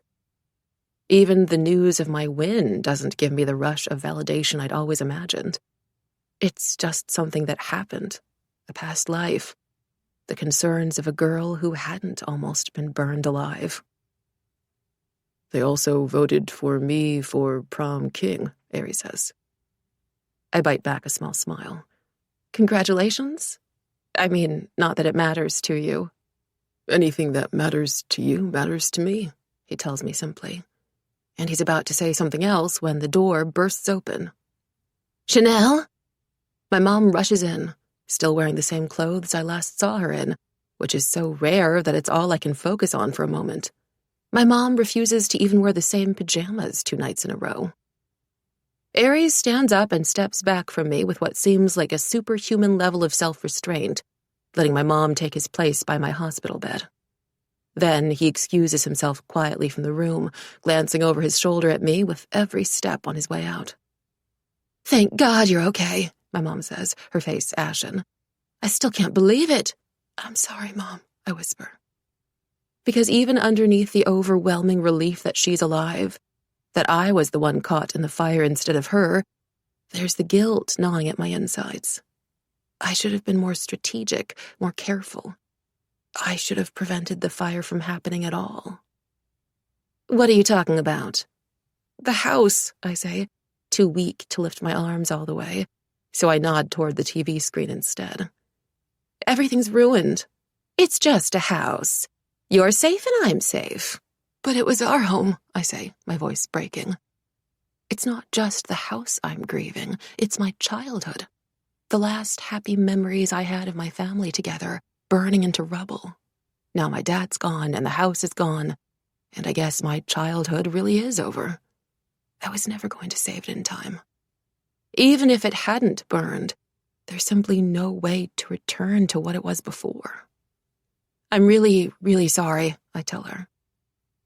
Stop apologizing. How is any of it your fault? My mom demands. If anything, I should have known. You tried to warn me about Longue, she says, her complexion paling further. Ever since they told me what happened at the house, I've been thinking about it. At the party, you tried to warn me, and I didn't listen. To be fair, he was your old friend, I say softly. Barely, my mom says, shaking her head. We weren't even that close in high school. He wasn't close with anybody. He was picked on a lot by the other kids. Mostly, they tried to humiliate him, but sometimes they got violent with him, too. They'd challenge him to fights he could never win, and they never played fair. That's how he got the scar on his cheek. One of the older boys had brought a knife to the fight, and... She trails off, wincing at the memory. I felt sorry for him, especially after that fight. So I would try to be nicer to him, invite him to join me and my friends for lunch if he was alone, smile at him when I saw him in the corridors. I suppose I was the only person he could have considered a friend at school, but I never thought much about it. I certainly wouldn't have thought it'd end up like this. That's so sad, I whisper. Which part? All of it, everyone. It is, she says, folding her hands on her lap. She touches the empty space on her ring finger. A phantom feeling, maybe. An old habit that hasn't died yet. When he reached out after the divorce, it surprised me, but I didn't suspect anything. When I should have. Her fingers curl. Instead, I just let myself enjoy his affection and attention and all the shiny business opportunities he was offering me. You needed someone, I get it, I say. But you needed someone too. You needed me, my mom says. And I feel my throat burn with the truth of it. Because even when I'd conditioned myself to need nobody, I did need her. Mom, my voice cracks over the word, a sob rising inside me. Shh, it's okay. Come here, Bobo, my mom says, drawing me into a tight hug. I breathe in the familiar floral notes of her perfume. Chanel No. 5, the same as my own. I'd always loved the smell on her. I'd begged her for my first bottle on my 14th birthday. Bunny, 下着了吧? You were scared, weren't you? This whole time I've been trying to keep it together, to act like a grown-up who knows exactly what to do, to be there for my mom. But now, the last of the fight in my body shatters. Of course I was scared, terrified out of my mind, terrified still, and I'm clutching her, sobbing, nose running while she strokes my hair. Don't worry about the house. We can always build another home, my mom says softly. I sniff. It won't be the same, though. It won't be, she agrees. Doesn't try to convince me it'll be better, but somehow, that's what calms me down. Her acceptance of it. I can't bring myself to do the same, not yet. But in time, who knows? And for now, I bury my face against the soft fabric of her shirt, and I cry, and I no longer bother pretending. And it's weirdly cathartic to just feel, even if the feeling isn't pleasant. I'm here, my mom murmurs. I'm here. So I guess not everything is ruined. Say there was a version of the future where the house had burned, but my mother had also been trapped inside. Or Ares hadn't come to save me. Say that had been the original vision all along. What I did couldn't have been utterly futile then. I couldn't stop the future in its tracks, but I could change it, even if only by a little. That matters. It all matters. How are you feeling? Ares asks for the 7th time the next morning. Not too different from when you asked just a few seconds ago, I tease him. Just checking, he says. I shake my head. You know, I don't think I'm used to you like this. I didn't know you could be this nice. I'm not this nice to anyone else. I know you're not, I say, smiling as I stretch. It's just kind of a culture shock. Maybe you should throw in a few insults, help ease me into it. He shoots me an incredulous look from across the room, where he's peeling an apple for me with a pocket knife, his fingers fast and steady, the strips of skin falling away like crimson ribbons into the plastic bag spread underneath it. Now that his little brother is resting at home, Ares has basically been living inside the hospital. And despite my half-hearted insistence that I don't need him around to take care of me, I'm grateful he's here. Grateful for the time that we have alone together, at last. Are you asking me to insult you? Is it hard to? Very, he says. I can't come up with anything at all. I scoff. That can't be right. There's so much material to work with. I'd disagree. Maybe you don't know me that well then, I say, and I'm still aiming to sound light, joking, but it's a real worry of mine. I've been thinking about it ever since I woke up and saw Ares there, still waiting in my room. It feels like a beginning, but I want to start things right. I want to be honest with him in a way that I've never been honest with anyone else before. Want him to know me, actually know me, not the image I've perfected for others' eyes. What is there that I don't know still? Ares asks, sounding genuinely curious. Oh, I could go on. The knife pauses in his hand. I'm listening. So much I could say. So many faults and flaws, accumulated over time, hidden from view. Like how sometimes I make plans I'm genuinely excited about in the beginning, then cancel them the night of, not because I hate other people, but because I hate the way I look. But then if I stay indoors too long, I get restless and start feeling like I'm wasting my life away. My mood in the morning is far too dependent on how well my makeup turns out and whether I woke up feeling slim. I know how to make an entrance, but I never know how to leave. I'm too fixated on being skinny, and I'm aware that it's bad for my health and my sanity, but I just can't seem to eat intuitively anymore. I ruined that intuition 15 years and 5 personal trainers ago. I always look up the menu before dining at a restaurant, so I can calculate how much I'll be able to eat and start rationing for it 2 meals ahead of time. It's stupid, but I can't change it, like most of my bad habits. I think there's something wrong with me, and not in a fixable or relatable way. Or how I'm secretly a little jealous of all of my friends for tiny, silly things, for the shape of their nose or their laugh, or their ability to solve a math equation or talk politics at the dinner table, or how they're able to maintain their weight without watching every single morsel of food they put into their mouth, even though I would cross oceans for them, strangle any man who ever tried to hurt them.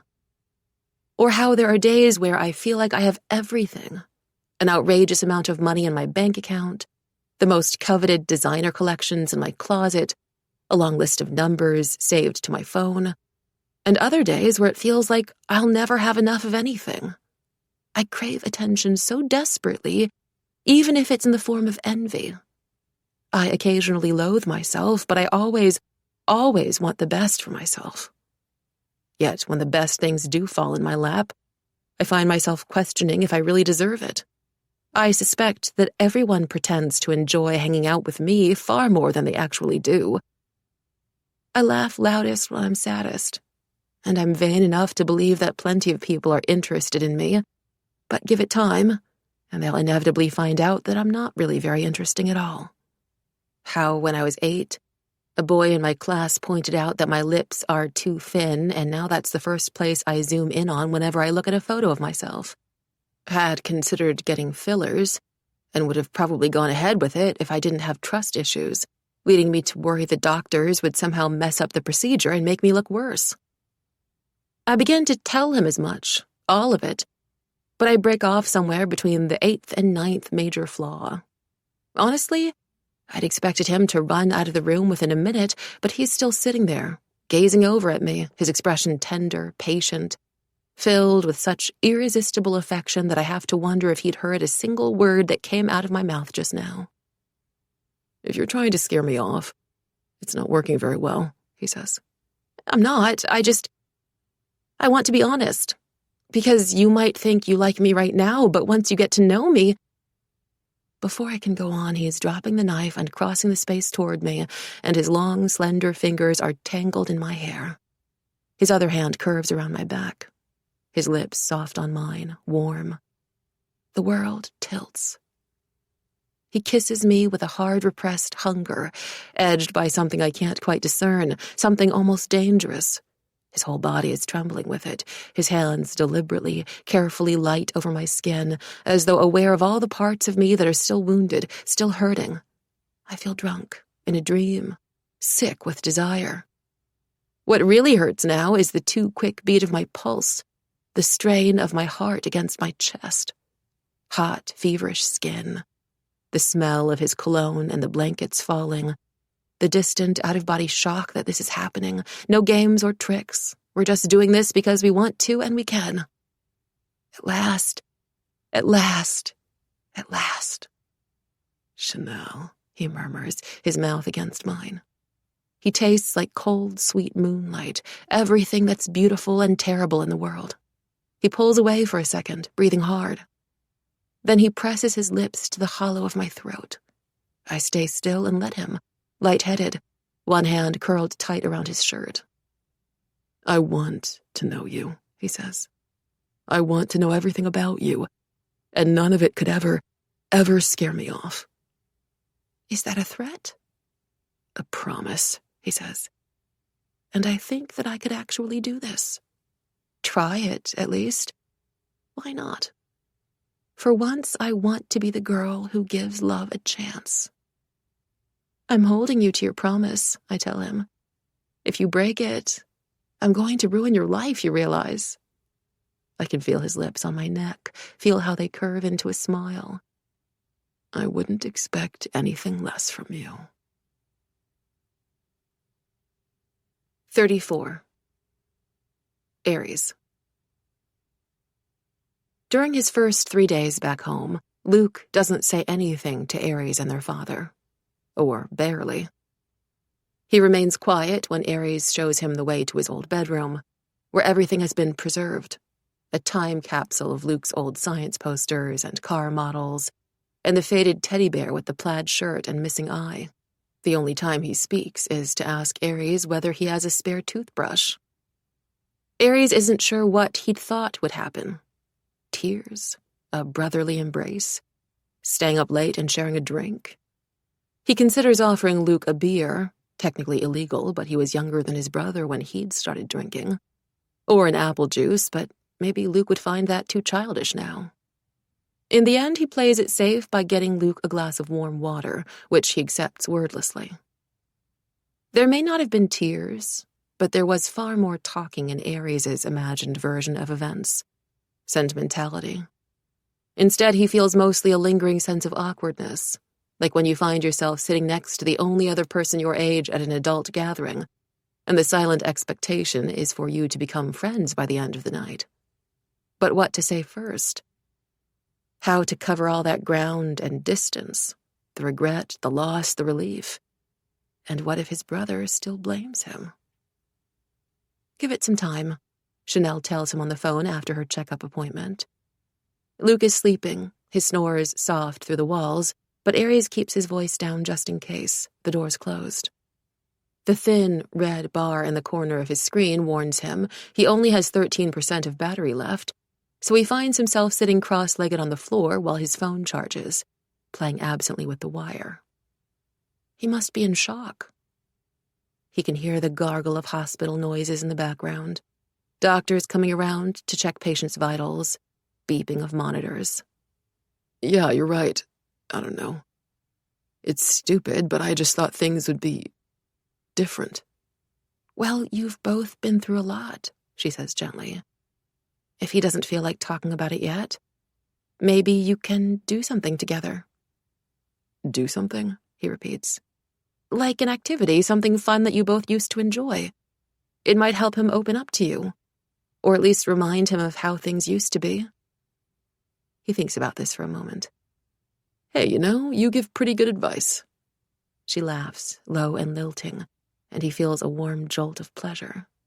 You just realized? So, on Thursday, he takes Luke down to the arcade. From memory, the place was packed on the weekends. You had to wait in line for every game, but tonight, they're one of the few people here. A family, the father collecting tokens while the mother holds their drinks. 3 teenagers younger than he is. A couple on a first date, probably, judging from how often the girl keeps checking her lipstick using her phone's front camera mirror. How the guy is carrying himself with a forced kind of confidence, trying to teach her how to play pool. Want to play Street Fighter? He asks Luke.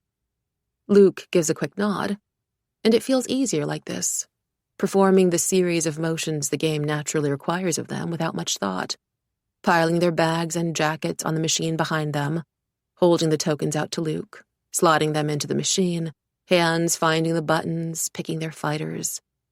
Luke goes for the same character he always used to, the one with flame red hair and long claws. Then the game starts and he slams his hand down, urging his fighter onward. Memories float up from the cave. Flashes of broken bone and blood drying on walls. What a relief to be away from all of that now. To fight without getting his knuckles dirty in the safety of the arcade, his brother beside him. He lets Luke win the starting round, and for the first time his brother smiles. The same dimples, even in the sharper face. Looks more like a child this way. Different, but not changed completely. Again, He offers. Okay, Luke says. They play 5 more rounds, and he makes sure to win 2 of them, so Luke won't suspect he's going easy on him. Then they wander over to the adjoining food court, where he buys them a bucket of fried chicken wings dusted with cheese powder. Together they sit by the window, and Luke wipes his hands, picks up one of the wings, but doesn't eat it yet. Just blinks at Ares, swallows. At last he asks, Are you mad at me? What? No, Ares says, so surprised he can't even think of anything else. No, why would I be? I should have come back, Luke says quietly, staring down at the table. Or I should never have left. But at the time, running away seemed like the best thing to do. And on the first night, I was hungry and cold, and I bumped into this group of boys who were like maybe a year older. They seemed really cool, and we got to talking, and I told them I didn't have anywhere to go, which was a stupid thing to say, but it felt true. Then they asked me if I wanted to join them for dinner, and I did. And that's when they brought me to Longa. Ares listens with horror, gut churning. Everything he'd wondered about in the past 3 years unfolding before him. Longa said that if I wanted to be really independent, live on my own and not burden anyone, I needed a job. And he could get me one at his company. He offered me a contract, and it seemed legit, like this serious adult was giving me this opportunity. And I was just glad he was going to give me money. I had no sense of what was a lot and what wasn't. I mean, I realized after, but then it was too late. Longa and the men around him, I was so scared of them. I didn't want to do anything to upset them, and they said that if I tried to leave, they'd not only chase me down, but they'd make you and Dad suffer as well. I had no idea how to get out of it. I know I should have been smarter about it. We could have helped you, Ares says. You were just a child. That's exactly why men like Longa target people like you, because you don't know any better. Of course you don't. Well, you did help me, didn't you? In the end, Luke says, and nibbles at the end of the chicken wing, brushes the cheese powder from the corner of his mouth. I just didn't want anyone to see me like that. With the wrong group. A failure? You're not a failure, Ares says firmly. You didn't fail anything. I was the one who... I should never have said it. None of it would have happened if I hadn't said it. It's okay, Luke mumbles. I had a lot of time to think about it, while I was gone. And if I'd been you, if our dad had treated me that way, not that he didn't care about you, I'm sure he did, even more than he realizes. He doesn't care at all, Ares says. Not with resentment or accusation, just one of those hard facts about life. You wished it wasn't the case, but, well, what could you do? Luke shakes his head. That's not true. Or else why would he have asked you to come to Beijing? After all those years growing up in America with your grandparents? To babysit you, Ares says. To cook for you, to protect you. Better inside help than outside help. Even though every time he looked at me, I know it just reminded him of my mother. You really think that? What else is there to think? Luke hesitates. Peels part of the chicken skin off with oily fingers. There was a video I found of him. With your mom. Ares' throat tightens painfully. His mom. Someone too abstract and unknowable for him to really think about for long. Like trying to imagine what exists beyond the universe. Your brain hits a dead end. And yet he thinks about her all the time still, on some subconscious level. Every time he sees a mother and son strolling in a park or grabbing dinner or heading home from school together. What video? From before you were born. They looked very happy together, and she was saying, I think he was meant to show it to you. Or that was the plan before she... Silently, lightly, he sidesteps the fact of her death like a ditch in the road. She was talking about the life you would have together, the 3 of you. She wanted to move to Beijing and spend the first year at home cooking for you. And he was pretending to be jealous, saying she only cooked for him like twice a year or something, and she was laughing. Like I said, they were happy. He really loved her, you could tell. And I think, not to find excuses for him or anything like that, maybe it felt, his forehead scrunches as he reaches for the right word. It made him too sad to try and have that life in Beijing without her. But he still wanted to look after you, or have you close. I'm not sure. That's just what I think. The donations. Significant donations, Mr. Murphy had said, from his mother. He had been deeply skeptical at the time, thought it was a mistake, but maybe. Maybe his father had intended it. That his mother be seen as a good mother, generous, supportive, even when she wasn't around. Or maybe that was the only language he knew. Money. I can't speak to my own son, but here's a couple million. Make sure he's doing okay at school, won't you? Sitting there in the corner, amid the chatter of arcade games, a happy robotic voice urging people to play again, Aries feels a deep wrenching in him, an emotion so intense he wishes to weep. But it isn't awful, this feeling. A catharsis, resolution, or redemption even. For his old self. For his father. He breathes out. Right, I see, he says. They both eat in silence, until there is a pile of small bones stacked up on the napkins. These aren't as good as the chicken wings you make, Luke says, licking the cheese powder off his fingers. Yeah? I missed your cooking, Luke admits. Longa fed us, but just enough so we didn't starve.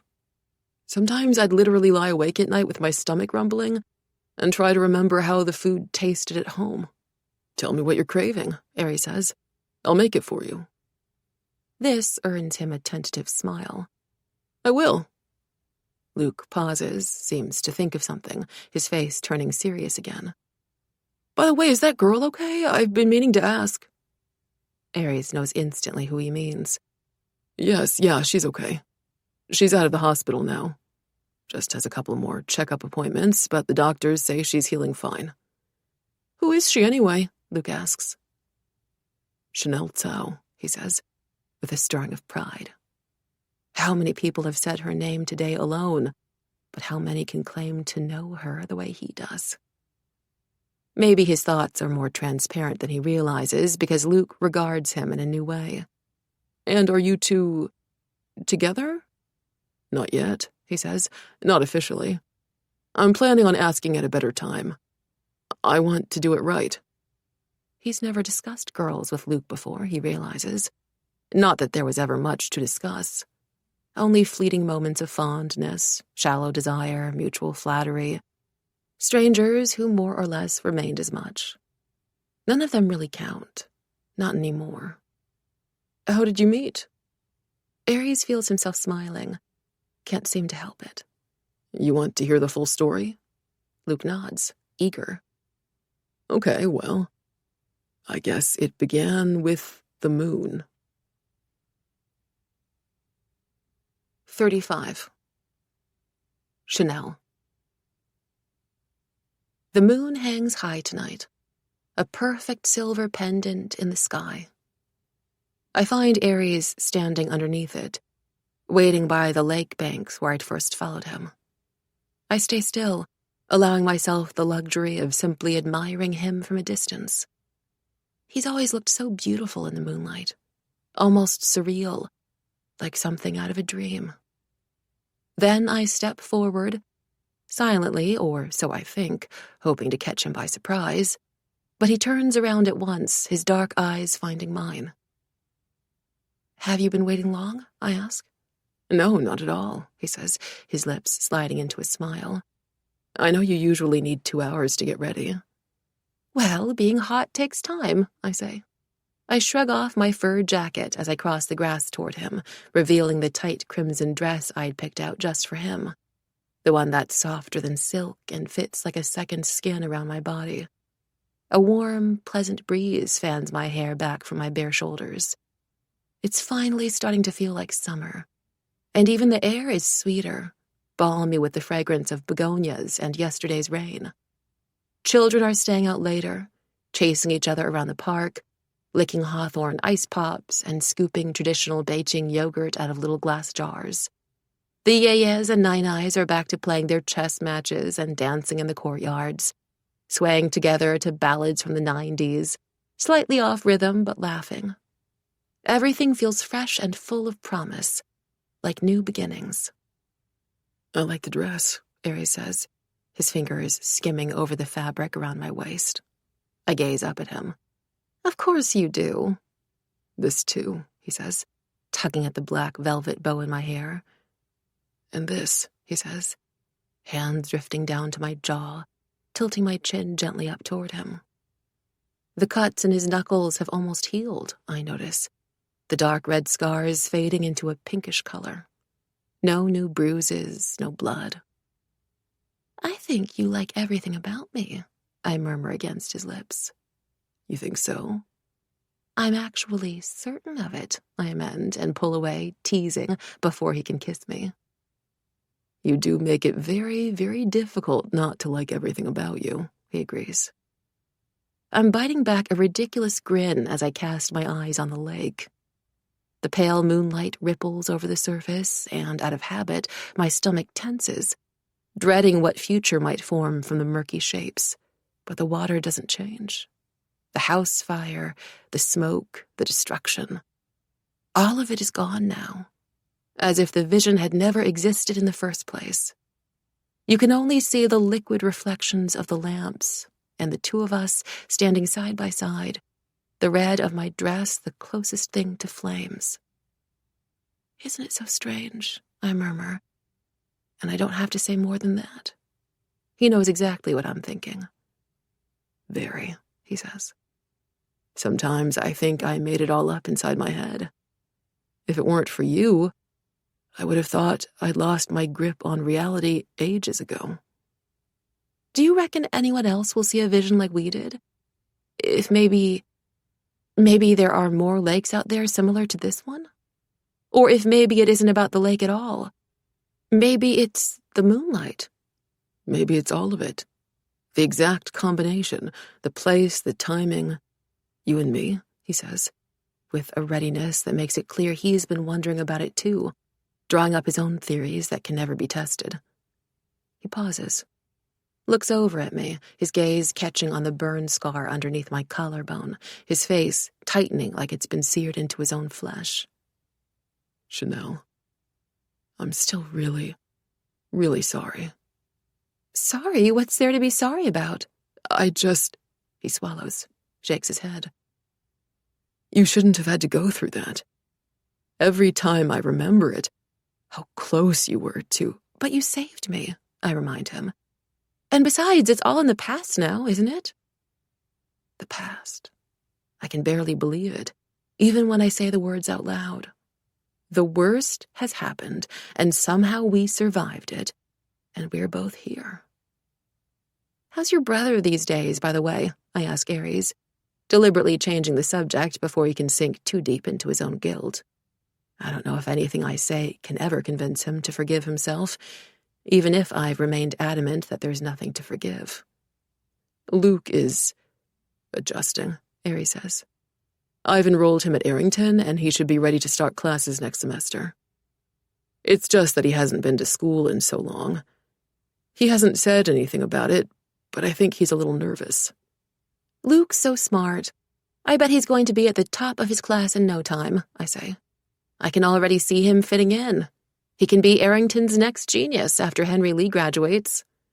Those are pretty big shoes to fill, he says. I mean, nobody can replace Henry Lee. But trust me, being smart will get him far. And if anyone does give him a hard time, I'll step in. His expression softens, the line of his mouth loosening. Yeah? Yeah, though I doubt I'd need to, when everyone's already terrified of you. You're not terrified of me, he points out. That's because you're my boyfriend, I say. This has the exact effect I wanted. His eyes turn to molten amber, some bright emotion flickering across his features, and the curve of his smile is almost shy, even though he's had 3 weeks to get used to this. Part of me had thought that maybe he wouldn't ask me outright.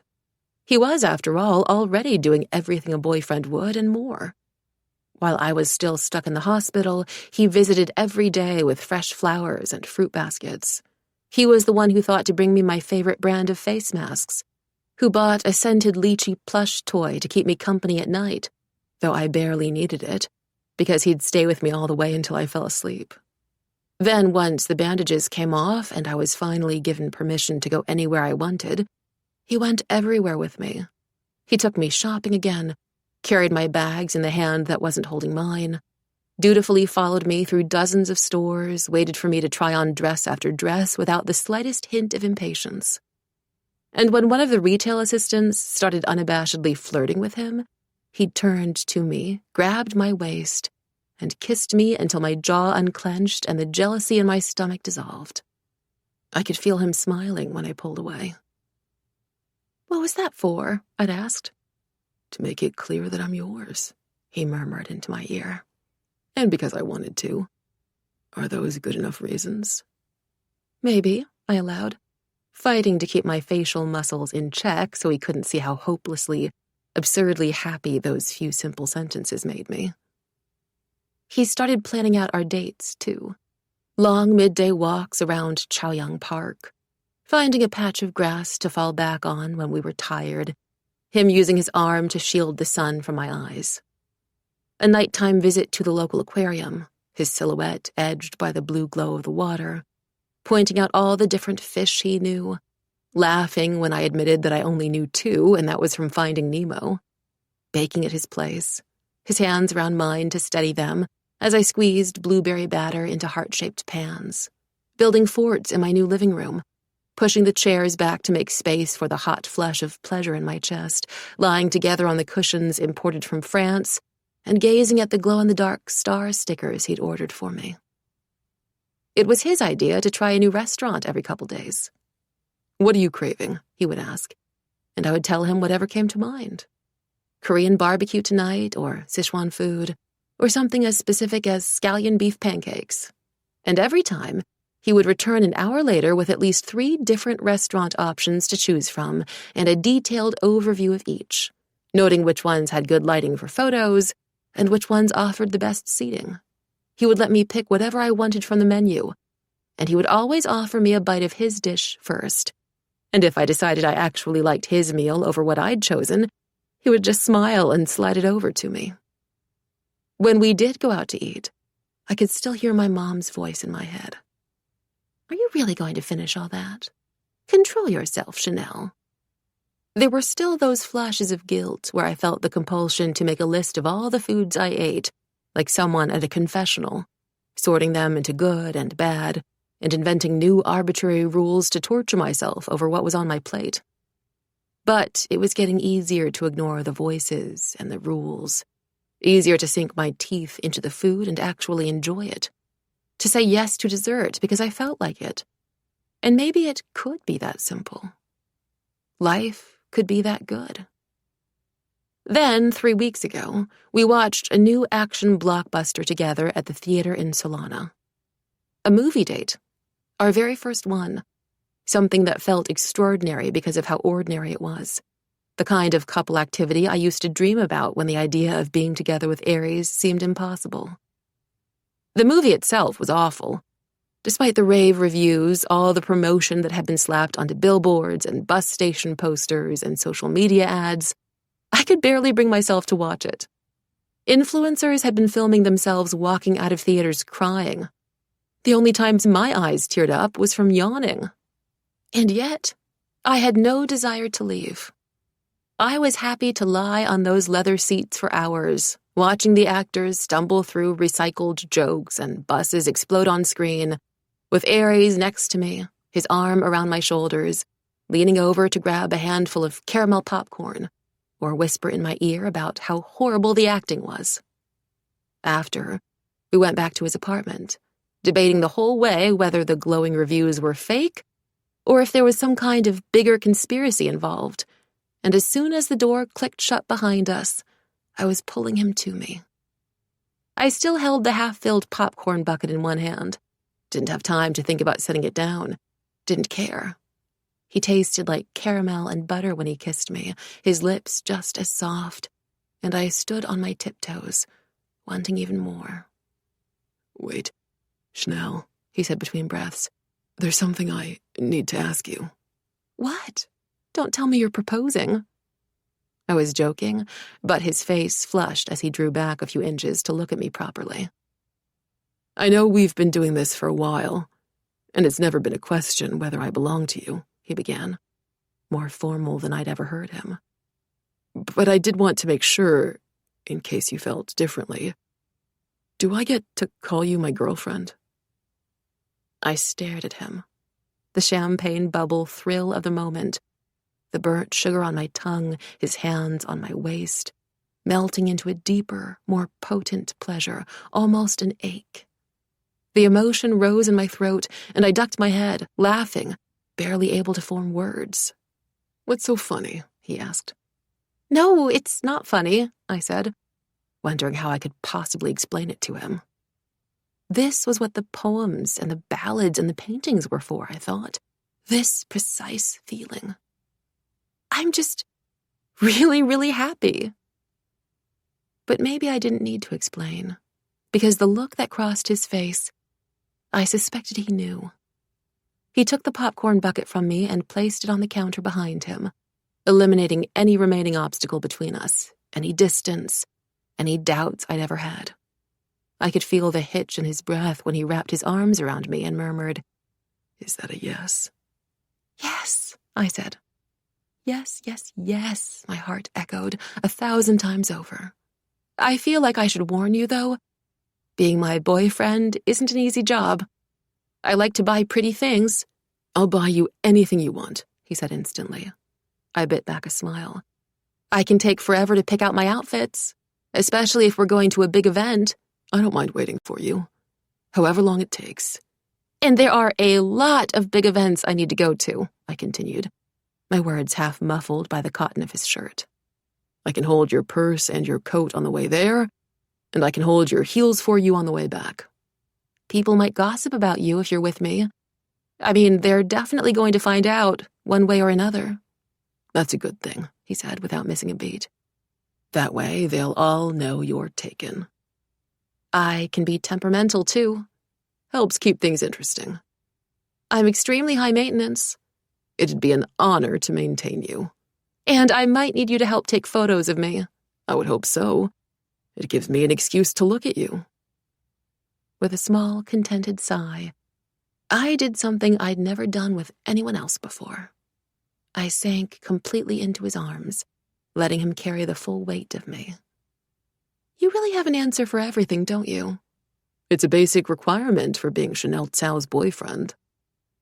And he's met every other requirement since.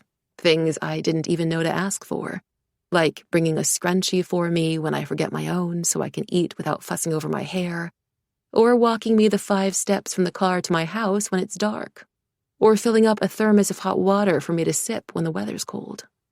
I've never been so glad to be wrong about how love works. I'm taking Luke out to get pizza next weekend, Aries is saying, pulling me back to the present. Do you want to maybe come meet him? I lift my head. Wow. Are you officially introducing me to your family now? Can I? What do you think? I say, laughing. Obviously. I was hoping you'd ask. I'll put it on my calendar. Next weekend, next month, and the one after that. A whole future to look forward to. More things to get excited about than to dread. For a few moments, everything is quiet. Quiet enough to hear the lake water sloshing against the stone banks, the whisper of wind through the willows, my own heartbeat when he touches me.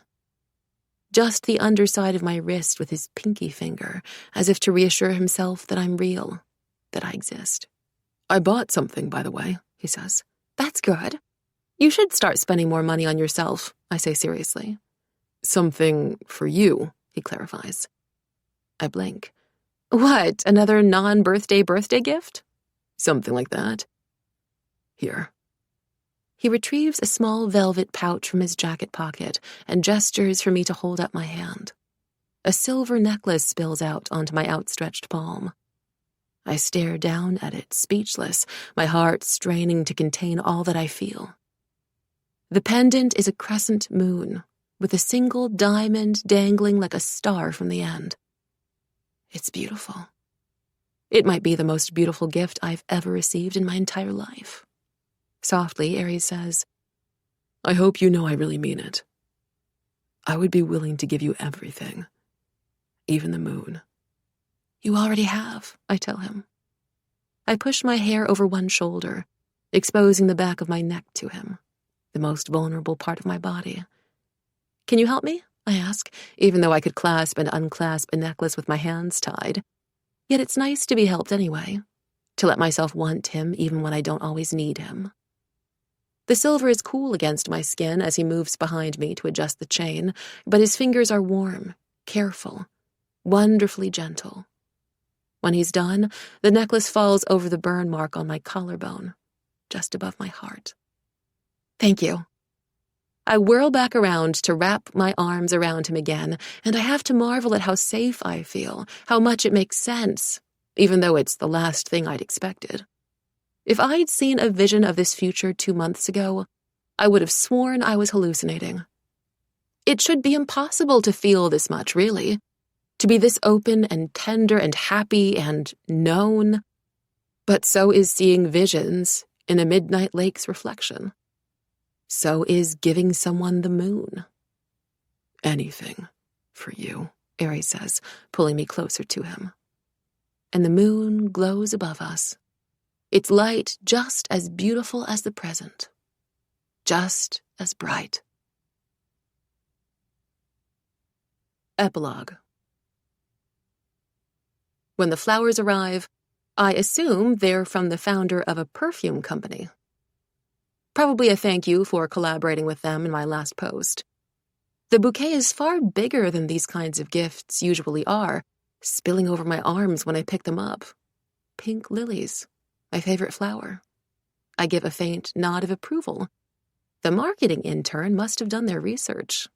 But then I spot the cream box underneath it and the little handwritten note tied with a gold ribbon. No corporate branding, no perfunctory. We look forward to working together again in the future. Just a messy cursive. I'll see you in a bit. A. My lips split into a grin. I hold the flowers closer to my chest, inhaling their scent, before placing them in the empty crystal vase on the dining table. When Aries had come over to my new house the other night, I'd made a passing remark that we hadn't finished fully decorating everything yet. The walls weren't so bare anymore, but I wanted more greenery, something to liven up the space. I hadn't realized he was listening so closely. Then there's the box itself.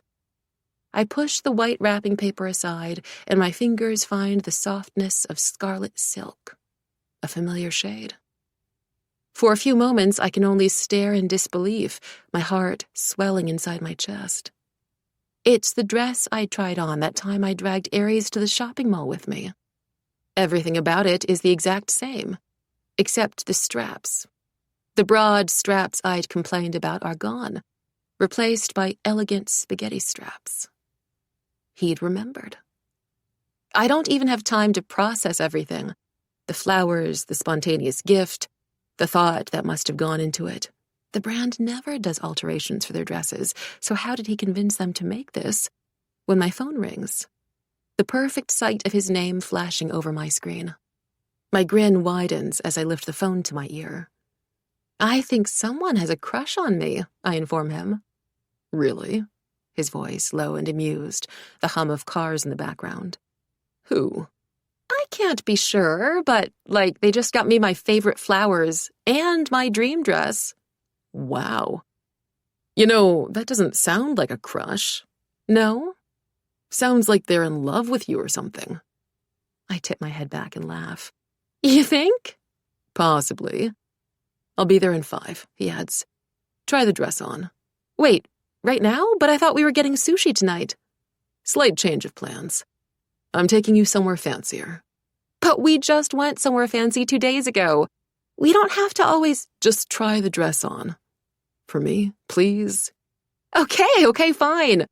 Only because you asked nicely, I say. When he rings the doorbell 5 minutes later, I'm ready. More than ready. The dress fabric is so light and fitted so well to my body that it moves like water when I do. Reaching for the door and smiling up at him, my stilettos clicking as I step back with a little twirl to let him admire me. Definitely, he says, his gaze so scorching that I can feel the full weight of it, like the press of the sun against your eyelids. Definitely what? He picks up my purse for me, then grabs my hand, lacing his fingers through mine. I think the person who sent the flowers is definitely in love with you. Who wouldn't be? The expression aglow on his face, helpless, irresistible affection. I can hear it in his voice, too, when he murmurs, I mean, just look at you. He doesn't stop looking until we've headed downstairs, where a limo is waiting outside the iron gates. The chauffeur, dressed better than most businessmen, starts to open the car door, but Aries beats him to it, helping me into the back seat the way he had that night I was acting drunk. A limo? I ask in wonder. Don't act like you've never seen one before. Aries, I say, with suspicion now, studying him. He's paired his jeans with a white button-down shirt and black tie, brand new from the looks of it. Formal attire for him. What do you have planned for tonight? A conspiratorial smile plays on his lips, and I'd almost forgotten how good he is at keeping secrets. Can't force an extra word out of him if he doesn't want to tell you. You'll see. The drive is pure comfort, even with the traffic. The leather seat's warm, Aries' hands warmer around my thigh, brushing bare skin through the high slit, and dusk falling beyond the windows. Vivid pinks and purples, the color saturated like an eyeshadow palette. We arrive outside a building I recognize only from Arrington's past prom photos. Would have otherwise mistaken for a winery or a museum, with the high hedge wrapping around the driveway and the Pegasus statue poised at the entrance. Rivera Restaurant. I turn to Aries, wide-eyed. You made a reservation for us here? But the wait list is literally like half a year. It's only half a year if you're not Chanel Tsao, he says, guiding me inside. What do you think? It's your kind of place, isn't it? It's exactly my kind of place. Aesthetic extravagance, high chandeliers and rich mahogany, silvery light glancing off marble, every corner designed for photos. Stunning views of the river, almost as deep a blue as the mountains in the distance. Heavy velvet drapes pushed back by eager waitresses, revealing a grand ballroom. Chanel! Alice rushes up to me, and I think to myself, laughing in surprise as I hug her back, wow, what a coincidence that she's here too. But after a delayed beat, remembering where we are and wondering if Henry had also made a reservation and brought her here, when I see him behind her. Wearing a suit that would be considered casual for him, the same shade as Alice's dress. Then other familiar faces. Rainey and Mina and Bobby from school, and Hailey, beaming, pink-cheeked, recovered from the heartbreak, arms wrapped around a guy I've never met before. New boyfriend, maybe? But it can't be a coincidence that they're all here. And then I realize, you arranged all of this? I ask Aries. He did, Alice answers for him. He's been planning this out for weeks. God, you have no idea how hard it's been keeping it a secret from you. Aries is watching my reaction, proud and a little shy. I know how badly you wanted to go to prom.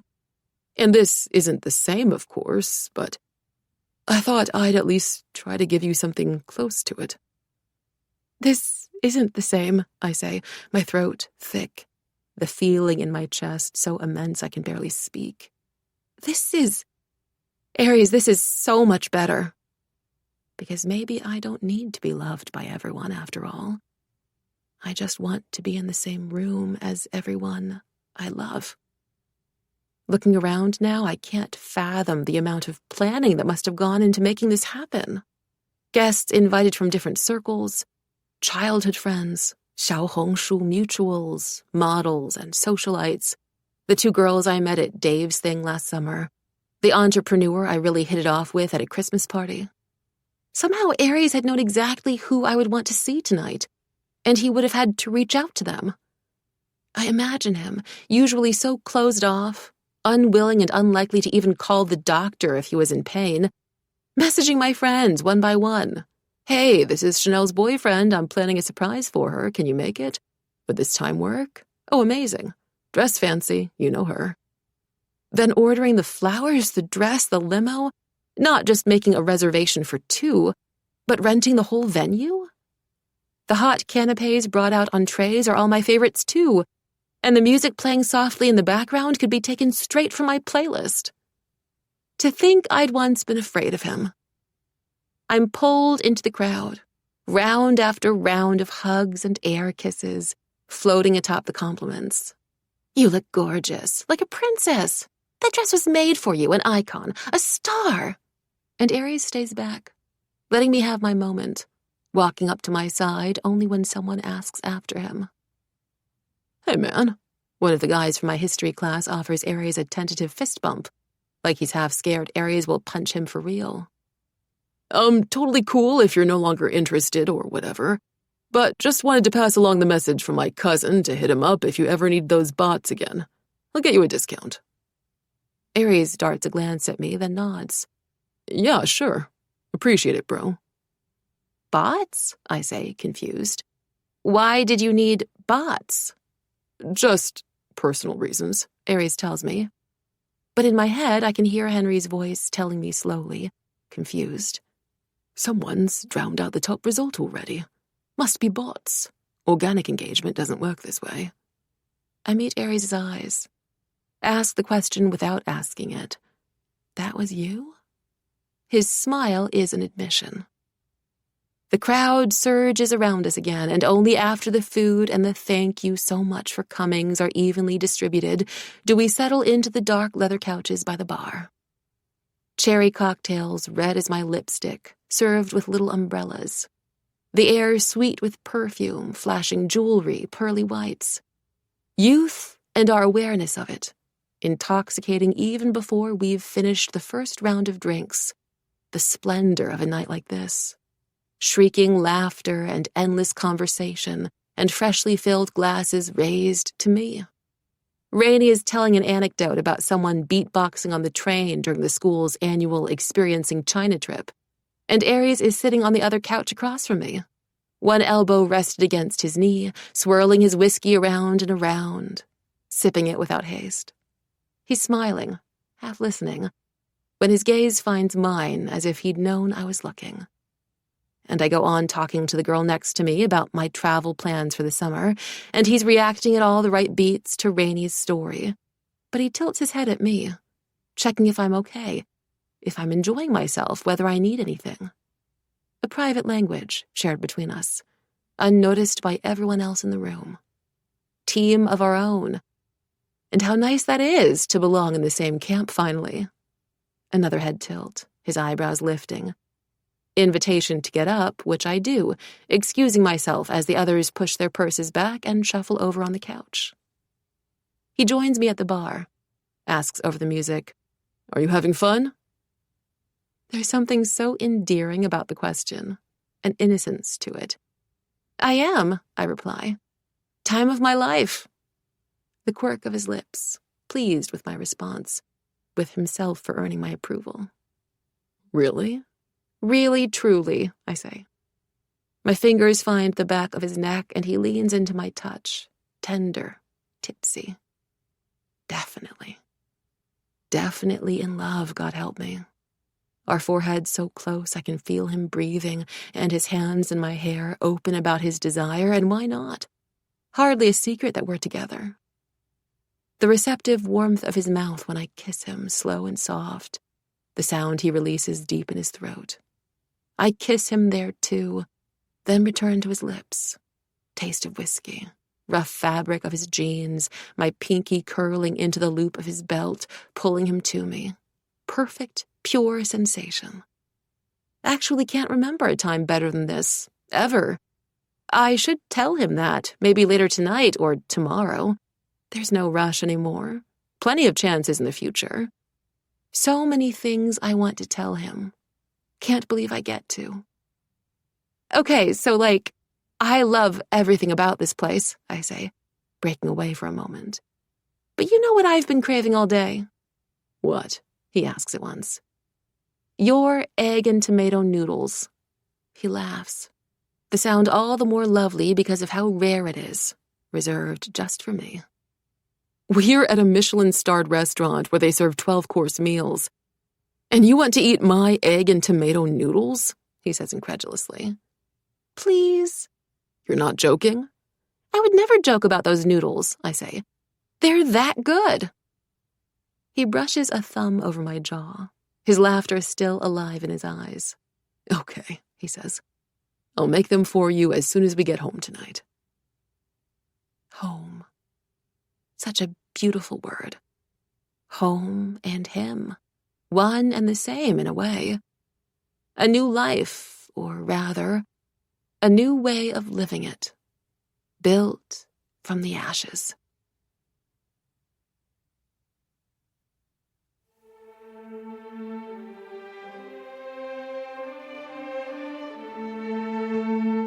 This is Natalie Naudus.